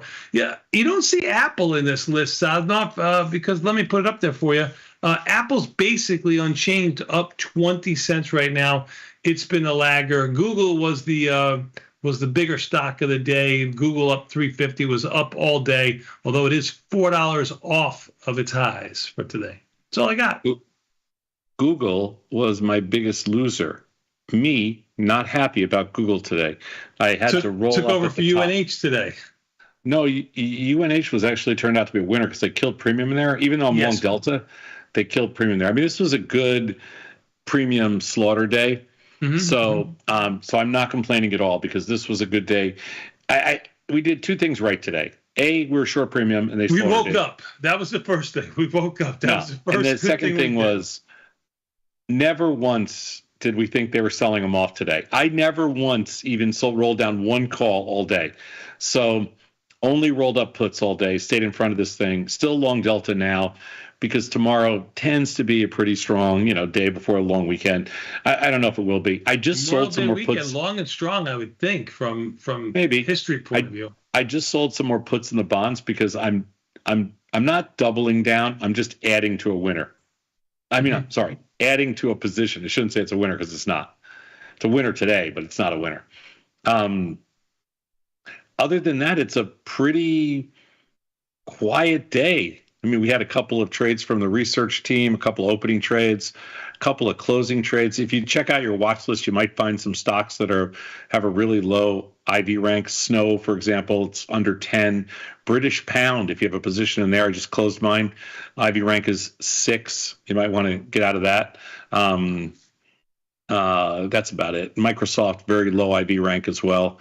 Now, is tomorrow 21 DT? Tomorrow's 29 days, Sadnov. You have time. I would let you know. Don't worry. Listen, Joe, I will remind you of the things you have to do, okay? Don't worry about it. Praise be. Thank you. Don't worry about a thing, Joe. I will remind you about these things you've been doing for 40 years that you don't know when expiration is or when it's time to roll. Yeah, I know it's expiration. I forgot it's a 5-week cycle. Blah, blah, blah. Yeah, sure. Tell Blah, it to the blah, judge. blah. No problem, Joe. I got you. You're my man. Well, next Friday, we're not going to be available to roll. So we're going to have to roll some on Thursday and the following Monday. Friday, some on Monday. Yeah. Why? Where are we going to be? I don't know where you're going to be, but I'm going to be in Vegas. I'm going to be carrying your suitcase is what I'm going to be. I'm going to be in Vegas. Vegas, baby. Atlanta. No. Yes.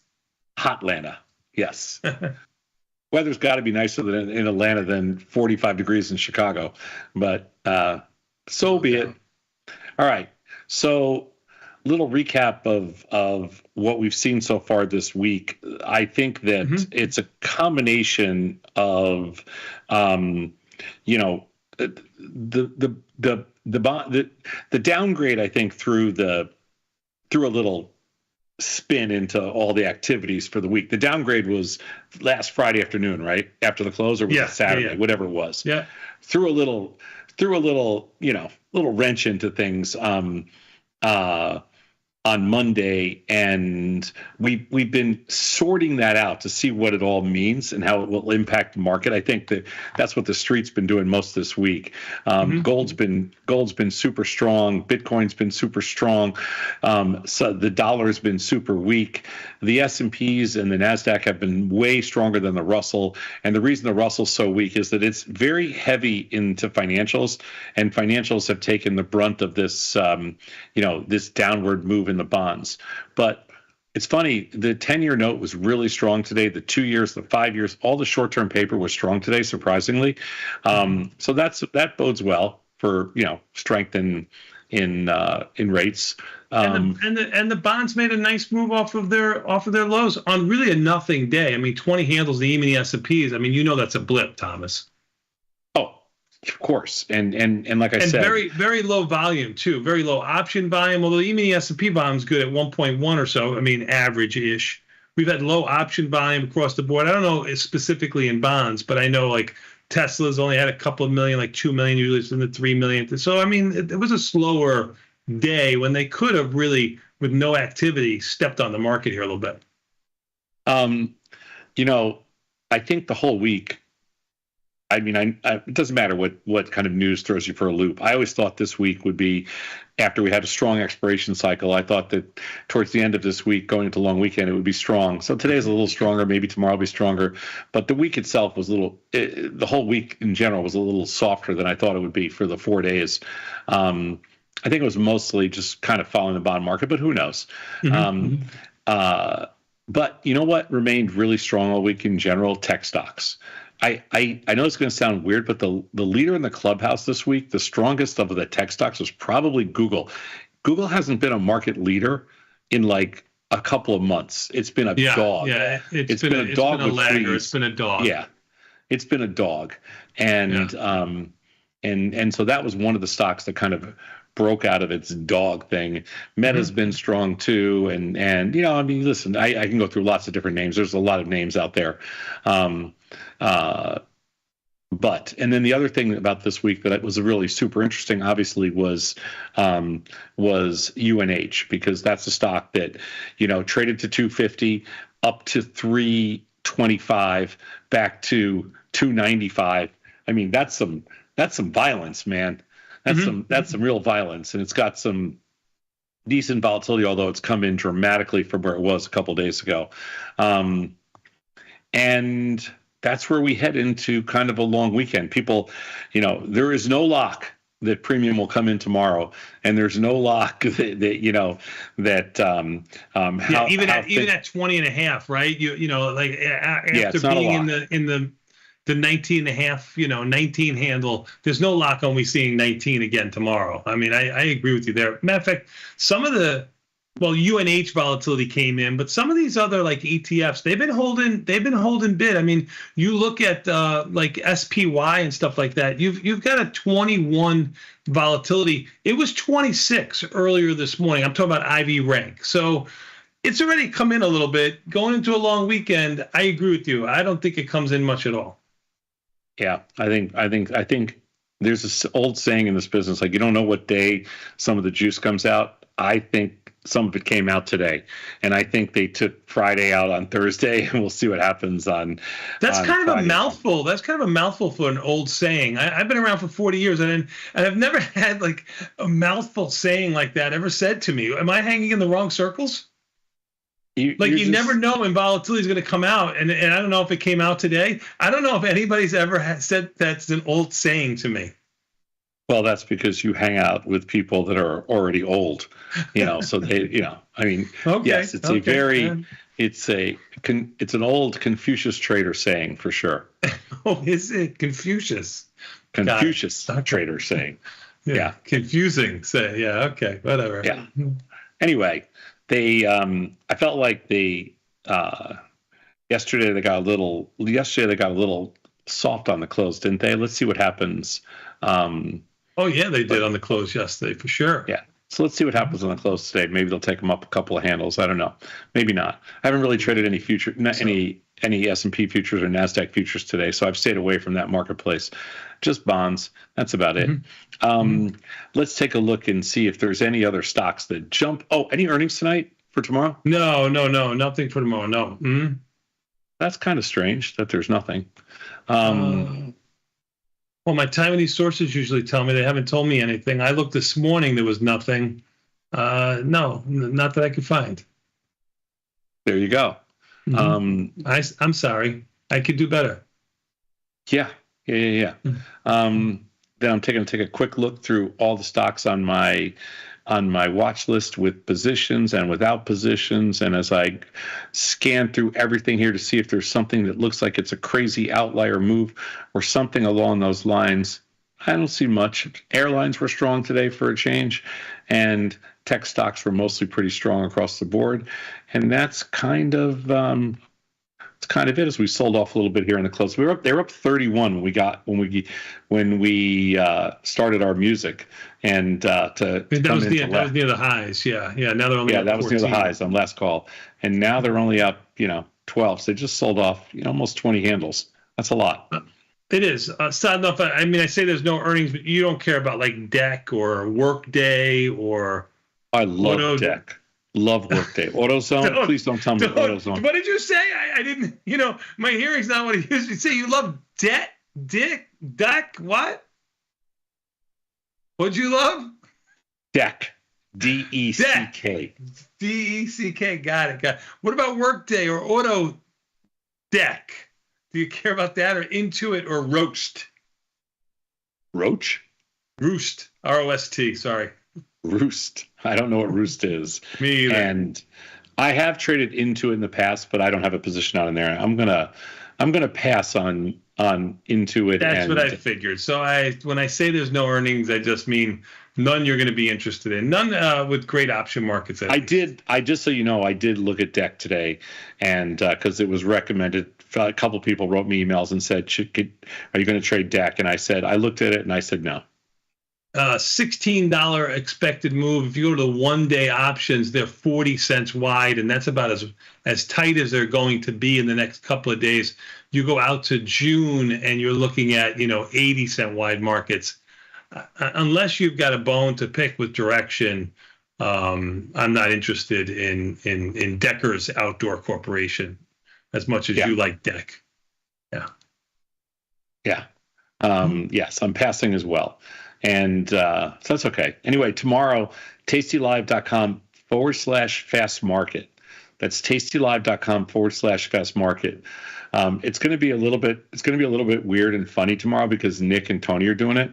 So, I mean, it could be like a car crash. So I would tune in for that for sure. tastylive.com/fast market. Send them your trade ideas, and please make sure they are liquid underlyings. They have to be liquid, and you got to give an idea. You can't just give a stock. Don't say DEC. Yeah, don't leave it up to us. That would be yes. That would be horrible. Yeah, because Nick, he's going to buy everything. He's a millennial, and millennials just buy. You buy every dip. Just close your eyes and buy it. I hope the millennials bought some of these quantum stocks today. I mean, you can short this if you want. IONQ up 35%, almost $8. I don't short. I don't usually trade these stocks. 113% vol. What is it? What? IONQ. Oh, I've traded this before. IONQ. Yeah, there are others too. I mean, RGTI. What's going on in quantum computing today? Somebody got a quantum computing. They like them. Someone got a quantum computing bug up their butt. They like them a lot. Mm-hmm. They like them a lot. I like them a lot. It's big, beautiful stocks. That's quantum right. computing. Beautiful stocks is right. Yeah. It's one of these stocks where you're wondering, well, they only go up to 75 calls. Like you're looking at this thing, stock's trading for 45, and you look at this thing, it's probably got like ridiculous call skew. Oh, 25 25 puts are $20 lower. The puts are 70 cents, $20 higher, and the calls are $4. Sure. I can give you another one. So enough. RGTI at under $14 stock, up 25%. Has decent markets, 5 or 6 cents wide. The other one was more interesting because it had a much higher implied volatility rank. This one only has 18. I don't like it. Yeah, but it does have a monthly implied volatility 129, so it is big. Yeah, it's just really low IB rank. Mm-hmm. So, I'm going to pass. IQ. The one you're looking at, IQ NQ said they're the next NVIDIA, Sadnoff. That's what made them. They said it. Yes. So if you could be the next anything, Sadnoff, what would you want to be? The next Batista's already taken by Nick and Vinny. So what would you want to be to get your stock moving?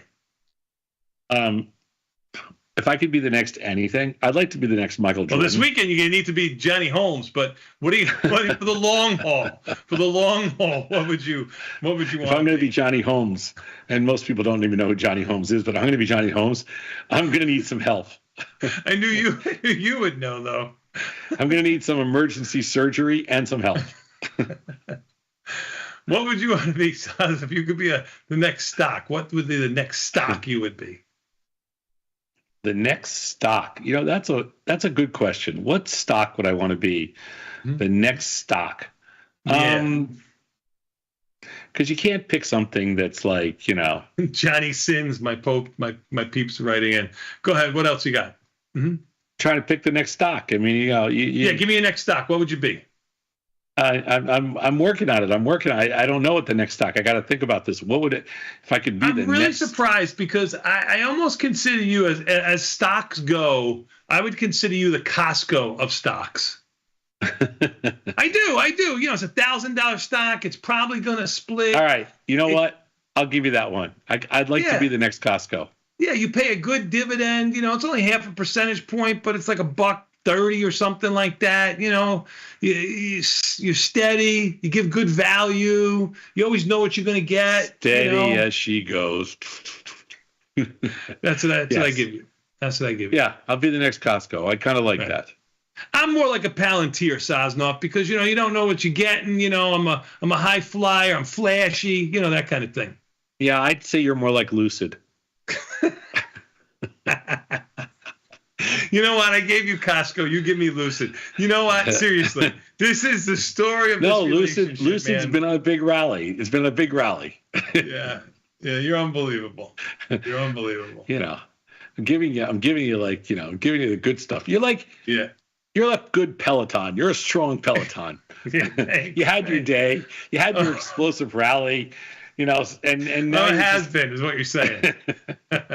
You're Peloton. Thanks. Well, all right. Well, speaking of up-and-comers, listen, these guys, we didn't let them on yesterday. Maybe they marked the low. I'm not sure if they did or not. But we got the overtime crew with us. Oh, it's a full house today. There we go. What's up, gentlemen? It goes well. How goes it with you?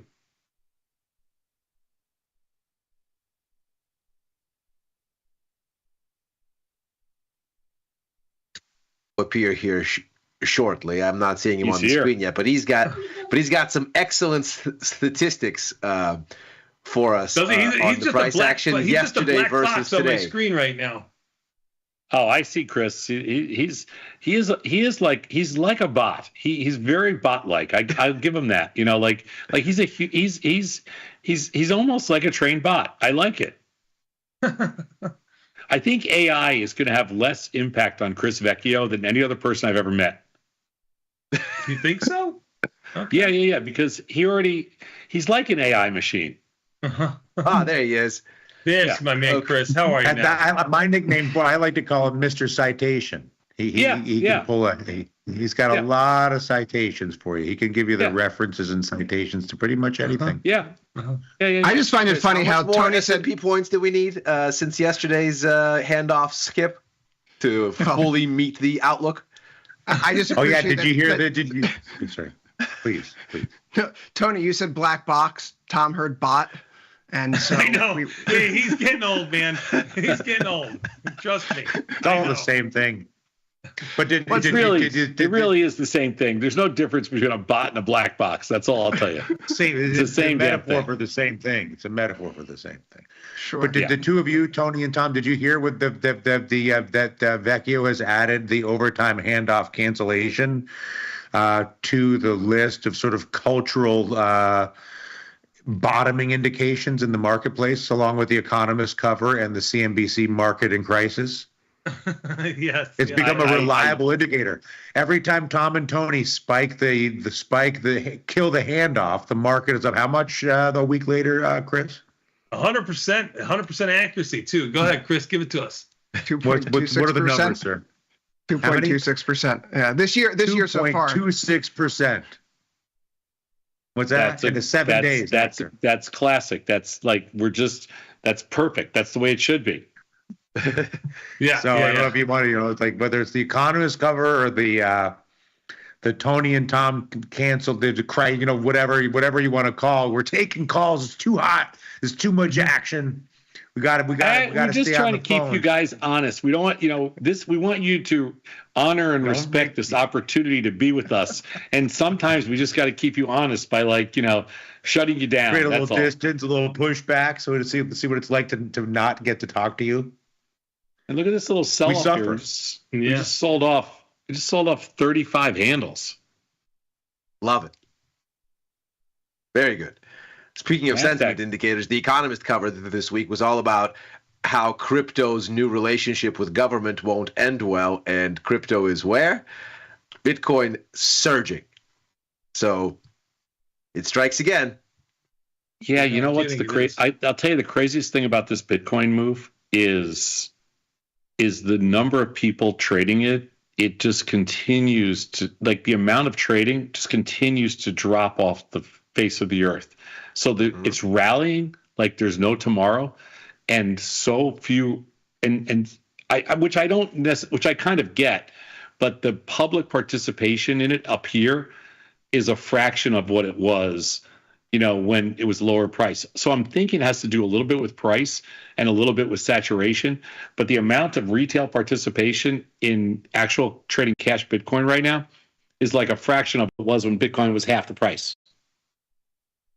I think a lot of people got burned. Glassnode has analytics on Bitcoin and flows. And several weeks ago, they set out a chart. There was a chart that was put together, I should say, using their analytics, noting what type of buyer was still holding on. So the people that have purchased below 50K, they haven't liquidated any holdings.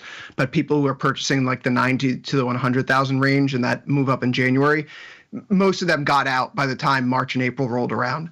So it kind of feels like people were burned and they're not jumping back in. This is a lot of institutional adoption. And to that point, what we're seeing is that it's not really new individual wallets that are purchasing Bitcoin. It's really the ETFs, and people are holding it for treasury purposes, like the MicroStrategies of the world. What we've noticed is if you're a passive digital asset holder from Bitcoin at 10,000, 20,000, 25,000, 30,000, you're not even you don't even look at it. You're not looking at it till you think it gets to a million. They're not even, there's no consideration. It's absolute dead money. I'm not saying that there's anything wrong with that, because that's the way you have to treat it. By dead money, you mean if it goes in, it doesn't come out. It's just that's right. That's right. It's just sitting there. But you know that, Tony, that nobody, if you bought it at 20,000, you don't even look at it now. You're just like, okay, great. Sure. Pretend it doesn't exist. Pretend it doesn't exist. Exactly. Yeah. But if you bought it at 90,000, sure. Why wouldn't you sell it at 110 or 100, whatever it is? Sure. It's a nice trade. Yeah. Makes sense. I'll give you that. Okay, so what do you think about this late day sell off here? Surprising. Volatility down 30 cents too. Volatility staying kind of weak going into this move lower. I'm a little surprised by it. I didn't think we were going to go anywhere. I said when we came on the show, I said, dare I say the high is in for the day already, but I definitely did not see us selling off 30 handles. I kind of like it because they actually had reasons to rebound. In fact, Europe rebounded pretty strongly once the U.S. economic data started to come out and looked much better than expected. So that they were kind of soggy, and then now they're kind of almost unched on the day, a little bit higher, but much less than they were. It seems to suggest that it's weak-footed here. Right. I would agree with that. It seems to suggest that I thought they would hold this rally today into the close for sure, and they definitely didn't. This is a crappy close. I don't know that it bodes well. I don't know that it bodes bad for tomorrow. I just think this is kind of like a very light, an unchanged market today is it's kind of, it is literally unchanged. S&Ps are unchanged. It's kind of anticlimactic. Agreed. Yeah. There are some nice mulligans, though, if you wanted to be long the breakout in gold back up out of its range, or in the sell-off in the dollar. The euro just gave you a nice mulligan as well. It broke out yesterday, kind of corrected today, but held the breakout. So there's some opportunities out there. Yeah, I think I got long a little more long bonds today, so we'll see what happens. But anyway, we're going to turn it over to you guys, and good luck. Very nice. We'll take a quick 90-second break. We'll come back. We got more overtime. Be found these messages. Peace. Peace.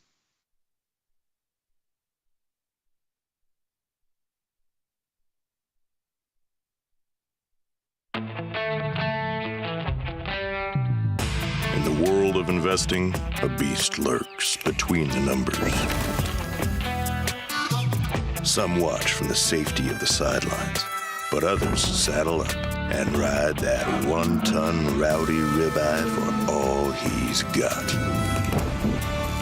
If that's you, join us on Tasty Trade, named best online broker for options trading. Genius loves company. Traders, start your platform. Tom Sosnoff and Tony Batista are hitting the road for their first ever live trading event, At Work by 11. It's unprecedented, unpredictable, and unlike any other financial event. Watch these masters make real trades in real time. Doors open at 8, the action starts at 9, and we'll have you back at work by 11. Sign up today at tastylive.com/events.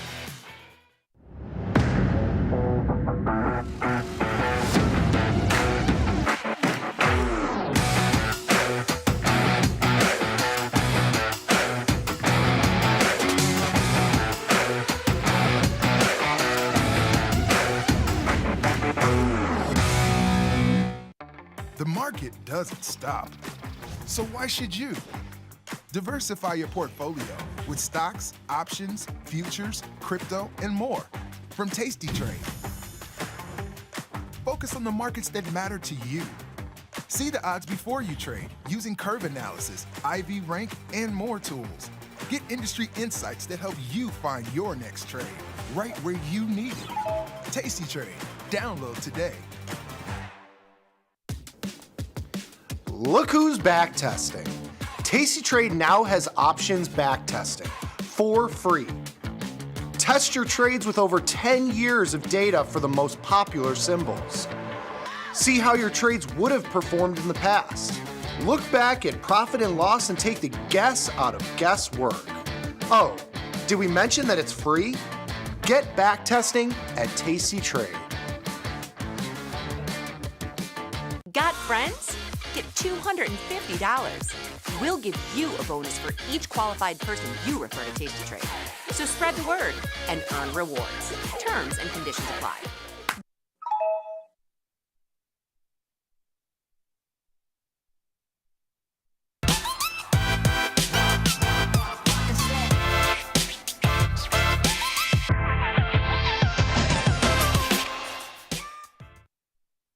Stocks blew a 14-point lead with 2 minutes left to go. Oh, no, wait, that was the next. It's Thursday, May 22nd, 2025. This is Overtime. I'm your host, Chris Vecchio in New York, Ilya Spivak in San Francisco, Dylan Radigan in Milan to take you through the rest of this hour. Futures market closes at 5 p.m. Eastern. If you're joining us on the platform, joining us on tastylive.com, thank you for joining us. Come over to YouTube, join the chat, tell us what you're trading, what you think of today's action. Stocks basically flat. They give up their gains into the close, but it's not like we turn real negative. Russell is up now by 0.06. S&P's up by 0.01. NASDAQ's up by 0.2. It turns out to be a real nothing of a day. We start the day, of course, with news that the House Republicans do indeed pass Trump's tax bill in a razor-thin vote, 215 to 214 to 1, because a Democrat died overnight and someone else fell asleep on the House floor. I'm not kidding. And so now it moves to the Senate. We see that today the bond market sells off and ZB hits a new yearly low before bouncing back. You're saying the reason that passed the House is because someone died and someone fell asleep? Did I do that right? Yeah, that's my claim. Okay. And I bring, right. And as you know, I have receipts. I have when the margin is only 2 votes. I mean, anyway, you were doing your drive time lead there, and I interrupted you. I'm sorry. So please. Driving us off a cliff. Gold, silver, come back in a little bit. Oil also to the downside as the Iranian tensions seem to cool off, and we're still digesting what the ramifications of those inventory figures have been, which show greater drawdowns than anticipated during a week where we were expecting, bigger drawdowns and we got bigger builds in the inventories is what I meant to say. Otherwise, the dollar meanders back and forth. We see that there's a little bit of a turn lower in the euro and really across the entire currency complex. Stocks today, as we go to the charts, ultimately dojis, if you will. The S&P 500 settles in right around 58, 55 or so. It's an area where the uptrend off the April lows arrives. Likewise, it's an area where we find the bottom side of the range that was carved out October, November, December, January, February until the break at the end of that month. At the end of February, we did have a set of PMI readings that started a growth concern. February 21st was that date. 3 months later, we have a new set of PMIs here today, Ilya, which I know you've been champing at the bit, by the way, to get towards, because quite frankly, this has been a week where we haven't had that significant stretch of U.S. economic data. But the PMIs today weren't terrible. Can you break them down for us? It really depends. The headlines were much better than expected, but then you looked under the surface and saw why they were that way, and it was a sobering experience. And if you looked at sobering the numbers, why? Yeah, so if you looked at the numbers, elaborate. If you looked at the numbers at face value, they gave you a pretty welcome rebound. So in April, the U.S. economy basically stalled, almost stalled, barely any growth at all. It was the weakest numbers in something like 15 months. And where you got to for the May survey, and we'll see how it's revised, these are preliminary numbers, but clearly you're looking at a little bit more activity. You get a rebound. It's not a strong rebound, but it's a rebound, and the numbers are much better than expected across both services and manufacturing. But then you go and you look at why they are, and you see that inventories have jumped by the most since PMI records began 18 years ago. You see that costs are rising at the fastest rate since the COVID peak almost. The COVID peak is June of 2022. This is the fastest inflation since August 2022. You see employment is cut across both services and manufacturing. In other words, what you see is front running of the new cliffhanger on tariffs, but no confidence that this is going to continue, because then you'd hire more people if you thought the thing was turning. But no, people are cut and inventories are stocked. And this actually creates a very scary situation going forward, because if this is anything like what happened in the first quarter, then businesses are front running. That makes sense. They're going to insulate consumers from these costs again, ostensibly, as they did in the first quarter and going into the second. We just saw this in the PPI numbers. But consumers won't show up. They didn't show up in the first quarter, weakest consumption in almost 2 years. They didn't show up in the latest retail sales numbers, though they were insulated. And consumer confidence has absolutely cratered. It's at COVID-relevant lows. So you're in a situation where businesses are essentially racing to be stocked up ahead of what could be, who knows, with the tariffs come July and August when these reprieves expire. But if consumers don't show up to buy all this stuff, well, then businesses have just shelled out all this money to cover consumers' costs and build these inventories, but nobody came. And now that's just a non-performing investment. It's consumers that have to come and buy this stuff. And in the first quarter, they didn't really have much appetite. And the data going into the second quarter is telling you it hasn't improved. There's no growth without consumption. Dylan, be that as it may, doesn't this paint a picture where over the next few months it's going to be very difficult to read any economic data that comes down the pipeline, because it's going to offer a muddled, mixed picture, and I suppose if we want to look at this through the lens of the Fed, doesn't that mean that we should expect no help at all coming soon from the Federal Reserve? Yeah. Well, I mean, you got to. The short answer to your question is yes, I suppose. However, you got a sort of small rack of assumptions in there. One is you're saying the next, let's say 6 months. Let's say the rest of the year. The hell with it. It's almost June. Let's say the economic data for the rest of the year is a mixed bag, a little something for everybody. The Fed's still going to cut rates. I think the only reason the Fed doesn't cut rates, obviously, is going to be because of, I mean, I say that probably far too casually, but I feel like the relevant, I guess what I'm getting at, to be more direct, is I feel like the relevant force is the Trump administration, the tax bill, and the tariffs more than relative to, and the bond market. Like, I still think the story is the bond market. And I think the bond market's reaction to that House passage of that tax bill is not good. And I think that the bond auction was not good. I'm me and everybody else. I guess is the point that you're getting at that, well, whatever you like, in order to create relief, you must have explicitly weak economic data and explicitly benign inflation data, and absent explicitly benign inflation data and explicitly weak economic growth indications, you're kind of stuck in a this is like we're patting off, this is 2024 or 2023, but we've been in this conversation before. Yes, just with a different president, but yes, we've been, and I think the market did fine after. I mean, the market doesn't. I feel like this is why people buy the dips. The trouble, with all due respect, the trouble with all of this is basically the same architecture that's existed since the middle of last year. The Eurozone numbers overnight came out absolutely awful.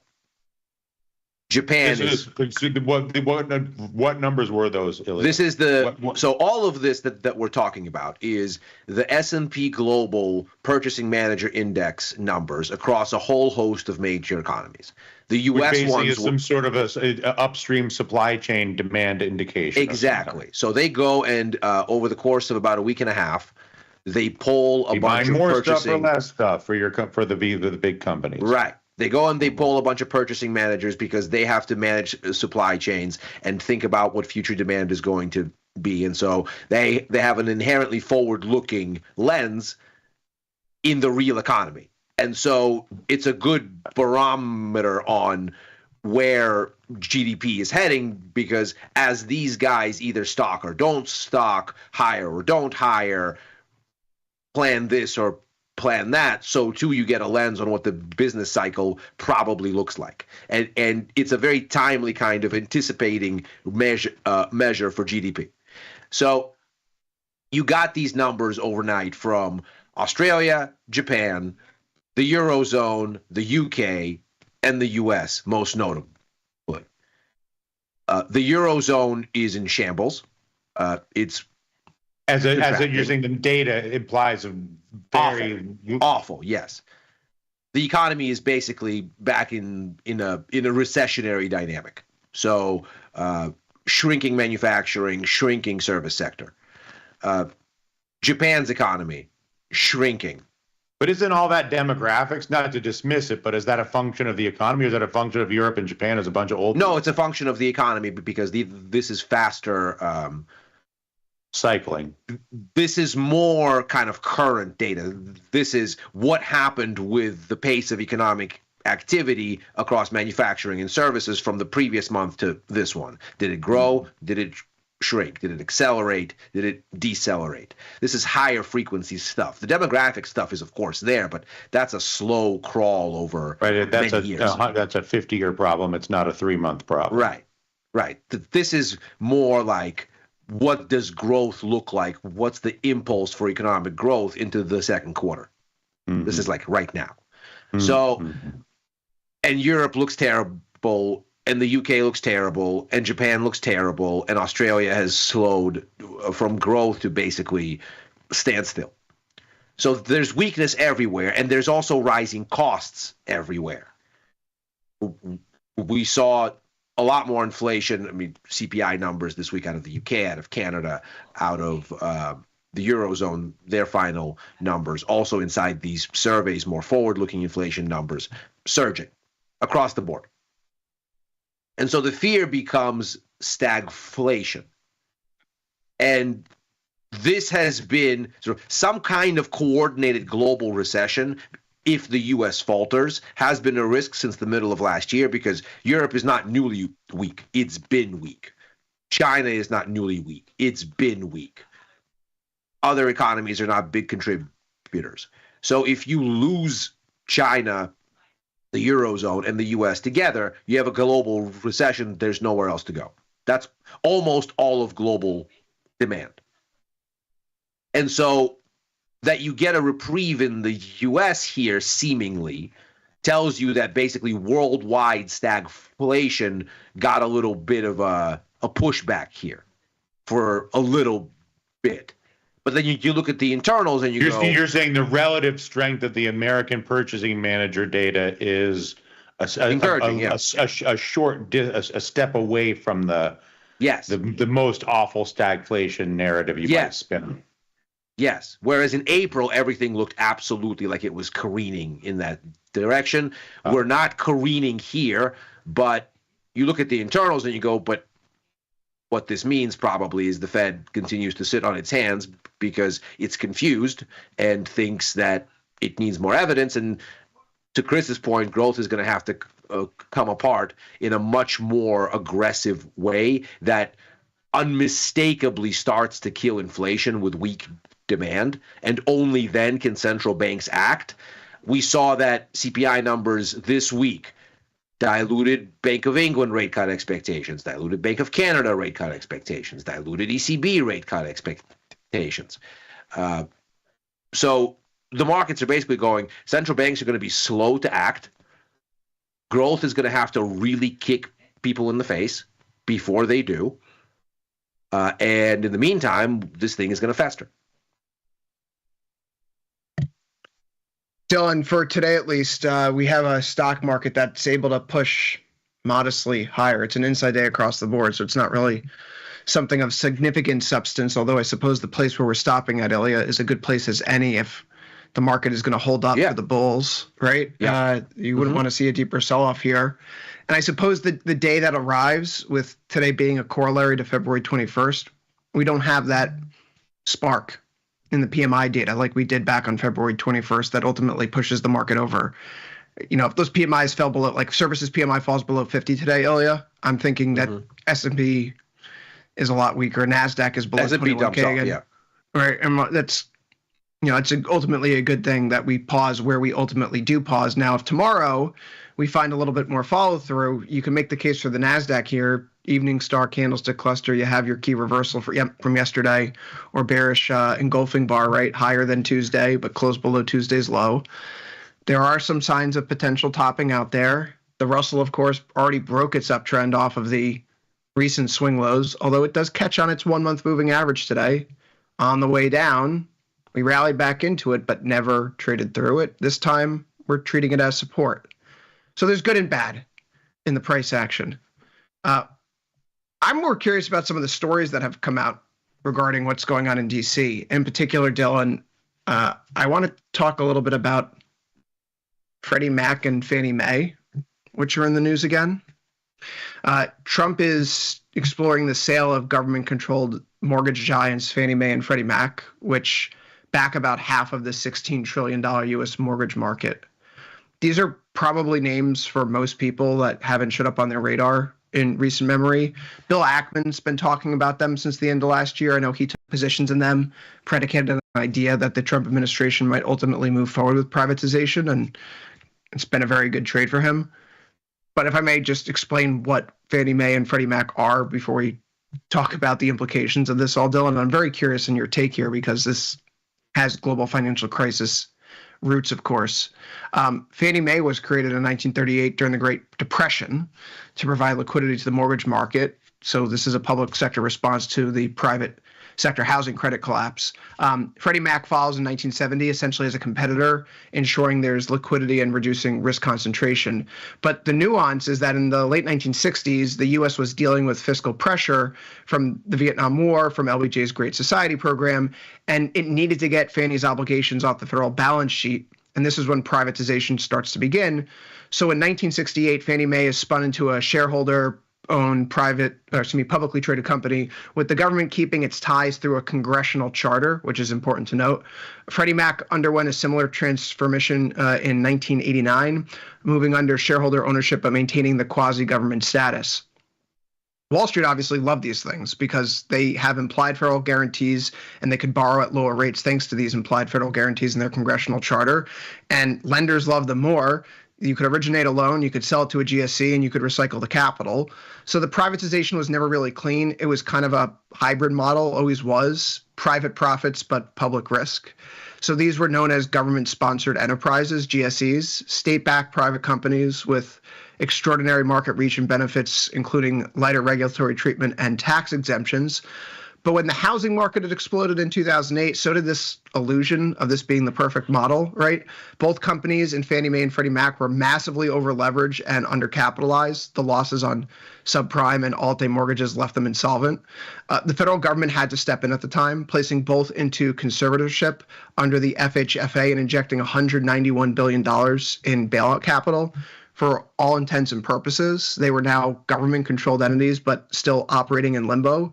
They were neither fully public nor fully private.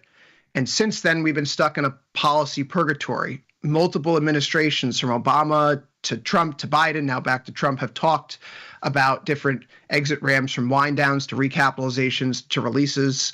Trump's been talking about ending conservatorship, which is what we've seen here now today.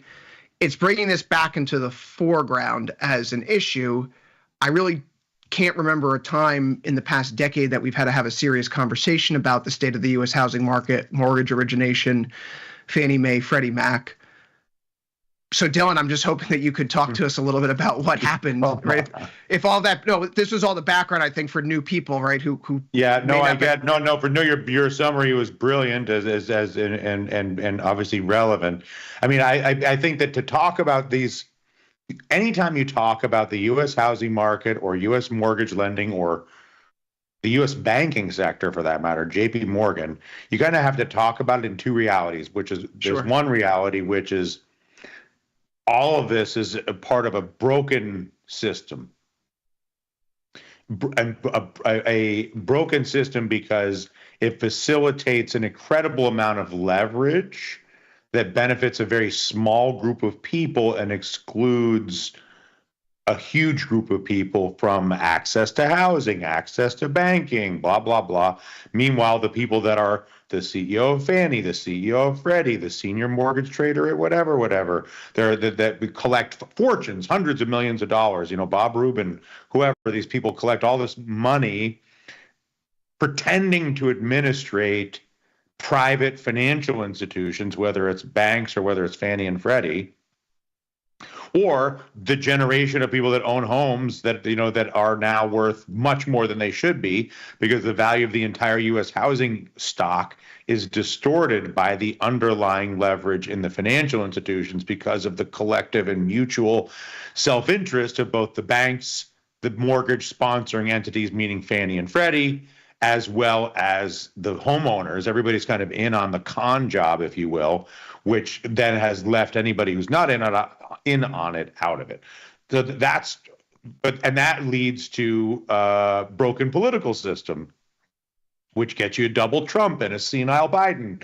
And the reason I even bother talking about the non-trading, non-financial components of Fannie, Freddie, the other significant financial institutions in the mortgage market is not to sit on some sort of moral position at this point, but rather to suggest that the broken nature of the U.S. housing market that was highlighted as the core of leverage in 2008 and 9 is also the backbone of the Trump presidencies as an exploitation of the distrust and alienation in the have-not portion of charts like this, which represent all the things that I just described. With all of that said, from a trading perspective, particularly when you look at the Trump tax bill today, where I think he was talking about a tax deduction for car loans. What you have to understand about lending is that it's a product, and it's a profitable product. And so, but you cannot make money lending if you don't have something to lend against. And so the reason housing is so spectacularly fabulous for the financial institutions is it serves as a massive swath of collateral against which there can be trillions and trillions, all this lending. The car market would be as a pittance in comparison, but you can see that they're trying to get in on that. So it's a tax deduction for your mortgage, or it's a tax, now they want tax deduction for your car, whatever. None of this exists. JP Morgan doesn't exist. This stock chart doesn't exist. None of these charts exist without the exploitation of the U.S. taxpayer. So the distortion is the idea that, oh, well, this is capitalism. This is successful enterprise and entrepreneurship that has led to prosperity and wealth for the genius entrepreneurs who have led the way. When really this is just this is a financial institution exploiting the U.S. taxpayer, or holding the U.S. taxpayer hostage, where it's like, either give me everything or I'll make your life worse. You can't have a mortgage. No one gets, either I get all the money or no one gets a house. And it's deals like that implicitly that have led to a double Trump presidency. If there's anybody who's going to allow Fannie and Freddie to uncork the way these charts obviously anticipate that they will be allowed to uncork, meaning that they will be unleashed from full government supervision and be able to function again as a private financial institution, but with the ultimate sort of too big to fail back end. So you can just, your only limitation is how much risk can you take, right? Like the value of Fannie and Freddie becomes a direct reflection of how many mortgages can you own, originate, have secondary, collect fees from, whatever. How much debt, how much housing debt can you have a relationship with that you collect money for it, with no regard for risk, because you get the false moral pretense of saying I'm supporting the housing market. Without me, no one can get a mortgage, so I'm doing a public good service. Meanwhile, I bear no risk, but I pay myself as if I was the world's greatest entrepreneur. That is like Donald Trump's bullseye, right? Like, if there's anybody who's going to let you pretend to be a billionaire entrepreneur while having no accountability, it's Donald Trump. I mean, that's his bread and butter. And so it makes sense to me that there would be a Fannie and Freddie would get unleashed at this moment. From a trading perspective, in other words, I guess that's a long-winded way of my saying I think it's more likely than ever that these companies will be let to go hog wild under Trump Act 2. From a trading perspective, when you look at these charts, I think you got to ask yourself what you're doing here, because obviously the market agrees with what I just said, which is that if there's anybody who's going to uncork these fellows, it's DJT.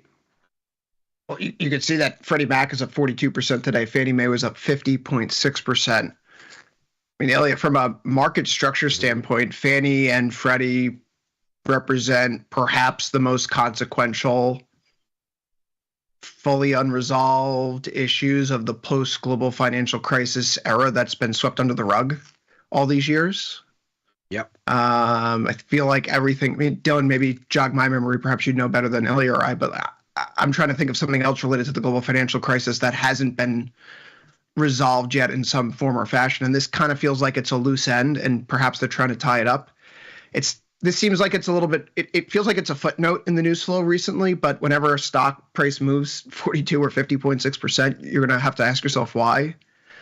This feels like it's a core macro issue. I guess my question is, if we're thinking about trades coming out of this, there is a systematic implication here. If you're removing the two backstops for the mortgage market that are no longer government-sponsored enterprises, doesn't that put more risk on the balance sheets of private lenders like banks for mortgage originators? Doesn't it demand wider spreads? And I'm trying to think about what this means for home builders perhaps down the line, because on a day like today where we have this news of privatization, we actually have yields coming in across the board. Home builders are among the worst performers in the market. I couldn't help but notice that real estate struggles on a day like today when we have this Fannie and Freddie news.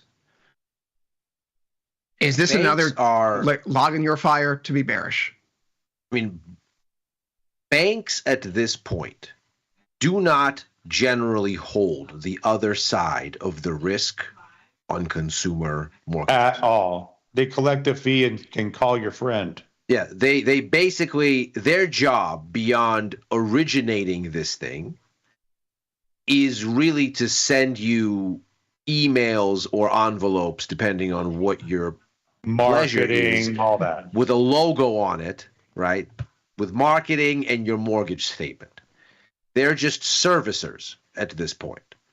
That's different for let's say credit unions, which are smaller and which do still hold the other side a lot. But the larger financial institutions operate basically like this, and I'm no expert on the nitty-gritty of this space, but as I see it, from what is going on, they basically operate like this. They know what kind of a thing Fannie will buy from them so that it can securitize it, and so they originate mortgages on the basis of what Fannie will buy. And if Fannie won't buy it, they won't originate it, because the idea is that if you originate the mortgage today, by tomorrow Fannie already has it and the risk is off your books already, almost immediately. You basically create a situation where that's no longer the case, let's say, and banks have to figure out how they're going to take this risk if they're going to continue to provide mortgages. So, number one, you probably get less origination. The cost probably goes up, as in mortgage rates, because banks have to hold the other side now and be compensated for the risk versus handing it off right away. Now, obviously, these things don't happen in isolation, so we'll see how all of this shakes out with everything together. But on balance, this probably means that if you're a real estate developer, you're not so readily extrapolating that your inventory is going to fly off your shelves, as it were, because your proverbial shelves, talking about housing, because maybe you don't have the kind of backstop to mortgage origination that you had before. And that maybe is another sort of point of friction. We already see the point of friction that the 2022 Fed rate hikes were for the market. It drove both buyers and sellers out of the market, and the market is essentially frozen. This is why it sort of stubbornly won't come down. Even though we've had rate hikes, people don't want to sell. The inventory is 4-to-1 existing homes versus new homes. So there's woefully inadequate construction. And the people already sitting on mortgages that they locked in with an average rate, let's say around 4. I believe the average outstanding mortgage rate is somewhere even below 4 at this point. It's like 3.8 or something like that. But last I checked anyway, which was a few months back. So Obviously, those people look at much higher mortgage rates in the market now. They don't want to sell because they don't want to refinance to something new at a higher level, and that keeps prices up, keeps buyers out, keeps affordability out of reach. If you stop backstopping mortgage origination, you again have this other friction point where sellers don't want to sell because they're not sure what they'll get, how, and for what cost. Buyers are squeezed out, and you wonder when you get to a breaking point where you need to reduce prices to clear inventories. But it's unclear when that happens because housing is very slow, takes years. Just by way of reference, right? We had a major housing crisis that precipitated the meltdown in 2008. Stocks already bottomed in the middle of March 2009. Housing wouldn't bottom until late 2011, early 2012, just because it takes forever for that market to roll over. Just a quick interlude here. The average outstanding mortgage rate in the country right now, according to the FHFA's dashboard, is now 4.3%. It's gone up a little bit. So it's gone up because the new origination over the past 6 months has been in the 6.5% to 7% range. So it's slowly dragging up the average right now. But last year it was like 3.9, 3.95. There you go. That was about when I checked. That was about when I checked last. And in the heat of the Fed's rate hike cycle, it was like 3.6. So it made no sense at all. I mean, mortgage rates were surging, and you had a mortgage locked in at 3.6, 3.7. Where are you going? You're locked in for 30 years. Stop it. You're going to avoid selling that thing under almost all circumstances, because you don't want to then have to re-up at 2 times, 3 times the rate. So yeah, we've clearly crept up here a little, but we're still kind of hugging 4, and market rates are hugging 6. I mean, 55. You can see it from this chart. This comes from the calculated risk Substack. About 55% of mortgages are 4% or under still. Right. So 70% are under 5%, and we're talking about. Yeah, like I'm at 5.15. I'm not refinancing right now, anytime soon. It's 200 basis points. What's the point? Right. And so like this would create another point of the same kind. Or moving for what it's worth. Or moving for what it's worth.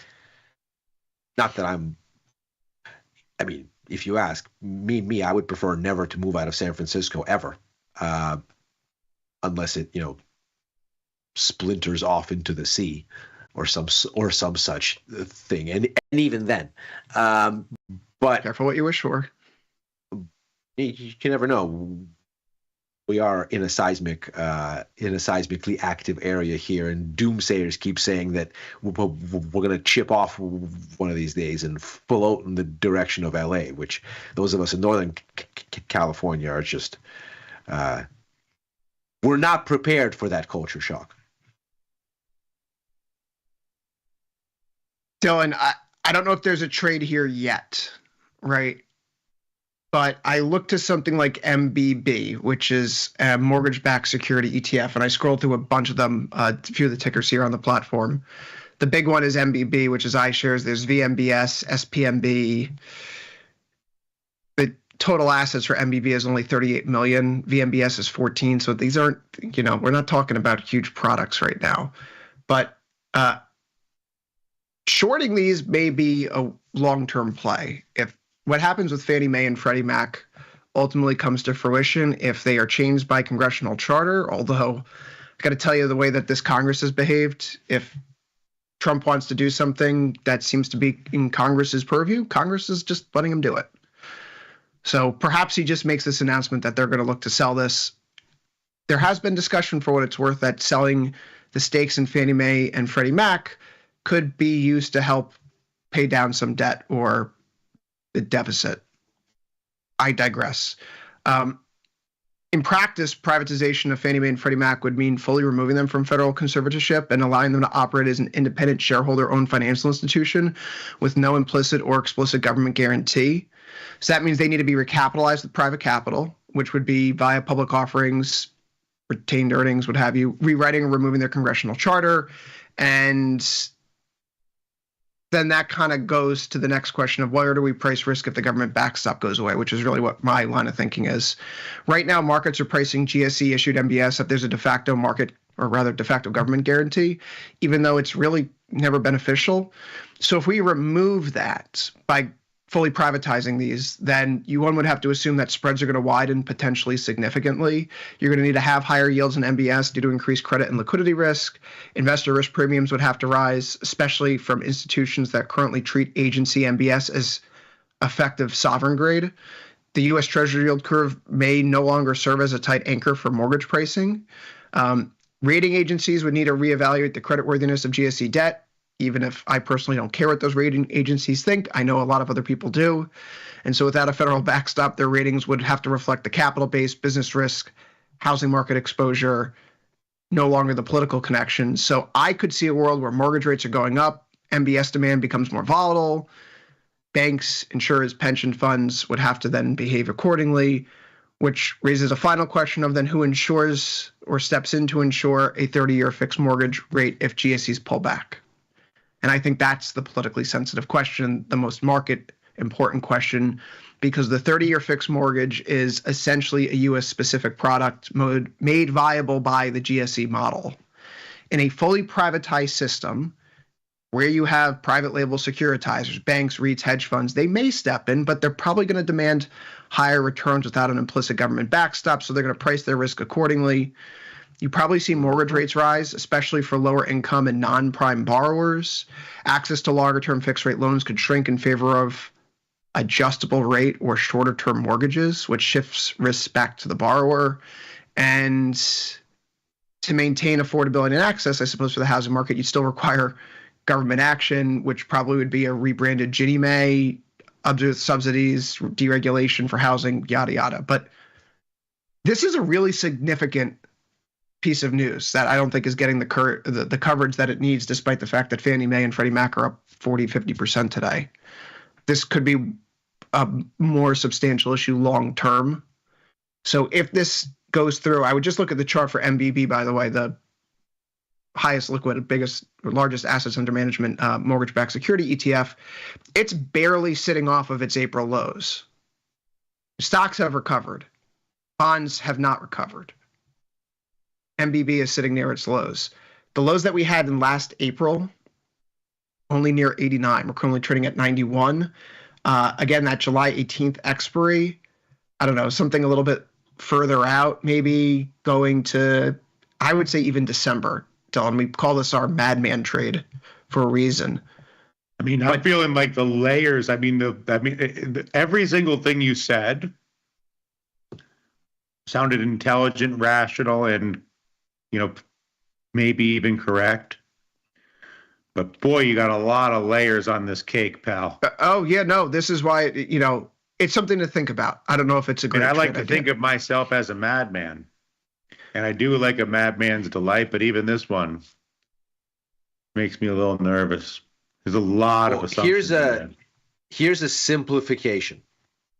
If the upshot of all of this is it is more difficult for consumers to purchase housing because housing as a market has become locked in at higher costs for longer, because mortgage origination is harder, because rents Stop are with the layering. Don't with the lay. You thought you were going to make it simpler. Because rents are consequently higher. I mean, it's just more expensive. Everything becomes more expensive. Okay. In a so let's say consumer's everything's mix. more expensive. And what you need is consumers. And the thing you're losing, if we look at the first quarter data going to the second, is consumers. Sort of MBB options trade or something. I don't even know what he's trying to get going on here. I mean, yeah, it's. This is just more fuel on the hold on, the Fed is about to get the recession it's waiting for. I can see the non-housing where I can see in the sort of broader narrative discussion like where this goes, but I feel like Vecchio's trying to go straight into like the mortgage originations options trading world with that MBB thing, or what is this REZ? Is this thing even liquid? Smarter than no. This isn't liquid enough, Dylan. Right? You wouldn't go over to REZ. This is the iShares Residential Multi-Sector ETF. No, I'm thinking about a long-term theme, right? Because we do need to do a check-in, and I want to do this next week after on the other side of Memorial Day. But I want to do a check-in on the Phase 2 AI names, which we've brushed over, not so much recently thanks to the tariff news, but going back and revisiting the thesis and having, again, I like having North Stars for investing and trading, right? And this is something that's very important in my view for the housing market long-term. So before we could have plays, Ilya, like, if the Fed, if we're done raising rates and the Fed thinks we're all in the clear and they're going to start lowering, this may help unclog the mortgage market and unclog the housing market. So home builders could finally unclench. And, what do we see in 2023 and 2024, right? Home builders have a pretty good run there in 2023 and 2024, right? This time around, if we get lower interest rates, but you're removing a government backstop to the mortgage market, I don't know if that means that lower rates automatically facilitate, there's a direct line straight through to higher profits for the home builders. Because, right? So home builders maybe lag a little bit more moving forward into the future. They're rate sensitive in the wrong way. They're going to suffer more under a higher rate regime. They're not going to get the benefit of the lower rate regime. So obviously there's nothing guaranteed right now. Dylan, should we put this trade on today? Well, the market's not open. It's an ETF trade. But the mortgage market would move once this becomes official, right? There are other dominoes that have to fall. So I'm not crazy about it, but I want to put a new theme on people's radar moving forward. And the theme is houses cost more? Housing market accessibility is going to get worse moving forward, which sounds outrageous because mortgage rates are at 7%. And for home affordability to return to the levels it was at just in 2019 at current income levels and current mortgage rates, house prices would have to fall 30%, according to Fannie Mae.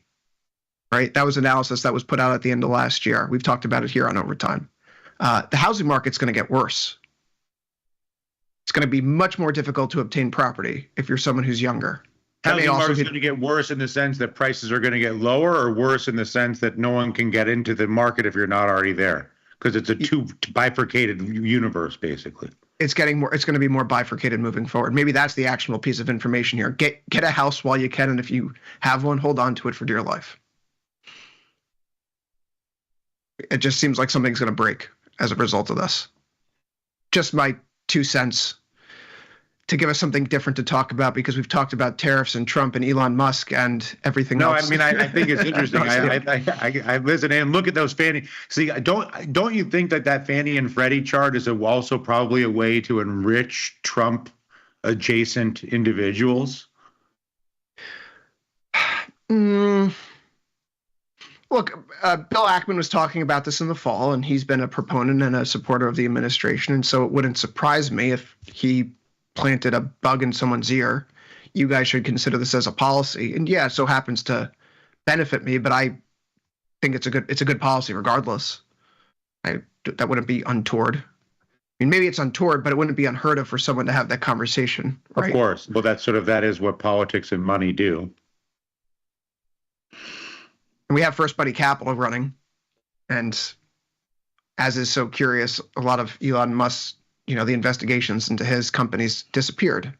But let's just go down. Let's go down your layers of layering, and assume that mortgage rates are higher. Right, that's one of the assumptions in the layer cake. Correct. Yeah. And that basically mortgage origination that it's just harder to get a mortgage, and that whatever mortgage you get costs more. Fair. Mm-hmm. Yes.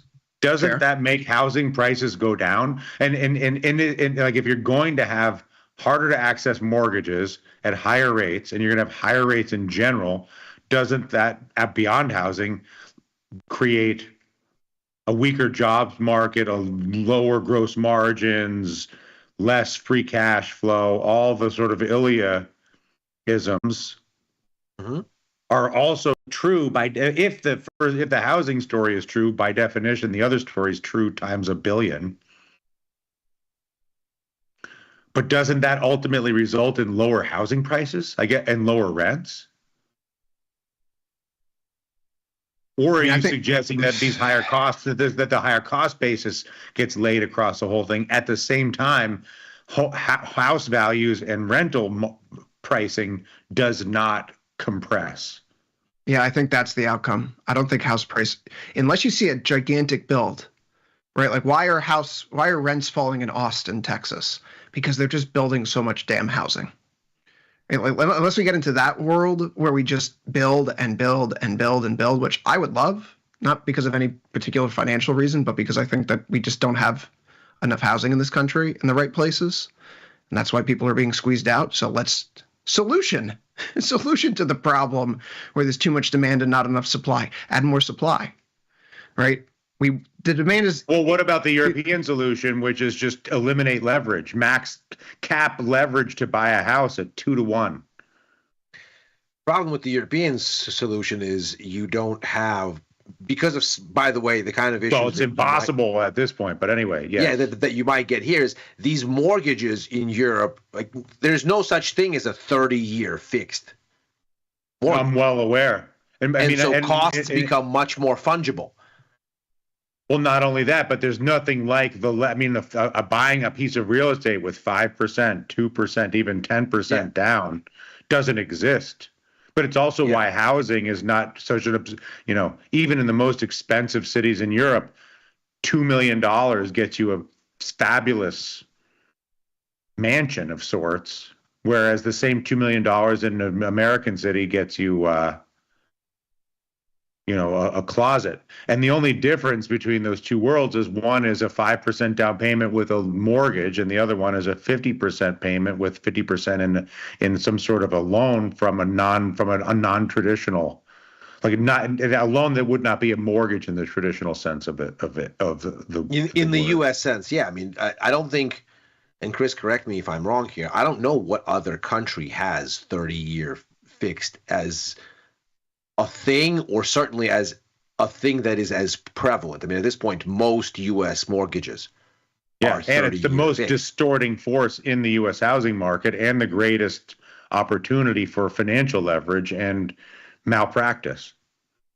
Germany and also a tremendous opportunity for wealth building, consumption, and economic growth. So there's two sides of this coin. If the economy is powered 68-69% by consumption, that you let consumers lock in housing costs for 30 years with a ton of leverage, and I mean, increasingly 20% is what's normal, and below 20 doesn't exist in practice, but still.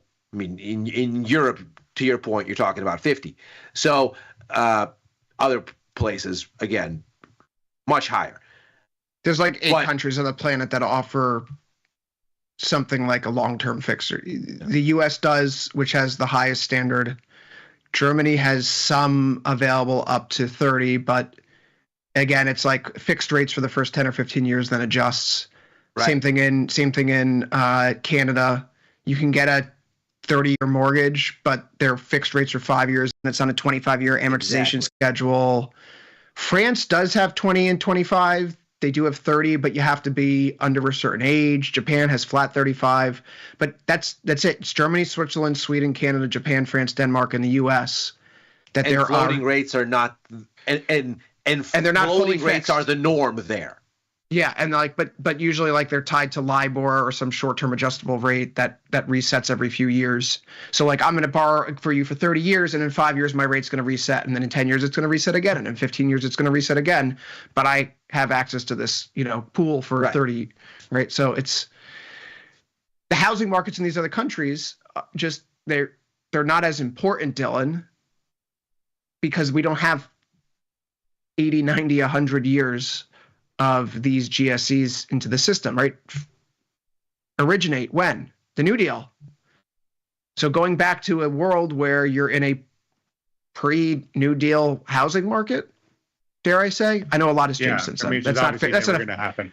That's not a fair characterization, but like that's. But your point is that the probable path is a worse, a lousier housing market condition in terms of accessibility by virtue of both cost of the debt, accessibility of the debt, and entry price points. Every variable gets more inaccessible. Imagine you're playing a game of musical chairs. This is something that just put the chairs up on a hill. So not only do you have to go scramble to get a chair when the music stops, you're going to have to run uphill to get to that chair.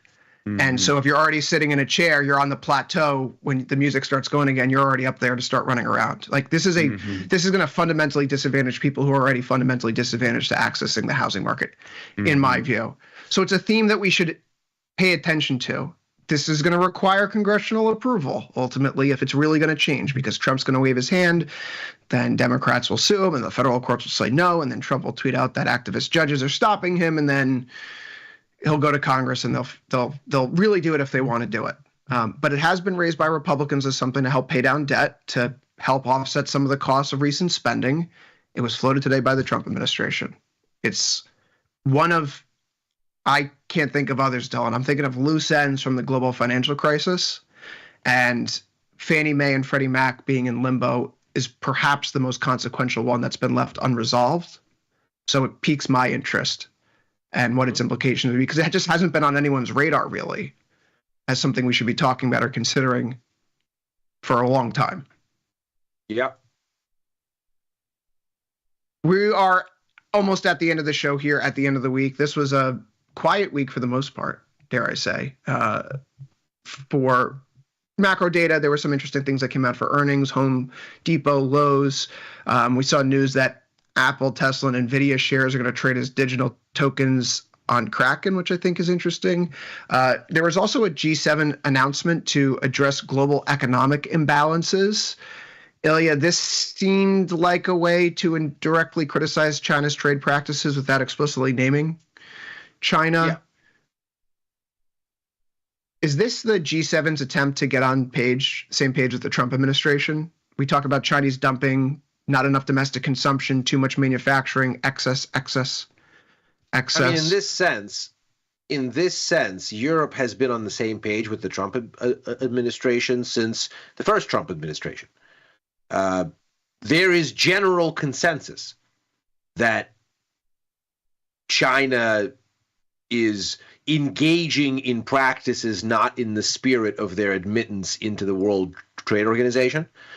And this has been a consensus view really going back to the Obama administration.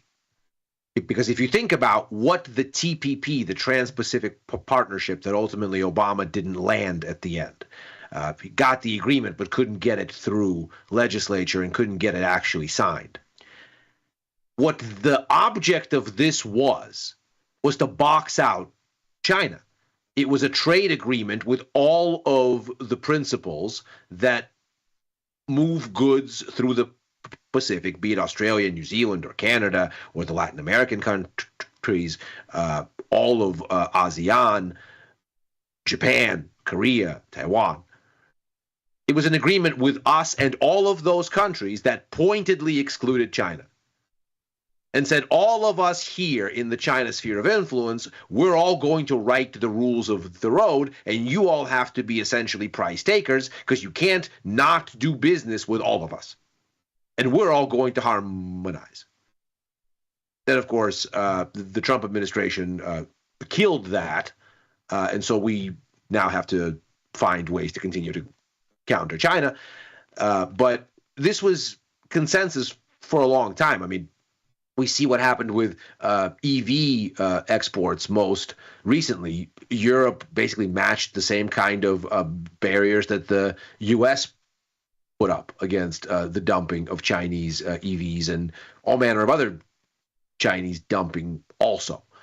So this is not unusual. This does put Europe on the same sort of footing as the U.S. to some extent. It doesn't kind of really make things any better for Europe because the tighter the U.S. squeezes China, the more pressure there is for China to dump things on other markets, including Europe, and other markets are resisting to some extent. So you are in a place where ultimately sort of the upshot of all of this, and if you're curious, there's a wonderful little vignette on the Wall Street Journal's YouTube channel about a little manufacturer of puzzles based in Brooklyn that makes little quirky little puzzles, and their supply chain is China. And of course, with the tariffs, they are trying to move manufacturing, reshore it, as it were, to the United States, and can't. Not because they don't want to pay a little more, because the kind of manufacturing they need to make their little cardboard puzzles, from design to printing to the inks to the materials to the packaging, it just doesn't exist. Oh no, and I've run into that problem trying to build things here. Like we don't make the machines to make the stuff, so you have to order the machine that makes the machine from China.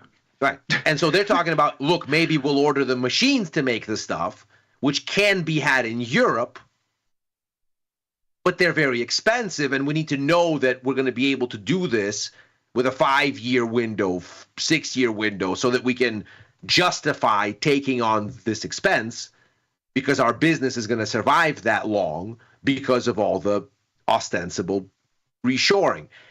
What all of this fundamentally does, and what this sort of example illustrates, is that the release valve on the deglobalization thing that we're going through now is just higher costs and weaker growth. This is the stagflation that the Fed is worried about, that Jamie Dimon is worried about, because the harder we tiff with China, the more dumping there is on other markets, the more those markets raise trade barriers, the more overall commerce becomes expensive, the more demand is weakened, the more stagflation you get everywhere. Well, we're going to have to address those and with that, tomorrow. And with that, overtime is out of time. And with that, with stagflation everywhere, we are out of time. We'll be back next Monday, same time, same place, 4 p.m. Eastern, right after last call. So for Ilya Spivak in San Francisco, Dylan Radigan in Milan, I've been Chris Vecchio in New York. Good luck trading the rest of tomorrow, of course, to end the week. Monday, we actually have Memorial Day, so we're not going to be here. See you on Tuesday. Hope you have a nice weekend. Up next, Ilya Spivak with Macro Money. See you there, everybody.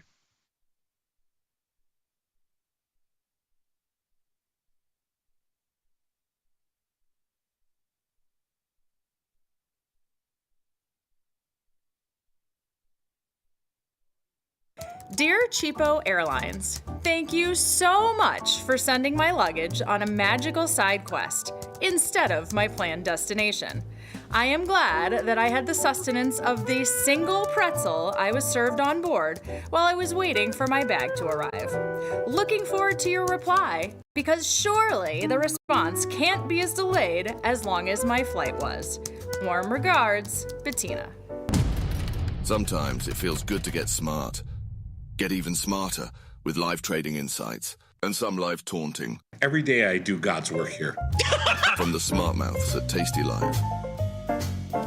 I want to play a game. It's a relationship game. So I'm going to ask you each a question. Who loves the hardest? Yes, yes, yes. So are you ready? TikTok. Who's more stubborn? Who's more public? Who's more patient? These are two of the least. These are the least patient people I've ever met. I'm going to say him just because he's a little older than me. Who calls or texts more? And who do you think takes longer to get ready in the morning? Who's a better driver? I drove a truck in New York City. I can fly an airplane. Who loves the Fed the most? Who's the bigger spender, do you think? Me. Yeah. Who's the alpha in this relationship? Who is more spoiled? Oh, him. Who do you think is funnier? the better debater? Well, I'm gonna give it to him. Dylan, you think you're the better debater? Are you the master debater? No, he's he's good because he doesn't answer the questions, which is great for debating. Diversify your portfolio with stocks, options, futures, crypto, and more. Focus on the markets that matter to you. See the odds before you trade using curve analysis, IV rank, and more tools.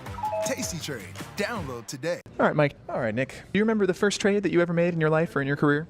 I do. It was a long call on Twitter. This is when it was a publicly traded company. It was at like $50 a share. I bought a call at 50, and the next day it rallied, I think, 11%. And it was like the single largest bull rally in one day in Twitter, and I was like, this is the easiest thing I've ever done. Oh, I know the exact trade. So it was in Costco. I don't know the exact strike, but Costco was trading about 150-ish. This is in 2015. I sold, I believe, the 165 strike call against it because I read some article online that Walmart was going to eat their lunch. Costco, I think, went from 150 to 200 within 3 weeks of that trade. It was a massive, massive losing trade. I learned a lot from that trade. And you still came back? I still came back. Yeah. I was not discouraged. I thought I was an idiot, but I was not discouraged. Ready to take your trading skills to the next level? Dive into the world of stocks, options, and futures with Tasty Trade courses. Whether you're a beginner or more advanced trader, our courses can empower you with the knowledge to succeed. Watch as our team in Chicago shows you how to use the Tasty Trade platform and go over the basics of trading. Perhaps you'll learn about a new strategy or a potential product for your portfolio. To find our courses, go to the Manage section of our web platform or head to courses.tastytrade.com. Start taking control of your financial future. Visit our courses today. Traders, start your platform. Tom Sosnoff and Tony Batista are hitting the road for their first ever live trading event, At Work by 11. It's unprecedented, unpredictable, and unlike any other financial event. Watch these masters make real trades in real time. Doors open at 8, the action starts at 9, and we'll have you back at work by 11. Sign up today at tastylive.com/events. Forbes called us best online for options trading. Investopedia, best for options trading, period. With stockbrokers.com, we're #1 for options and futures trading. The Motley Fool really likes us. And so does Business Insider. So what else can we say other than boom? Trade like a trader. Tasty Trade. Make your move. So I studied economics and international relations, and I wanted to do the hands-on rather than the academic version of that, and the most natural thing was global macro investing. I begin with a sense of where I think the overall direction is for the macro theme for the next 6 to 12 months, and then look at some basic response from the price action to see how it's going. I think the price itself is the purest of indicator. It subsumes within it the collective emotions of the market. One of my favorite mottos, if you will, comes from the always great Ira Harris, who said, if you're right at the wrong time, you're wrong. And so for me, every macro narrative begins with what's the price action saying, rather than this or that economic indicator or some such thing.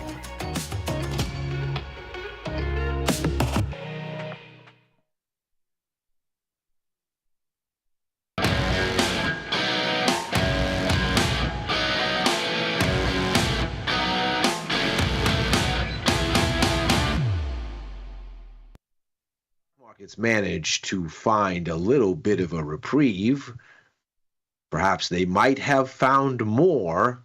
Looking at the U.S. economic calendar today, we finally get a little bit of economic news to chew on, and it's a little bit brighter than expected, at least at first blush. So why the reticence? What can we expect from here? That's what we're going to tackle on Macro Money. I'm Ilya Spivak, head of Global Macro here at Tasty Live. And we are going to set ourselves up here for a little bit of a Fed policy speech over the weekend by unpacking what is, at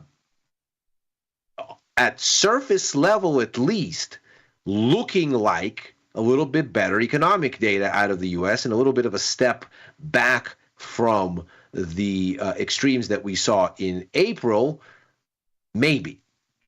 Then see if perhaps what we then hear from the Fed might be encouraging, or if in fact we are in a situation where the market's reticence is telling us that the backdrop here is becoming somewhat undigestible, regardless of what the central bank might do or not do near term.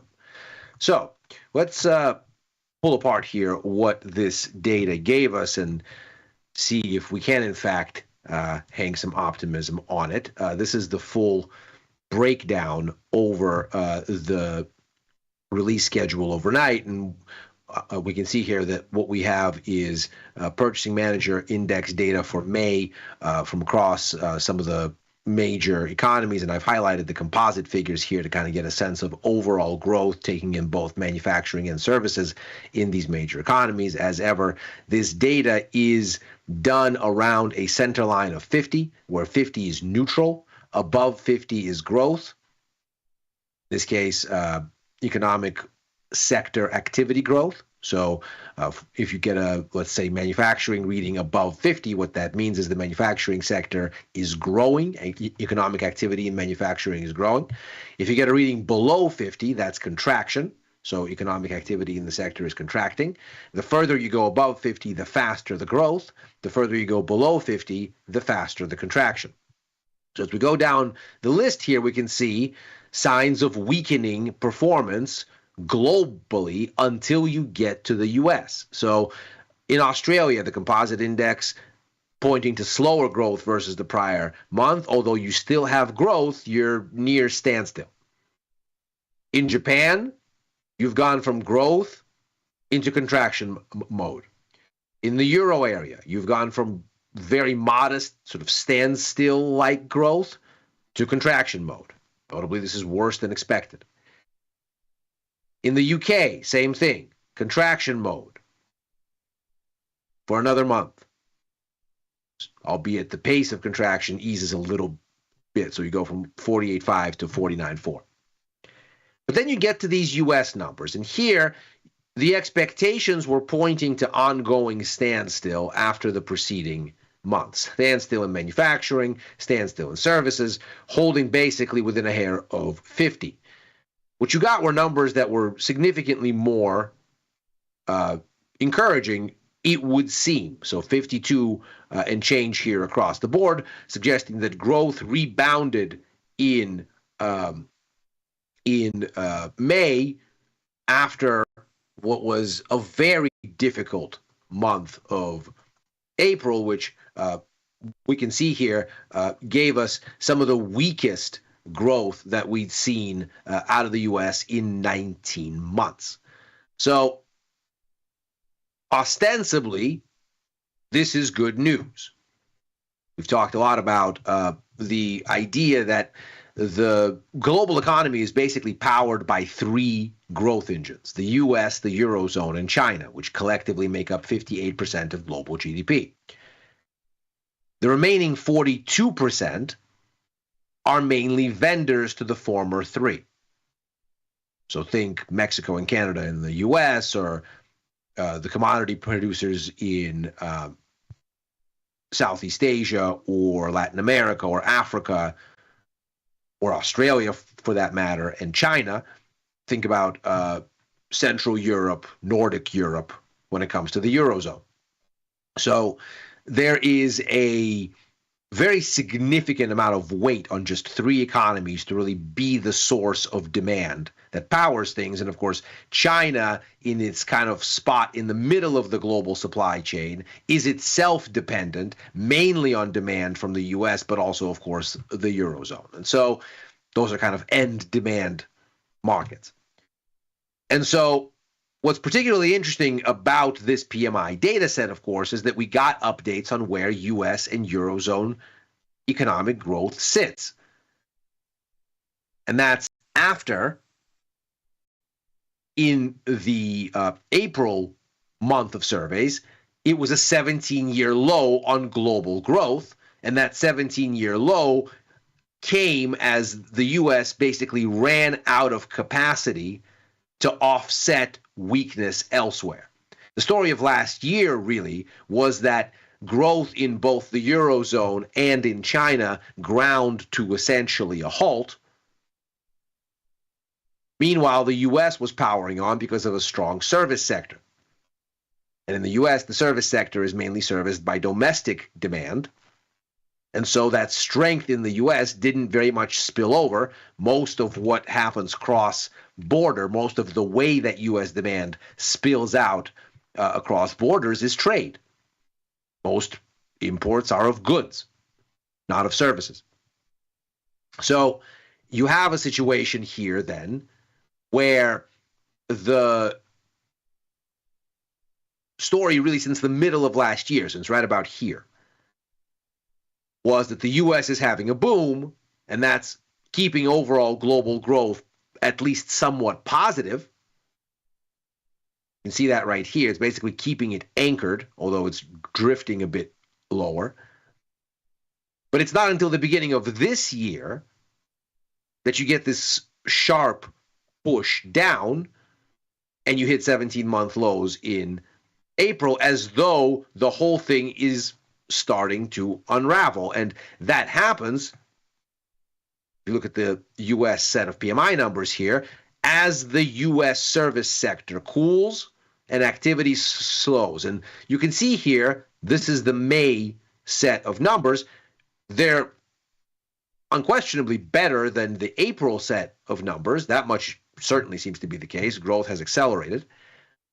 But it's still very much on this downside trajectory whereby it's catching up downward on Europe and the situation in China. And we can see here in Europe, even this somewhat moderating story where manufacturing is shrinking at a slower rate, you still have a sharp fall back in the composite because the service sector falls into contraction territory as well. In fact, what we have here for the Eurozone is really quite shocking, really. We have the weakest service sector growth in Europe since January of 2024. So we're going back over here. And this was something of a kind of mild recession at the in the Eurozone in the tail end of 2023. So of the main engines here, this one continues to look weak and is in fact looking weaker. This one is to some extent still dependent on demand from these two, and mainly the U.S. And so in seeing these U.S. numbers, you kind of get the sense, okay, well, the linchpin didn't give way in May. But then you look at the internals of this report, and it starts to give you a little bit more of a sobering perspective. So first and foremost, the growth that you see in the numbers here seems to again amount to tariff front running. We can see here an absolute surge in stocks of purchases, that is to say, inventories. So there is a massive restocking effort that seems to be underway. In fact, taken together, both manufacturing and services, you have the biggest inventory surge since the PMI data on this score begins 18 years ago. And that, understandably, if you read the details of the report here, speaks to the tariff cliffhanger that comes in early July and then again in early August, when reciprocal tariffs above 10%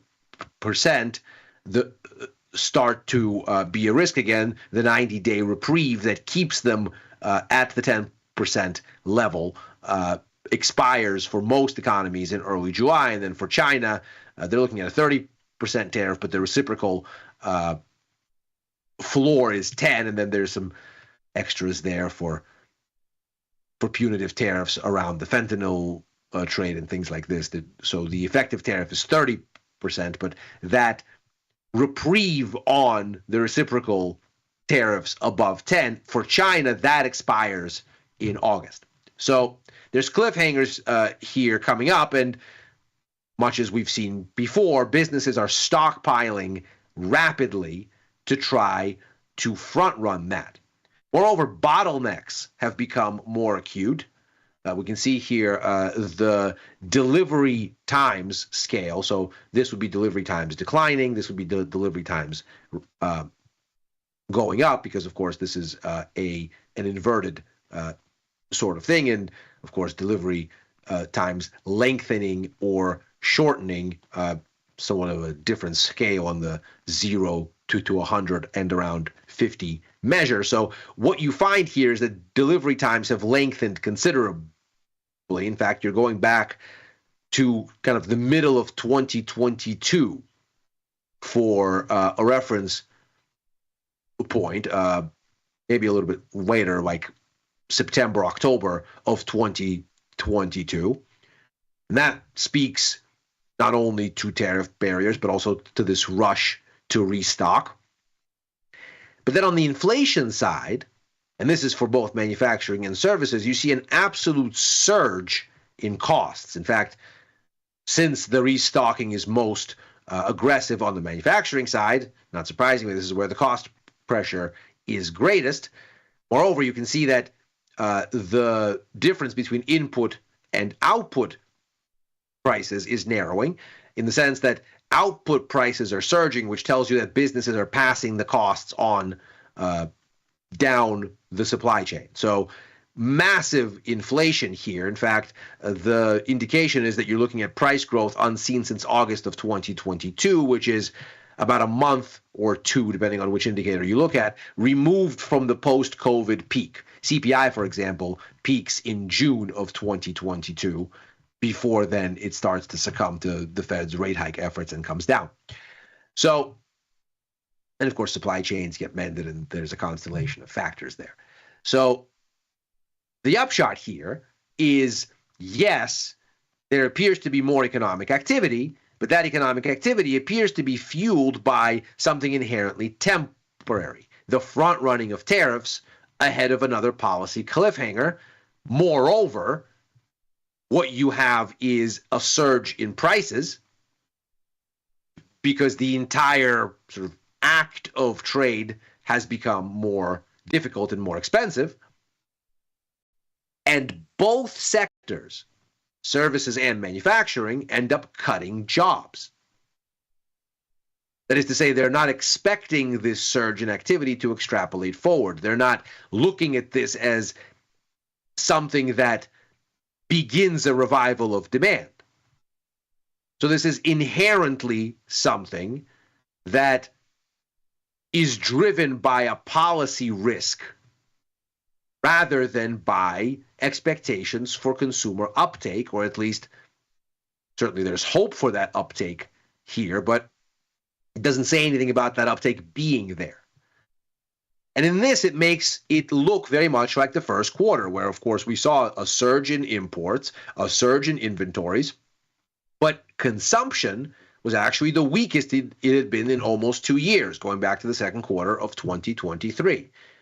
And if we look at what matters for GDP growth, it is consumption. Consumption is 68.5% of overall GDP. Looking at the components for both inventories, which fall into non-residential investment, as well as for imports and exports, and you net those out to get the impact on GDP, you're looking at a pittance. In fact, the trade component is less than 5% of the whole thing when you net it out, as compared to almost 70% for consumption.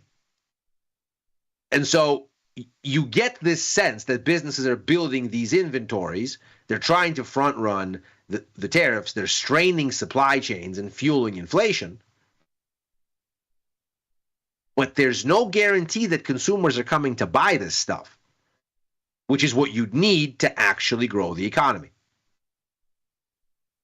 You see in the numbers that we've seen so far leading into the second quarter, weak retail sales.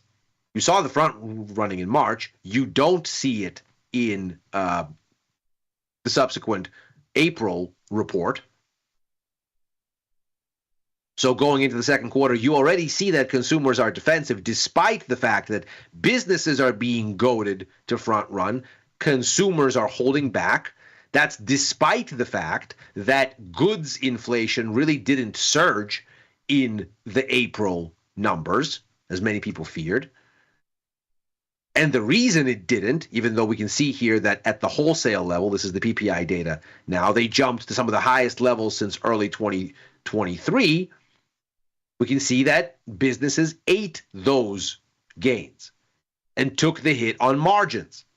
This is the drop here in the PPI for trade services, which is a sharp 1.6% squeeze on margins, and basically told you that businesses ate the extra costs for consumers.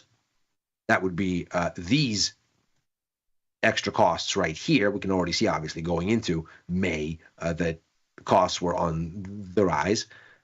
So those extra costs get eaten by businesses and consumers still don't come. Moreover, consumer confidence sinks to levels unseen since the lows post-COVID, and inflation expectations surge way above levels that the COVID peaks had it, as far as consumers' one-year inflation expectations. So consumers are, by all measures, very gloomy and reluctant to spend. That they're expecting prices to be this much higher ought to be a magnet to spend now, one would think. That there is a cliffhanger on these tariffs might be a reason to spend, to front-run them, much as businesses are. But that is not what we are seeing here. And so you arrive at a situation then where businesses are building all these inventories, but perhaps there is no one to do the buying. And without that, there is no economic growth. So yes, at the headline, it seems like these numbers push back on stagflation risk this month, in the sense that the inflation is there, but the stagnation maybe isn't quite so quick to come. But under the surface, what you see is a recipe for sharper stagflation downwind. And so, as consumers are essentially driven away, despite what stockpiling occurs, and then perhaps eventually you get to a point where the inflation side of this craters under weak demand, which is, of course, exactly where you have the Federal Reserve step in. We have a speech this weekend from Fed Chair Jerome Powell.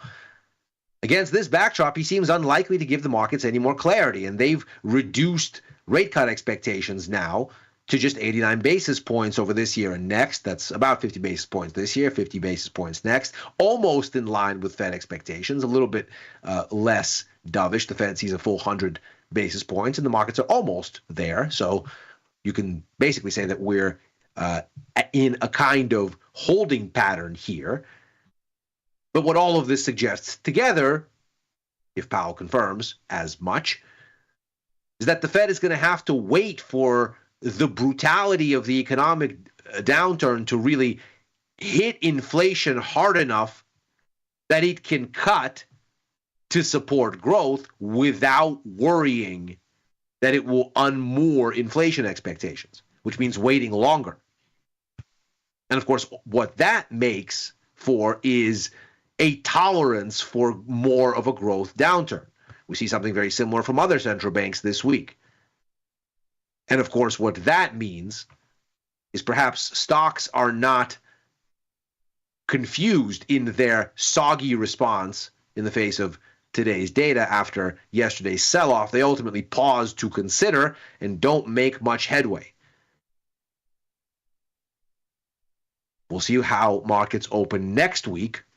We have a holiday shortened week with Memorial Day, but the internals and the components of what's shaping up here are not nearly as rosy as would seem at first glance, and the markets appear to be wise to it.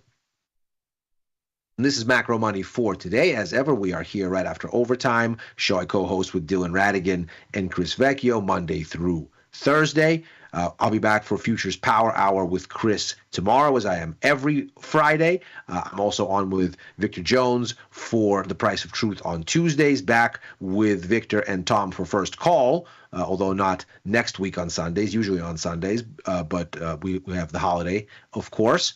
I'm also writing for the News and Insights portion of tastylive.com and commenting at Ilya Spivak on the platform formerly known as Twitter and on Blue Sky. If you're watching on YouTube, like and subscribe. Thanks very much for watching. Macro Money is back next week. Happy trading.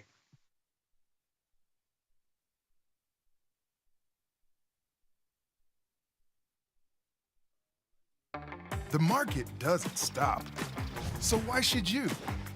Diversify your portfolio with stocks, options, futures, crypto, and more from Tasty Trade. Focus on the markets that matter to you. See the odds before you trade using curve analysis, IV rank, and more tools. Get industry insights that help you find your next trade right where you need it.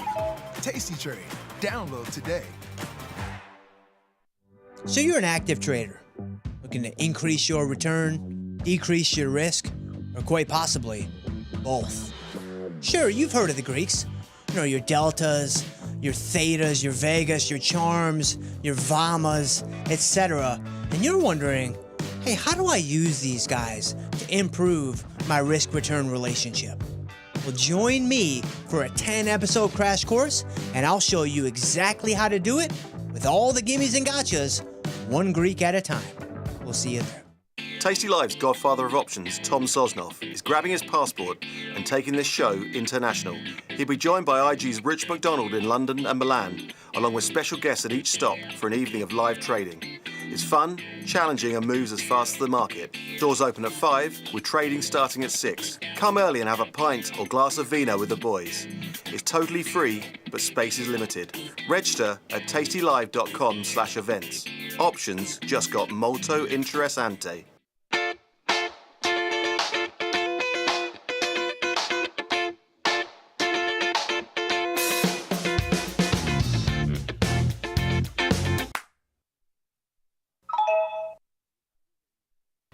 Feel like your wardrobe is missing something? Like style, purpose, and maybe a dancing dog? Can I pet that dog? The new Tasty Trade and Tasty Live web store is now live. New merch, bold designs. Did we mention all net proceeds go to one tail at a time? Invest in the real bull market, dogs. Go to tastytrade.threadless.com. Grab some gear and help some pups.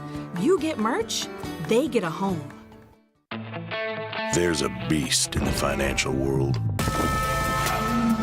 and it's not the bull. If that's you, join us on Tasty Trade. Genius loves company.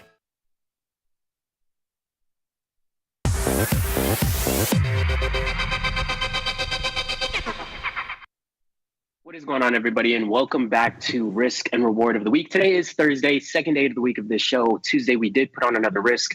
We'll give a little bit of an update on that today, but we'll go over all those things. But today, we're going to be touching a little bit on Bitcoin. What is the relevance of Bitcoin? Is this still some buzz? Is anything going to happen here in this crypto space? I feel like it's just buzz, but we'll get into that today. Before we do that, Gus, what's going on, brother? Doing well. Hanging in. Long delta in the portfolio. So it's, as we've slowed down a little bit here, it's been a little bit rough on me. I did blindly get long VIX yesterday. That panned out for me. So happy on that one. But yeah, doing well, hanging in. Little bit tired today myself. I won't lie to you. I've had more caffeine than one should. It has not helped, but I'm here. I'm dialed. I'm going to use the rest of the energy I have in the next 30 minutes. I love that. Are you a caffeine in the morning kind of guy? So I just say that because I was never like a caffeine in the morning. And then there was a week where I started to have a coffee or a Celsius in the morning at around 7, 8 a.m., getting ready for the market open, those kind of things. And I felt great. And then I was like, I feel a little bit too good because now this is going to be a habit if I continue this, because this is kind of nice. Are you a caffeine in the morning? Where is your stance on coffee? How do you intake your caffeine? Yeah, I certainly am. I have a coffee every day here in the office, but in the morning I actually just take a pill. I just take a 100 milligram caffeine pill with breakfast. I find that to be the most efficient route. I don't like making coffee at home. I don't want to, get a coffee on the way to work every day or be, dragging myself in here and groggy until I can get one. I have switched to the caffeine pills, and honestly, I like it more than any caffeine drink I've ever discovered. It's I find it's, faster acting, and it's also slower releasing. It's more like sustained energy rather than like I don't feel the fall off when it happens at the end. I have a lot of caffeine on a daily basis. 100 milligrams there, another cup of coffee when I get to work. Sometimes a Red Bull in the afternoon, pre-workout. My pre-workout I have a caffeine-free and a caffeinated pre-workout, so I can choose what I want to do there. That's kind of nice. You're like, forget the enthusiast. No, I forget the coffee, forget the drink. I'm here for the literal caffeine. That's all I need. No, for real. I hear you. We'll get into these slides. We can start pulling the slides up here. But what a game last night. I mean, Pacers and Knicks. What a shot by Halliburton. Risky celebration at the end for it to be a 2. But we'll get into the slides here. Did you get to watch the game? Did you catch it at all? I did, yeah. I actually watched the hockey game first, and then I shot over to the basketball game like halfway through the fourth quarter. So I caught basically the best parts of it, the entire Pacers comeback and that crazy shot at the end. Overtime was wild. The Knicks had 3 looks to tie it back up right at the end and couldn't convert, air balls and bricks. It was crazy. No, it was insane. I wasn't giving enough respect to the East. But after seeing some more games, I think that's going to get me a little bit more engaged on the teams on the East, because now it's like, this is a great. This might end up being a great series. So, New York Knicks is a big market team anyway, so it's kind of cool to see a lot of attention on Madison Square Garden. Yeah, to everybody in the comments here concerned about my caffeine. Also, I appreciate the Cornholio reference. I know Beavis and Butthead. I know what's going on, but I stay under 300 milligrams a day. That's my daily cutoff. I do keep track of it and make sure that it's not affecting my cardiovascular health too crazy. The studies say that I can have about 400 before it starts to get dangerous. So I'm well clear of that threshold. Yeah. I had to do my research when I realized I was doing like 250 a day on an average day. I was like, man, is this unhealthy? Isn't there a limit that they can give you as a barista? I don't think so, because Panera had that thing with the charged lemonades, and I think if there was a limit, that would have been over. That would have exceeded it. Panera was killing people with those things. Oh yeah, that was getting people jacked up. That's funny. As we get into our segment for today, guys, it's going to be how pizza proved Bitcoin works. Some of us may have heard this story before, but it really just showcases that there might be a legitimate use case in Bitcoin. So let's kind of get into what it is, why there is even buzz around Bitcoin, and what solutions Bitcoin provides to society as to why it has so much attention. So let's get into that. But in 2010, 10,000 Bitcoin bought 2 pizzas. Can you believe that? 2 pizzas. And today that moment marks the start of Bitcoin's real world journey and a revolution in digital money. Real world in the sense of it was the first time people saw the use case for Bitcoin and it wasn't all talk. So I'm gonna get into it, but I got to ask Gus, I remember the first time I seen Bitcoin, I was in middle school. It was called Jag News. My school was called the Janitel Jaguars. So at the end of the day, we had an advisory period and had like a 15-minute news segment, but it was very specific for like middle schoolers or like high schoolers. It was like that type of network. And it was the first time I even heard about cryptocurrency and that you could purchase things with these things. So at that time, it was such a new thing. And, people would ask, do you believe in this? Do you think this is going to come to fruition? Do you think this will have mass adoption? And at that time, it was just like, worse.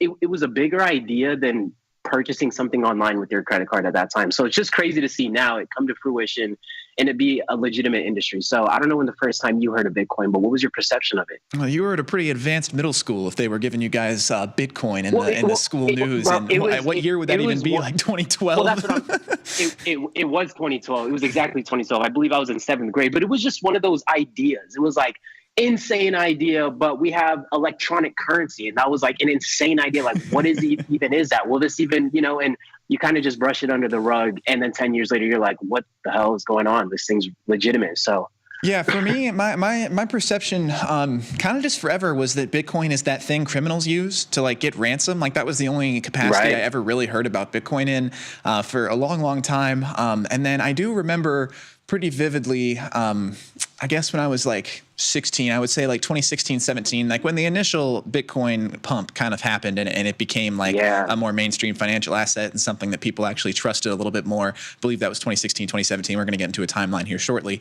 But that was the first time. I do have a pretty clear memory of I was going to pick up my girlfriend at the time, and I was a new driver. It was an exciting time of life, and and I remember seeing a headline that Bitcoin had exploded, and I was like, Bitcoin, like that, that weird fringe thing that people talk about that the criminals use. Like it was very strange to see it move up like that. And that's, I think that's the perception that is shared by lots of people who weren't plugged into the crypto space, in the 2000s and the early 2010s, was that you'd only ever hear about Bitcoin when some, criminal would demand 300,000 Bitcoins for XYZ. And so, it was interesting to me when it all of a sudden got legitimized by the market. That makes a lot of sense, though, because that first perception makes a lot of sense, because you would initially think, why would I even use why would I not just use Zelle or PayPal or use real USD cash? So it's like, if I'm using Bitcoin, it must be for another reason that might not be so legitimate. So maybe that's where the thought process took you, but that's an interesting take. You're right. At first I was thinking maybe it's the word crypto. It sounds so cryptic, you know what I mean? But like maybe it was just the case of, why wouldn't I just use USD? Why would I even use Bitcoin? So someone in chat said all I knew was Silk Road and that's it. Yeah, I think that's a pretty common thing. Pretty much. It's what the drug dealers were using. Sorry, go on. No, yeah, absolutely. But as we see here, 2015, 2017, like you kind of just mentioned, crypto became a little bit more mainstream. That's when it really popped off. And it's like, oh, this thing is popping off and kind of holding its value. Thereafter, going into a little bit of a bear market. But why May 22nd even matters, and this is celebrated globally, depending on who you ask, as Bitcoin Pizza Day. And like we just talked about, it's a symbol of Bitcoin's transaction from theory to use case. I kind of have the same perception of Ethereum, actually. I know like all those NFTs popped off, but I kind of had the same questions for Ethereum. It was like, what is the use case for this? And then after 2020, all the NFT projects started popping off. So it's like, okay, I see, NFTs built on the blockchain. I see the use case for Ethereum, and this pizza being purchased here, 2 of these pizzas being purchased, was like the first time, the industry really saw a real life use case for something like Bitcoin. So it just highlights how early adopters really shaped the crypto history. But the first transaction was, again, May 22nd. That was worth $41 today, over $1 billion. So that $41 of crypto that was purchased for those 2 pizzas is now worth over $1 billion. And this marks the first real world use of the Bitcoin currency. So, I don't know, maybe it was one of those things where it was like, I have this crypto that's like less than a penny or whatever it cost at that time. And it's like, this will be cool to purchase something with. I don't know if you remember Kay, but Kay was on the Where Do I Start series. And she was a little bit more into a lot of the NFTs and the crypto and things like that. And I remember she had made a post on Twitter, and it was about Dogecoin, when Dogecoin was really popping off. And what is his name? Dallas Mavericks ex-owner. Mark Cuban. Yeah. So Mark Cuban had a reply to one of her posts talking about, if you want to spend your Doge, like this is when Doge is all over the headlines. And he replied to her on Twitter, like, message me if you come out to one of the games out here. I would love to see how you're facilitating like the Doge transaction. Like, let's do this. He was probably trying to make a play on like showing the utility of Doge. But anyways, whenever Doge came by, it's like, okay, yeah, I'll buy some of these Mavericks. I'll buy some of the Maverick merch because I just want to see the transaction of Doge. But if Doge ends up coming to be a big player like Bitcoin one day, which it probably won't, but if it did, you'd be like, or Kay might be like, I cannot believe I purchased these tickets or I purchased this merchandise using Doge. But it was probably one of those things. You didn't think Bitcoin would come to fruition. And years later, you recognize your pizza is now $1 billion pizza. So I don't know how you might have felt about that. You're in that situation, guys. Yeah, I think that it's interesting. I mean, I think that this pizza transaction was certainly just for the novelty and wanting to be able to spend these Bitcoins on something. I've read a similar story that happened maybe 4 or 5 years after this one, where Bitcoin had gone to, I think, 1,000, and a guy used it to he had made like insane gains, and he used it to buy an apartment in New York, or a condo in New York City. And it's like now you're in a $100 billion condo or whatever it would wind up being. But yeah, I don't know. I think that it's interesting. I have more points to give on this topic on a slide that's going to come up later. So I don't want to get into it too much. It'll be slide 4. I have some things to say. All right, we got it. Why does Bitcoin even matter though? Is my question here. It's a good freaking question, man. No, it's so Bitcoin. It acts as a currency, which is interesting. There's 3 criteria for a currency. It's store of value, medium of exchange. Third one escaping me. Chat can help me there. But it allows for a store of value outside of banks, and for a while to a serious degree, and now to a lesser degree, but still true, less tracking, less regulation, less oversight on what you're doing with your money, which that's the next part here, transparent, immutable via the blockchain, which I'll make a note on that front. I do think that something is going to have to be done on that end before this can actually be widely accepted as a legitimate currency. People want their tax money. Why is that? Not to cut you off, but why is that? I think, and I'll get into it more in the next slide as well, but I think that for the U.S. government, say, to start honoring Bitcoin and endorsing businesses using Bitcoin and facilitating these things and the businesses themselves too. I think that the U.S. government is going to want this regulated, because if Microsoft is taking all of their transactions in Bitcoin 100 years from now, and the government doesn't know what the hell they're making or what their losses are, what their profits are, anything like that, how do you tax them? That all gets very nuanced and confusing. So I think that while it is something that makes Bitcoin so great, the anonymity actually can be a drawback moving forward, as well as in the context of wide-scale integration. But yeah, and then 2008 financial crisis, major moment for Bitcoin, loss of trust in traditional finance, and these things still happen. You still have runs on the banks. We just saw that Silicon Valley Bank last year, the year before, there was a run on the bank, and suddenly they need bailed out. And we have a 0% reserve requirement still right now, so I don't fault anybody who lacks trust in the banks. And this is an asset that is completely ambiguous of the banks. If there was a total run on the banks and everybody can't get their money out, if you have Bitcoin, you'd be good to go. So yes, and then also introduce the concept of digital scarcity. This is a very, very interesting thing to me and has always been the most interesting facet of Bitcoin. And I believe that the reason it began to run in the first place was because it was getting close to the cap and then has now hit the cap, if I'm not mistaken. But Bitcoin is like gold in that there is a finite amount, and that as and it goes away. People buy these things, will buy Bitcoin and lose access to their wallets. There's the Satoshi wallet still out there with God knows how much Bitcoin in it. And so, it's very interesting. And it is a market. If someone decides, and this is how financial assets move as well, of course, but if someone decides that they want to dump 100,000 Bitcoins back into the supply, that's going to kill the price of Bitcoin momentarily. I don't know if 100,000 is a justified number. Maybe 1 million would be better. But there is a number where you could just kill the price by simply taking down the scarcity, as opposed to a traditional financial market where your selling may hurt the price, but it's not because of the scarcity of those shares. It's because if you put enough selling pressure on, the price must come down. There's not enough bids to keep the price where it is. That while that is how Bitcoin moves, it's not why Bitcoin moves. It moves on giant sales and giant purchases because it is scarcity, and because when somebody buys 1 million coins, when MicroStrategy buys 1 million coins, it tangibly affects the entire market and the supply of Bitcoin. So it's fascinating. Most definitely. I know, that 2008 financial crisis. It's not too much of a surprise why you might have lost a little bit of trust in the traditional finance, like you kind of just touched on too. And I see over here, not to get a little sidetracked, but I see Kraken purchased NinjaTrader, which I did not know that was the case. That's actually very, that's some news. I did not know that. I know Kraken was a little bit known more on the crypto side, facilitating a lot of those transactions. NinjaTrader, if I'm not mistaken, I don't believe they're their own broker, if I'm not mistaken, but I know they do have a front end software too. But kind of crazy to see a purchase like that, if that is true. I've not looked into that one. Slide 4 here. Is this one that you were going to touch on? Yeah. All right. Yeah. Lots of things to say here. So will Bitcoin be adopted by the masses? I think the first point is that it pretty much has. As far as it is accepted as a legitimate financial asset. Accepted as a currency is a whole different battle. Tesla, PayPal, some nations are accepting Bitcoin. I believe El Salvador holds their entire Federal Reserve in Bitcoin, if I'm not mistaken, which that's insane. They're up. Insane. They're up. I'll tell you what, that was a fine move. Odell Beckham Jr. took his Rams salary in Bitcoin. There's a few people like that.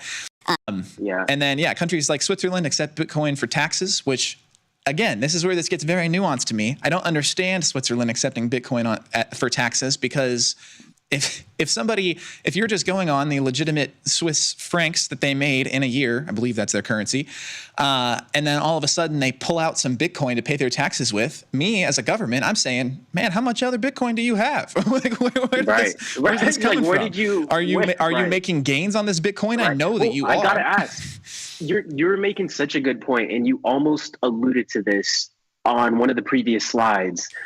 It almost feels like it defeats the purpose of a blockchain and having something decentralized, even if there was regulation. I know this is there's a lot of skepticism right now, or it's just in the air. But even if there was to be regulation, could there not be another network or another blockchain or another coin produced that's outside of the power of government regulation? It's like, wouldn't there just be another? It's almost like we're going to do what we just did to the USD to Bitcoin. It's going to force somebody to create something new for us to have the decentralization again. And it's like we're kind of a dog chasing our own tail now.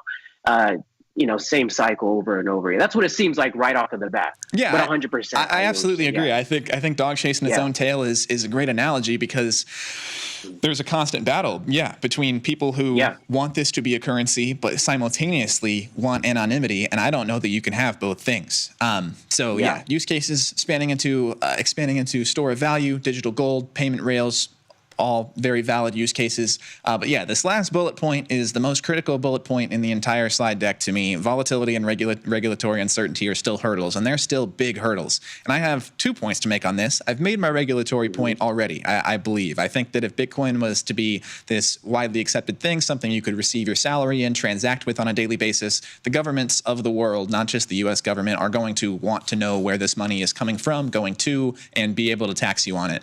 On the volatility side, this is something that I just wrote a piece on Reddit about this the other day, that I understand even less, is that Bitcoin is insanely volatile. It's noted for its volatility. So if I'm leaving my house and I want to walk down the street and buy a cup of coffee, and the price of Bitcoin goes down 1% by the time I get there, the price of the coffee has fundamentally changed. If they're pricing it in Bitcoin, my buying power for the coffee has decreased. It's essentially become more expensive to me if they're not doing anything to tweak those prices.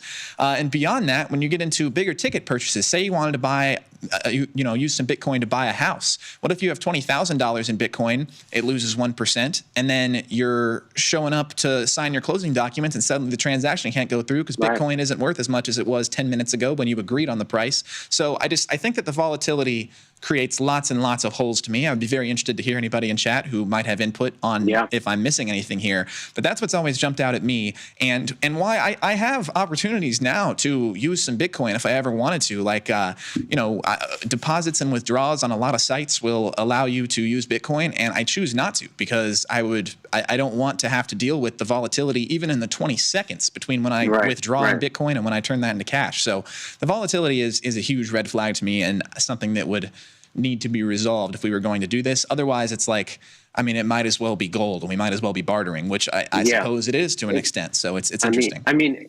It is a really good point. I know there was an argument made a lot of the time that, Bitcoin is a new standard for, it's like digital gold. And I see a comment here. It says, sometimes you want gold, sometimes you want silver, sometimes you want Bitcoin. I really like the phrase of that statement, because it's kind of just saying it's a different flavor. I know we tried so hard to make, this is a digital gold, but so far it's not looking like Bitcoin is proving to be the digital gold right now. It's still looking like gold is proving to be gold. So in terms of value, the volatility of it, that's definitely probably the biggest fork in the road. How are we going to sustain something when the volatility of that asset is having volatility, that's not going to make anybody feel comfortable on a day-to-day basis. So we'll see what happens here. I mean, in terms of regulation, this is going to be an interesting one because, again, as you know, the government's going to want a piece of its pie. But I think that this is going to be one that the government is going to have an issue with when it comes down to regulating. You know, I think they're going to be able to regulate some portions, some parts. You know, they're going to be able to tax things the way they want to tax. But when it comes down to knowing somebody's crypto wallet, like I believe the government's going to be able to see and view what's coming in and what's coming out. But I think they're not going to be able to put their finger on who owns this address or who owns this wallet. I think that's where they're going to have the issue. I think they're going to be able to see all these transactions, be able to track all of that. But a part of the purpose of, you know, crypto as a whole was the fact that, you know, you want to have to know whose wallet address it was. But at the same time, it provides a lot of what's the word I'm looking for? A lot of transparency is the word. So it's like a public ledger. So we'll see how this environment kind of develops and expands from here. I'm excited for it regardless. Again, it's not like we're trading crypto like we're trading a lot of these other assets, but whenever Bitcoin and crypto, whenever the topic is that, it's always an interesting one to take part of. So there's our take on crypto. Yeah, absolutely. And it is, I mean, and I will say this too, in a vacuum, as I don't have problems with Bitcoin, and as a growth asset, I really like it. I hold some myself. I have no problems with that. I just see hurdles as we move into trying to integrate it as a currency in the real world. Though I will add, to play devil's advocate, everything I just said about Bitcoin is also true to an extent with cash money. But the issue is that it's very difficult to pay in cash money for large transactions that would need taxes, like buying a house. You're not going to, well, I mean, maybe Floyd Mayweather does. But most people aren't pulling up to the closing with $200,000 in cash on their person, which would make it all harder to track. So, yeah, it is. It's interesting. It's very nuanced, and I'm excited to see how crypto develops moving forward. Yeah. Before we wrap here, I am curious on your stance when it comes down to Bitcoin. I know you hold a little bit of Bitcoin. Is it more on the fence of, I like this technology, or is it more on the fence of, if this comes to fruition, I don't want to miss out, and I'm being a smart investor by spreading my seeds out a little bit so that I can take advantage of any type of upside move, or is it a little bit of both? I think that both of those are more sophisticated than my line of logic. I hold Bitcoin because Bitcoin go up. That's really the reason. Bitcoin go up. Go to the next slide. Bitcoin go up. Right. We got one more. Right. Bitcoin yearly performance. So Bitcoin has proven to increase over the years. And as you can see here from 2010, I mean, look at the price of that Bitcoin beneath a penny in 2010. Annual return just shy of 10,000%. We got 2011 sitting at about 30 cents. 30 cents doesn't sound like a lot, but that's a massive increase from just the prior year. So 2012, 425, 2013, 1350, 2014, we got a pretty big jump back to 805. Pretty big pullback in 2015, back down to 320, 430, 960 in 2017. That rise that we talked about, that popularized crypto and Bitcoin as a whole a little bit more. Then 2018, we started to see a continued run, had a little bit of a pullback, went back down to about 3,700, 2020, 7,200, so on and so forth. But as you can see, Bitcoin is on the up. So if you need a reason to get long Bitcoin, I mean, you heard it here first about my man's Gus right here. Bitcoin go up. So we're on the ups. They do. That's the perfect way to put it. Bitcoin go up. Also worth noting, and this is baseless claim, but since 2011, we go 3 green years, 1 red year. To the present. So if that 3 trend, green years, 1 red year. Yeah, if that trend continues to hold, that would mean next year will be a red year for Bitcoin. So we'll see about that. But yeah, and it's just crazy because if you look at any of these year start and year end prices, you would have to be a madman to be buying at the end of that year. If you looked at a chart of something that went from $960 to $13,000, you would be like, no way I'm touching this. This has to come down. This is ridiculous. Right. This is Palantir, whatever. But it just keeps on chugging. I mean, it actually did come down the next year, to be fair, but just keeps on chugging. We just keep having these years of triple digit and large double digit returns. And I mean, it's outpacing the market like crazy.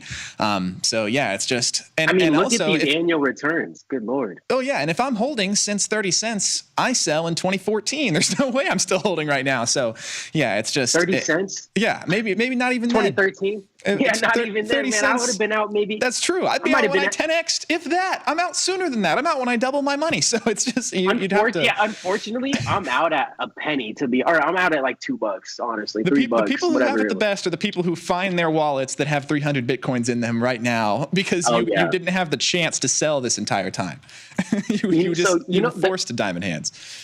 I remember when I first got into trading, like when you first are exposed to trading, your like natural inclination is to buy something as it's already going up. It's like if Bitcoin happened to be your first experience with any market and you saw it going up and you just were like, oh, I'm getting in, that natural habits, you probably were blessed on a position like Bitcoin. So I hope everybody finds their wallets. I see some people lost their wallets in the chat. I hope one day you find those wallets so you can retire all your kids and your grandkids because those are probably up a pretty penny right now. So if you find your wallets, Gus and Errol will be on here Tuesdays and Thursdays. We'll drop our emails in the chat if you ever find those wallets. But anything else to add before we hop on out of here today, Gus? Yeah, no, nothing. Good luck. Good luck on the wallet recovery. I would imagine that's quite a frustrating phenomenon.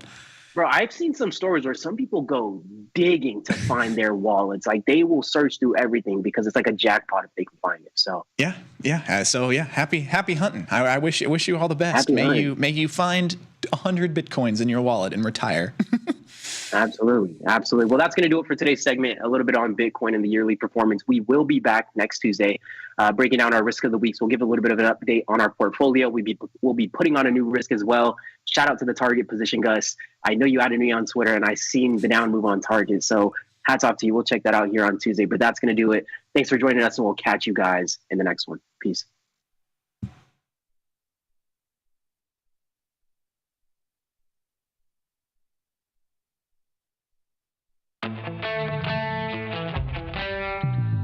In the world of investing, a beast lurks between the numbers. Some watch from the safety of the sidelines, but others saddle up and ride that one-ton rowdy ribeye for all he's got. If that's you, join us on Tasty Trade, named best online broker for options trading. Genius loves company. The market doesn't stop. So why should you? Diversify your portfolio with stocks, options, futures, crypto, and more from Tasty Trade. Focus on the markets that matter to you. See the odds before you trade using curve analysis, IV rank, and more tools. Get industry insights that help you find your next trade right where you need it. Tasty Trade. Download today. Oh, yeah. Tasty Nation, good morning.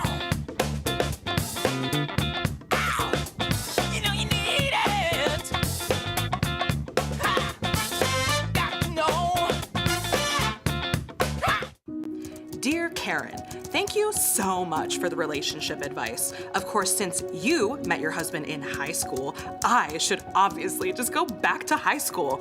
Can't wait to win the Nobel Prize for my development of a time machine. Signed, Regina. Sometimes it feels good to get smart. Get even smarter with live trading insights and some live taunting. You're mistaking me for someone who cares.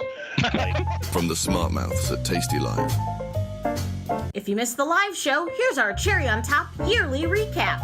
So, we're doing the show on Friday, and the bat, he's doing the show in the morning, then he's going away afterwards, right? Yeah. He's all packing up the car, he's doing his stuff. RV. Packing up the Packed up the RV for a 6 to 8 day trip.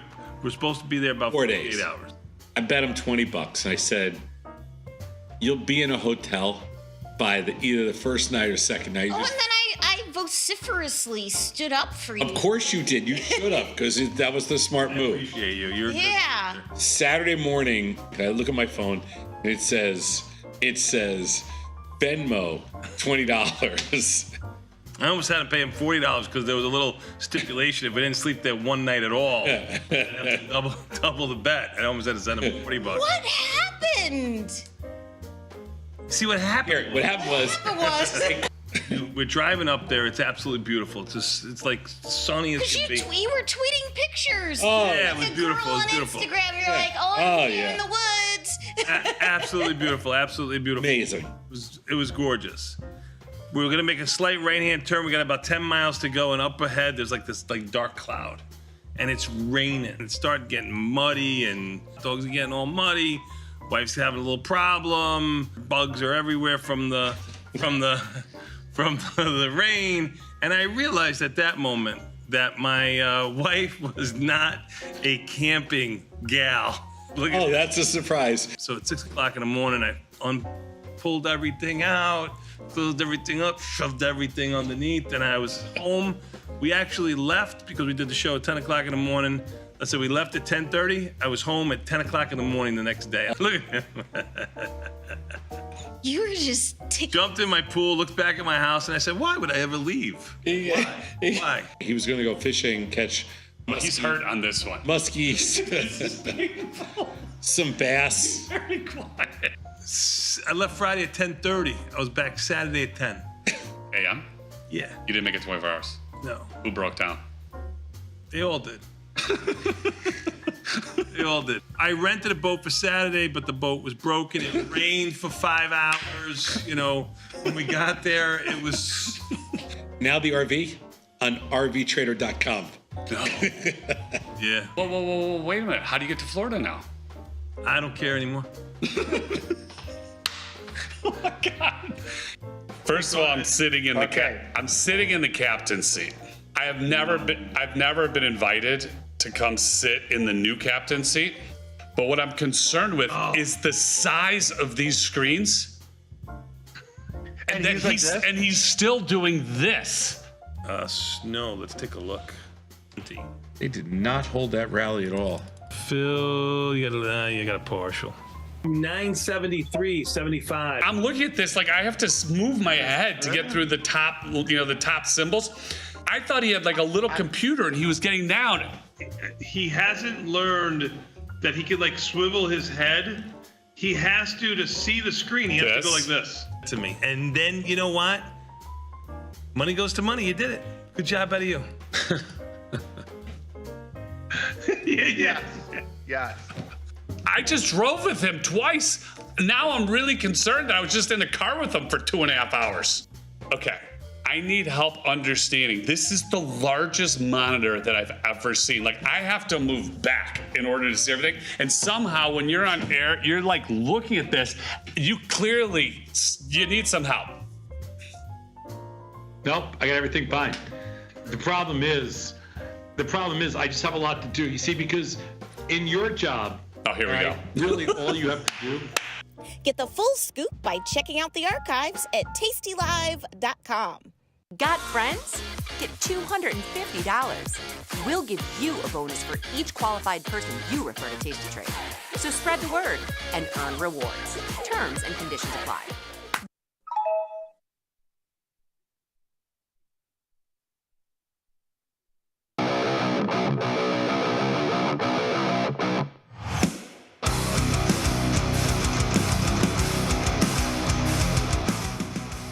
Oh, yeah, it's Thursday, May 22nd, a little bit after 5 p.m. Central Time, the best time. You know what that means. It's time for Tasty Live's evening show, a little podcast. Let's try that again. A little podcast called The Price of Truth, the show where we like to explore the incentives that govern our world, and they're giving us our money's worth. More on that in just a bit. Before we get there, let's say what's up to the people. Shout out to everybody watching on tastylive.com. Shout out to everybody watching on Tasty Trade desktop and mobile applications. If you don't already have both, go get them.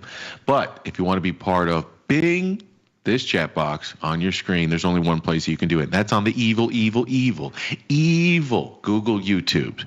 I don't put I noticed earlier in the week I said perhaps cheap or inexpensive Google, but not so much more. We had a little breakout to 175. So the evil Google YouTube is not as expensive. One of these days they're going to break that company up.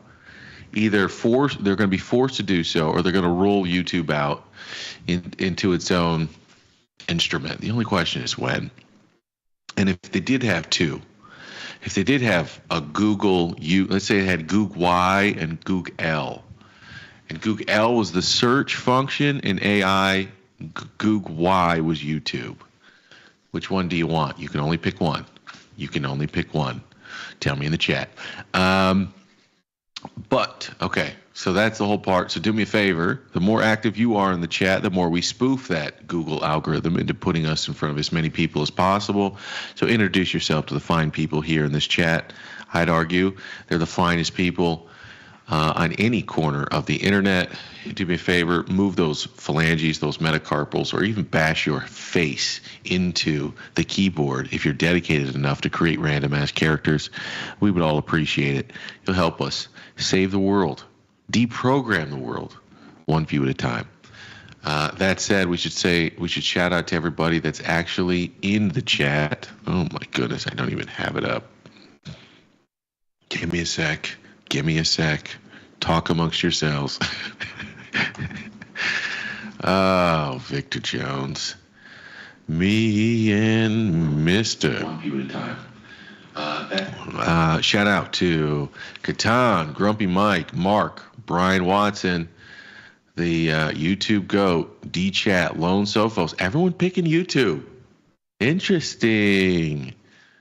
I think, you know what I'd rather have? I don't know if no, that's not true. Let me come back to that. Absolute Beginner, what's up? Edward, Howie G, how are you? G, do not know what Victor is smoking, but I wish I had. Howie G's always in the comments throwing a little shade. I don't get it. I'll tell you what I'm smoking. I am smoking. It's more. First of all, it would be harder, I think, to enjoy a 90-minute stream of a guy who was super dry, didn't have the stones to throw a few dad jokes in here every now and again. That's what I'm smoking, and just generally an appreciation of life. Trev J, John, Chaz, A, Grumpy, did I say your name already? If I didn't, go buy a lottery ticket. It's your lucky day. But all of you, I could wish I could reach through the screen and give you all a big consensual hug. You're not going to get me. Giggity. Yeah, you know what?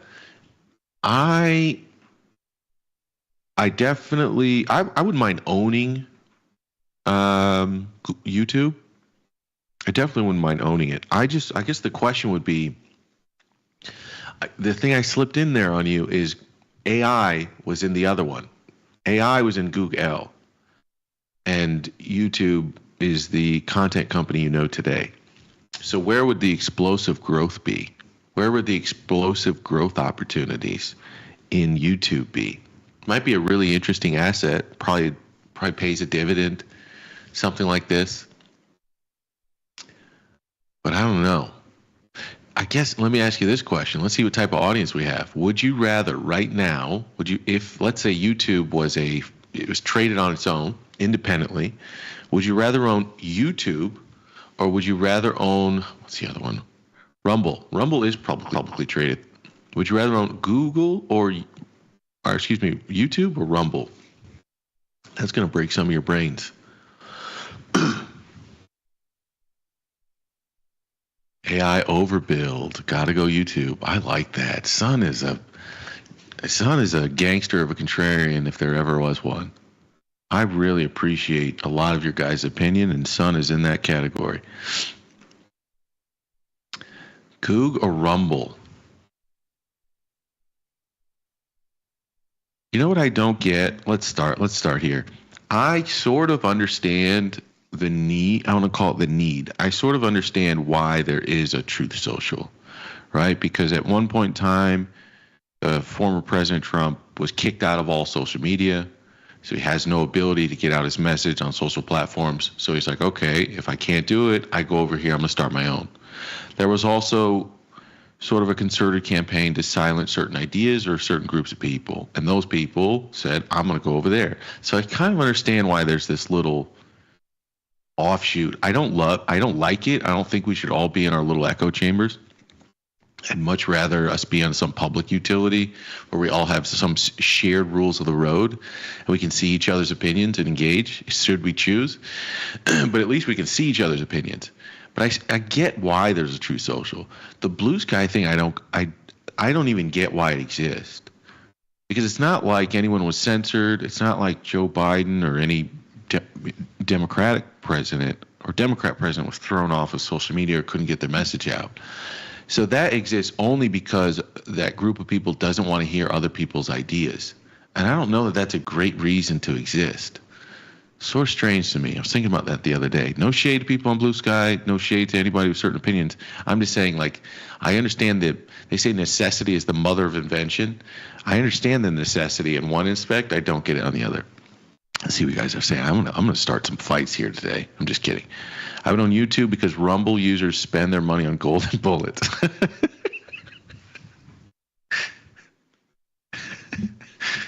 Oh, God. But Rumble is the bigger growth. Yeah, that's the thing. It's a good joke, but there's an interesting growth opportunity there. Perhaps. This is the thing. I don't know what the differentiation is other than sort of this perceived freedom to be able to say more things. And that can easily be, I think that can, if Google took a different stance for whatever reason, they could easily remove the differentiation of Rumble. That's the problem.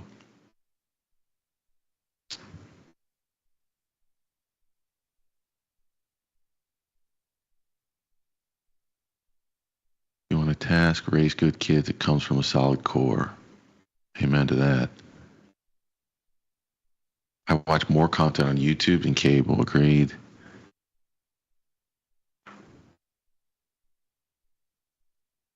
I think it's more about people not liking Elon. Yeah, okay. No, look, I get it. I'm not saying, again, I'm not throwing any shade. I'm not throwing any shade. I just, not liking somebody or not liking opinions that are being shared is much different than being silenced. Elon would I think he means censoring. If he's censuring people, just saying I don't like what you said is one thing, but censoring them is different. All right, let's move on. Now that I've kicked a hornet's nest. A great way to start the show, Victor, alienating 50% of the people. All right, let's go. The S&P 500, my babies. Wild day, absolutely wild day. But that's every morning for the last 2 weeks. I swear this is how it's felt. Every morning, almost without fail, over the last 2 weeks. I should have counted them because I knew I wanted to open the show going this route. But we've been down maybe 0.5%. There was the one time when we were down about 2% and you end positive. And I can't help but think it's this very interesting sort of dynamic, I think, where the market is down 2% and anyone that's quasi-bearish or at least nervous, neutral to the marketplace, they don't fire because they're like, this is the day one of the rollover. And they just eat it up. Whatever discount is available for some of these instruments, they keep eating it up. And so you've got like a group of market participants that are looking at these discounts and they're either hoping for a roll or they're nervous about a rollover. And then there's a group of participants that are rapidly eating up all of these discounts. And, because even myself, it was hard to stand in the pocket this morning. It was hard to stand in the pocket because everything that I had on. So I kind of have this barbell, right? If stocks work, then I own stocks over here. If they don't work, I have an assumption about what will work in that world. And my hope is that those things are going to work as a potential offset. Or if not, I'll make even more money on the things that I think will work because I'm a bit more leveraged on those things. Those are usually like futures options, those types of things. And this morning, man, they had stocks down. They had silver puking. They had bonds at their lows with a gun to their head saying, I'll do it. I'll do it. Bitcoin was really not necessarily performing, and it ended up coming off just a little bit. So all the areas that I'm using as sort of a quasi hedge, it wasn't performing. And then you got stocks not working either. And it was like, I'm like, all right, what do I do? And the choice was actually add to some of those. I added a little bit to silver, I added a little bit to bonds.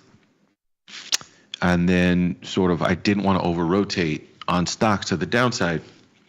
And in end of the day, where are we at? We're at the S&P 500 cash closing 4 basis points lower.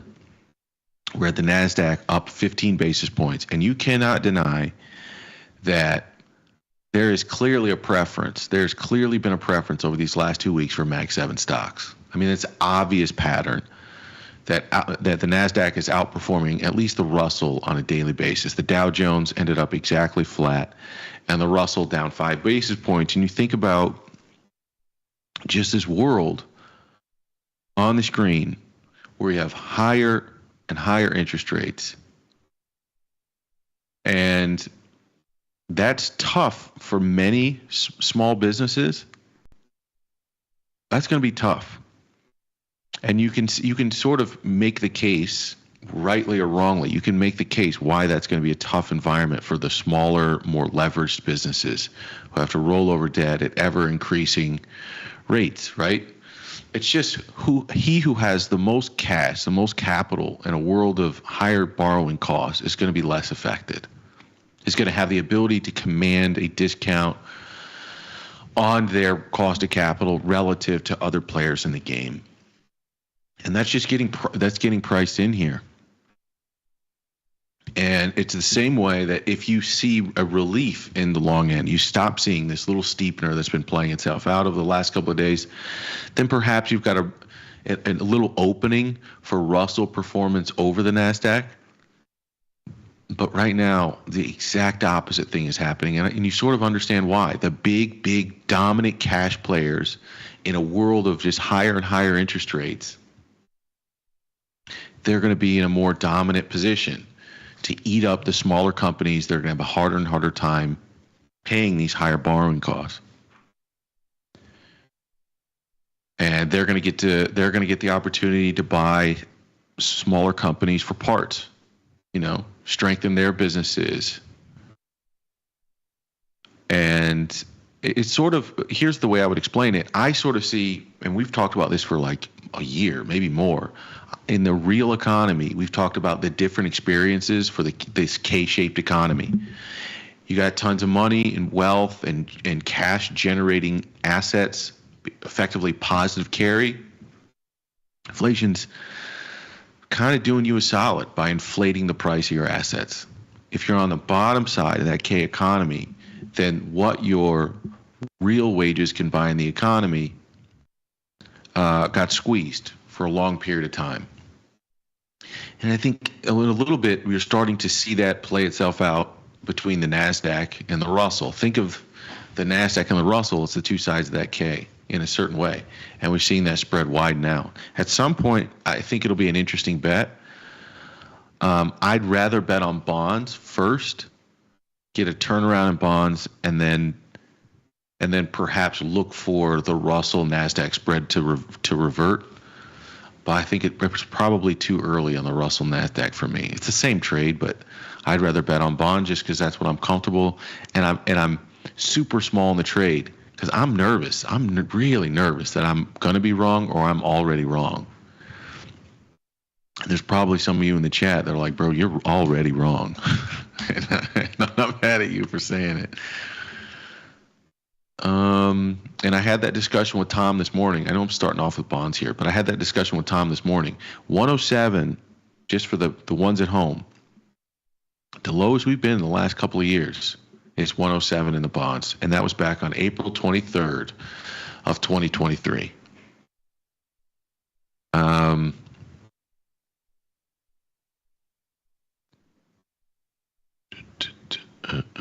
Let's take us back. way back machine. Let's go weeklies. Here you go. April 23rd of 2023. Now, bonds, ZBs, contracts looks like they just rolled over to the September contract. So you're not going to see where we were at. What were we? That's fine. But the point is the low was 107.04. And after that, our low was April 7th, if you can remember. That's when rates spiked to 5%. We're already below that significantly. You know, that low was 111 and 17 ticks, and we got below that. We are now sitting at 111 and 6 ticks. So for as much as the world felt dangerous at that time on April 7th, that was more the speed. But in terms of the actual yield itself, you're there again. Rezo says, yeah, but I thought buying 108 would be a good place to begin buying.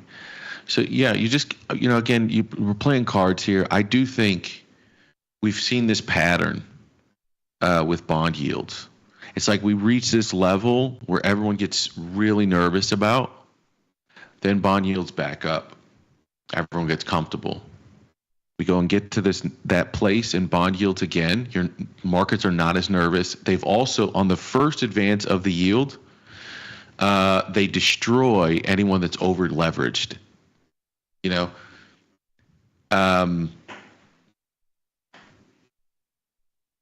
this happened sort of like in the it happened, when was this?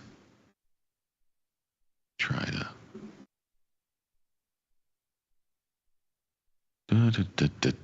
So in January, I would argue back in what was it? It was August. It was an August move, but in January it's happened. We get the same thing in April. If I went back far enough, we had a couple of these prior. It's like we make these gigantic advances in yield. We blow somebody up. We back off of it. Then we make another advance and we go a little bit further before coming back. Make another advance quickly, blow some people up, move ourselves back. It's like we're taking out leveraged players one by one, moving back, and only those that sort of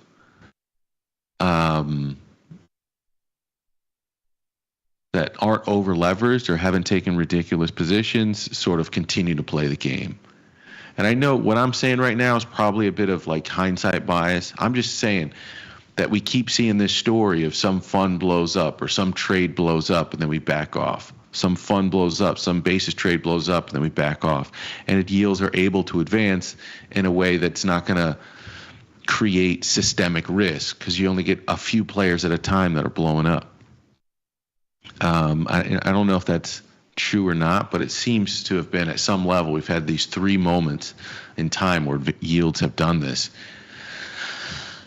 So I wouldn't say that like 5% because we got to 5% a month ago, a month and a half ago, because everyone was scared about that, because Donald Trump changed his rhetoric on tariffs and backed off of 5%.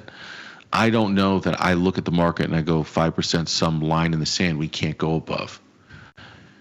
Because you would have said that about 4.5, 4.25, and 4 if we go back a year, maybe 2. So I think I wouldn't think about it that way. I think in time we'll find higher yields. Right now, I like the odds of betting the counter trend move. And I do think it is a counter trend move. I do think ultimately we see higher yields. And sort of, so I can hold 2 thoughts in my head at the same time. I can think to myself, this move seems a bit extended. I want to play the counter trend bounce. Some people don't like to trade the counter trend. I do, and I can also think that over time yields can make their way higher. And that's how I kind of think about this story. I think the move in the actual curve itself, it's steepening out just a little bit.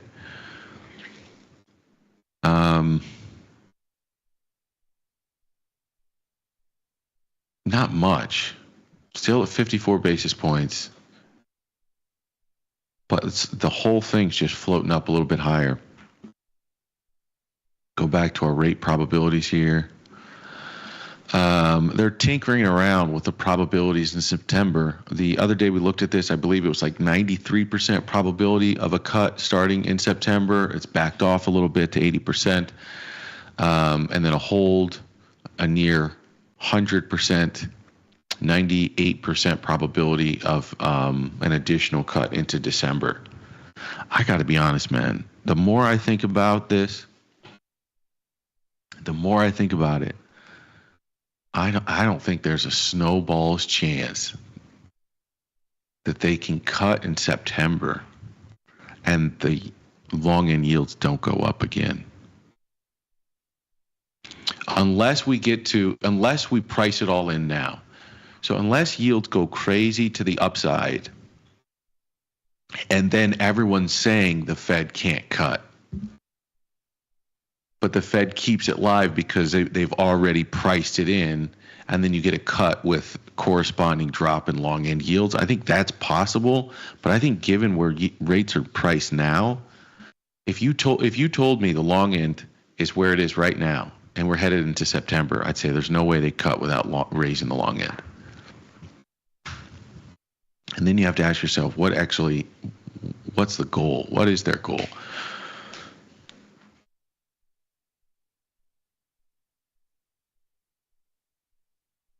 Oh, excuse me. I'll take a quick look at VIX term structure. They have settled them out. Even since yesterday, VIX 2028, a little lower in cash. VIX future is still elevated at 2055. Looks like that 17 vol was a little gift from the gods to people that buy premium anyway, to people that were looking for a little downside insurance. My goodness, Victor. There you go. Not the cleanest little VIX term structure I've ever seen. A little bit of a camel hump here. But still normal to an extent, mostly in contango, except for, what is that, probably November and December months. But elevated volatility here at 20. This is probably a really great market for you premium sellers. Right now, anyway. There's I would argue there's less, I think, tweet risk in the market. There's going to be tweets, but I think there's less risk of a tweet creating an outlier risk right now. The risk would be, some aggressive language towards China, that negotiation behind the scenes. I think one of the positives for the market is it seems like those negotiations are not being played out through the public. For all of the crazy things that Peter Navarro has said, the one thing he said the last time he was on CNBC, I believe it was the last time, he said something to the extent of, if it were me, I'd have the negotiations with the Chinese in private. He said something to that extent. And I thought that's a very interesting point that is coming from him. And I think to a large extent, it seemed like those discussions are not playing out through the media as they did back in 2017. I think that's probably a good thing. And that lowers your sort of outlier risk, I think, on one sort of proclamation or announcement from the government. And then you have elevated volatility right now, 21. Bond volatility is high. A lot of vols really elevated right now. And I could argue that you have seen very sideways choppy market. You start down 0.5% or you start down 2%. You end the day positive. But I think it's an interesting environment for vol sellers. I can't pull the trigger here at 58.50 on selling vol. I wouldn't mind selling some puts if they can bring them back down to 5,600, but that might be wishful thinking. We'll see. Let me pause for a second. I'm sorry. I'm not even seeing what you guys are saying here. Jeremy Wallace says they will not cut rates. Jeremy, were you the one that said, mark my words or take a screenshot, they will not cut rates this year? at 4 cut. Somebody in the chat said that. I did take a screenshot. I got to go look for it. Big Beautiful Bill is up next. Black Swan or throw cash at us. Somebody asked me a really good question on Twitter in my DMs. I'll answer them directly as well. But I didn't have enough time to answer it. I saw it just before the show. The general gist of the question was, what do you think about rates? Do you think rates going higher, they go higher until they bring stocks down? So I think what's happening is people have this tendency to sort of just replay out previous price action. And then they just play that price action. They go, because in 2022 rates went higher, therefore rates going higher now will bring stocks down. And I don't think that way. I think there's way more nuance, and I'm going to explain the nuance. In 2021 to 2022, when the Fed raised their short end, a couple of things happened. The long end did lift with it, but it didn't go all the way up to 5.25. That we had this disgusting inversion of the yield curve, because while the long end rates did rise, they stuck at a certain point, and they said, "You guys, this is a game. You're going to lower those rates." So long end yields kind of got stubborn. They didn't go up to certainly where they are now.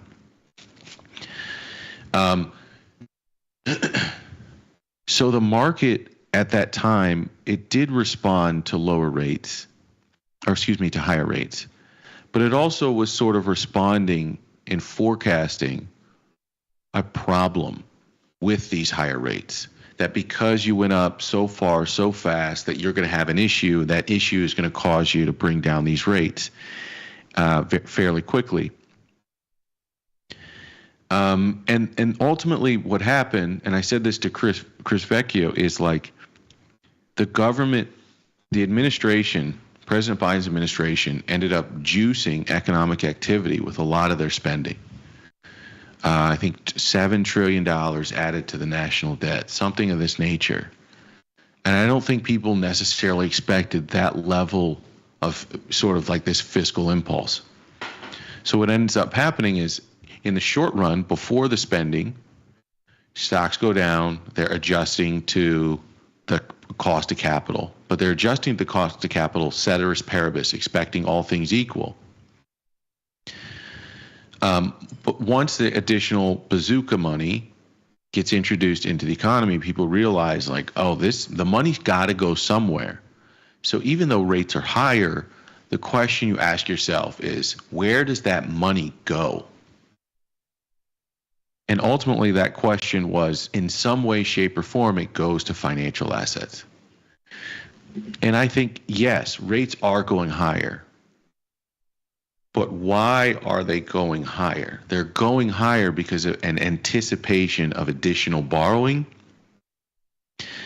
And it's not great for people that are investing in bonds, right? You're buying a bond, you're getting paid back in the the currency's future buying power. So it's not good for you. But if you are passing on your first year a budget that adds, some say, $4 trillion to the deficit, the flip side that people got to remember, you got to ask yourself, that's a lot of money. And you got to ask yourself, where's that money going to go? So I don't think it's like this. I don't think this is a really easy question, which is rates go higher, stocks must come down. I don't know that I think like that, right? I think it's a bit more nuanced. I think there is an area that if we go too far in yields too fast, it will create problems for equities. It will create problems for the multiple. But I think I was having a conversation this morning. This is a really weird cycle. And we are in this place where it's really, really hard for a fiscal authority to come in and say, we're going to balance the budget. Because if you imagine, we're on this run rate where every president adds on average, I think since Bush was like $500 billion. I want to say, hold on, I have it. I did this. I got really curious.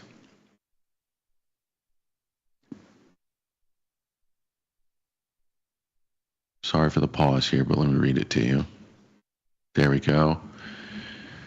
So on average, Bush added about $500 billion annually to the deficit or to the national debt. Obama added about $1.2 trillion on average throughout his 8 years. Trump added $1.9 trillion throughout his 4 years. Biden added about $2 trillion, a little over $2 trillion. So the economy is like, it's functioning, it's breathing in, it needs that money. And just coming in and saying, I'm going to pull that, we're going to balance the budget, that's $2 trillion that doesn't go to capital. It doesn't go to the marketplace. It doesn't go into the real economy. And now you've got a problem. But right now, every person that comes into that office goes, well, it's not going to be me. I'm not going to cause that level of pain, because you would have a lot of pain. The market, the economy, people are used to getting that money in one way, shape, or form or fashion. That money's going out through the economy and going out. It's going somewhere. Either it's being spent, buying goods and services, or it's buying assets. And you come in and say, well, okay, I'm not going to spend. I'm not going to be the guy who adds $2 trillion a year to the national debt. I'm going to add one, then I'm going to balance the budget by the end of my 4 years. Well, that's like, that's anywhere from $2 to $8 trillion that you're not going to send out to the economy over 4 years. That's going to be, you got to figure out, okay, where's that money not going?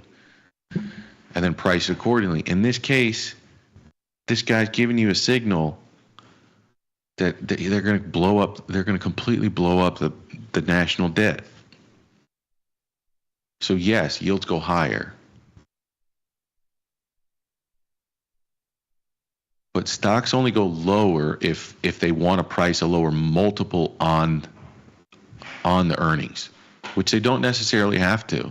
The more funny money we create, like over time, that average multiple, it has a trend to it.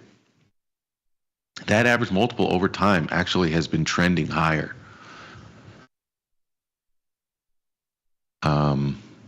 So yeah, I think there's a level where if we get to it too fast, I think it causes some pain and consternation.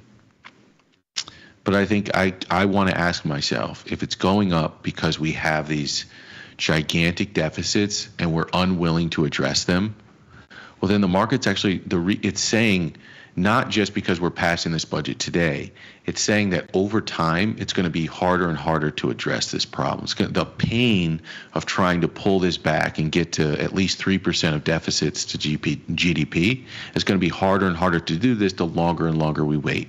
And if it's harder and harder to do it, it's going to take more and more intestinal fortitude of a politician to make it happen. And it's less likely that any politician is going to have that intestinal fortitude, which means you always do what you've always done, and you got to start pricing that into long-end yields.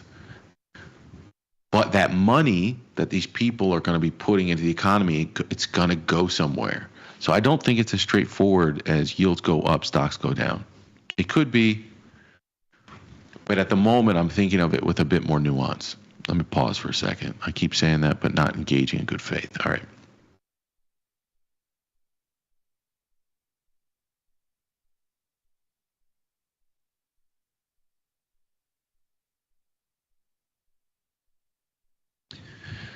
And that's why, at some level, only one thing to talk about today. IBIT. Exactly. That's why, at some level, the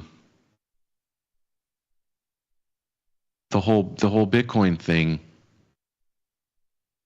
it's picking up speed, because I think you got institutions that are going, geez, they're finally waking up. The zeitgeist of the whole public is wild. I was talking with Michael Guyad this morning, name drop, but I was talking with him this morning and I go, it's been crazy how the Overton window on the debt discussion has finally shifted. The Overton window just a few years ago had almost convinced some portion of the world that MMT was a real thing. That like printing money didn't have consequences. And that borrowing money doesn't have consequences. And now we've gone from that to, okay, MMT might have been a little crazy. Rates do matter.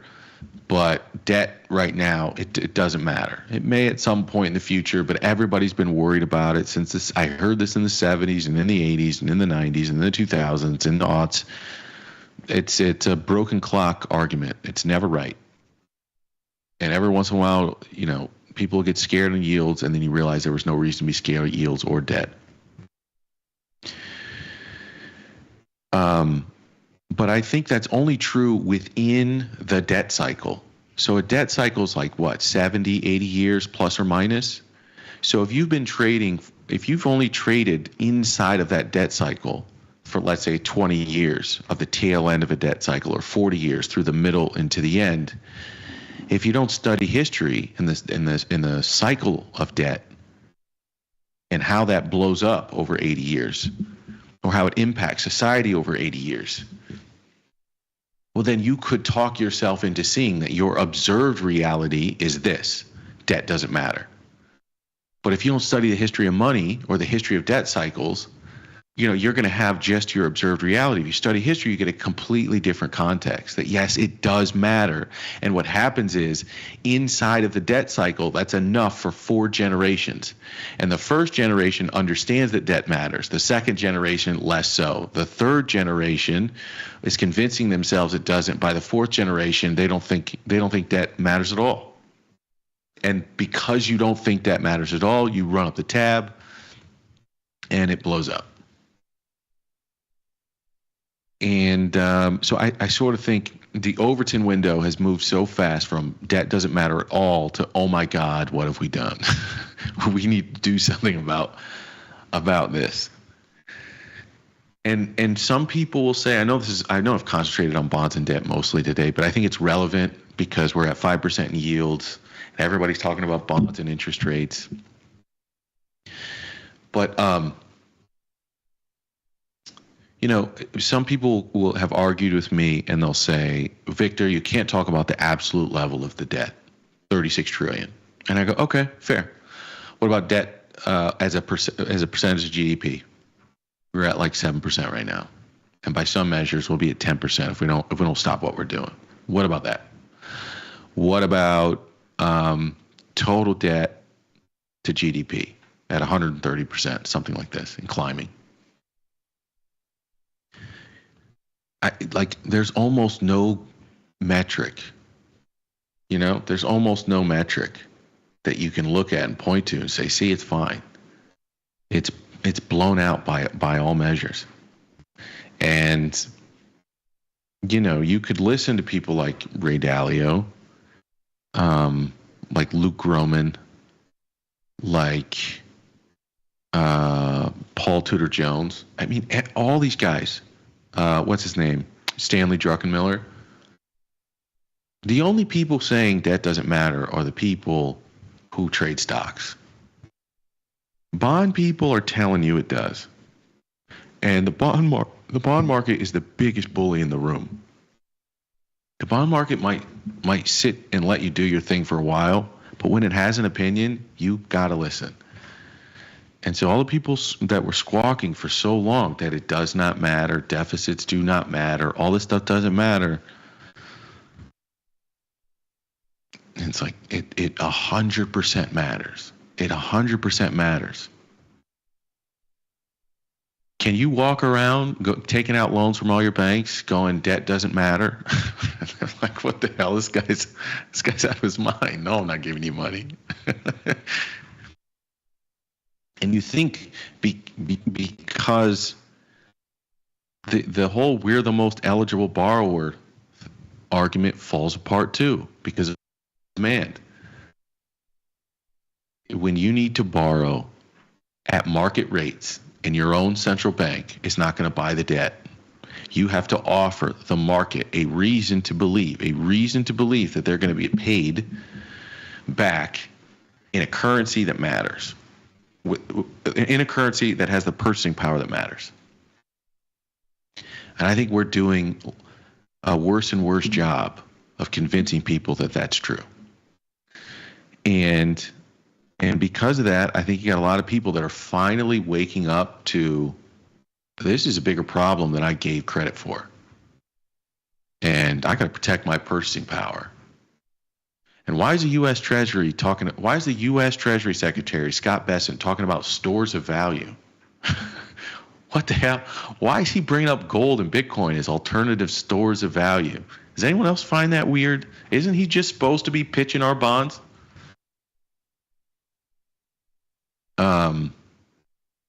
So I think people are sort of waking up to that, and you're getting this, this Bitcoin move at 111, and it's a sort of quiet institutional participation this time. It's not this rabid retail participation. It is an institutional participation in this underlying asset as they search for ways to protect purchasing power into what looks like another deficit exploding presidency.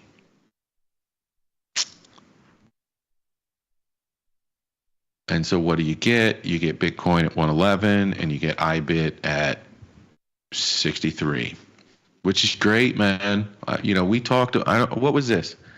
A couple of weeks ago, we talked about buying those deep out of the money calls. I think Ryan Grace, somebody brought up the fact that when we were talking about buying some deep out of the money calls, that Ryan Grace was just talking about the same thing, and he was buying something out with 200 days to expiration.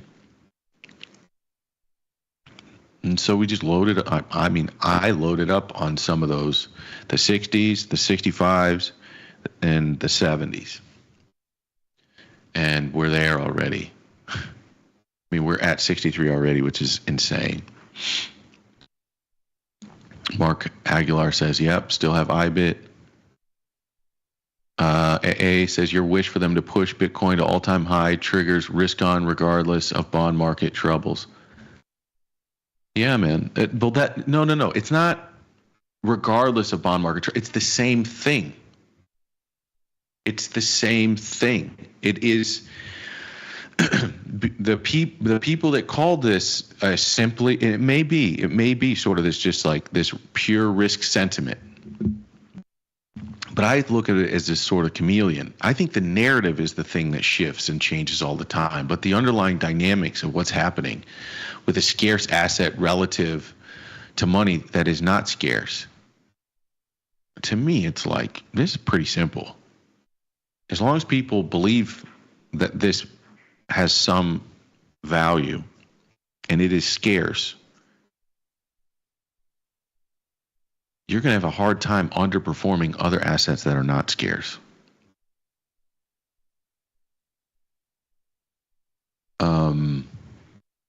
And I just think if you just saw a few years ago that, oh man, you could look back as soon as they jacked rates, you go, okay, so basically we're in this position where we either have to put ointment all over our boo-boos and we're going to have to light this thing up. And every rescue package, you need to understand, every budget gets bigger, and there's a reason for that. All deficits get bigger, there's a reason for that. Every rescue package gets bigger, there's a reason for that.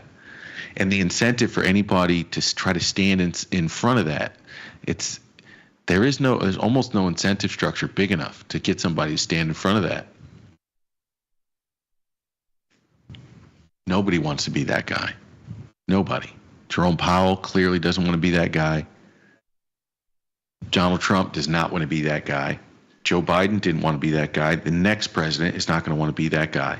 So if nobody wants to stand in front of that exponentially growing problem, then you better reach for a life raft. And that life raft is not necessarily U.S. Treasury bonds as it has been in the past. And I think people are waking up to that. You get a repricing of gold because people realize I need underlying collateral that's going to hold its purchasing power. You get an interesting sort of all-time high in Bitcoin for the same reason, but with people that want higher beta, higher leverage to that. Does this all end? You know, if you told me right now that the House reintroduces this bill and it's $2 trillion instead of $4 trillion. I know the White House itself is saying they're going to save $160 billion. You know, I'm not the CBO, but I don't think that's true, man. They said the same damn thing about the tax cuts back in 2016. They said they pay for themselves, and I believe the White House, the White House Council of Economic Advisors, I think they forecasted growth at like 5%. So what happens in order to pass these tax cuts is you got to convince everybody that this concept that we'll grow our way out of this, it's going to pay for itself. How about we pay for it, and then if we get the growth that we need, then it's a bonus on top. Wishful thinking, Victor. Yeah, man, I like Bitcoin here. And it's funny though. There's that meme that when you get high prices, everyone stands in line for the asset. They can't wait to get it. And when you have low prices, there's nobody in line. You know that meme? Bitcoin is just like that. You know, when Bitcoin is 20,000, nobody would touch it. Everybody could tell you why it's going to zero. And when it was 100,000, everyone could tell you why it should be trading at 60. Now that it's 111, everyone's going to tell you why it's completely overpriced. It's gone parabolic. It should go lower. And it's like, when are people going to realize why this asset is doing what it's doing?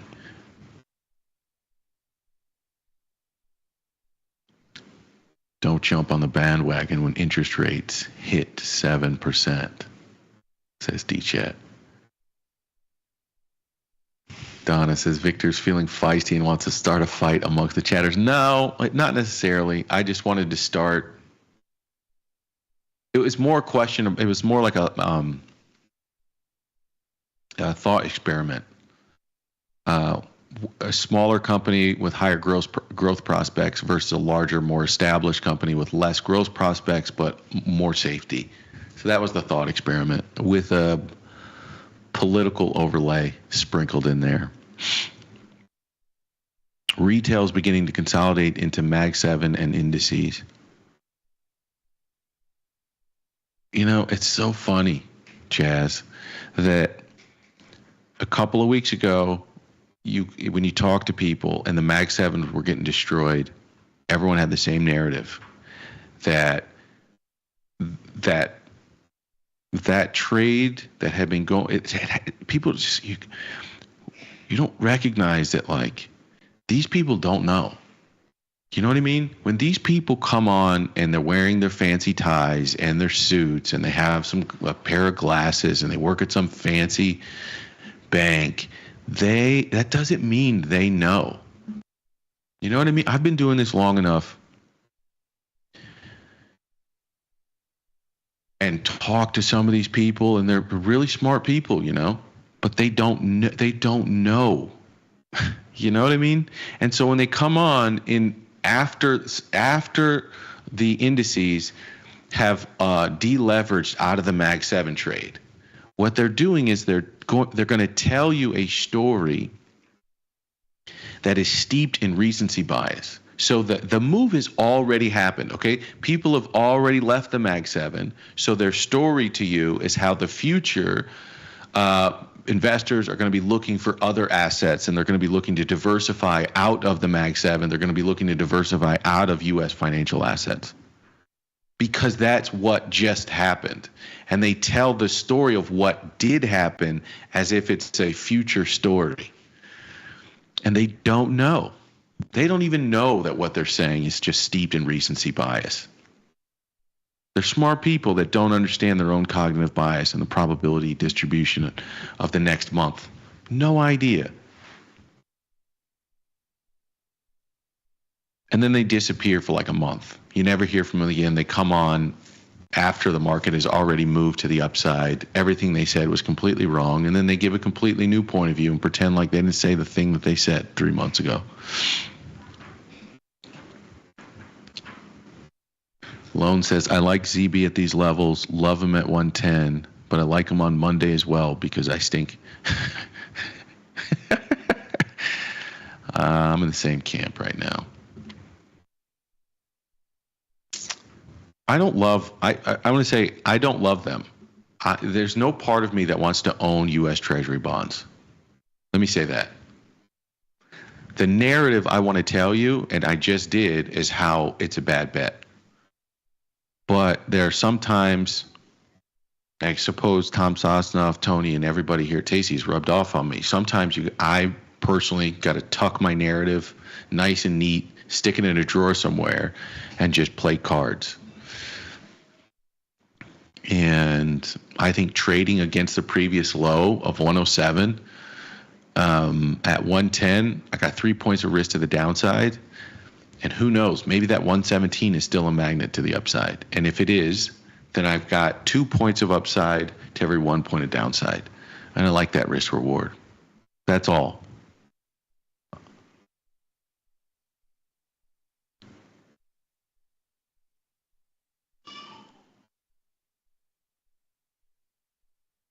I'll do a couple more here.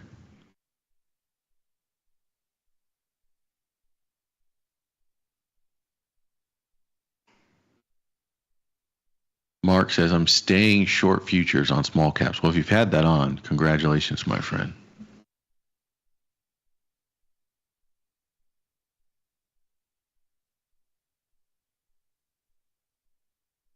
What's up, Saturday night?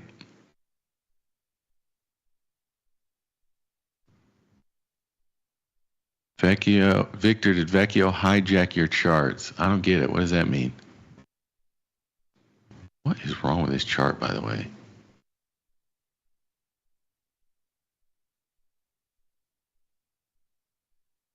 Oh, they must have just did I was right. They just did the roll.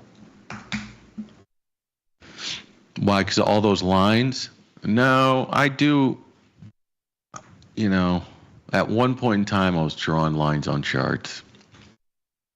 I do it in one only, and that's in the Z. No, I do trend lines in the ZB continuous contract, and then in ES the ES contract, I just do levels. Not complicated levels at all. Sun says they can't cut unless the market goes down 30 to 40%.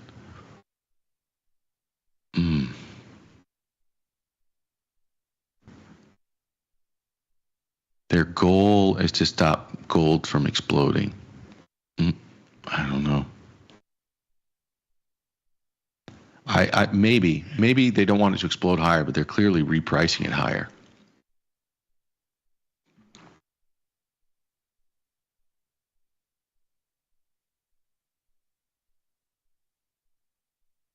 Job creating tax cuts should be in direct exchange for the actual American jobs created, says Mark. Yeah. The American people always have to take theirs on the come. I agree with that.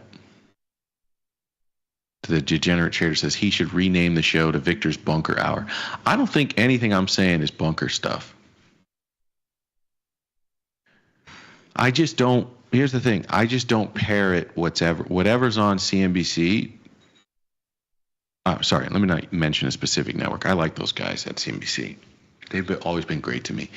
Whatever's on main financial news, I just know where it comes from. It's like it's some intern that's writing an article and trying to move up in and as a producer, or some person that loves finance, or they want to be an author, and so they're writing at one of these outlets as a method to get in the door, but they don't trade themselves and push the button. And so you get all these articles, and you're thinking because it's coming from this place that it must be relevant. And it's not. A lot of it is just not relevant. So I can read a bunch of this stuff, and I can go, this is all a distraction. The only thing that matters are rates, or the only thing that matters right now is the deficit, or the only thing that matters right now is this high-wire negotiation act between these nations. And all of this stuff that pretends to know what's going on in the world. It's wrong. I mean, it's not wrong. It's just, it doesn't allow for the idea that they are wrong. So everybody reads the news and they get this false sense of confidence that they understand the world around them. Nobody even asked the question, what news have I not read?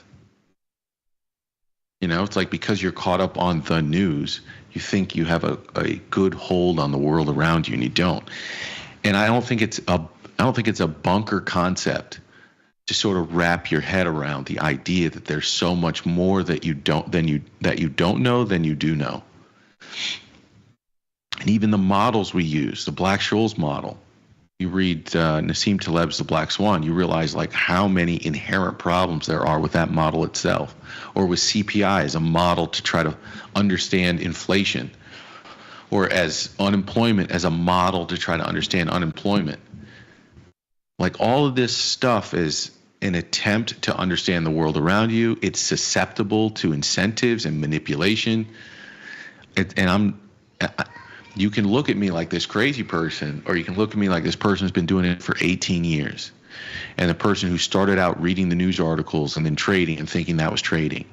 Or looking at a chart and thinking the chart was the market and not the distribution curve. The distribution curve is the market, not the chart. So you can call me like a bunker boy if you want.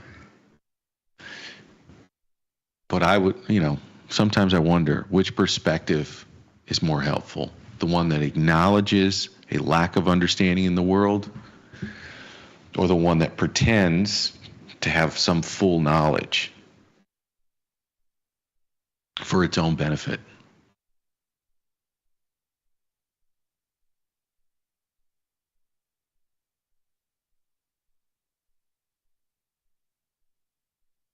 All right, I'll do a couple more. It's sell-side bubbly BS. Yes. Bourrange? Sorry if I mispronounced that. I know you're in here all the time. And I'm hesitant to say some of the comments I've seen from you only because I don't want to mispronounce your name. So if you give me a phonetic in here, I can be more confident to parrot some of the stuff that you're saying.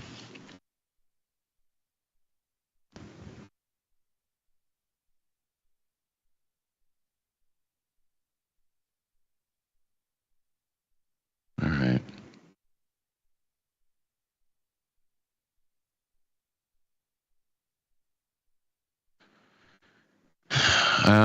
Currencies, dollar a little stronger. Well, inty winty bit, which I think is good for the good guys, which is me, which is my view of the world. If this thing goes higher, I mean, if dollars get weaker here, I just don't. We don't want that world, bro. We do not want that world. People do not want that world. Bitcoin. Oh, we already did that one. Gold. Here we go. Gold at 33. This little gold move was enough to lift the miners a little bit, but gold looks sick still. So do the miners. These look sick. If you didn't get a chance to collar them, I'd collar them now.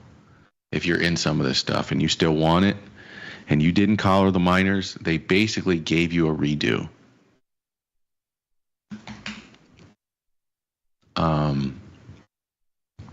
Now, to be very clear, you could get an explosion off of this. You could get a little bull flag here, and it explodes past 64 up until new highs on the miners, and a lot of these charts are going to have the same pattern. You could totally have that.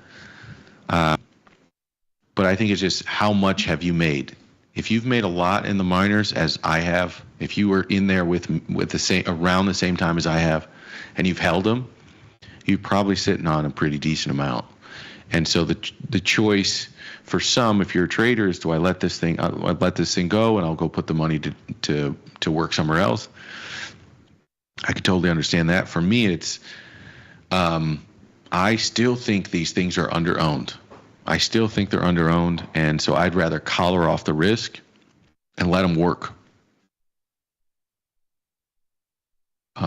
So that's what I'm doing, and I'm just calling out that if anyone just didn't do it the first time, you got a little opportunity here. Because gold, the chart still looks sick to me.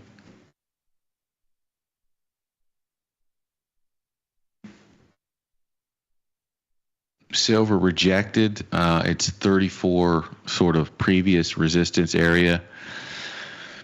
And I asked this question to Chris. I asked this question to Chris yesterday. We were right at 34, and I said, what do you think happens? Do you think we reject 34? Do you think we find our way to the upside? Now, I'm not asking a day-over-day question here. He ultimately thinks silver finds a way higher. I do too. But the idea that silver could reject 35 because we've been in such a tight 34 because we've been such a tight range 32 to 34. I didn't put that out of the cards. So a rejection of 34 to me was not the craziest thing. And because I was sort of prepared for the idea, I bought a little bit more. I'm telling you, this trade's going to take me down. Silver's either going to make me, I'm going to be on an island somewhere, or I'm going to be borrowing rent money next week. I don't know which one is true. I don't know why I'm choosing to die on this hill. But I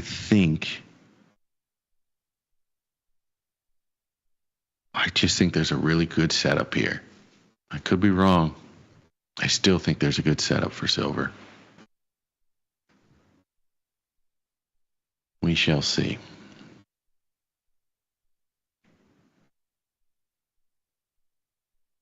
Ooh, Victoria. This is really good. I'm getting to a situation where I think I'm in an echo chamber of contrarian traders and start questioning my contrary. Now you got it, Victoria. That's the whole game. The questioning of things, then the questioning of things, then the questioning of things. When you do that, now you know why I bought silver and gold and iodine tablets and dried soup and water. When you get to that like level of rabbit holeness where you're questioning even your own questioning, you got it.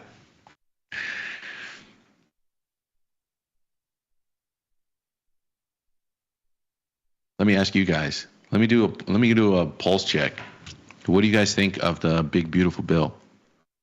You guys apart from what it may do to stocks or bonds, if you can separate yourself from that, you guys in favor of the bill or not?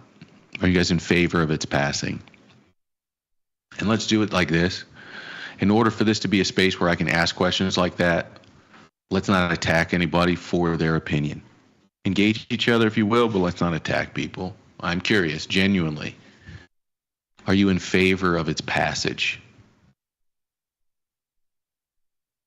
The reason I ask this question is I almost can't trust. It's not that I almost can't. I don't trust when something comes out and I get a bunch of stuff in my face that says how bad something is, how much people don't like it, what the polls say. It's really hard for me to take any of that seriously anymore. So I'd rather ask real people. And I tend to find the more I do that, the more I ask real people what they feel about things, the closer to reality I am. When I do all the stuff in the feed and on the news and in the polls, that stuff to me is just, it hurts the way that I think about the world more than it helps it. Bobby Lewis says, nah. All right, let's see.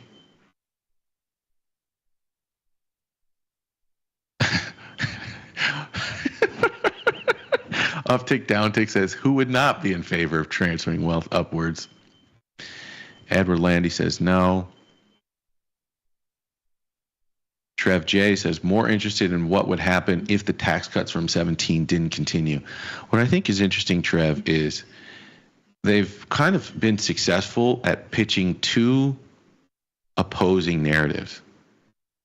So one narrative is, oh my God, we can't let these tax cuts expire. It would be disastrous. All of your taxes would go up. But then they're also sort of successful at pitching to that same group why tariffs are sort of a necessary and positive and healthy function. And when you sort of think about it, these are two opposing thoughts, because tariffs are a tax. So they're able to sort of position one tax as favorable in the mind of one group, and in the mind of the same group, make them fearful of a tax cut expiring over here because higher taxes is bad. And I wish somebody would ask someone in the administration to help explain that just the juxtaposition and the seeming contradiction of those two ideas. Jeremy says pass it, then impound it. Vanna says nah. Theta Trader, I haven't read it. Try to focus on what I can control, and the BBB is not one of them. Sub-Zero says in favor for sure. Me no like paying taxes.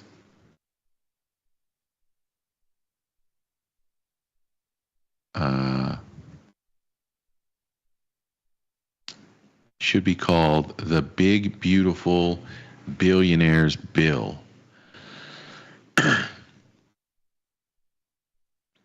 Yeah, bro, like it seems. Here's what I think is, I see a lot of what I see coming out of them. It's let's do this now, and this is going to create a bunch of new jobs, new opportunities for everybody in the future. So a certain group benefits now, and everyone else benefits theoretically in the future. But the problem with this level of thinking is, in the first administration, no one saw the pandemic coming. But there's this sort of unwillingness to accept the idea that you don't know what's coming tomorrow. You don't know what your economic economic adversaries could or would do, given what knowing what you need to happen. You bet on these certain outcomes, and because I know you bet on these certain outcomes, I can now create a counteroffensive because I know exactly what you need to happen, and I can prevent that from happening. So I think there's a bit of lack of risk management that's happening right now, because you're putting it all on black, and then what has to happen is you grow at 4 to 5%. What has to happen is you can't have a geopolitical escalation that ends up costing us more money that you didn't necessarily plan for. All of these other things have to happen, and when they don't happen, it's okay because you can pitch it to the people as, well, we never could have seen that coming. Well, yeah, sure, but a trader doesn't know that that's going to happen either, but we're responsible for managing our risk. Therefore, we have to be fiscally responsible. And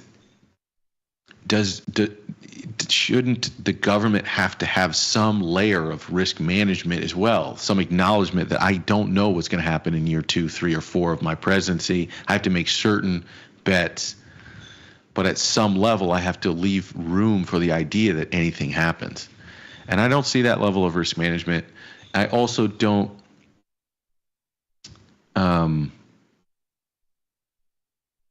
there was one more bigger point that I wanted to make, and it just slipped my mind. But that's the bigger one. Oh, and then so what's happening is a certain class is getting the benefit now, and a certain class is being told or promised that the benefits to them will come later. But in exchange, what this other class is getting is culture war wins. So you give economic wins directly to this group, and then you give culture war wins directly to this group. And to me, I'm going, and this is no offense to anybody, I don't really want to get in a whole like culture war discussion, but signing an executive order to tell me a boy is a boy and a girl is a girl, I'm like, you didn't really give me anything, you know, by confirming the law of biology here, man. And again, I know some people have a different view on that, but from my point of view, from my worldview, I go, you didn't help me. That didn't help me in any way. You know what I'm saying? And so to me, there's this interesting dynamic happening where it's like this group today gets economic benefits. This group today gets culture war benefits with a promise of economic benefits in the future. And that's kind of how I see that they're managing things at the moment. But at some point you go, I don't know. At some point I would wonder if this group is going to go, hey, I'm not really getting much. You know, I was mad at all these other things, but really in the big scheme of things, they're probably things government shouldn't be involved in, point blank, period. And you gave me a bunch of EOs that are probably in the next 3 years going to be just all completely rescinded. So, you know, what is Congress going to write something that has something to do with like gender and stuff like that? It's never going to happen. So like, what did I really get to hold on to here?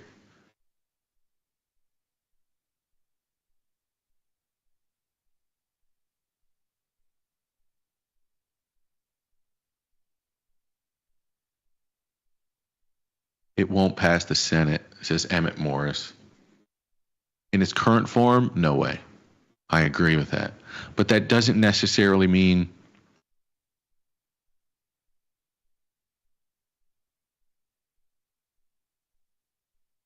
that we're not talking about trillions of dollars added to the deficit. They might shuffle some things, right? They might not cut anything from SNAP at the end of the day. I don't think this bill in its current form passes. But you got to remember what they always do is they go way over here so that, I know you can't see it. They go way too super aggressive. And what this does is it anchors your mind in this thing that they're putting in front of you. And then a walk back of like 20% seems like it's a win. Like, oh, okay, that's reasonable. When in reality, they kind of just they got what they wanted, but by anchoring it in something that was like, you're going to take X amount of dollars away from SNAP or X amount from Medicare, you throw that in there, and now just taking those things away, that doesn't fundamentally change the trillions in spending, but it appeases somebody and it feels like a small win, and then you get it passed. This is kind of the way they do this stuff, especially the Trump administration.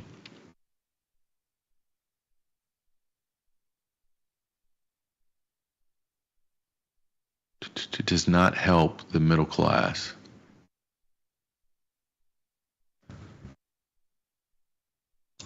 Yeah, I don't see a ton of there's not a ton of direct wins, I would say, and that's the problem. I mean, the no tax on tip stuff is helpful, I think, to a certain class.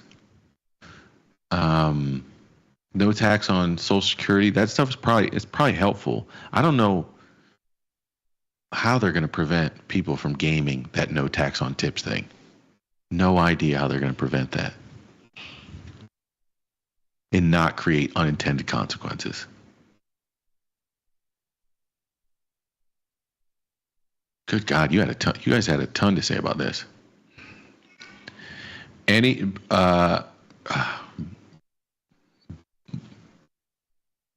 Buriange, I know I'm messing that up. Buriange says, tastylive, Victor Jones, anything that politicians agree with, I'm inclined to disagree with. I've been more right than wrong on that. Okay, I'm going to say something crazy, and then I'm going to get out of here. I'm going to say something crazy that's going to get me in a lot of trouble. So if this is the last show, It's been real. Let me see if I can bring this thing up. So whenever I see, I'm not actually afraid. I'm most afraid of anything bipartisan. Anything bipartisan, I'm terrified of. Absolutely terrified. I'm terrified of anything that's bipartisan. So I saw this thing the other day that this act was passed in a bipartisan manner, and people were saying, I saw in like the comments, which was like, I don't care what side of the aisle you're on. This is positive, or we needed this, or this is good. And just me knowing that 70% of the internet just all bots. And when I see that stuff, I don't go, this is natural or inorganic. I go, somebody wants me to believe that this is fine. I'm great. I'm out of my mind. Anyways, so I'm like, I should probably go read it. So I read, so let me say, the genesis of the Take It Down Act is the idea that if somebody posts something about some explicit pictures or something like that of you, that there's a mechanism to try to fix that. And I read through it, and I might be wrong in my interpretation. But the way that I was like, yes, this does address that core problem, and good on you. I'm glad we have some mechanism for that.